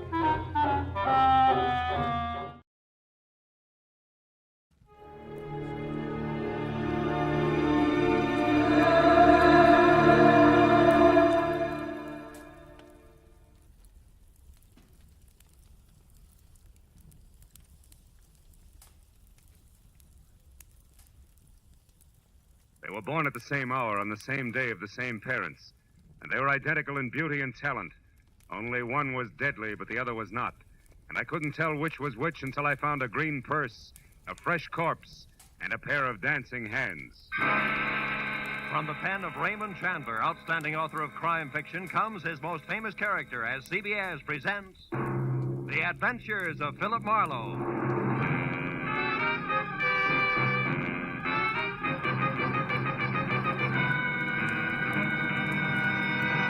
Now, with Gerald Moore, starred as Philip Marlowe, we bring you tonight's exciting story, The Dancing Hands.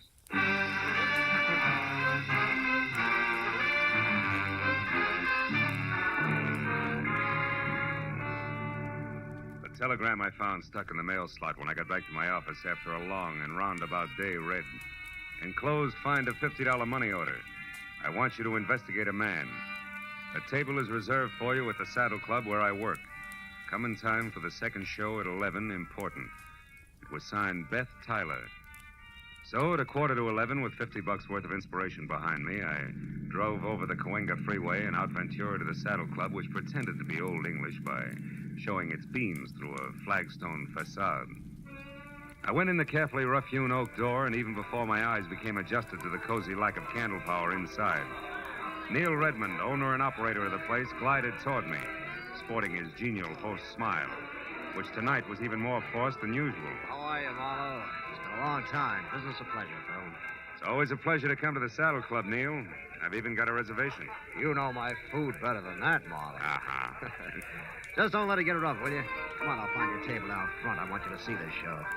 A pair of twins in a twin piano act that's sensational. Yeah? Edie and Beth Tyler. Oh, here, how's this? Fine. Incidentally, Edie will be the one on the left. Well, if they're twins, what's the difference? Plenty. Edie may be Mrs. Redmond one of these days. Oh. Redmond, but you are wanted on the phone, sir. Get the number, George, and I'll call back. This gentleman said you would talk to him, sir. It is Mr. Paul Cedar. Paul Cedar? Oh, yeah. Excuse me, Marlowe. This is important. I better take it. Redmond reacted to the name Cedar like a punch in the nose. But I figured that was none of my business, which was more than I could say for a flabby, dull-faced character at the next table, who followed the nightclub owner all the way out of the room with a pair of watery red eyes, which he deliberately avoided turning in my direction. But at that point, an MC stepped out on the stage, and so I stopped worrying about Flabby in favor of the first look at my client.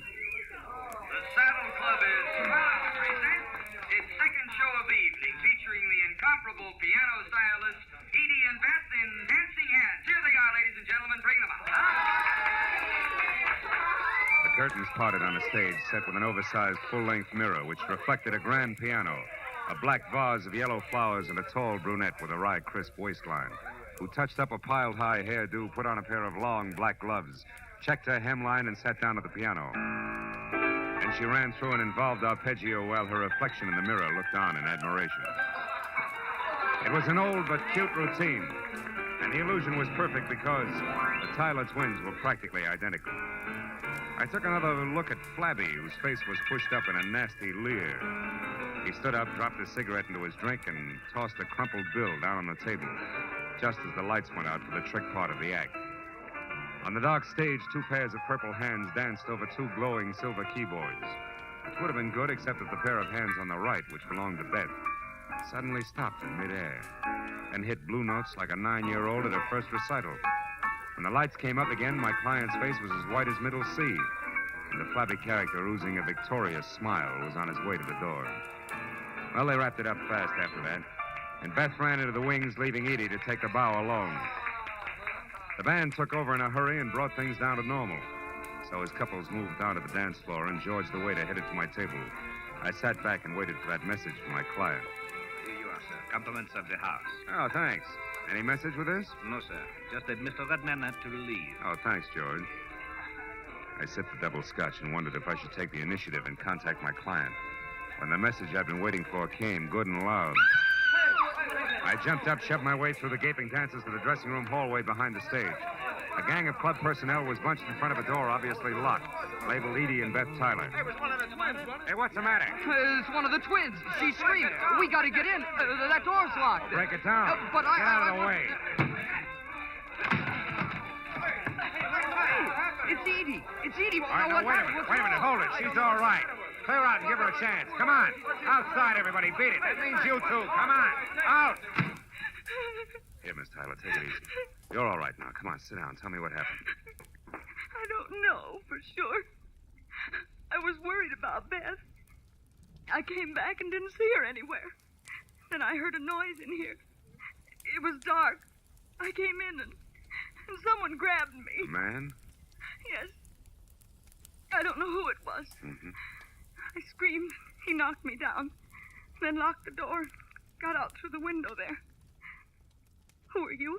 Oh, I'm Philip Marlowe, a private detective.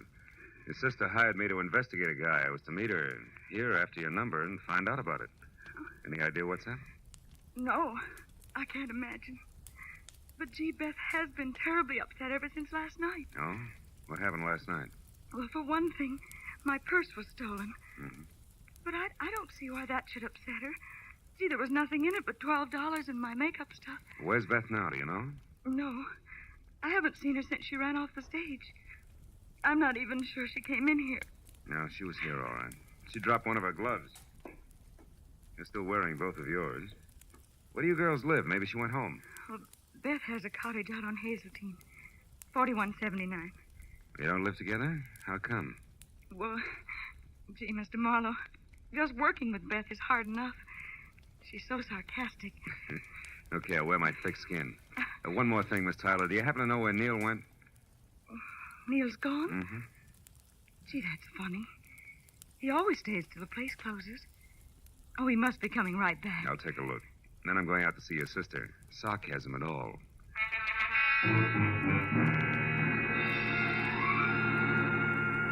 I spent 10 minutes questioning the help on the whereabouts of the boss and got nothing but double talk for answers. So since I was still carrying Beth's glove around with me, I dropped it in my pocket and went outside to my car. I'd opened the door and slid far enough under the wheel so I couldn't back out before I realized that the dough-faced Flab was already there on the seat. His right hand wrapped around something blunt and menacing in his sloppy jacket pocket.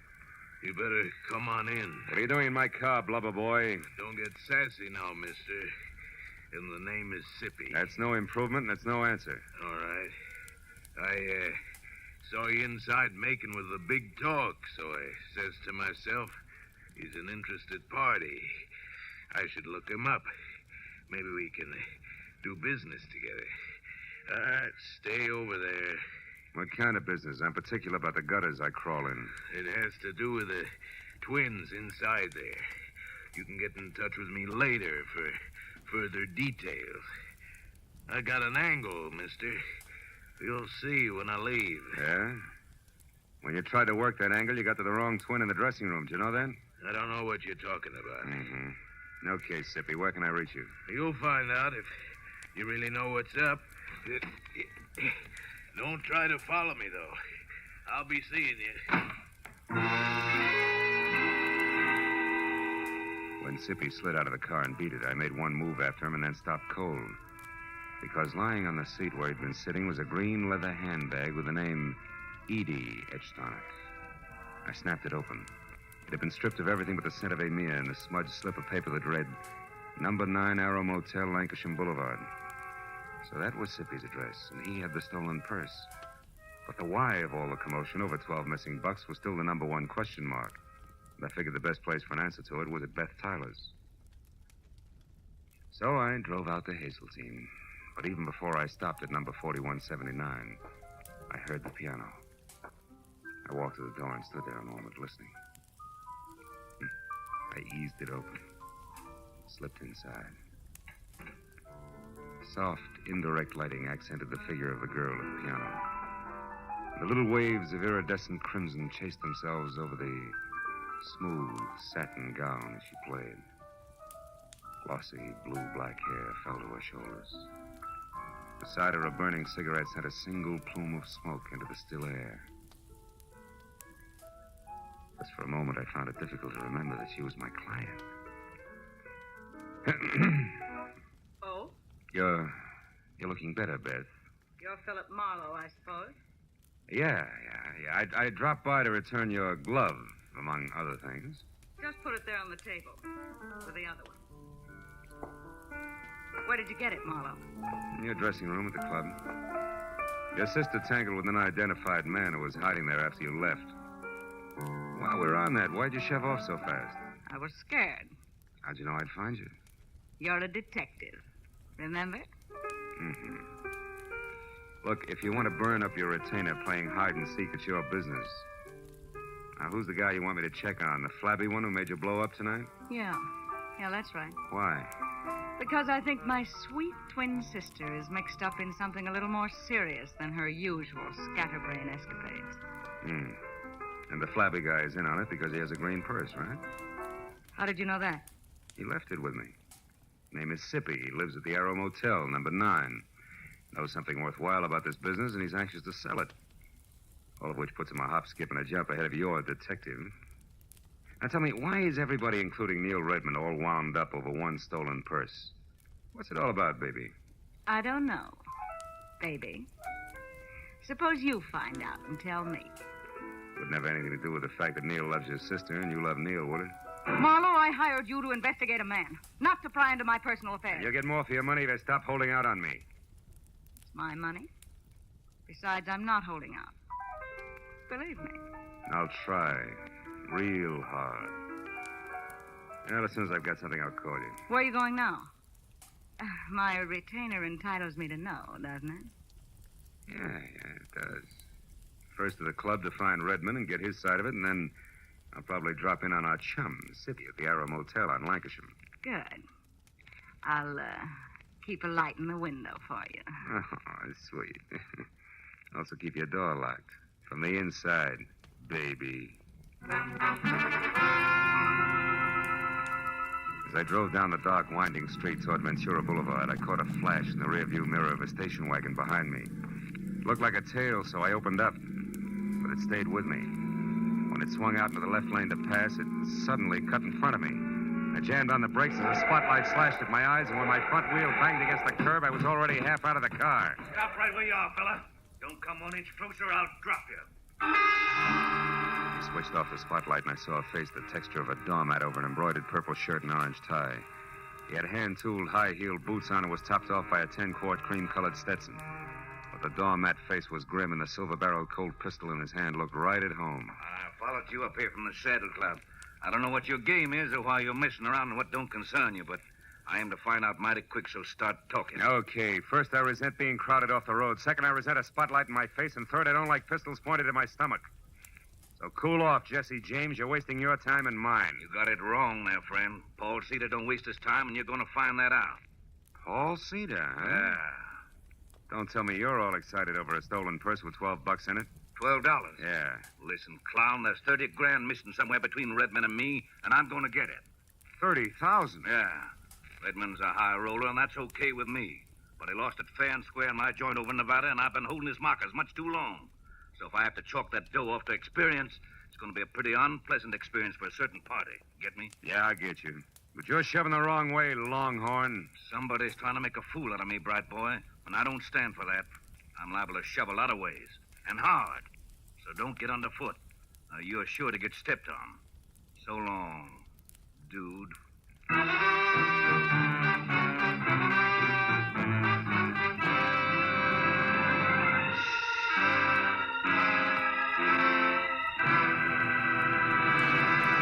In just a moment, we'll return to the second act of The Adventures of Philip Marlowe. But first, tomorrow marks the anniversary of an important event in American history, the signing of the first peace treaty between the Indians and the Plymouth colonists.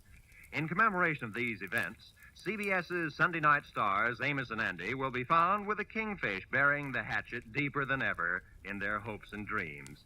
And CBS's own Jack Benny will be back again tomorrow with his special guest, Van Johnson. Invite some friends over. Sit back and enjoy the Jack Benny program.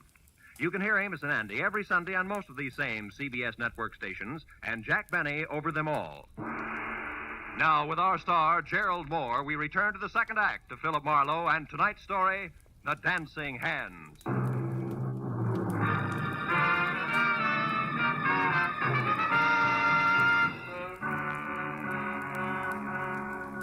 When the Texan from Nevada galloped off in his trusty station wagon, I forgot all about Neil Redmond and headed instead for Sippy and his further details at the Arrow Motel on Lancashire, where Bungalow 9 turned out to be an all-alone green and white collection of clapboard that showed light, a half-open door, and nobody home to my knock. When I tried knuckles on wood again and still got only a faint echo for reply, I stepped inside. There in the center of an ivory white throw rug and clamoring for attention like an only child at a family reunion was a wide and wet circle of red. From there, the ugly splotches that narrowed as they got farther away trailed off until, finally, in the next room, the path ended where I expected it to. The quiet form of Skippy.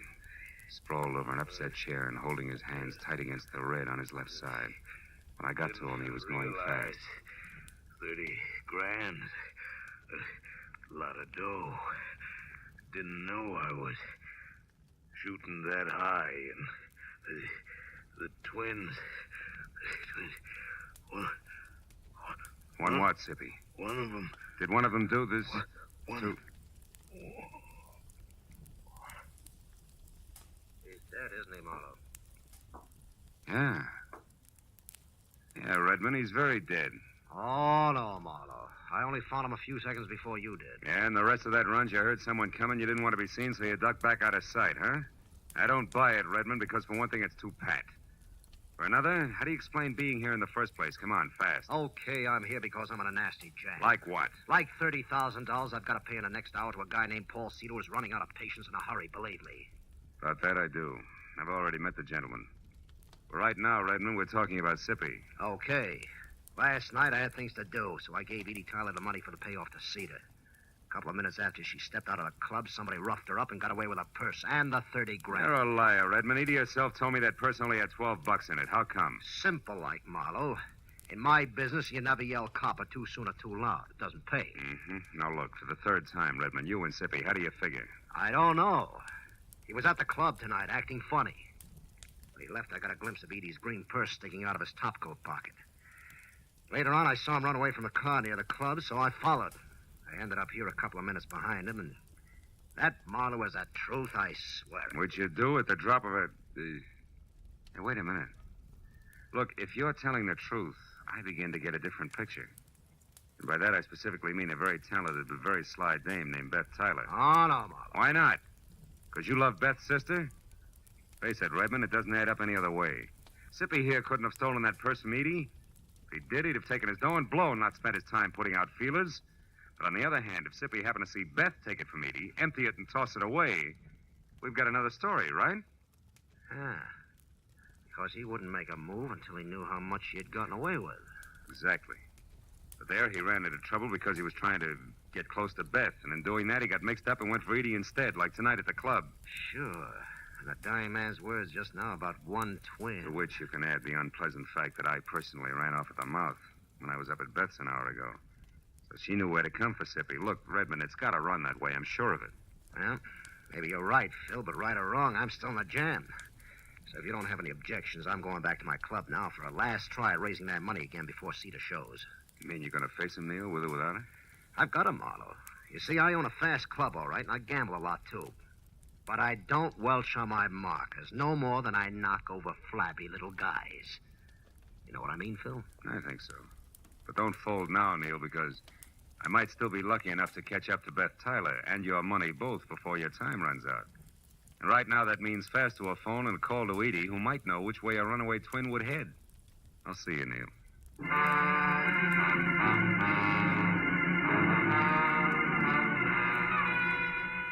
The nearest phone was at an all-night mobile gas station a block away. As I dialed Edie's number, a thought hit me. Maybe Beth wouldn't head anywhere. Maybe she'd just stick around. Hello? Edie, this is Marlowe. Seen anything of Beth? No, I haven't. But why? What is it, Marlowe? Well, from where I stand, two things. First, your sister has the $30,000 and $12 that was in your purse last night. Oh? And second, she's just about it for a sloppy around the edges murder. Oh. Now, look, have you any idea where Beth would head if she had to get out of town in a hurry?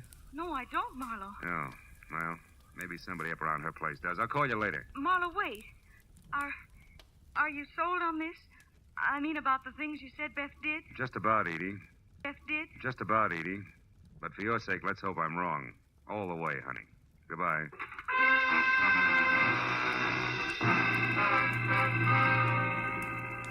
Driving fast back toward Beth's place on Hazeltine still left me enough time to think about a not-too-small detail that I'd completely overlooked. Thanks to me, the entire Los Angeles Police Department knew nothing about what was going on in and around the Saddle Club. 5 minutes later, when I'd parked away from the dock and obviously deserted number 4179, I'd walked back and around to a pair of uncurtained French doors at the side. I knew that oversight is what is generally called a blunder. But the next second, I knew it was nothing compared to the one I was making currently. If you so much as turn your head again, Marlowe, I'll kill you. Not like you did Sippy, please, Beth. I'd hate to go that way. Sippy was a mistake, Marlowe, believe me. I was rushed. So you shot and ran, huh? Yes. But I didn't run too far, because from where I stood, I could hear and see both you and Redmond and talking the whole thing over. And when you knew that we'd caught on to your act, you decided to follow me and see where I was going before you made your next move. Is that it? Exactly. Now get inside. Go on, the door's unlocked. All right. Now get over there, near that closet, and don't turn around. Why not? Afraid of the look on my face when you shoot? Shut up, Marlowe. And stop being brave. Because unless I have to, I'm not going to kill you. After all, you've already served your purpose. Which I presume was getting mixed up in this mess just long enough to find out about Sippy for you. You presume correctly. Also, you talk too much. Now open that closet and get inside. All right. Go on. As you say. But first, baby, one question. Did you do all this for the 30 grand alone? Or does it tie in with Neil Redmond and the way he feels about your sister Edie? It's a little bit of each, Marlowe. But as I said, you talk too much. So get in there and shut up.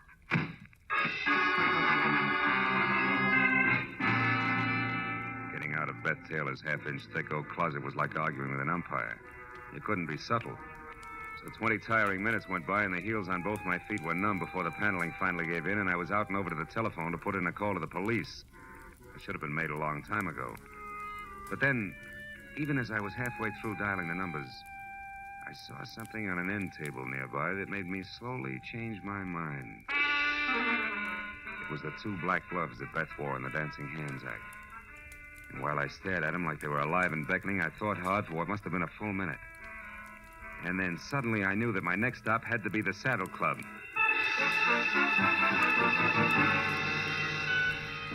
As I parked at the Saddle Club, I saw light drifting out of Neil's office, which was something I had expected.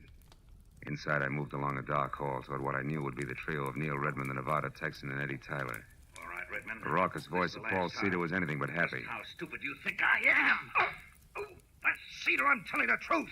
Edie had the 30 grand, but somebody got it from her when she was on her way to you. That's a stinking lie. You know it, Redmond. You never had the money. This whole thing's been a frame to stall me. And one way or another, I'm going to get you to admit that. No, you're not, Cedar. And if you don't drop that gun now, you're never going to do anything ever. Come on, let it go. All right. Now sit down and shut up and listen hard, because Redmond's telling you the truth. What? Marlowe, you know where the money is? That's right. And I also know who took it. Less than an hour ago, a little after I called you, Edie, Beth caught up to me and confessed the whole shebang, exactly as we figured it, Neil. You mean she admitted getting the money from Edie and using you to locate Sippy? That's right. But there's only one drawback to everything she admitted. None of it's true. What do you mean, Marlowe? I mean, Cedar, that Beth Tyler didn't steal your money from Edie here any more than she killed Sippy. I also mean that as far as I can tell, Beth Tyler was nothing more than a girl who played the piano and got upset when a stranger named Sippy started to bother her. And I never saw the real Beth Tyler after she ran away from a piano in the club tonight. That she's dead and that you, Edie, have been posing as Beth all night because, 1, you yourself stole Neil's money, and 2, you murdered your sister as well. No! Yes, Edie, come on, admit it. It's true. No, it isn't. I guess it is at that, Marlowe. And Beth's body? In our dressing room. In the closet. I didn't want to kill her. But she found out that I had only pretended to be robbed when there was no one around. That Sippy had seen me scream and get rid of the purse myself. Sippy, who was only trying to muscle in on a deal, went to her by mistake, huh? Yes. That's how she knew what I'd done. When she confronted me in the dressing room just before you came in and said that she wouldn't stand by and let me do a thing like that to Neil, I lost my temper. You killed her, Edie. Yes, I did, Neil. And when Marlowe showed up after her scream, I said that someone had attacked me. And then I pretended to be both Beth and myself from there on to get out of the whole thing. And I almost did. But now I'm so sorry. Oh, no.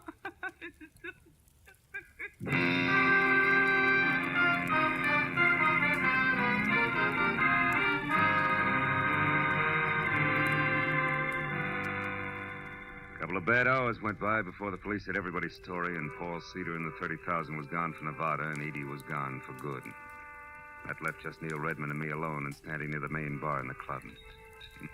Neil was doing his best to stay all in one piece. Well, Marlowe, it's been a tough night for you, hasn't it? Yeah, but a tough one for you, Neil.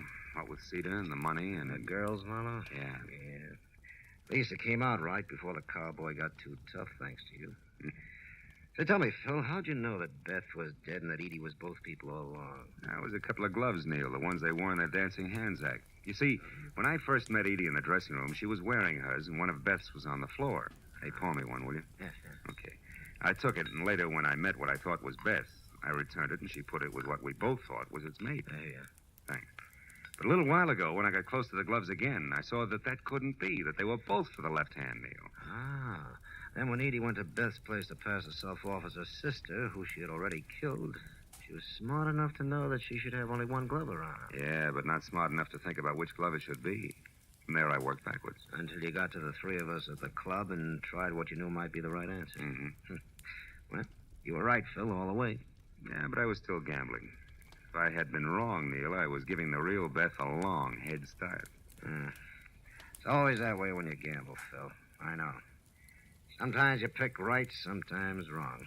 Cards, dice. Even with twins. Good night, fella.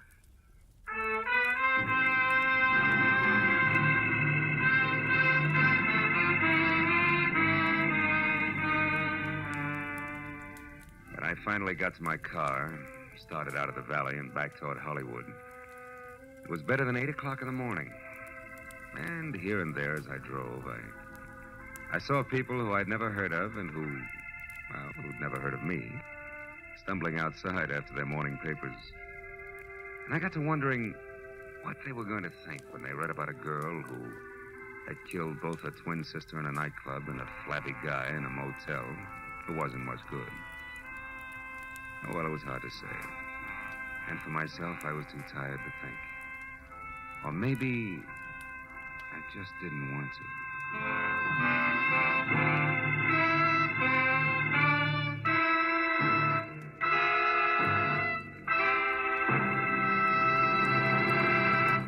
The Adventures of Philip Marlowe, created by Raymond Chandler, star Gerald Moore, and are produced and directed by Norman MacDonald. Script is by Mel Donnelly, Robert Mitchell, and Gene Levitt. Featured in the cast were Vivi Janis, Lou Krugman, Ed Begley, Paul Frees, and Bert Holland. The special music is by Richard O'Runt. Be sure and be with us again next week when Philip Marlowe says... When it started, it was simple. Just a lawsuit for damages. But before it was over, it was far from simple, and the damages were murder. All because of a red-headed woman, a ghostwriter with ambition and a match that burned with a bright green flame.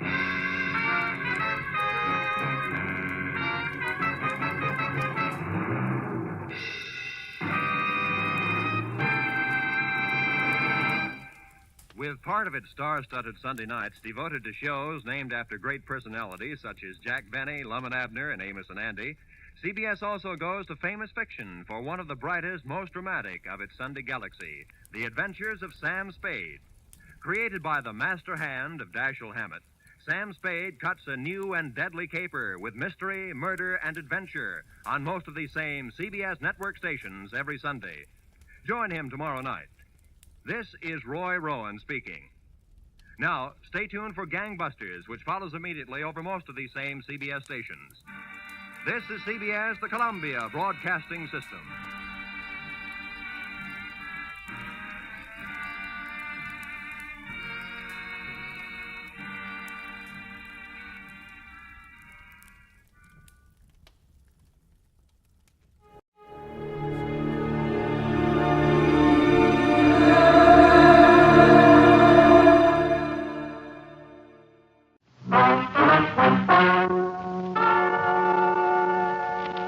Ladies and gentlemen, the story you are about to hear is true. Only the names have been changed to protect the innocent. NBC brings you Dragnet.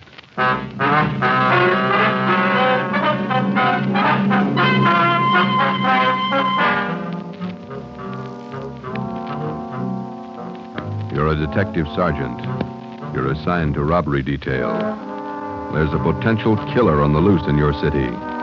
18 women have been beaten and robbed by this man. The newspapers call him the werewolf. Your job is to get him. Dragnet, the documented drama of an actual crime, investigated and solved by the men who unrelentingly stand watch on the security of your home, your family, and your life. For the next 30 minutes, in cooperation with the Los Angeles Police Department, you will travel step by step on the side of the law through an actual case, from beginning to end, from crime to punishment. Dragnet is the story of your police force in action. It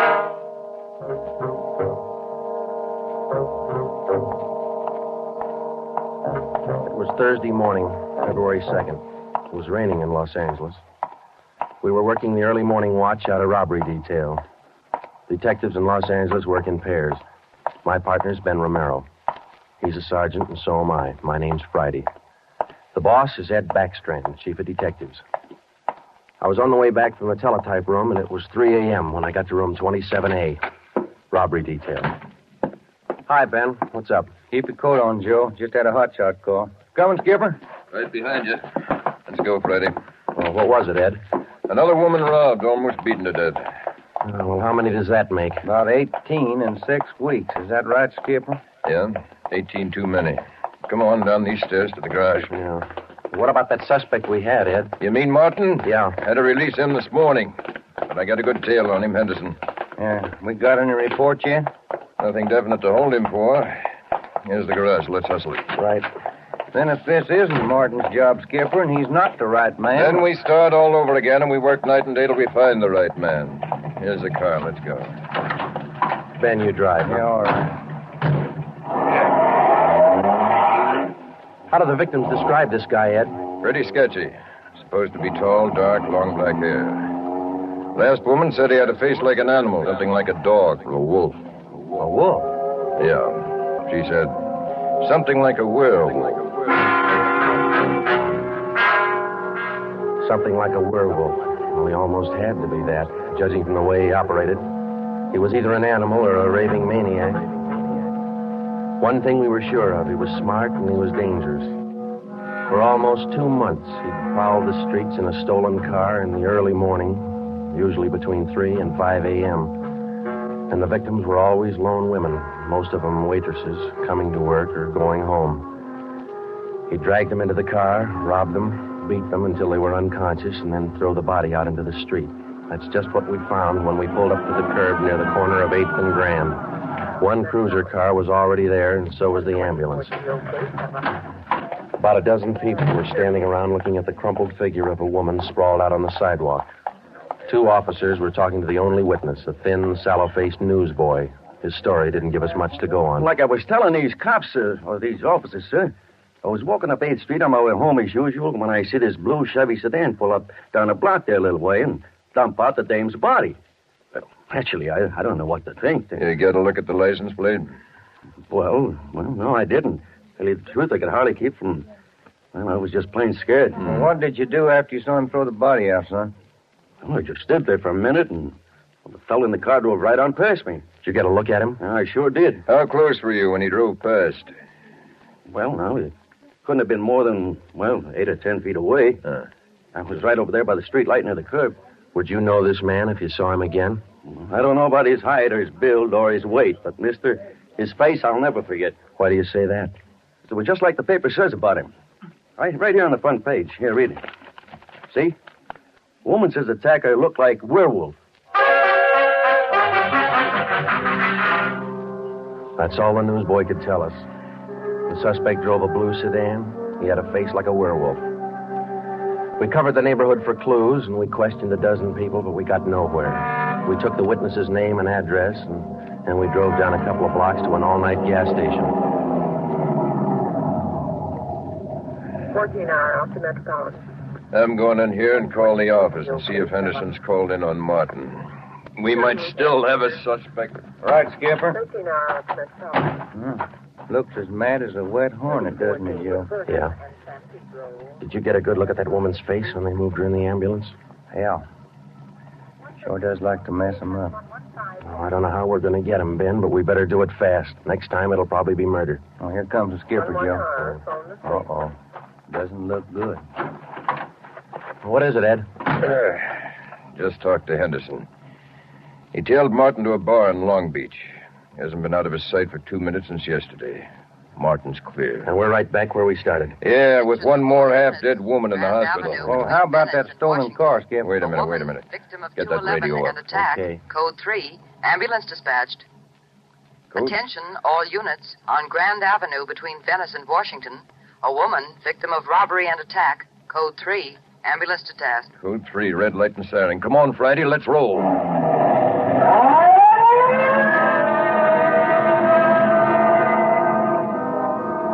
We couldn't be sure, but it sounded like another one. 6 minutes later, we were there. Same story. Werewolf. The next day, the chief ordered the number of cruiser cars doubled in the Central District. This was for the early morning watch with plainclothesmen to back them up. Then the newspapers played it big, and in 2 days, the story was on the front page of every paper in town. Maybe that should have made the werewolf lay low, but it didn't. Because at 4 o'clock that morning, while Ben and I were patrolling with the other cars, he got his 20th victim. Attention, all units. Whittier between Soto and Matthews. A woman, victim of 211 and attack. Code 3. Ambulance dispatched. Here's a report on that blue sedan he used the other night, Joe. Found it out on Anaheim Telegraph Road. Any luck with it? Not one fingerprint we can use. Anything else? Nothing. Well, how about the auto theft detail? Same old story, Joe. He steals a car, uses it once, and then drops it. Never leaves a thing behind. Well, that's great. We're sure moving fast. How about that big guy you picked out of the lineup this morning? Oh, I checked his alibi. It's perfect. Now we haven't got even half a clue. Yeah. Well, come on. Let's check with Ed. He's instructing the policewomen on the plan for tonight. All right. Now you've heard the report. You understand how the suspect operates and what you're to do. I think so. Remember, all of you forget you were ever policewomen. Change the way you walk, the way you carry yourselves. That's the part you're playing, all right? Okay. And be careful and don't take any chances. All right, Freddie. Okay, Ed. Now, just to make sure you look the part, we're spotting each one of you at different restaurants and coffee shops throughout the Central District. And from 7 o'clock tonight until daylight tomorrow, each one of you is going to be a waitress. You got that? Yeah. Okay, Ben, you want to give them their assignments? Okay, Joe. Well, here's the way it lines up. Marge Kissel at the Top Hat Cafe. That's on 9th Street between Alpharetta and Westlake. Okay. And Katie Welch, Joe's Coffee House, Brooklyn, Soto. Right. Pat Fielding at the All-Night Steakhouse on Figueroa Street between Florence No, and... the trick of using decoys to lure criminals into a trap wasn't exactly new, but, well, it was just one of the old tricks that we figured might land the werewolf behind bars. At 7 that night, Ben and I made the rounds and found each of the policewomen on her job as a waitress. Well, the overall plan was simple. The girls were to leave the different restaurants between 3 and 5 a.m. that morning and pretend they were walking home. We mapped different courses for each one of them to throw out as much bait as possible and yet not to make it look suspicious. Each policewoman, from the time she left the restaurant and stepped out into the deserted streets, would be pretty much on her own. We had officers planted all along the way at designated intervals, but a big element of chance and danger was still there. All we could do was cross our fingers and hope. How much more time, Joe? Let me see. She's doing 2 minutes. Yeah. Waiting gets on your nerves. Then it won't be long. This corner doorway's a pretty good lookout spot. Yeah. Wait a minute. Listen. Who is it, Joe? Can you see? Get back. What is it? Wait a minute. It's Marge Kissel. There's a man following her, a big guy. If it's the werewolf, where's his car? I don't know. Maybe he changed his plans. Get back. Here they come.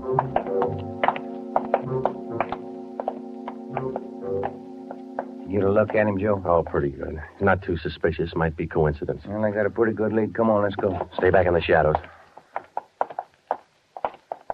Hey, Joe. So where'd the guy go to? I lost him. The little coffee shop up in the next corner, see? Take a look. Oh, yeah. He's opening the door. He's turning on the lights. Yeah. Looks like a false alarm, Joe. Well, let's check him anyway.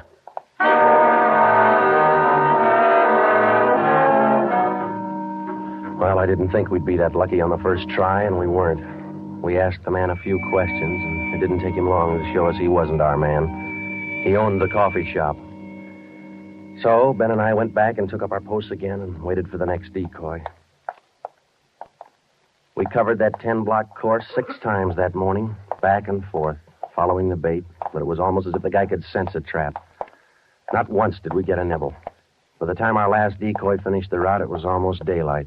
Joe, I never was so glad to see that sun come up in my whole life. My feet feel like they're puffing right up out of my shoes. Yeah, me too. Come on, let's get over to the car and check on the other squad out in Boyle Heights, huh? Mm-hmm. Oh. Hit the radio, will you, Ben? Yeah. Joe, there must be some easier job on the force than this. Yeah, you and me both. Now, let's see what happened to the others, huh? 80K to Unit 104K. Come in. 104K to Unit 80K. Go ahead. 104K, this is Friday. You do any good out there? This is Miller. I'll call Curtis. Stand by. 80K to 104K, Roger. What do you think, Joe? Maybe a bite? I don't know. Oh, this guy seems to work like a mind reader. Well, he can't win all of them. 104K to Unit 80K. This is Curtis. Go ahead. This is Friday, Al. How'd you do out there? Any luck? Just checked in the last gal, Joe. Katie Welch, not a sign. Okay, Al. Have the men check in. 80K clear. KGPL. Okay, let's go, Ben. When we finally got back to the office that morning, both Ben and I were ready for some sleep, but it didn't look like we were going to get it. We just about finished going through the overnight reports for some kind of a lead when the phone rang. Robbery Friday. Hi, Joe. This is Wilkerson, auto theft. Hi, Wilkie. You got something for us? Not much, Joe, but it might work into something. Just got a report in on a pair of stolen license plates. Oh? Yeah. I'm not much of a hawkshaw, but I figure there's just a chance it might be your werewolf boy. How come? I don't know. Maybe just a hunch. After 13 years in this business, you get to know thieves pretty well. Sometimes you got to even think like them. Okay, Wilkie, thanks. We'll check by in a couple of minutes. Right, Joe. What do you have to say? Pair of license plates stolen last night. Wilkie's got a hunch it could have been our man. Well, might be an angle, Joe. If that werewolf guy'd hang on to one car long enough, we'd have a chance at him. Well, he's too smart for that. I don't know, Joe. Sooner or later, he's going to make a mistake. Yeah. Come on, let's check with Wilkie. Well, we checked with Wilkerson. We got the best piece of news we'd had in days. On the average, 95% of stolen cars are recovered or located within 24 hours. In the remaining 5%, Wilkerson, by a simple process of elimination, narrowed down the number of cars the suspect might be driving. Wilkie figured 6 cars. There they are. Now, I'll bet you if you picked up your man tonight, he'd be in one of these cars. Let me see, huh? 2-door black sedan, yellow convertible, another sedan, green, blue coupe, black coupe, and a gray convertible. Well, that's good work, Wilkie. At least we got something to look for now. Yeah, you're right, Joe. Wilkie, you got the numbers of those stolen plates you're talking about? Yeah, right here, Ben. They're already on the hot sheet. Good. Keep us posted, huh? As usual, Ben. See you later, Wilkie. That's a good break, Ben. Something to keep us busy tonight. Tonight? What do you mean? We're setting another trap. Same thing as last night. Same police women, same everything. Yeah, only this time let's hope he steps into it. You know, Joe, this werewolf character's getting me mad.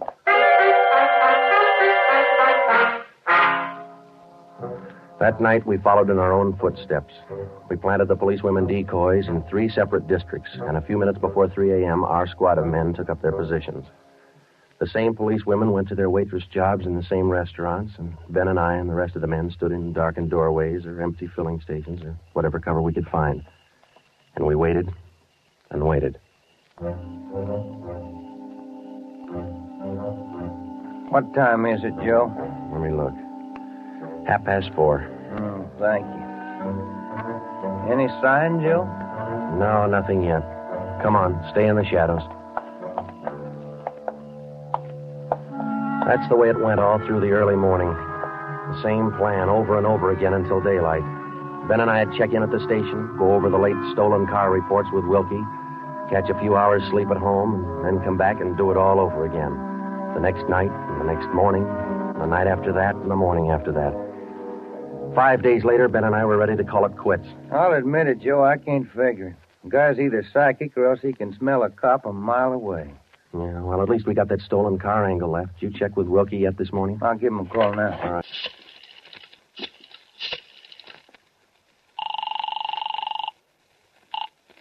Auto theft, Wilkerson. This is Ben, Wilkie. You got anything for us this morning? Yeah, just going to call you. You fellas ought to let me solve your cases for you. Why? What'd you get? The boys picked up 3 of those 6 stolen cars since late yesterday. Great. Now, what does that leave us with? Well, here are the 3 still missing. Yeah. 4 X-ray 763. Yeah.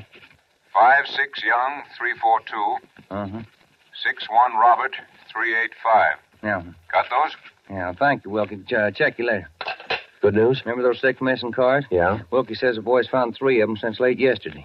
Here's what's still out. The blue coupe, the yellow convertible, and the gray convertible. Yeah. Well, this feels like the right track for a change, Ben. Righty. Romero, got a minute? Sure thing, Skipper. Come on, Joe. What do you got, Ed? Woman out in Hollywood just called in with this. She said she walked down to the corner from her house last night to mail the letter. On the way back, a guy pulled up in the car and tried to drag her inside. Any description? Big, heavy set, dark, same thing. Well, how'd you get away from him, Skipper? She said she started running as soon as he made a motion toward her. When he saw her run up the steps of her house, he jumped back in the car and took off. Well, how come she didn't call in before this? She hasn't got a phone. She's afraid to leave the house again until this morning.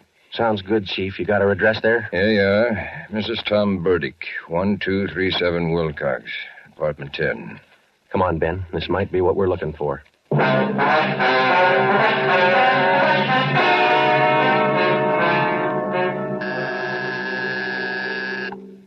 is it? Who's there? Sergeant Friday, ma'am. Police.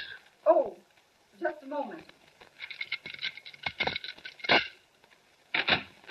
I'm Sergeant Romero, Miss Burdick. This is my partner, Sergeant Friday. We come out to check on your call about that little trouble last night. Oh, well, I don't know if I'm going to be much help to you. I was so frightened about all I could do was just run. Well, could you add anything to the man's description, Miss Burdick? I mean, other than what you told the chief on the phone? Well, now, honestly, I don't think I can. All I saw was this tall, dark man jumping out of his car and starting for me. He had a heavy build and seemed to me, well, a large head with lots of long black hair. Miss Burdick, would you recognize this man if you ever saw him again? Well, I think I might. He was such an unusually big man, almost frightened me to death. Well, just one more question, Miss Burdick. Could you describe the car this man was driving when he approached you? His car? Mm-hmm. Why, yes. It was a gray convertible. Miss Burdick, are you sure of that? Yes, I'm sure of it. A gray convertible. Thank you, Miss Burdick. That's all we wanted to know. Sometimes when you're on a case, you can chase yourself around in circles for weeks trying to fit together just 2 little pieces of a yard-long jigsaw puzzle. And a lot of the time, you find the answer where you least expect it. But once you get that feeling you're after the right man in the right way, there's nothing that can shake you. When Ben and I got back to headquarters, we went straight to the chief's office with the story, and we had him stake out the gray convertible. In other words, if any detective or officer spotted the car, he reported it back to us, but he stayed away from it. We figured that there probably weren't more than 2 of the victims who could take the witness stand and identify the man who robbed and beat them. Not with a smart defense lawyer, anyway. So there was only one way to catch this suspect. Red-handed. Here they are, Joe. Both sets of license numbers for that gray convertible. Here the original, and here the numbers on the stolen plate. Good. Everybody got a hot sheet? From the chief all the way down to the janitor. Fine. Now let's get together with Ed, huh? Hot shot, Joe. Grab it. I got it. On the corner of California and Oakwood, a woman badly beaten. On the corner of California and Oakwood, a woman badly... Come on, Ben, another one. But, Joe, it's broad daylight. Yeah, doesn't figure, does it? Come on.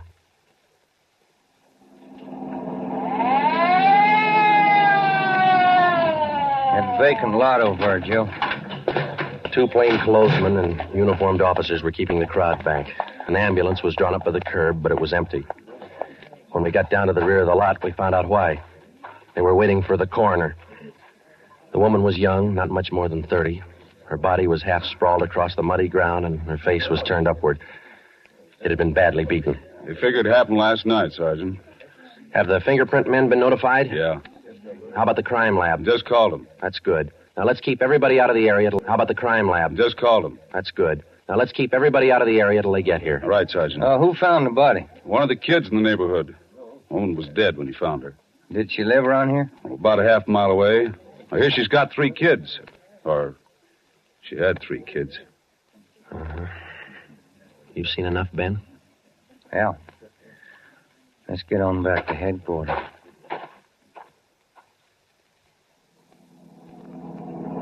All the way back to headquarters, Ben and I planned our next move. And by the time we got to Ed Backstrand's office, we knew exactly what had to be done.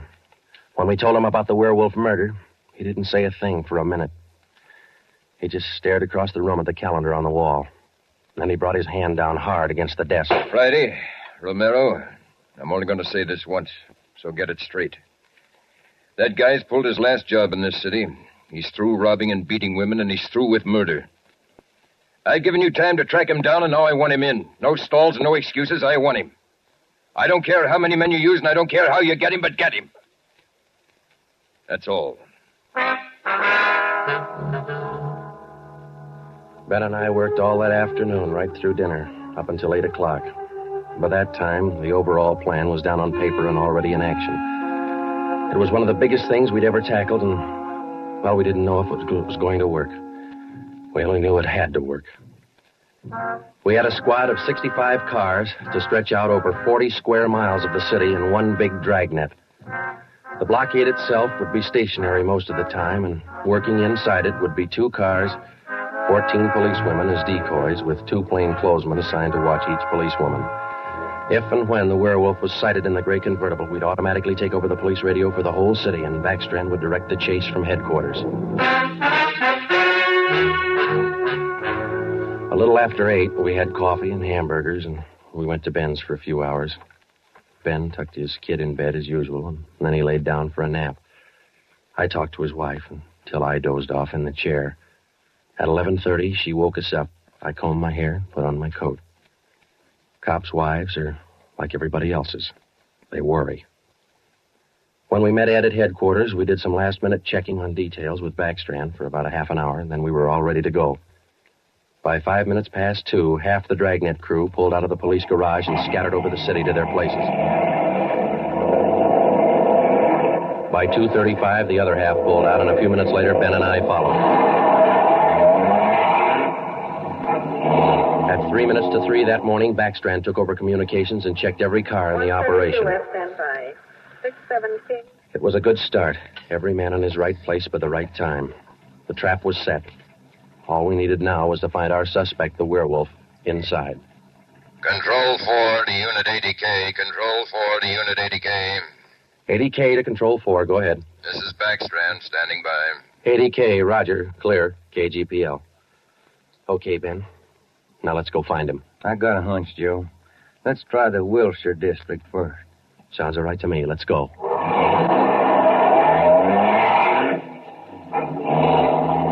For the first hour and a half, we raked the Wilshire district back and forth.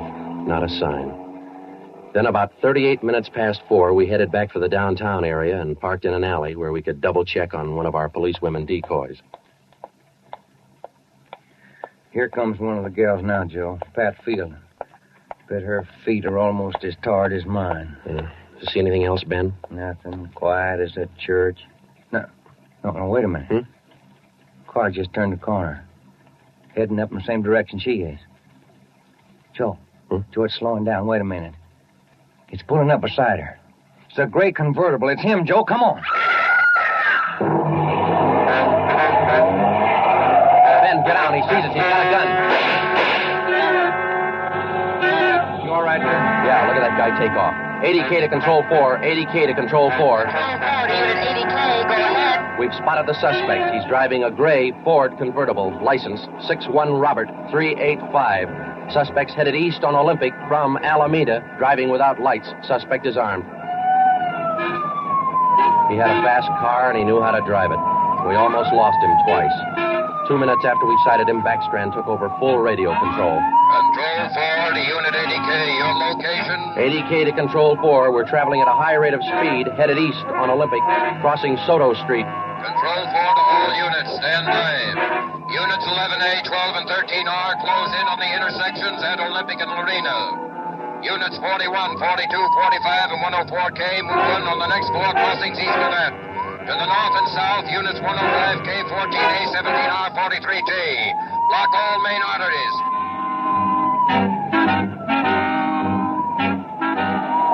In the next half hour, the 65 cars in the Dragnet had pulled in like a noose around a 5-mile area. Ben and I hoped it was just a matter of time. Unit 80K to Control 4. Control 4 to 80K, go ahead. He's headed north on Fresno Street, crossing Whittier Boulevard. Attention all units. ADK now pursuing suspect north on Fresno from Whittier Boulevard. Units 15, 105, K11R, and 18A block off the intersection on Fresno and 4th. Hey, Ben, up there ahead. What's he trying to do now? Look, he's turning around. Yeah, and he's coming right for us. Watch it, Joe. Look out! Pretty close. ADK to Control 4. Control 4 to ADK, go ahead. Exchanging shots with suspect. Watch it, Ben. Here he comes again. Sure likes to use that gun, doesn't he? Sure does. Hey, Joe, look. Look, he's turning east. He's running for Hollenbeck Park. Yeah, ADK to Control 4. Control 4, go ahead. Suspect just drove up over curb and into Hollenbeck Park. Control 4 to all units. Control 4 to all units. Converge on Hollenbeck Park. Suspect is in the park. He's armed. Use caution. Code 3.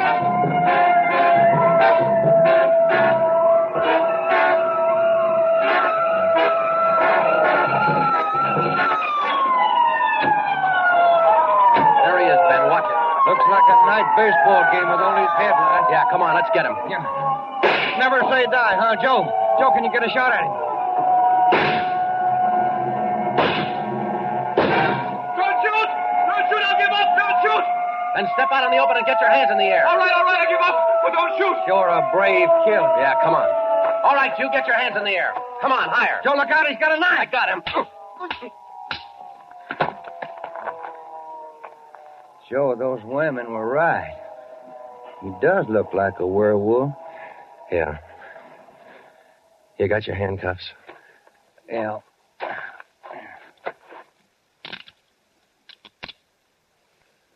Okay. Got a cigarette? I've been out for an hour. Little place across the street. Maybe we can get some there. Okay. There's the crew from the 41R. Hey, fellas, take him into robbery, will you? Okay, Friday. I think there's a vending machine in there. Uh-huh.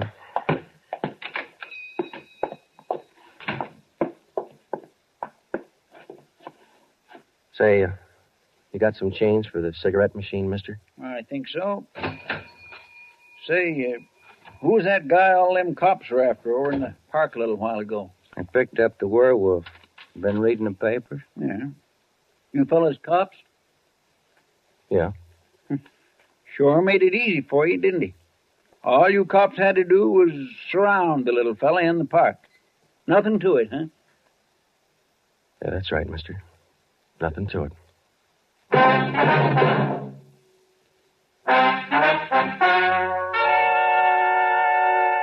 The story you have just heard was true. Only the names were changed to protect the innocent. Walter Barton, known as the Werewolf, was tried and convicted and is now serving a full life sentence at the state penitentiary.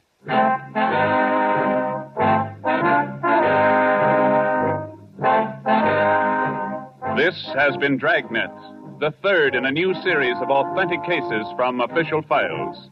Technical advice for Dragnet comes from the office of C.B. Horrell, Chief of Police, Los Angeles Police Department. Tonight's program is dedicated to Sergeant Mario Victor Dairo of the Los Angeles Police Department, who, on the morning of January 1st, 1943, gave his life so that yours might be more secure.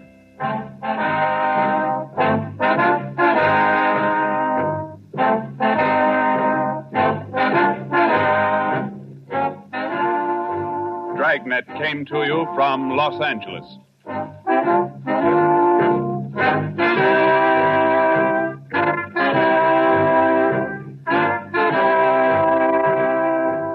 This is NBC, the national broadcasting company.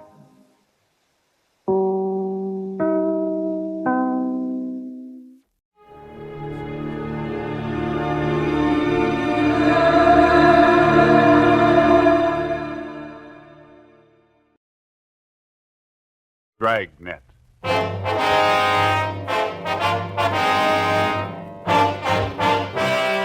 Dragnet, the documented drama of an actual crime.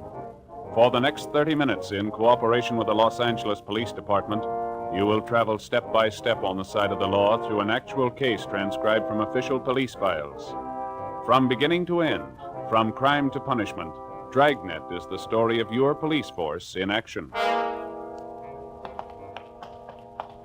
It was Friday, March 16th. It was damp in Los Angeles. We were working the night watch out of homicide. My partner's Ben Romero. The boss is Thad Brown, chief of detectives. My name's Friday. It was 11:45 p.m. when we got to where we'd parked our car. 2nd and Main. Couple of drops on the windshield.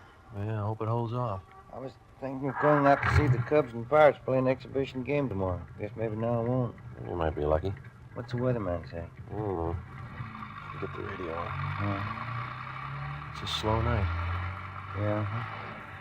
Might not be tomorrow night. What? March 17th, isn't it? Oh, yeah. 62A, Collier Station.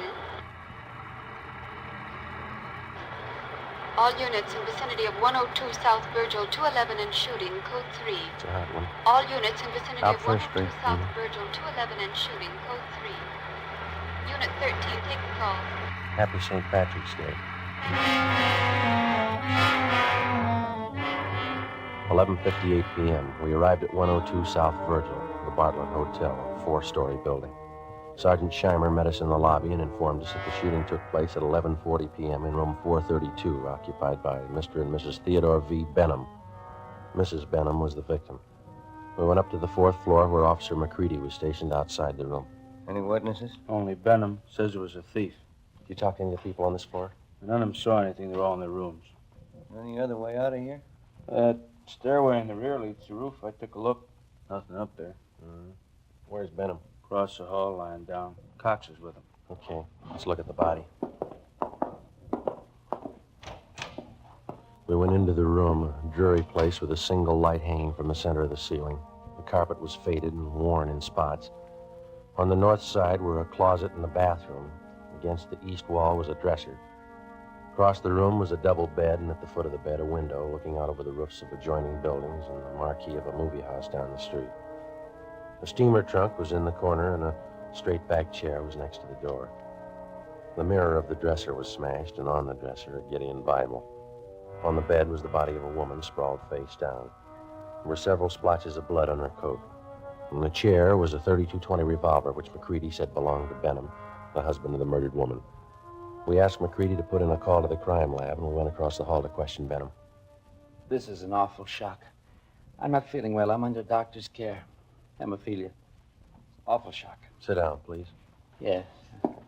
I don't know what it'll do to me. I should be in the sanitarium right now. We'll see you taken care of.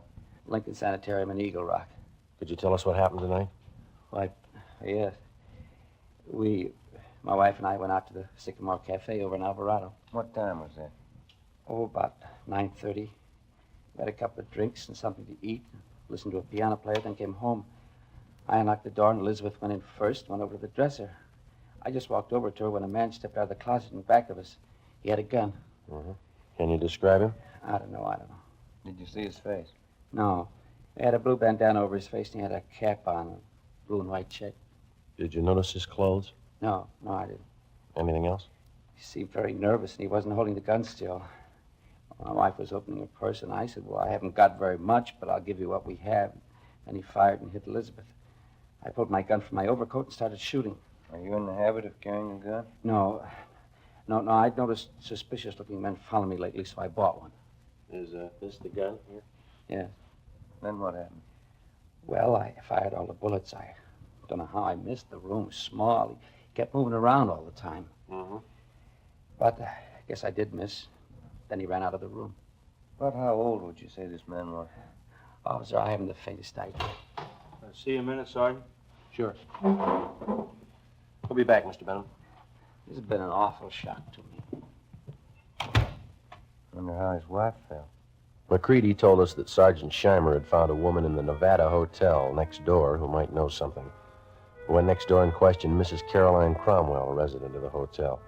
She occupied room 415 on the top floor. She told us that about 20 seconds after she heard the shots, she looked out the door of her room and saw a man come down the back stairs, which leads to the roof of the hotel, and enter room 402. She'd seen the man several times and was positive of her identification. Sergeant Scheimer said the man was registered as Jack Morrison. We went to room 402. Try it again. Who's that? Police officer. What do you want? I'd like to ask a couple of questions. I was going to bed. We'd like to talk to you. Won't take very long. All right. What do you want to know? How long you been in your room? About 10 minutes. What? Where were you? To the movie? Which one? Right down the street. Why are you asking me all these questions? You been drinking? A little. Not much. Mind if we look around a little? I was out all the time. I didn't know nothing about a shooting. And you won't mind if we look around. You won't find nothing here. These all the clothes you've got? Yeah? Is this your coat? Yeah. Yeah. You wearing this tonight, were you? No. It's the only coat in the closet. What'd you do with the coat you were wearing? Guess I was wearing that one. Did you spill it? What? A bottle of whiskey? It broke. How? How do I know? Got a hole here in the sleeve. What'd you do with the broken bottle? Threw it away? Where? I don't know. On the street. Joe, I found something. A shirt. Stuck down between the wall and the bathtub. Looks like blood on it. This yours? Where's the shirt you wore tonight? Take off your pajama top. Why? Take it off. All right. But I didn't have nothing to do with that shooting next door. What happened to your arm? Guy shot at me. Who? I don't know. I bought a bottle and had a couple of drinks and went to the movie for a little while. Would you mind moving away from the bed, please? No, no. Thank you. I came out of the movie because I was getting dizzy, and I went up on the roof here to get some air. While I was standing there, a guy ran across the roof and shot at me. What'd the man look like? I don't know. He came from the roof of the hotel next door and ran into this place. How big was he? It was dark. I couldn't see. What'd you do? Well, after I was sure he was gone, I came down. I was going to have my arm fixed in the morning. Better get your clothes on. Why? Well, you got a pretty bad arm. You better have it fixed up. We'll take you to George Street Receiving Hospital. It's all right. I don't have to go there. Find anything, Ben? No. You got a clean shirt? No. Well, you better wear your pajama top then. Oh, here's something. What did you say your name is? Jack Morris. Here's a card I found in the closet. It says, Tommy Kane, report for work, Joe's Cafe, 8 o'clock, March 1st. Who's Tommy Kane? That's me. Where are you from? Elgin, Illinois. How old are you? I'm 22. Why'd you leave Elgin? No work. I've been bumming around. You ever been arrested? I was picked up on a vague charge a month ago. Here? Yeah. I don't know why you guys are bothering with me. When somebody gets shot, we bother. 1:30 a.m. We took Kane to Georgia Street Receiving Hospital, where they found that a muscle in his upper right arm had been severed and the right side of his chest was bruised. Before taking him to Ward 1300 General Hospital for further treatment, we took him back to the roof of the Nevada Hotel. Still trying to rain. Yeah. Well, where were you standing when you got shot at, Kane? Right over there. I was leaning against the bricks. Where'd the man come from? Out of that door and the other roof? Roof of the Bartlett Hotel? Yeah. Was he running when he shot at you? Yeah, he was. Where'd he run? Right across here where we are. And then he went through this door here into the Nevada Hotel. Did you notice anything unusual about him? Well, his face was covered with a handkerchief, and he wore a checkered cap. Thought you said before it was too dark. I could see that. I mean, you know, I could see that. I couldn't see his face. And you were standing over there by the parapet? Yeah. About here? Yeah, that's it. Mm-hmm. All right, let's get over the roof of the Bartlett. It's a little high. Can I help you over? No. Come on, Ben.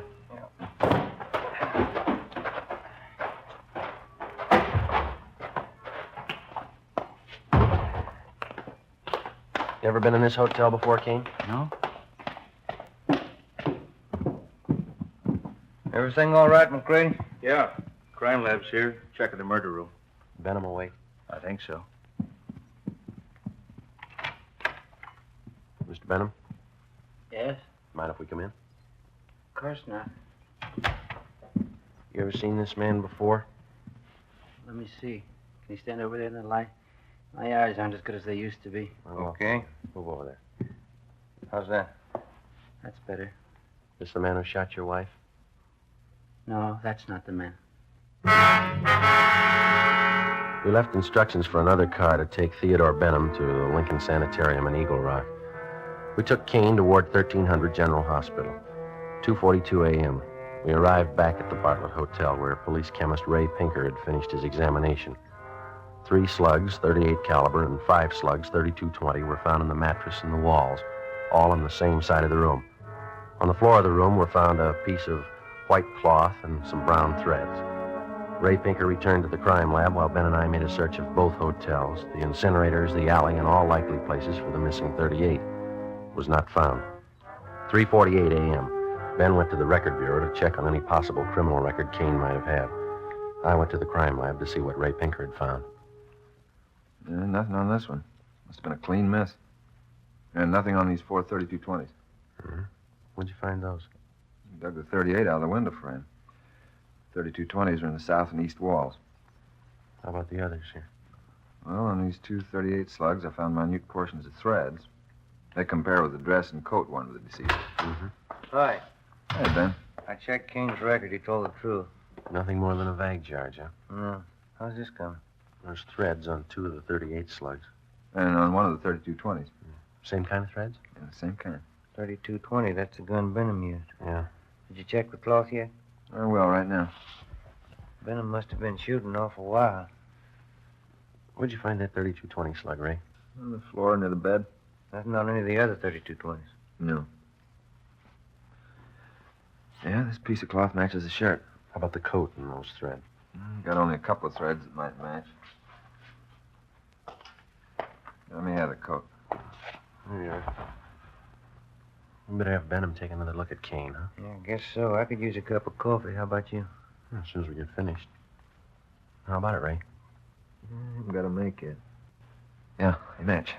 Well, that's it, huh? Oh, one more thing. Yeah? Fresh stains on the carpet of that room. What kind? Whiskey. March 18th, we picked up Benham at Lincoln Sanitarium and drove him to the General Hospital. 3 times he asked us to stop someplace so he could have a drink. We told him he'd have to wait. We arrived at Ward 1300 at 1:40 p.m., and Kane was brought out. Take a good look, Mr. Benham. No, that isn't the man. I'm sure of it. All right, Kane, tie this handkerchief over your face. No, this way. That's right. Now put on this cap. Okay, now stand over there, please. Now, a little further. That's good. All right, Mr. Benham? You know, his eyes and forehead look a little familiar, but I don't know. Well, my nerves are all shot. I can't be positive. I'm a sick man. All right, Kane. Wish I could help you, boys. So do we. Come along, please. You don't have to take me back to the sanitarium. Just take me to a streetcar. I'll make it all right. We'll take you. Sergeant, Yeah, could I see you a minute? sure. Yeah? Did you notice anything when you first brought Kane out of the ward? No. You must have been closing the door. Yeah, I was. That man, Benham, he winked at him. We took Benham back to his sanitarium. On the way, he asked if he could be excused from testifying at the inquest and preliminary hearing. We told him it couldn't be done. 7 p.m. Ben and I returned to the General Hospital and took Kane into a small room adjoining the prison ward. After 3 hours of interrogation, he stuck to his story. Cigarette, Kane? Thanks. How's the arm? All right. Hurts a little now. When you guys going home? When we get a straight story. I've been telling you all I know. Yeah, you've been telling us the same story for 2 days, but it doesn't hold water. What do you mean? How do you account for the fact that parts of your clothing were found in that room? I told you before. You must have made a mistake. No, it's no mistake. Mr. Benham's starting to think he recognizes you. What? Why'd he wink at you? He didn't wink at me. We got somebody here who saw him. And he seems to think whoever did the shooting didn't take the gun with him. When we drove him back to the sanitarium, he asked us if we found it yet. He thinks we will. How long has Benham lived in L.A.? A long time. How long? Why do you want to know how long he's lived here? Is the dead woman really his wife? Well, certainly she's his wife. Why? Where's he been since the shooting? In the sanitarium in Eagle Rock. What's the matter with him? Hemophilia. You know what that is? No. You sure that was his wife? Positive. She wasn't a stool pigeon? Stool pigeon? Where'd you get that idea? You guys never saw her before. Never. You never heard of her? Kane, what's eating you? Did you check on her? We always do. You don't make mistakes on anything like that, do you? Not all. Look, she was a pretty nice woman from all we could find out. Happily married for 30 years. Something's wrong. What, Kane? What's wrong? Whole setup. Yeah? Yeah. What'd Benham say about me? We told you. He says you look a little bit like the man. Did you say anything else? He winked at you, Kane. Why? She wasn't a bad-looking woman. Wasn't she, Kane? All right, now how about it? You guys swear that was his wife? Yeah. Okay, I'll tell you where the 38 is. Where? The mattress on the roof of the Nevada Hotel. Benham cut a hole in it that day. He told me to hide the gun there after the shooting. All right, let's have a look. I don't want anybody to know I'm telling you this. Why? Benham's a real smart guy. He's got a gang. He's in on it as much as I am. Yeah? He double-crossed me. He tried to kill me. If I'm going to jail, he's going with me. Maybe he will. Kane told us that he had known Benham for about 2 months. During that time, Benham helped him along by giving him a couple of dollars every once in a while. On March 11th, Benham got Kane a room in the Nevada Hotel and gave him $20 to buy a gun, which Kane did. On March 15th, he gave Kane a blue bandana and a checkered cap. On March 16th, he told Kane that he'd been sent by a gang in Chicago to kill a woman who was a stool pigeon. He promised Kane $100 for his help. Early that evening, Benham told Kane how to enter their room and where to hide. When they came home, Benham stood by the door. Kane stepped out of the closet and, after a few words, shot the woman. As he moved toward the bed, Benham started shooting at him. Kane ran from the room and hid the gun in the mattress on the roof, then went to his room and flushed the cap and bandana down the drain. 11:15 p.m., Ben and I found the gun where Kane said it would be. 38 Special Detective Colt revolver, 2-inch barrel, number 381327. 11:52 p.m., we checked and found no evidence that Benham belonged to any kind of a gang. March 19th, 9 a.m., Ben and I reported into homicide and picked up Captain Steed. We went over to Dr. Wagner to learn his autopsy report. It showed that the deceased had been shot 3 times. 2 .38 slugs and 1 .32-20 were recovered from the victim's body. They were initialed for evidence. 8 p.m., Captain Steed, Ben, and I went to the sanitarium and told Benham that there were a few angles we wanted to clear up before the inquest next morning. Benham got dressed, and we drove back to the Bartlett Hotel. It was raining. I'm still trying to remember what happened. I was very shocked that night. Yeah, I suppose you were. Well, sometimes my memory comes back for a little bit. The red light. Yeah, I see. You know, the man who did the shooting knew you lived in room 432, and he knew you'd be gone that night. How do you suppose he figured that out? Well, I'd been noticing that a lot of men had been following me, suspicious-looking men. I told that to Sergeant Friday, didn't I, Sergeant? Yeah, that's right. Must have been one of them. You ever give money to characters on the street so much they might follow you? Hey, that must be it. Many times I used to do that. I'd be nice to them, they'd try to make friends. You remember any of them? Yeah, I do. There was old man Dorsey, Jolly Swanson, and a fellow named Kane. Blaine. Kane? Yeah, that's it, Kane. There you are. The young man you took me to see in the hospital. I'm thinking, I believe that's Kane. Are you sure? Quite sure. He's the burglar. What makes you think he was a burglar? Well, what else would he be? He didn't rifle any of the drawers or steal anything, did he? Must have got there just before us. Did you have anything important there? Yes, some insurance policies. On your wife?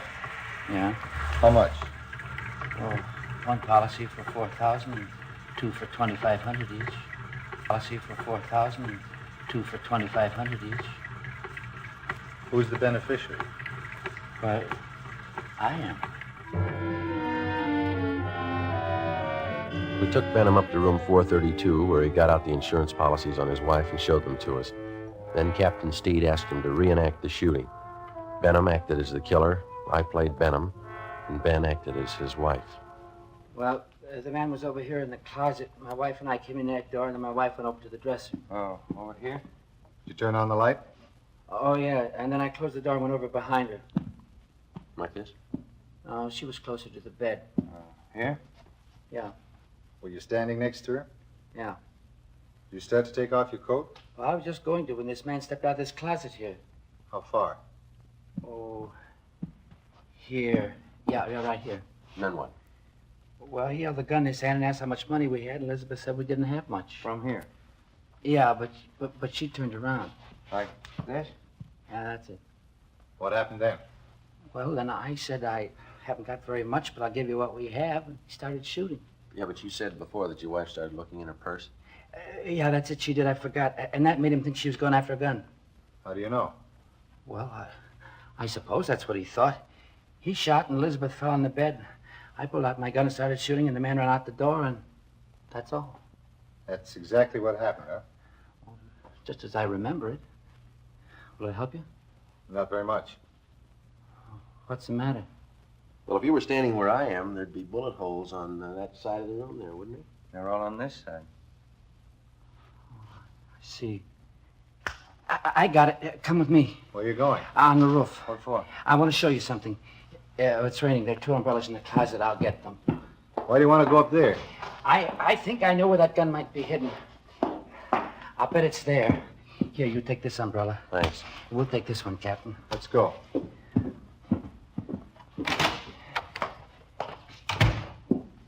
I'll bet it's up there. We'll find it.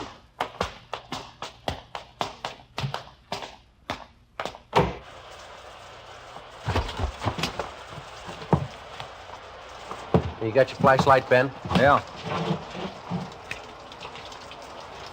Should be around here somewhere. What? A mattress. My wife used to take sunbaths on it. Where would it be? Well, just about here. I don't see any. You sure it's up here? I bet it's on the next roof. Didn't you say Kane lived in that hotel? He probably moved it. Flash your light over there behind that elevator shaft. There? Yeah, there. You see it? We have to climb over this parapet to get on the other roof. Watch it, Cap. It's pretty slippery. Okay. Yeah, it is slippery.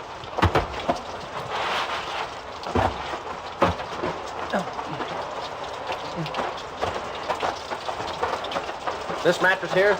That's it. Take a look, Joe. Right.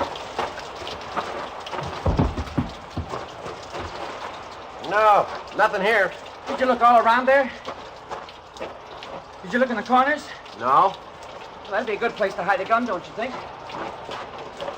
Here, let me see. Might be a hole cut in one of them. No. Maybe the other corner. No. Or maybe this one. Yeah. You see, the mattress has been cut. No. No, it's got to be here. Where is it? It's here, I tell you. It's here. I know it's here. I'll find it. I'll find it. You wait. You'll see. I'll get it. I know it's here. I'll find it. You wait, I'll get it. I'll get it. It's getting wet, Joe. We got the 38. Kane told us about it. You ready to talk? Yeah. Insurance. That why you did it? Yeah. I'm a sick man. Let's go, Benham. On your feet. This is the United States Armed Forces Radio Service, the voice of information and education.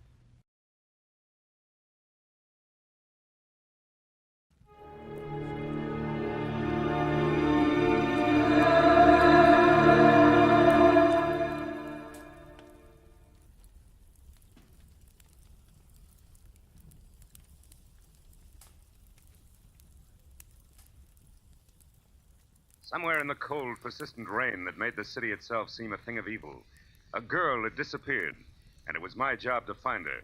But before I did, I found death and a devil. From the pen of Raymond Chandler, outstanding author of crime fiction, comes his most famous character as CBS presents The Adventures of Philip Marlowe.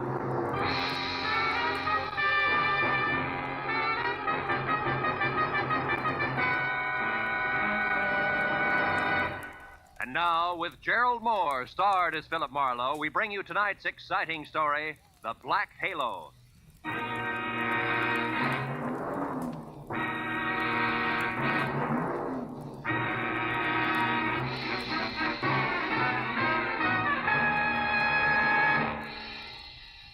For 3 days, an ugly storm had lashed at the west coast from northern Oregon to the tip of lower California. And although it was only noon when I drove up to the sprawling red brick house just south of Santa Barbara to meet a new client of mine, the black that was in the sky and the driving rain that was everywhere left the day bleak and wet and cold. Left it the kind of day that made you feel that logs blazing in a fireplace and a warm, dry robe were the only things that could matter to anyone. But when I got inside the house, Felix Drum, 350 uncomfortable pounds of executive in a wheelchair, who made his living importing perfumes, was very worried. And not about the weather outside. Marlowe, Julia Perry is gone. I want you to find her and bring her back. And the sooner you do that, the better. And the more I know, Mr. Drum, the easier it'll be. Exactly who is Julia Perry? My assistant. Very capable girl, who in the past 6 months has practically taken over my entire business. She handles most of the work from her cottage here on the grounds where she lives. Mm-hmm. She also has some little cubbyhole in Los Angeles where she keeps her files and some sample stock. Do you have the address of that cubbyhole? If I knew the answer to everything, I wouldn't have hired you. And anyway, it isn't important. Hand me that little bottle. This one? Yes. No, here. Thank you.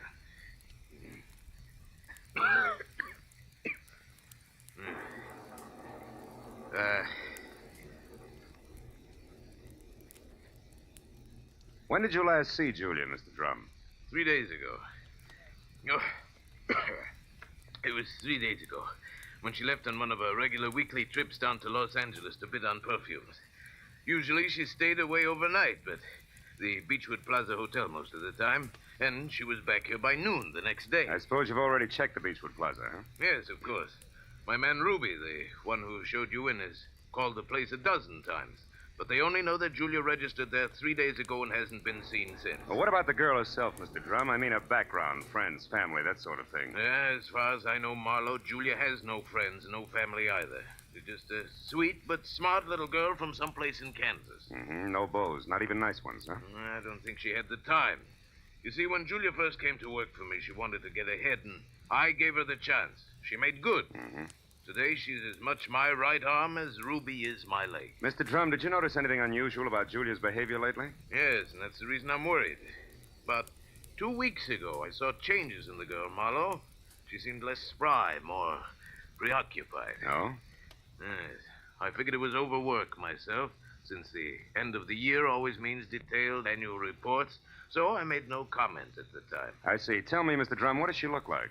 Well, I have no pictures, but she's a blonde of medium height and was wearing a plaid raincoat and a little circle of a hat when she left. Uh-huh. Altogether, she's sweet and simple, if that's what you mean. Yeah. Do you mind if I stop into the cottage on my way out? Marlowe, you turn the place inside out if it'll help any. Only since I'm certain that Julia's in some kind of bad trouble, you be quick and find her.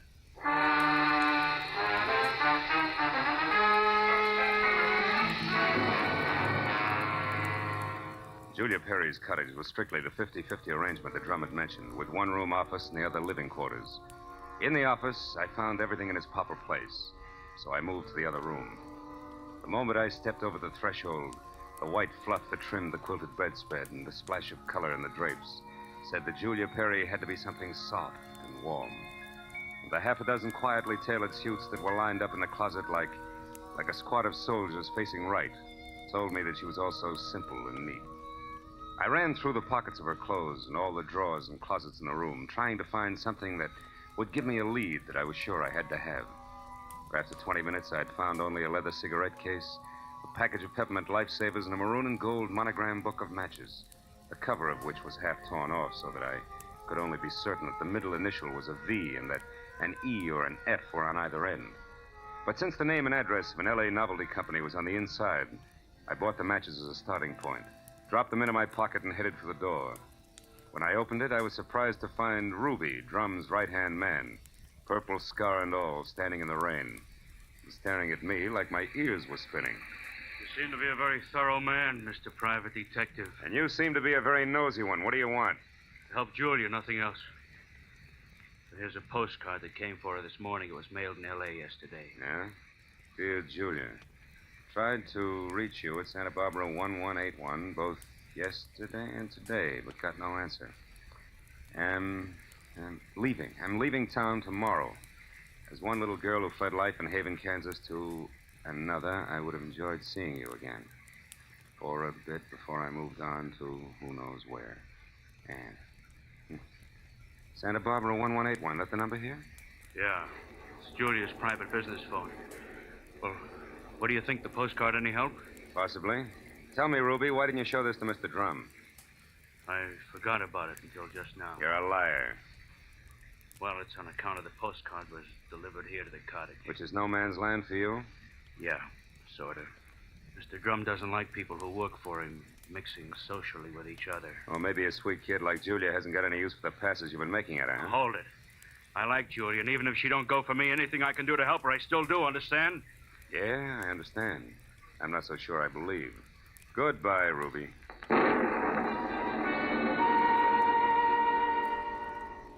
It was pushing 5 o'clock and still raining by the time I got back to L.A. and over to the novelty company. Once there, I presented the torn book of matches that I had found at Julia's cottage to a bald man with horizontal question marks for eyebrows, and who, at the crinkle of a $5 bill, tore himself away from his racing form long enough to check the files for a set of maroon and gold initials that had a V in the middle. And it was 6 o'clock before I had the answer, which was EVE. And they weren't initials, but the front name of Mrs. Eve Bentley, who lived in a villa at the swank Sunset Terrace Apartments. And according to the gentleman who said he knew his oats, was a very classy filly. An hour later, I was at Mrs. Bentley's front door, and while I made with the chimes and waited, I wondered just how much a guy who loves the ponies could know about women. But when the door opened, I had my answer. Yes? What is it? Mrs. Eve Bentley wasn't beautiful, but she was everything else, including a shimmering yard of gold hair piled high on her head and held in place by a knot of pearls that no Boy Scout ever tied. Her face was wide blue eyes and open red lips on a backdrop of soft, fair skin. She wore a black silk jersey dress that must have been sprayed on. She smiled when I said my name was Philip Marlowe and that I wanted to talk. Talk about what, Mr. Marlowe? Julia Perry, ever hear of her? No, I haven't. So I'll try again. What do you know about Ann somebody from Haven, Kansas? Absolutely nothing. This torn book of matches says otherwise. I found them in Julia Perry's cottage. Julia Perry's missing. I'm a private detective who was hired to find her, and the matches turned out to be yours. Now, may I come in? Why, yes. Thanks. Now, Mrs. Bentley, maybe we ought to start all over. No, wait just a minute, Mr. Marlowe. Hmm? I may be able to help you. Did this Julia Perry deal in perfumes? That's right. Now, how did you know that? Because I just remembered something. And now I'm sure I can explain why my matches showed up where Just they a did. minute. You know, whenever I'm talking to a beautiful woman, somebody's always creeping around in the kitchen. Who is it this time? Oh, really, Mr. Marlowe? There's a storm outside, and there are windows and trees. You put those three things together, that noise could have been a branch scratching on a glass pane. Or somebody with squeaky shoes and a lot of curiosity. Somebody like Mr. Bentley, for instance. Huh? Oh, I doubt that, Mr. Marlowe. You see, Mr. Bentley's been dead now for 3 long years. Oh. Yes. Well, you were saying something about the matches. Oh, yes. This, Julia Perry must somehow or other gotten hold of him through my fiancé, Marvin Whitaker. How does that figure? Like 2 and 2. Marvin is in the perfume business. Ditto Julia. Also, I think he mentioned her name once. Said she was very clever for a girl who looked like somebody's kid sister. That fits all right. Where will I find said fiancé? At his favorite bar and grill. But won't you have a drink first, Mr. Marlowe? No, thanks, Eve. There isn't time. Now the bar and grill. The Blue Boar. Blue which? Boar, Mr. Marlowe. Yeah. It's a very English spot over on Wilshire, opposite Arthur Murray's studio. But before you dash, do you at least have a match? Yeah. Whole book of them, honey. Torn cover and all. And I want you to keep them. After all, they brought us together, didn't they?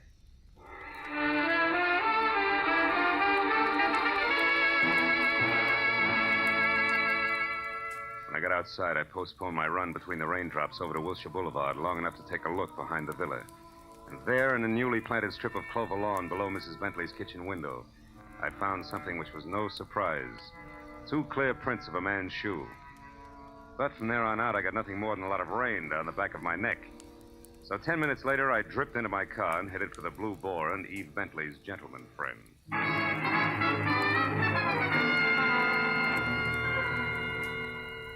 I located Marvin Whitaker, a handsome, hale fellow well met, in a white turtleneck sweater and riding breeches, behind a hot rum toddy in a corner booth that was pictures of steeplechase mounts against newly antique mahogany. And when I told him that I was looking for Julia Perry, he flashed a lot of glistening teeth at me, insisted that I join him in a warming glass of spirits, and started to talk, gesturing all the time with a riding crop. Why, yes, old man, I know Julia Perry. In fact, almost did some business with her today. You mean you were supposed to meet Julia someplace? That's right. At 1881 Selma Avenue, to be precise. But she called me this morning and postponed the whole transaction indefinitely. Could you stop projecting long enough to tell me why? She didn't say. Of course, it's of no bother to me on a day like this. No sane man should be any farther away from a toddy than we are right now. So drink up, old boy. It'll do you a world of good. Yeah, I bet it will. Look, Mr. Whitaker, one more question. Did Julia ever speak of a girlfriend named Anne? Someone she knew years ago in Kansas? No, I don't believe she did, Marlowe. Matter of fact, Julia never talked of anything but perfumes. Now drink your drink, fellow, before it's chilled through. Thanks, but no thanks, old bean. I do have to run, really. It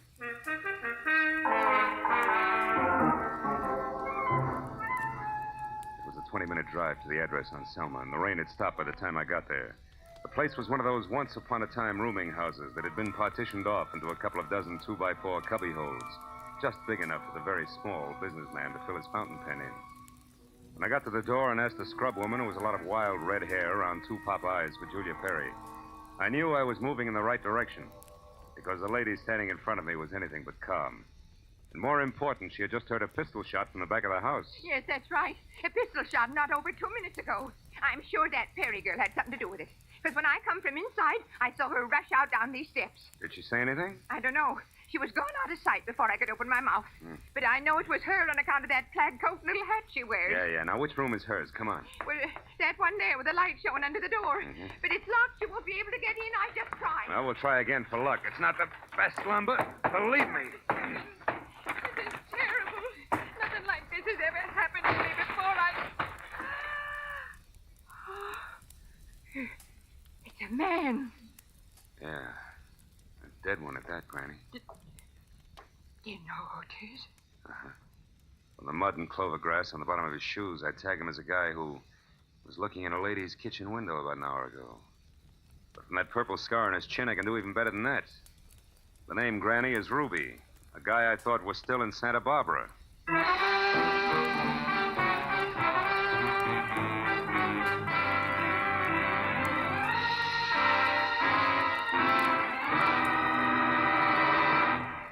In just a moment, we will return to the second act of the adventures of Philip Marlowe. But first, given clues, even the newest of Philip Marlowe fans can deduce the characters in CBS's great new early Sunday evening comedy lineup.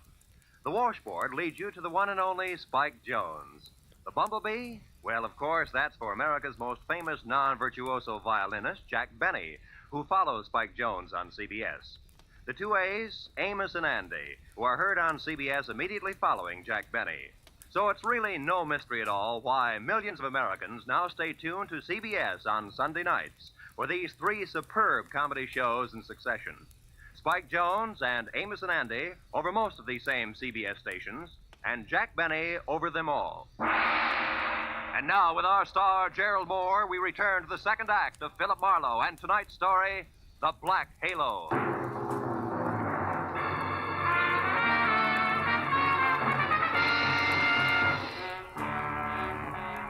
Ruby's body sprawled on the floor, and the girl in the plaid raincoat running away from it meant one thing. Julia Perry's trouble was important, like life, but more like death. A half sneer was congealed on Ruby's face, and his eyes, turned waxy, still held a look of mild surprise. I wasted some breath telling the scrub woman not to touch anything, and then I put in a call to my overweight client in Santa Barbara. He was glad to hear from me, at first. Marlowe. Well, now, I didn't expect a call from you this work fast, don't you, lad? Have you found her? Have you located Julia? Not quite. She's about 5 minutes ahead of me. Incidentally, Mr. Drum, she works fast, too. What do you mean by that? Let me ask the questions, huh? Number one, what was your leg man Ruby doing in L.A. tonight? Ruby? Yeah. Why, I sent him in to pick up some medicine for me. Why? Come on, Drum, you can talk straighter than that, and you better. I just found Ruby dead. Dead? Ruby's dead? What happened to him, Marlowe? He was shot. So forget the gags and tell me why he was snooping around. All right. I didn't trust you. No. It's my policy to trust nobody until he proves himself. I sent Ruby in to follow you and check on your progress. That was brilliant. You only made 3 mistakes. First, I don't need to be checked on. Second, you got your man killed. And third, you forced Julia's hand. Because it was Miss Perry herself who pulled the trigger on Ruby. Julia? Marlowe, I don't believe that. Which proves nothing, Mr. Drum, but skip it. Tell me, do you know a man named Marvin Whitaker? Whitaker? Yeah. No, should I? Well, he says he's in the perfume business. Now, I know everybody on the coast who bought more than 2 bottles of perfume at one time in the last 40 years, and I don't recall that name. I think the man must be a liar. So do I. Thanks for the help. And Drum, if you've got any more expendable flunkies around, keep them out of my hair.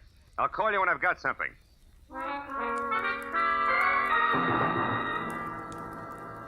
I called homicide next and told Detective Lieutenant Ibarra where to find the body and who was responsible for it being in that dead condition. When the question of why came up, I admitted I was still shooting blanks. Oh, I told him about the razzle-dazzle Whitaker had handed me and named the Blue Boar on Wilshire as my next stop. Ibarra said he'd call me there, and when I got to the entrance of the place, I saw Whitaker, draped in a trench coat that involved enough cloth to rig a 4-masted schooner, standing in the anteroom, impatiently smacking his leg with that riding crop. He looked positively dashing. Question was, which way? Hiya there, Marlowe. Hey, old boy, you look upset. Anything wrong? I may be upset, Whitaker, but you're the one that's going to spill. First, are you leaving or coming back? I'm just leaving. Been here all the time since I talked to you? That's right. You see, my coat is perfectly dry. Stopped raining half an hour ago. Well, you see, if I'd been outside, I would have known that. But why this 3rd degree, Marlowe? What's up? It's a long story. Maybe we better sit down and talk it all over from the beginning. Oh, I'm afraid I can't. Not just now. I've got a date. She'll keep. Not this one. It's something rather special. Special, huh? Like Eve Bentley? Now, look here, old boy. You're prying into my personal affairs. Whitaker, I'll rip the lid clear off your personal affairs if necessary to get a clean answer out of you. Now, what do you really know about Julia Perry? I told you once. Are you implying that I'm a liar? At least that. For instance, who puts out Amir? Come on, Whitaker. It's a well-known fragrance. Why, I don't recall offhand. That's strange, because any woman knows Amir's a Dana perfume. Just what are you trying to prove by all this? That as a perfume dealer, you stink. And try this for size. When I got to that address you gave me, I found a fresh corpse there with a bullet hole in it. A murder? Yeah, and your routine was pat, brother, so before homicide starts combing out the snags in your story, you better untangle it yourself right now.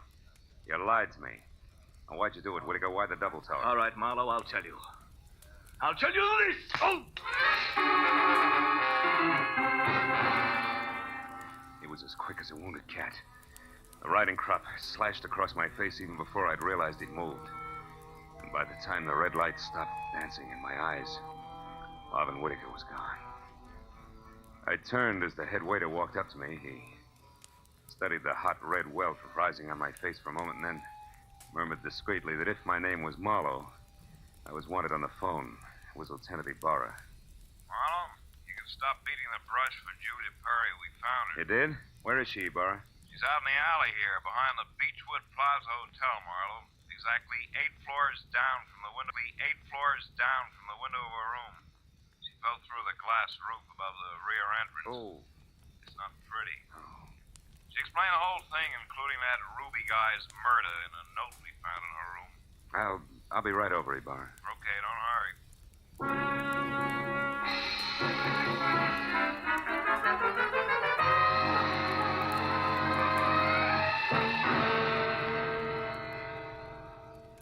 The old story, Marlowe. When Drum finally got around to trusting her, he practically gave her his business. It was too much temptation. Mm-hmm. She'd been stealing from him in a big way for almost a year, her note says.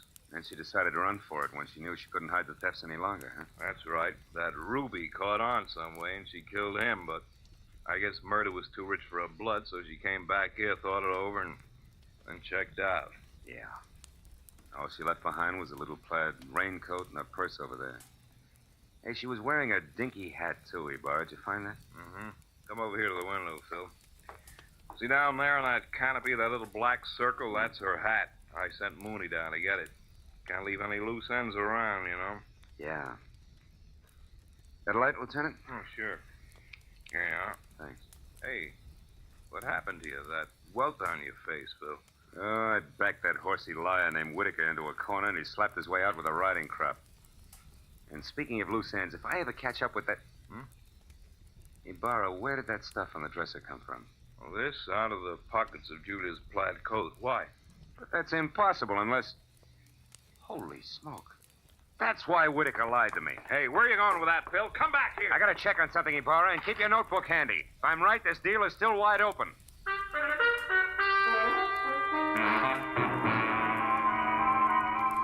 All the way from the suicide's room in the Beechwood Plaza out to the widow's villa in the Sunset Terrace, my mind juggled a jumble of facts, trying to beat them into a brand new pattern.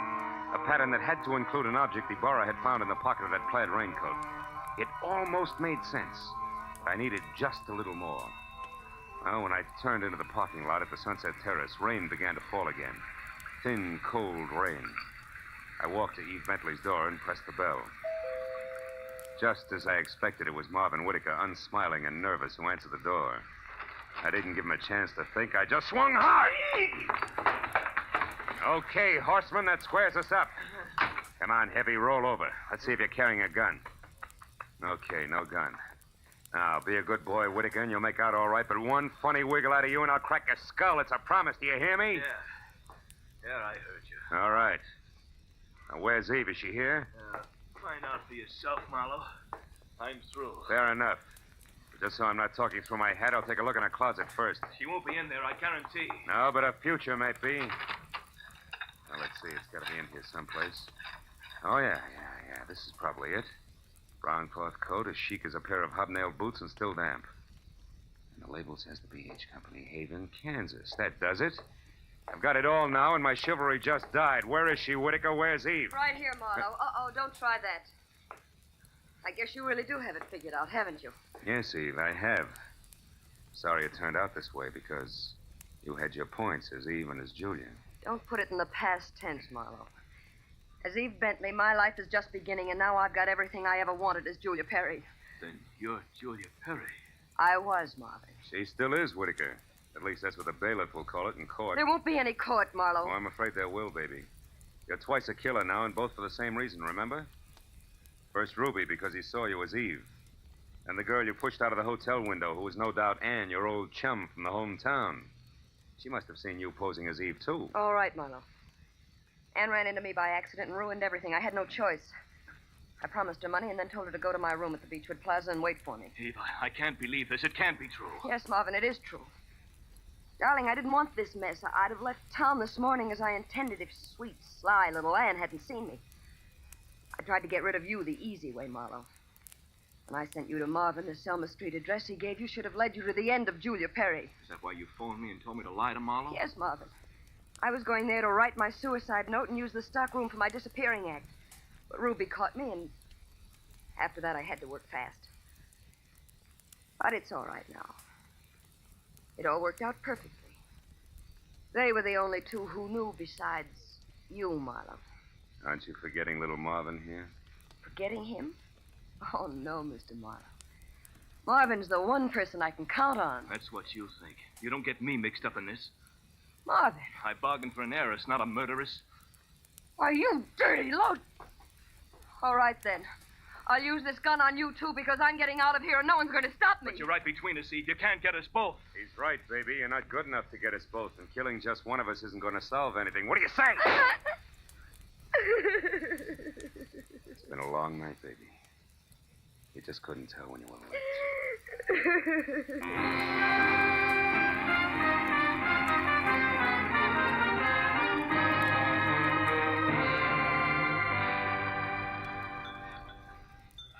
You want any more of this coffee, Marlowe? No, it's sludge, Lieutenant. I wonder what Julia Perry uses for a heart. You know, she planned the thing for 6 months when she first set herself up as Eve Bentley. And it probably would have... Want to check now? Oh, yes.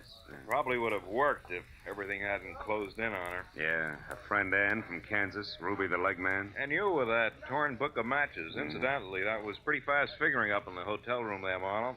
Oh, not so fast, Ibarra. I knew Eve had those matches because I left them with her. So when you found the same matches in the pocket of Julia's plaid coat, it figured. Julia almost had to be Eve. And that left Ann to furnish the body for the suicide. Yeah. You know, I wasn't so sure about that until I found the brown coat with the Haven, Kansas label in Eve's apartment. Yeah. Well, I'd better wait on back to the office, Phil. Look at that rain come down. Think it'll ever stop? I don't know. I doubt it. Oh, by the way, here, it's her hat. Mooney finally got it down off that hotel canopy. Maybe you'd like it for a souvenir. Yeah. The millinery people call it a halo hat. Good night, Marlowe.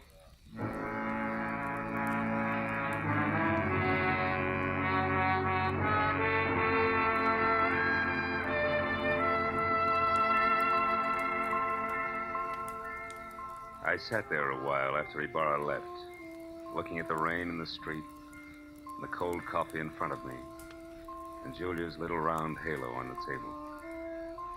And finally I got up and went outside. Dirty water scudded along the gutter and gurgled thickly into the sewer drain at the corner. For a minute I caught a glimpse again of the girl I'd figured Julia Perry to be when I went through her cottage in Santa Barbara. Yeah, that girl was an angel. When I finally caught up with her, her halo turned out to be black, jet black, inside and out. I dropped the little hat into the gutter and watched it go as far as the drain at the corner. And then I went home.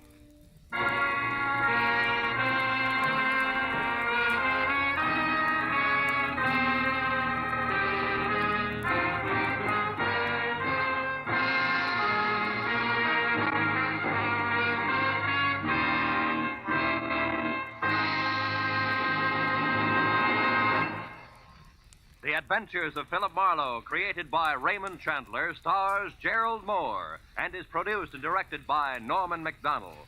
Script is by Mel Donnelly, Robert Mitchell, and Gene Levitt. Featured in the cast were Joan Banks, Paul Frees, Peter Leeds, Jack Crucian, and Lois Corbett. Lieutenant Detective Ibarra is played by Jeff Corey. The special music was by Richard O'Run. Be sure and be with us again next week when Philip Marlowe says... A startled corpse, a blue-eyed woman, and a cryptic message, scrawled by a dingy man with the pieces of a Chinese puzzle that wouldn't fit together, until I found out what was deadly about the orange dog.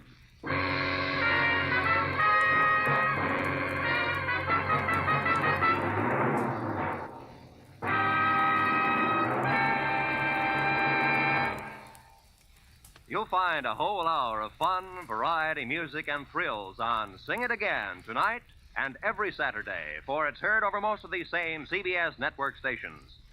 Now, stay tuned for Gangbusters, which follows immediately over most of these same stations.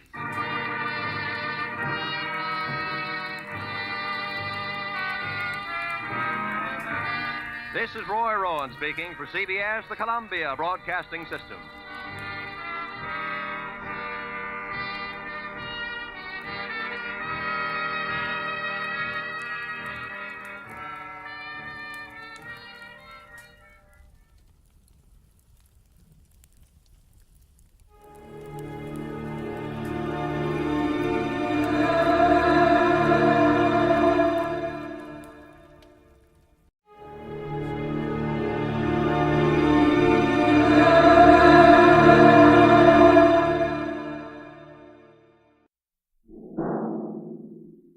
Suspense. And the producer of radio's outstanding theater of thrills, a master of mystery and adventure, William N. Robeson. We try to avoid cliches and platitudes on Suspense. For instance, you will never hear a victim say to a criminal, "You can't get away with it." Or hardly ever. Yet the bad guys hardly ever do get away with it, even when they plan their crimes brilliantly and set their getaways with the most meticulous detail. If the law doesn't catch up to them, more often than not, they catch up with themselves. as Joseph Dunlop, alias Andrew Burt, does in A Good Neighbor, a strange story of retribution starring Mr. Jeff Chandler. And now,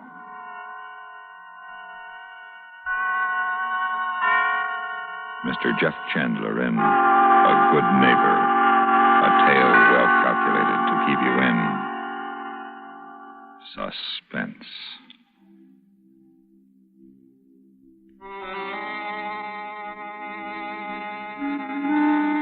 I am a thief.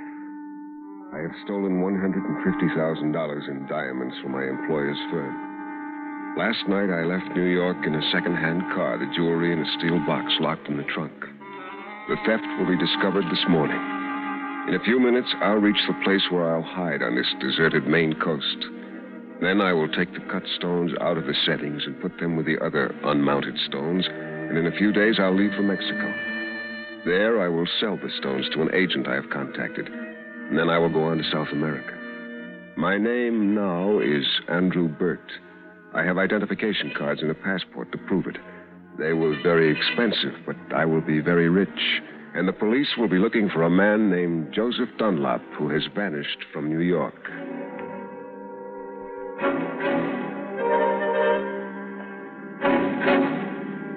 It'll be dawn soon. And as the narrow back road winds closer to the sea, I can feel the wind rising against the car. The fog is moving in, and the headlights bounce back from it. But I can't slow down. I have to reach my hideout before dawn. And suddenly I saw her. An old woman standing in the middle of the road waving a flashlight. I'm almost to the house, almost safe, and now this. What is it? What's wrong? Oh, I'm so sorry. But have you run into a tree branch or anything along the road? No, I haven't. Oh, well, good. Then it must be farther along. Do you mind? Before I could answer, the woman yanked open the door and popped in beside me. Could be quite dangerous, you know. Well, something like that lying on the road. You drive very slowly. I'm sure we'll come to it. She was a short, skinny little woman. She wore a heavy coat and a thick scarf tied around her head. I suppose I should introduce myself. I'm Mrs. Poe. I live just over that rise. Oh, well, you can't see it in this fog. What's all this about a tree branch? I can't hear you very well. Just a moment, and I'll take off my scarf. Always wear it when it's windy. There, now. What did you say? What about a tree branch? I'm not so sure it is a tree branch. It's just something large and solid. If a car ran into it, there could be an accident. You drive slowly now. We'll find it. Well, how do you know it's there if you don't know where it is? I don't think I must explain. I saw this big thing lying in the road, and I got out of bed and came out to find it. Now, when we move it off the road, I'll go right on back to bed. It's much too early to be up. When did you see it? This time I was sound asleep. I woke with a start, and I saw it right before my eyes. Second sight, young man. I have second sight. I see things before they happen. Look! I could see it through the fog. A large, gnarled tree branch lying across the road. Second sight. I didn't believe her, and yet there it was. Oh, I am, right? I am. Oh, that's very gratifying. Can you manage it? Drag it off to the ditch. Will my light help? She turned on a big square flashlight and aimed it at the trees along the road. See up there? A fresh break on that big elm. Oh, how exciting. Looking at this strange little woman, I wanted to get back in the car and get away from her and from the wind and fog, but I couldn't. The tree branch was blocking the road. How did she know about it? She could be a local character making a fool out of me, but why on this back road before dawn? I got hold of one end of the limb and dragged it into the ditch. Now, couldn't a thing like that wreck a car? Oh, yes, it could. I'm so glad you came along. I couldn't have managed it alone. No, I don't suppose you could. Odd that you should come along. I wondered who it would be. Everything's planned for us, you know. There's no coincidence. Are you driving far? I noticed all those groceries in the back seat of your car. I could tell her I was going north, but my house was too near, and she was old. She couldn't have walked far. She must live near my house. I had to tell her the truth. I'm just driving on to my house. It's near here. Where? Well, I've got a map in the glove compartment. I'm not sure just where. It's your house, and you don't know where it is. It was left to me 2 years ago. It's been rented until recently. This side of the village, there are only 2 houses. Mine and that old place on the cliff. Well, that must be my house. Such a lonely place for a young man to want to live. I knew it was vacant, though. Watched those renters move out last week. And to tell you the truth, I wasn't sorry to see them go. They weren't very friendly folks. Oh, that's too bad. Mrs. Poe, is it? Poe. P-O-E. Who are you? My name's Andrew Burt. Oh. Was anything wrong, Mrs. Poe? Oh, no. Just that I have feelings about people, Mr. Burt. And you... Oh, I mustn't keep you any longer. Your road is just round the bend, and there's a footpath behind us. I go that way. We're neighbors, you and I. I watched Mrs. Poe start down the road, tying her heavy scarf around her head. Then she was gone, swallowed up by the fog. Around the next bend, I saw the turnoff to my house. My driveway was a narrow, rutted road that wound up a sharp grade to a bluff above. As I drove over the top of the hill, I felt the cold wind from the sea rush against the car. It almost seemed to be pushing, trying to hold me back. The fog was thicker here, and I couldn't see the house. My house. I had visited my great-uncle here once, many years ago, but no one knew about it now. No one except the lawyer in Boston who had traced me, and he had died a year ago. Suddenly, the fog thinned, and I saw my house. It stood square and bleak on the rocky land, 100 yards ahead. A gray, lonely house, weather-beaten and neglected.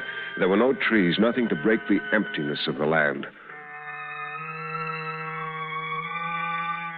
I put my car in the garage and went into the house. Inside, it was plain, almost bare, but clean and weather-tight against the wind. The wind. Did it ever stop? The wind and the fog. I'd be glad when I was finished and could leave this place. There was a note from the tenants telling me the telephone was connected and that my number was ring 2. They added the name of a man to call for ice and coal, but there was cordwood outside, and I had food to last a week. I wouldn't have to call anyone, and it was a cinch no one would call me.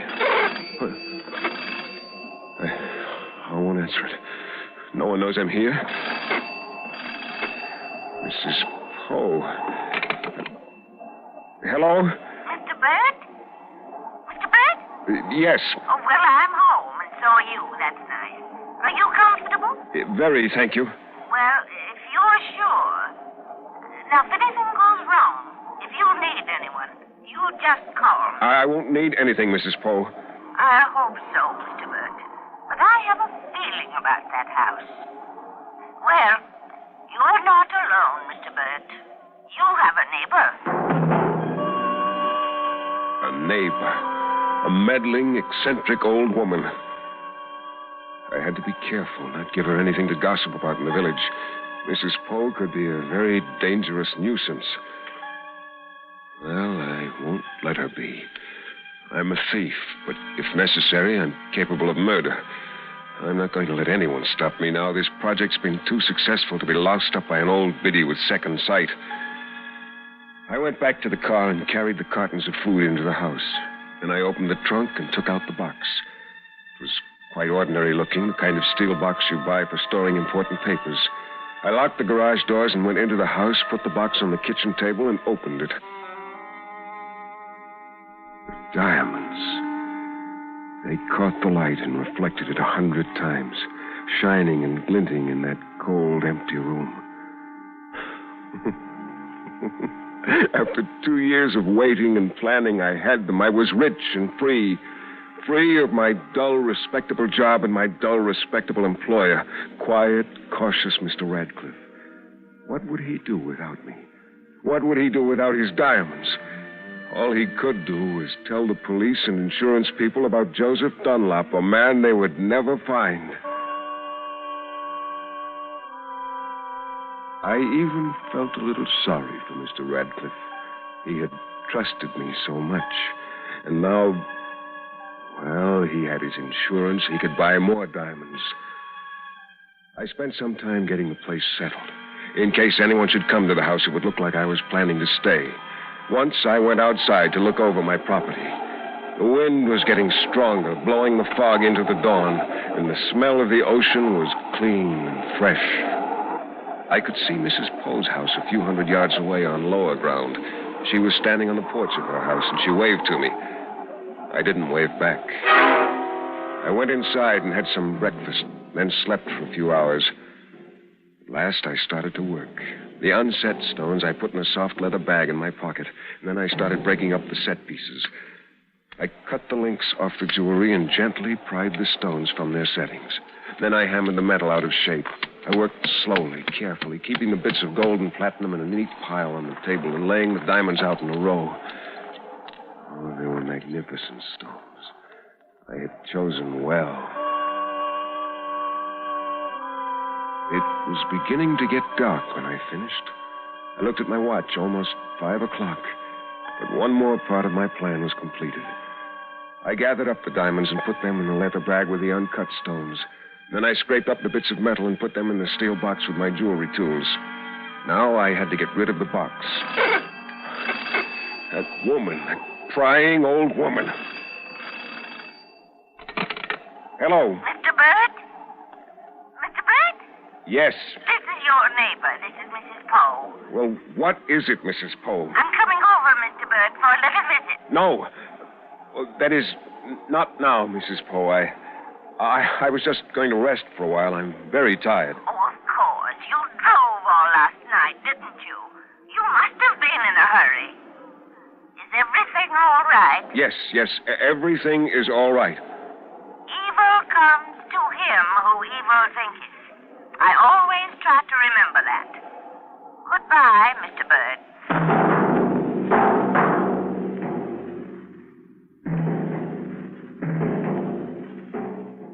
In a moment, we continue with Suspense. And now, we continue with A Good Neighbor, starring Mr. Jeff Chandler. A tale well calculated to keep you in suspense. That hateful, meddling Mrs. Poe. No, I can't let her upset me. She doesn't know anything. She's harmless. I must go on with my plan. I had to hide the steel box where it would never be found. Someplace. The sea. I'll throw it into the sea. I put on my coat, picked up the box, and went outside. I looked over toward Mrs. Poe's house. Was she watching me, staring out from the darkened windows? If she wants to know, I'll tell her. I'll tell her I'd decided to go for a walk to make me sleepier. I started across the barren, rutted yard. Then I turned off toward the protection of a shallow draw on the far side of the house. I could follow the draw to the cliff hidden from Miss Poe. It was hard walking across the fields. The wild grass whipped against my legs and tangled my feet. The cold wind rushed against me, making every step more and more difficult, until at last I reached the edge of the cliff and looked down at the sea more than 100 feet below. No, it wouldn't work. Below me were huge rocks, boulders piled high against the foot of the cliff and stretching out to sea. I couldn't drop the box here. It'd land on the rocks to be found and reported. I had to hide it somewhere else. But where? I had no tools to bury it. It wouldn't burn. If I hid it in the house, Mrs. Poe or some other busybody might find it after I'd gone. I turned and looked behind me. I could see the top of my house in the distance and the smoke from Mrs. Poe's chimney. Again, I looked down at the rocks below me, and then the earth under my foot gave way. I slipped forward, struggling to throw myself back. I fell, sliding toward the edge. I clutched, tore at the grass. I grabbed a rock half buried in the ground and just hung there. I was half over the edge of the cliff, lying on my face, clinging desperately to the rock. Then I inched my way forward, away from the edge, crawling carefully forward until I was back on firm ground. I lay there shaking, my face buried in the grass. And slowly, I got to my feet. The box. I dropped it. I got down on my hands and knees and crawled toward the edge again. And I saw the box. It was lying in the grass close to where I'd fallen. I reached out and grabbed it, dragged it back to me. I got to my feet and stumbled away toward my house. As I made my way back along the draw, I tried desperately to think of a place to hide the box, hide it where it could never be found. I wanted nothing to connect this house with the man I had been in New York. Then I saw the well. It was off beyond the draw. I pushed through the grass that was almost waist high, laid aside the steel box, and dropped to my knees beside the well. The top of it was almost even with the ground and covered with wide wooden boards. The few stones that had once been around the top had fallen away. I lifted one of the boards from the top and threw it aside. Then another, and another, and finally the last flat, heavy board was off. The well was about 5 feet across the top, lined with damp, slippery stones. I picked up a rock and held it over the top of the well and dropped it.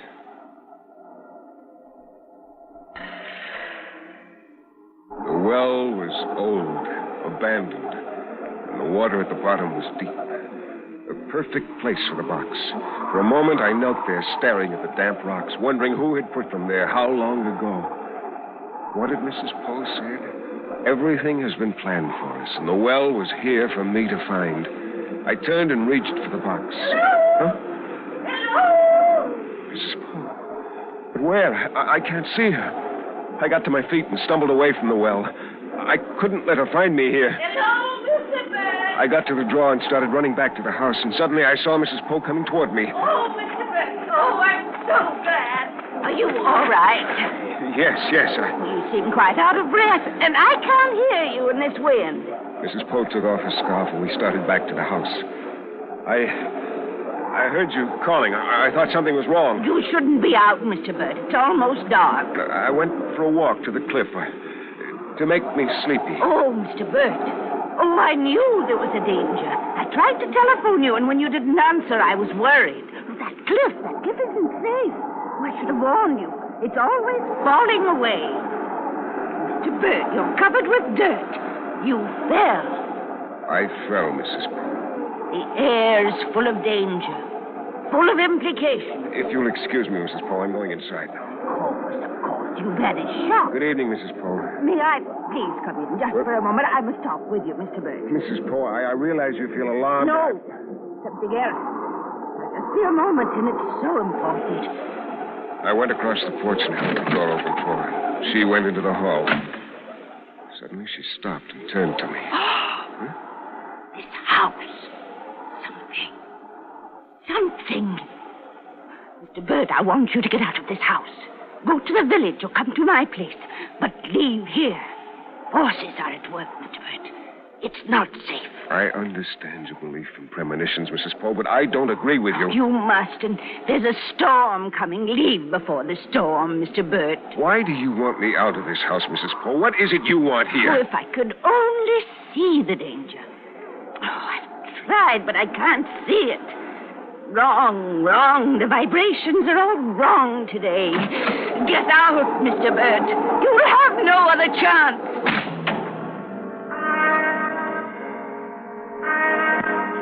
I watched her from the window as she started towards her house, leaning against the wind, tying that heavy woolen scarf tight under her chin. Had she seen me at the well? Or had she seen me leave and then come over and searched my house? Mrs. Poe was interfering with my plans. Why? She couldn't know about the jewelry. She knew about the tree limb and the road. What was she after? Hounding me, watching every move I made. Whatever her game is, she won't interfere with my plans. I can put a stop to Mrs. Poe as soon as I've gone back to the well and disposed of the box. I'd left it behind at the well. What if she finds it? No, not on a night like this. Her rude home is nowhere near the well, and with a storm coming, she won't be out again in this weather. I should go back now. Wind, it never stops, and it's pitch dark outside. I can wait until morning. I fixed some dinner and ate quickly. After dinner, I lighted the living room fire and sat listening to the storm outside. I touched the pocket of my jacket, felt the leather bag full of the diamonds I'd stolen. I was warm and safe in my house.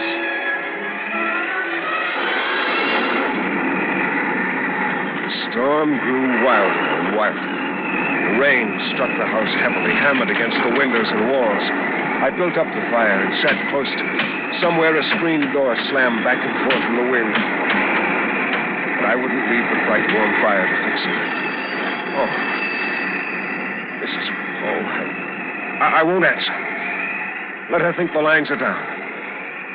No, she'd ask the operator, and the operator would know the lines are working. Why won't she leave me alone? Yes, Mrs. Poe. Mr. Burt, I'm almost frantic. I'm coming over there. No. I'll be quite all right. I have my flashlight. What do you want, Mrs. Poe? What are you after, spying on me? Your field. I saw your field. Huh? It came to me at last. Something is wrong. Someone is lost in the field. Stay away from here. Do you hear me? I'm leaving at once. Don't worry. I have my flashlight. Someone needs my help. I'll stop her. She won't go into the field. The box is there, and I can't let her find it. She must know. She must realize it's there. She watched me this afternoon, and this is her ghastly way of telling me she knows. I'll stop her. That heavy scarf she always wears, always knotted tightly under her chin. They'll think when they find her that poor old Mrs. Poe had fallen in the dark and her own scarf choked her to death. Oh, no, Mrs. Poe, you won't spoil my plans. I went outside and started across the yard. In the distance, I could see the beam of Mrs. Poe's flashlight. She must be running. Along a path I hadn't seen, a path that cut me off from the place where I'd left the box. I ran, too. Stumbling and sliding, I ran to the drawer and started along it toward the box. The rain and wind were driving into my face, almost blinding me. I had to find the box. I had to. I didn't want to kill Mrs. Poe. If I could get there before she did. I was almost there. I could see the beam of Mrs. Poe's flashlight growing larger, coming at me. I turned away from the light, dashed forward into the tall wild grass. I remembered just where the box was hidden, off to the left of the boards I had lifted off the well! I tripped, I fell! I'm falling into the well! I clutched at the wet stones. At last, I broke my fall. I dared not move. My fingers held desperately to the wet, slippery stones. My legs were doubled behind me, pressed against the far side of the well as though I were kneeling in midair. Then I heard a splash. I knew it was the bag of diamonds that had dropped from my jacket pocket. It didn't matter now. All that mattered now was getting out of the well. Surely Mrs. Poe would find me soon. Soon, before my fingers lost their grip. Where was she? I moved my head carefully, slowly. Looked over my shoulder at the top of the well. It was about 5 feet above me. Mrs. Poe will see me. She'll hear me if I yell. Wait until the flashlight shines up there. Until she's close enough to hear. There it is. I see her light. She's coming toward the well. The light's going brighter. A few more feet. Stopping. What is she waiting for? Hurry, I'm slipping. The light's moving away. I know. She set the flashlight on the ground. Yes, I see her shadow across the beam. She's coming toward the edge now. Mrs. Poe! Mrs. Poe! My hands are slipping. I can't hold on to the rocks. Mrs. Poe! Why doesn't she hear? What? The light. There's something moving across the light. There's something at the edge of the well. A board. She's found the boards. She's covering the well. No! Mrs. Poe! Oh, why can't she hear me? That scarf around her head, around her ears, shutting out the wind. She can't hear. She'll never hear me. And my hands are slipping. Please hear me. Mrs. Paul! Mrs. Paul!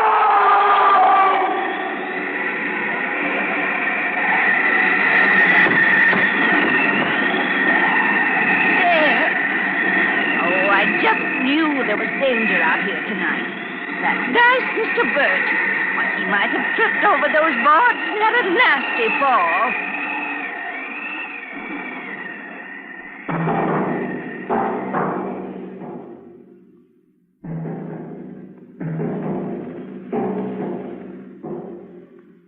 Suspense, in which Mr. Jeff Chandler starred in William N. Robeson's production of A Good Neighbor, a first radio play by David Reel. Mr. Chandler was supported by Virginia Gregg as Mrs. Poe. Listen. Listen again next week when we return with another tale well calculated to keep you in suspense.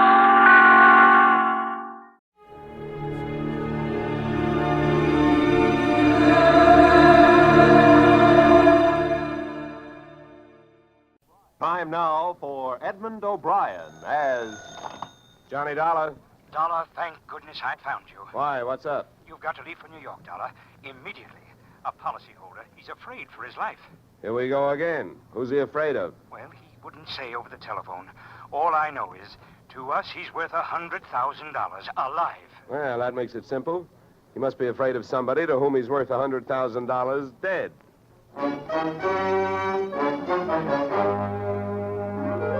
Edmund O'Brien in a transcribed adventure of the man with the action-packed expense account.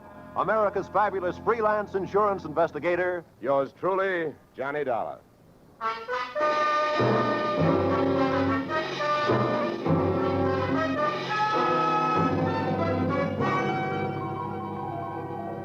Expense account submitted by Special Investigator Johnny Dollar to Home Office, American Continental Life Insurance Company, Hartford, Connecticut.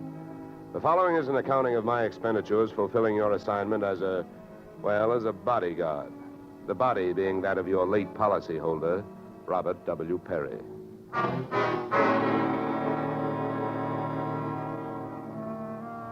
Expense account. Item 1, fare on night train, Hartford to New York, $3.65.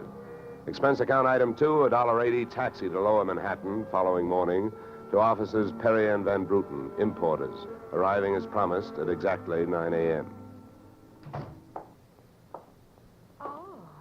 Good morning. May I help you? Yes, you certainly can. My name is Johnny Dollar. I have an appointment with Mr. Perry for 9 o'clock. Oh, yes. From the insurance company.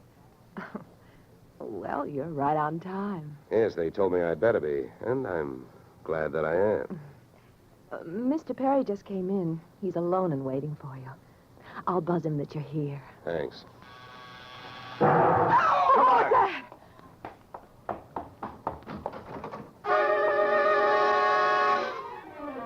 What was left of your policyholder, Mr. Perry, was just sliding out of a swivel chair as I hit the room. The top of his desk had erupted, and splinters of mahogany pointed their sharp fingers upward through lazy circles of smoke, swirling toward the ceiling. The buzzer from his secretary's desk had been rigged to a booby trap. Oh, no. Mr. Perry. Stay away from him. Come on, there's nothing you can do. He's dead. Oh. What happened? What happened? Whatever happened? Let's go. Let's get back out of here. Here you are. Sit down. I'll get you a drink of water.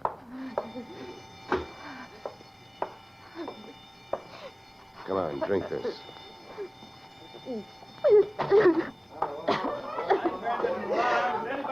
There's a doctor on the third floor. Shall I call him? Never mind the doctor. Go call the police.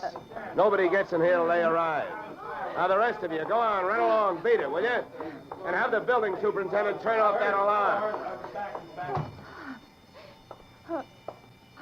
Okay, miss. Now, take it easy. It was all so sudden. What happened? Well, that's not hard to figure out. Somebody wanted to give your boss, Mr. Perry, a shortcut through life. So whoever it was figured out that a secretary would never buzz a boss unless he was at his desk. They rigged up a bomb somewhere in his desk that would go off when you buzzed him. Oh, then I killed him. Now, wait a minute, will you? Wait a minute. Don't go hysterical on me. There's excitement enough, and there'll be more when the police get here, so you keep cool. But I did it. You saw me do it. Look, honey, the way you put it, I killed him by coming in here and giving you my name so you would buzz him. And I was here to protect him. So drop it, will you? I'm sorry. Now tell me, what about yesterday? Was Perry here? Yes, all day. What time was it when you last used the buzzer? Right up to the last minute, about 5:30. Who left the office first? Oh, Mr. Perry, he always leaves first. I lock up. From the looks of things, you should have used more locks last night. Somebody got in here to do some wiring. Oh, I forgot that fire alarm. Look, before the police arrived, do you know why I was sent here? Oh, yes. Mr. Perry felt that his life was in danger. He thought that, well, with a $100,000 policy, the insurance company would do everything they could to help keep him alive. Oh, we didn't have much of a chance, did we? What was he afraid of? I don't know. Okay. Tell me, what were his other appointments for today? Well, he only had two. His partner, Mr. Van Bruten, at 11, and later he No, had one at a time, please. Van Bruten. Anything special about their meeting? Oh, yes, Mr. Van Bruten arrived just yesterday from Holland. Oh, you mean there was a branch of this firm in Holland? Oh, huh? yes. Mr. Perry was buying out Van Bruten's interest. They had a final meeting at Van Bruten's hotel last night. I see. Van Bruten was coming by this morning to pick up his money. Cash? No, a cashier's check. The bank is to deliver it here at 10:30. Well, Perry's other appointment, who is that? Christine, his wife. Now she tells me. Christine, the beneficiary. Yes, she wouldn't have been the beneficiary in about another 2 weeks. They were getting a divorce. Thanks for the motive. You don't like her. Well, I didn't mean it that way. Well, how about Perry? Did you like him? Okay, here's an easy one. What's your name? Susan Gates. Now, isn't that about enough? Okay, Susan, you better save your voice. During the next few hours, you're going to have to do a lot of talking. I've been everywhere else. Is the fire in here? Well, you'll have to stick around. When the cops get here, somebody will get burned.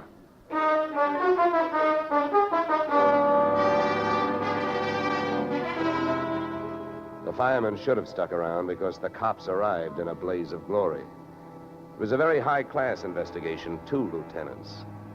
Finally, after about an hour, the police photographer ran out of flash bulbs, the office of the deceased ran out of fingerprints, and the lieutenants ran out of questions. So the on-the-scene phase of the investigation was closed. At about 5 minutes of 11, I left the police packing up their notebooks, their clues, and the body, and went into the outer office. Susan looked like she could use a big, broad shoulder to weep on, but unfortunately, I was wearing my light gray suit. About then, a dark blue suit and a deep green voice entered the room from the corridor. There. There's a fellow out here says he belongs here. His name is Van Bruten. What do you think? His name is on the door you just opened. Oh. Well, now, my name happens to be Murphy, and it's on bids all over the country. But that don't mean I'm stuffed with feathers, does it? Well, never cross tongues with an Irishman. All right, send him in, officer. All right, you can go in. The policeman out there. There's trouble here? I am Brian Van Bruten. Where is Mr. Perry? What? He is waiting for me, no? No. But my appointment... He's not keeping any. He's dead. Dead? This is not possible. Last night I saw him. He was well. What happened? He was hit by a buzz bomb. A buzz bomb? Oh, please. You mean there was foul play? Yes, it was very foul. Oh, please. I may sit down. My first visit in all these years since before the war. It was to be so happy. But now tragedy like this. He was a good man, a good partner. I understand that as of last night, you were no longer partners. Yeah. I am glad you mentioned that. I realize, of course, that it is indelicate to speak of such things as money at a time like this, but that is why I am here, to receive my payment. Just because Perry got his, there's no reason for you not getting yours, huh? Oh, but you misunderstand me. I am deeply grieved, but, well, since the transaction was consummated, what is there to do? A delay would be a needless waste of money. I have already paid for passage back to Antwerp tomorrow. Your check is here, Mr. Van Bruten. Oh. Here you are. Thank you. In all of my years of business, this is indeed the saddest moment. Yeah. Well, if I didn't have some work to do, I'd sit down with you, and we'd all have a good cry.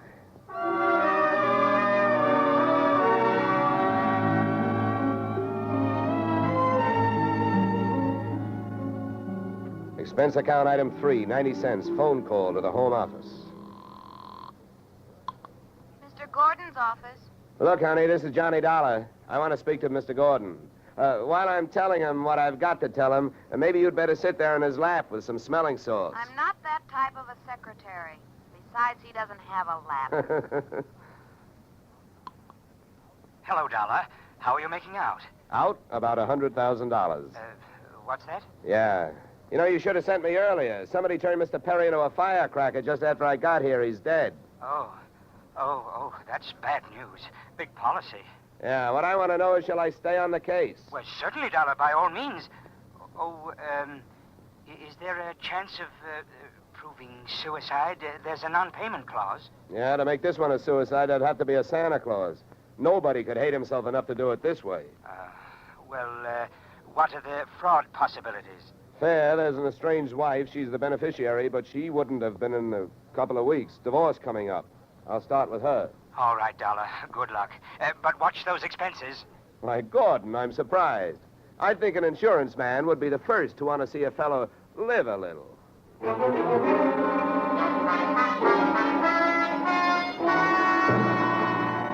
Christine Perry's apartment was on Sutton Place overlooking the East River.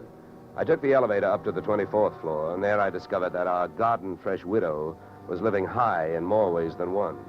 Everything about the place was French. The maid who led me into the living room through a long foyer, the decor, and the perfume which reminded you that breathing can be fun.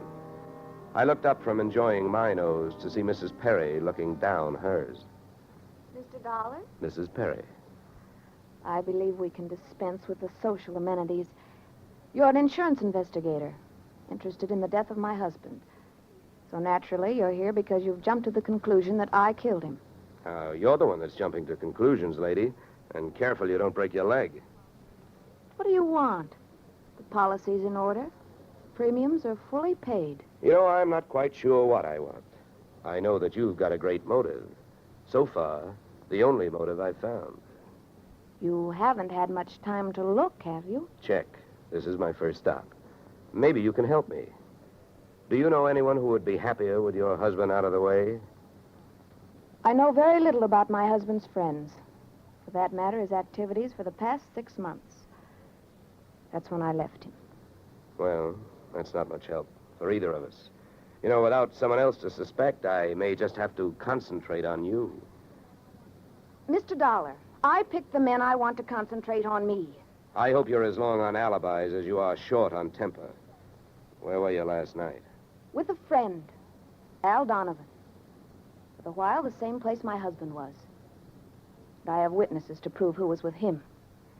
Anybody at the Clover Club can tell you. Save me a trip. I can't afford the prices they get over there. Certainly. A pleasure.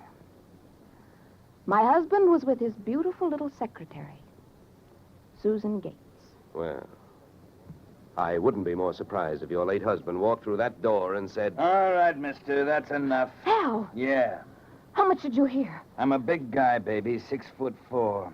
I've got big ears to match. Al, please. Would this be Mr. Donovan, your companion of last evening? I'm getting you out of here, Christine. Al, you don't know what you're saying. You lie to me. How can I help you if you lie to me? You call me stupid. The way you're playing this, you'll alibi yourself right into a cell. Now, I'm getting you out of What are here. you doing to me, Al? You're crazy. Come on. She's right. You are stupid, Donovan. She was doing just fine till you dropped in. Mister, you've been asking a lot of questions. Now I'm going to give you one answer. All right, Christine. So much for the wise guy. Now, about you and your alibi. You wasn't with me at the Clover Club last night. And if it's so easy to prove that your husband was there with his secretary, who were you there with? Remember, baby, you told me you were going to be with your husband. When Al measured me for that swing, I measured my chances with him. To me, he looked like one of those corporate assets of Murder Incorporated. So I rolled with the punch and kept my eyes closed and ears open. What I heard was Christine's alibi flying out the window, Mr. Donovan giving her a few loving cuffs, and finally, the pair of them flying out the door. Just then, the noon whistle blew somewhere in New York, and I decided to allow myself the luxury of 1 full minute for lunch.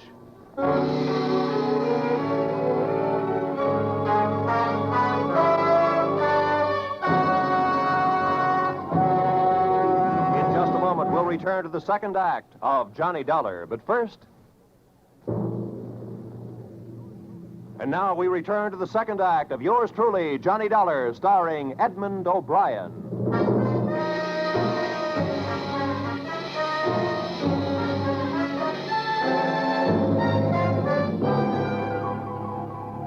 I spent the minute I took out for lunch eating a handful of Mrs. Perry's bonbons on the run. I hit the street just in time to see Donovan pushing Christine Perry into a cream-colored convertible. When they got rolling, I piled into an even yellower vehicle with a meter on it and started off crosstown playing tag through traffic. At 57th and Broadway, things got complicated. My cab was 3 cars behind them when a red light flashed them to a stop. Then the door of their car flew open, Christine dashed out across the street, and melted into the river of humanity flowing down into the subway. Since Al Donovan didn't follow her, I followed him. When he finally pulled to a stop, he took 2 chances. He parked in a no-parking zone and walked straight into the building beside it, a police station.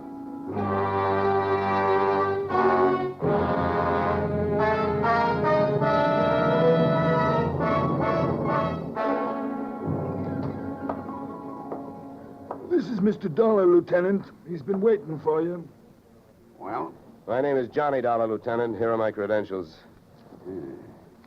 Insurance, huh? Yeah, the Perry murder in particular. You've come to the right place, Dollar. A man named Donovan just walked in here and made a full confession. He what? That's right. My clerk's just typing it up. In the meantime, the gentleman is down in the tank having a bite of lunch on the city. He confessed. Well, does his story add up? As far as I know, I haven't heard too much about the case myself. It's not in my precinct. Yeah, but what did he use for a motive? Jealousy. Says he's in love, wanted to marry Perry's wife. Did he say how he managed it? Yeah, he stole a key to the office from the wife's apartment, entered the building last night, and wired the bomb to the buzzer system. Well, I guess guys do a lot of strange things in the name of love. It looks like Donovan did. Yeah, he either killed a man or he's trying to cover up for someone who did. Say, Lieutenant, don't execute him for a couple of days, will you? I spent the rest of the afternoon downtown in the offices of Perry and Van Bruten, importers. The partners' correspondents told me 2 things. They had been extremely friendly, and Van Bruten was extremely bald. Perry had been sending him toupees from a famous Hollywood makeup firm. At 4:30, I got to the employment files, which rocked me with 2 minor explosions of their own. First, I learned that Al Donovan had been employed over a period of years as Perry's bodyguard, and that he had been canned the day before the murder. That confession of his, which had been a little hard to swallow, was suddenly more digestible. On top of this came blast number 2. The employment application of Perry's secretary, Miss Susan Gates, informed me that during the war, she had worked in a munitions plant, her specialty, wiring bomb fuses. When Miss Susan Gates reached home at 8:30, she found a visitor. Me. How did you get in here? Professional secret. Oh, you scared me. What do you want? Why did you come here this way? I wanted to bring you the good news. I heard on the radio that Al Donovan confessed to Perry's murder. Al? I can't believe it. Why not? Who do you like for the spot? Why, Christine. Al is covering up for her. Well, I'd like to agree with you. If it turns out that Christine wound up her husband's life with a bang, the company that hired me saves $100,000. But I don't know. She claims she has all kinds of alibis. One of them is you. Me? Yeah. Did you see her at the Clover Club last night? Oh, yeah. Well, yes, Yeah. I know who you were with. Your boss. There's nothing wrong with that. No. I'm not preaching a sermon. I want to know who she was with. I don't know. A man I'd never seen before. Mr. Perry knew him, but he wouldn't tell me who he was. Why not? I don't know. He said I might get the wrong idea. About what? I don't know. We didn't sit there and talk about it all night, so why should we sit here and talk about it all night? All right. Good heavens, when a census taker shows up and asks a lot of... Good heavens, when a census taker shows up and asks a lot of questions, people answer them. When an investigator tries to do his job, they make the proverbial clam look like a blabbermouth. Look, Mr. Dollar, believe me. This has been a greater shock to me than to anyone else. Yes, excepting, of course, your late employer, Mr. Perry. How long did you work for him? 4 years. Where'd you work before then? Well, I worked... Let me help you. Bombs, huh? Wiring fuses. Remember? All right. I remember. Good. Maybe you'll remember a little more. Let's go back to last night. The guy with Christine Perry, who was he? I tell you, I don't know. Was it Van Bruten? I don't know. You don't know? No. I'll get that. No, I'll go. Just make sure you don't keep going. Susan! When Susan snapped the spring lock to open the door, the gun outside opened up. The first slug caught her in the left shoulder, spinning her out of the way of the rest of them. It was getting monotonous. Every time a buzzer went off, things started booming. Susan was sprawled out on the floor in front of the door, and to open it, I had to move her. By the time I did, the hallway outside was empty. Okay, now, take it easy. Come on. Won't start hurting for a couple of minutes. We'll have a doctor here by then. He'll give you something. Please, try to keep calm. Yeah, what? I'll throw my coat over here. Now, try not to move. You're going to ruin this rug. Never mind the rug. What we want to worry about is who tried to ruin you. What'll they do to me? What'll who do to you? They'll arrest me. They don't arrest people for getting shot. You have any idea who it was? That man in the office this morning. The one who picked up the check. Van Bruten? No, he wasn't Van Bruten. He was a phony? Yeah. And you still gave him that check?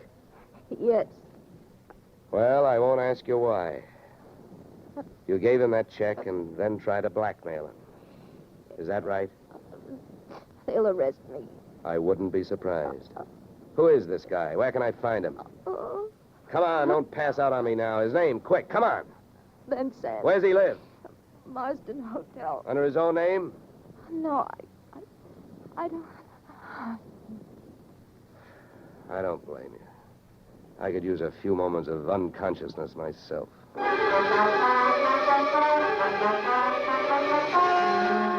Marsden Hotel didn't have a Dutch name on the register, so I got a hold of the housekeeper and found out how many rooms her staff hadn't been able to make up all day because of no disturb signs on their doors, and then I went a-calling at those particular rooms. On the 9th floor, I wakened one old maid. On the 7th, I startled a bunch of poker players who thought they were being raided. And on the 4th, I struck the door of 427 and the jackpot. Who's there? Don't you see the sign? I do not wish to be disturbed. Sorry, I must have the wrong room. I started up the hall after the fire axe. When I got to it, I changed my mind. Out of the few things I learned about this guy, Van Sant, was that he loved to shoot people through doors. So I decided against trying to chop his down. Then I remembered the way those people came pouring out of those offices earlier in the day when they heard that fire alarm. So I picked up the little red hammer next to the big red fire axe, broke the little glass window, pulled the little brass hook, and set off a big brassy noise. And then I rushed back to 427. Fire! Fire! Hey, fire! Fire! There's the fire. Right here in my eyes, sweetheart. Why you come here, you wish you don't? Never mind the dresser. You're through shooting guns. What do you think, Van Stan? You want to try some more? You cannot make me stay here. So fire, we will all die. You'll look good barbecued, but I'll make a deal with you. You talk, and if I like what I hear, I'll show you how to get out of here alive. How I know this? You don't think I'm going to stay here and fry, do you? And if you don't start flapping that tongue in a hurry, I'll probably just tie you to a chair and run. So first, where is the real Van Bruten? You will find him in the bedroom. Yeah? He'd better be alive. He's out cold. What's the matter with him? He will be all right. He's under sedatives. Where did this identity switch start? Come on, hurry up, talk. I smell smoke. I knew Van Bruten from Antwerp. I know about the sale of his interests. I know the girl in the office here had never seen Van Bruten. Look, we go now. Don't get up. Come on, keep talking. I can feel it getting warm in here. Oh, the firefighters. We will be safe. Don't be too sure. They always start at the top floor and work their way down. Come on, I can hear those flames crackling. You know the rest. Last night, when the transaction was all finished with Perry, I gave to Van Bruten some sedative in his cocoa. So you set up that bomb so Perry would get it before you showed up to pick up the check, huh? Yeah, I told you that. How the girl knows I am an imposter, I don't know. Well, let me tell you. She's been sending old Van Bruten toupees for the last 4 years. Gray ones, my red-headed friend. Oh, yeah. I can stand up now. We go out from here, no? We go out from here, no? Yes, out cold.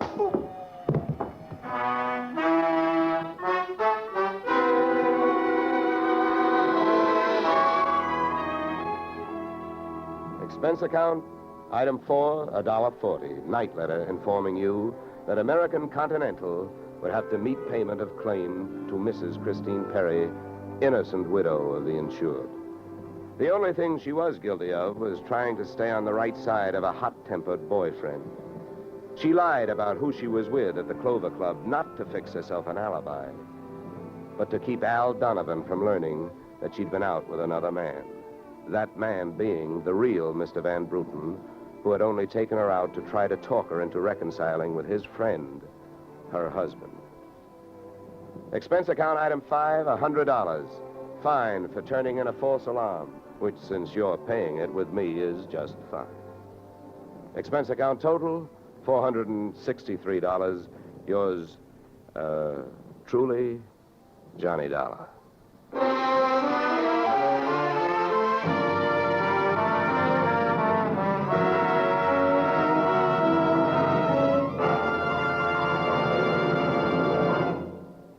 Yours truly, Johnny Dollar, stars Edmund O'Brien in the title role and is written by Paul Dudley and Gil Dowd, with music composed and conducted by Leith Stevens. Featured in our cast were Walter Burke, Gene Bates, Joe Duvall, Ted DeCorsia, Joyce McCluskey, and Raymond Burr. Yours truly, Johnny Dollar, is produced and directed by Jaime Del Valle. Beginning next week, we are moving to a new time and day, and we hope you'll join us on Tuesday evenings when Edmund O'Brien returns in another transcribed adventure of Yours truly, Johnny Dollar.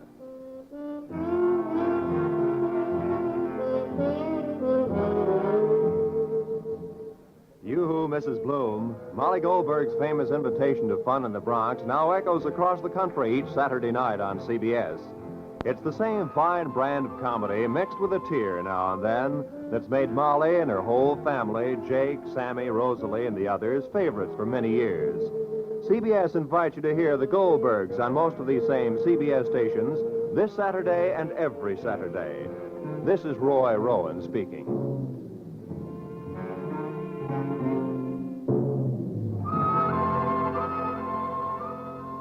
Disaster is no respecter of persons, and it can strike any time. But your Red Cross never sleeps. It has to be ready constantly in case of an emergency. This is your protection. Keep it strong. Now is the time to support Red Cross for your sake. Remember, for every dollar you gave before, this year add a quarter more. If you gave Red Cross $10 last year, this year give it $12.50. Give gladly. Join Red Cross.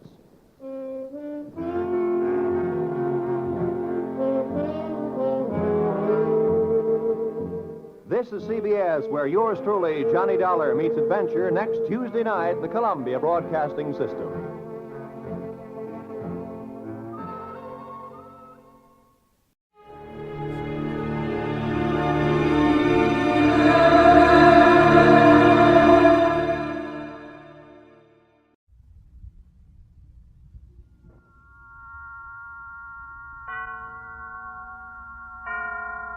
And now, tonight's presentation of radio's outstanding theater of thrills, Suspense.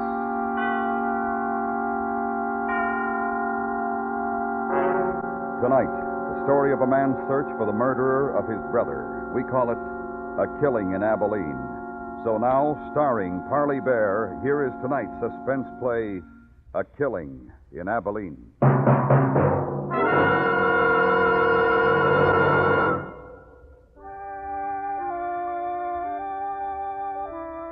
I'd come down out of the Snake Range that morning, had followed the river trail through the canyon, and that afternoon had found Pleasant Valley. A handful of buildings, desolate, huddled in the cold shadows of the mountains around, tall and dark. Quarter of a mile this side of town, on an easy rise, I saw a handful of people standing in a circle.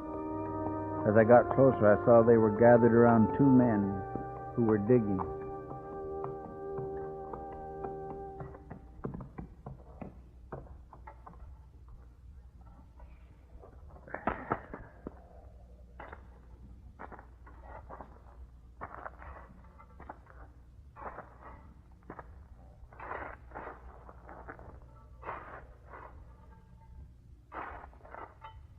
Hold up a minute. What's the matter? I hit something.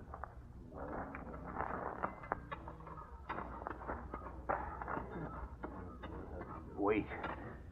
Better go slow. Dig around this side.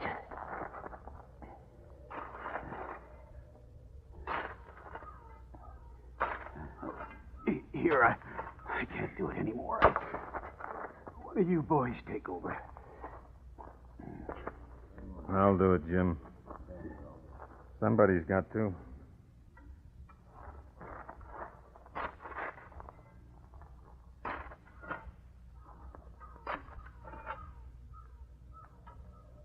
It's him, all right.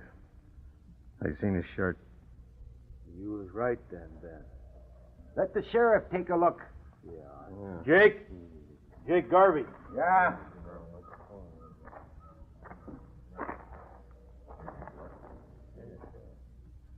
That's him. That's Fred Costin, all right. Fred!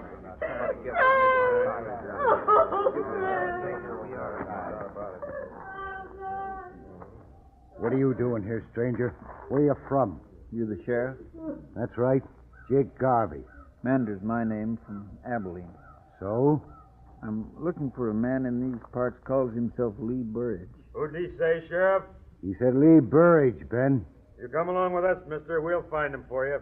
What do you want him for? What's it matter what he wants him for? We know what we want him for. Come on.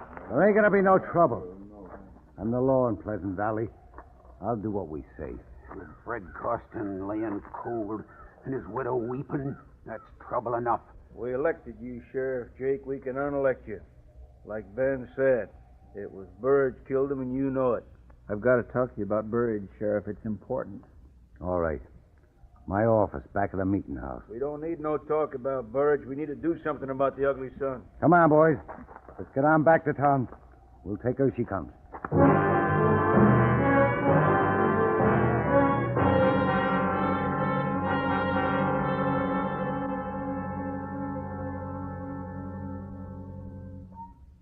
Smoke?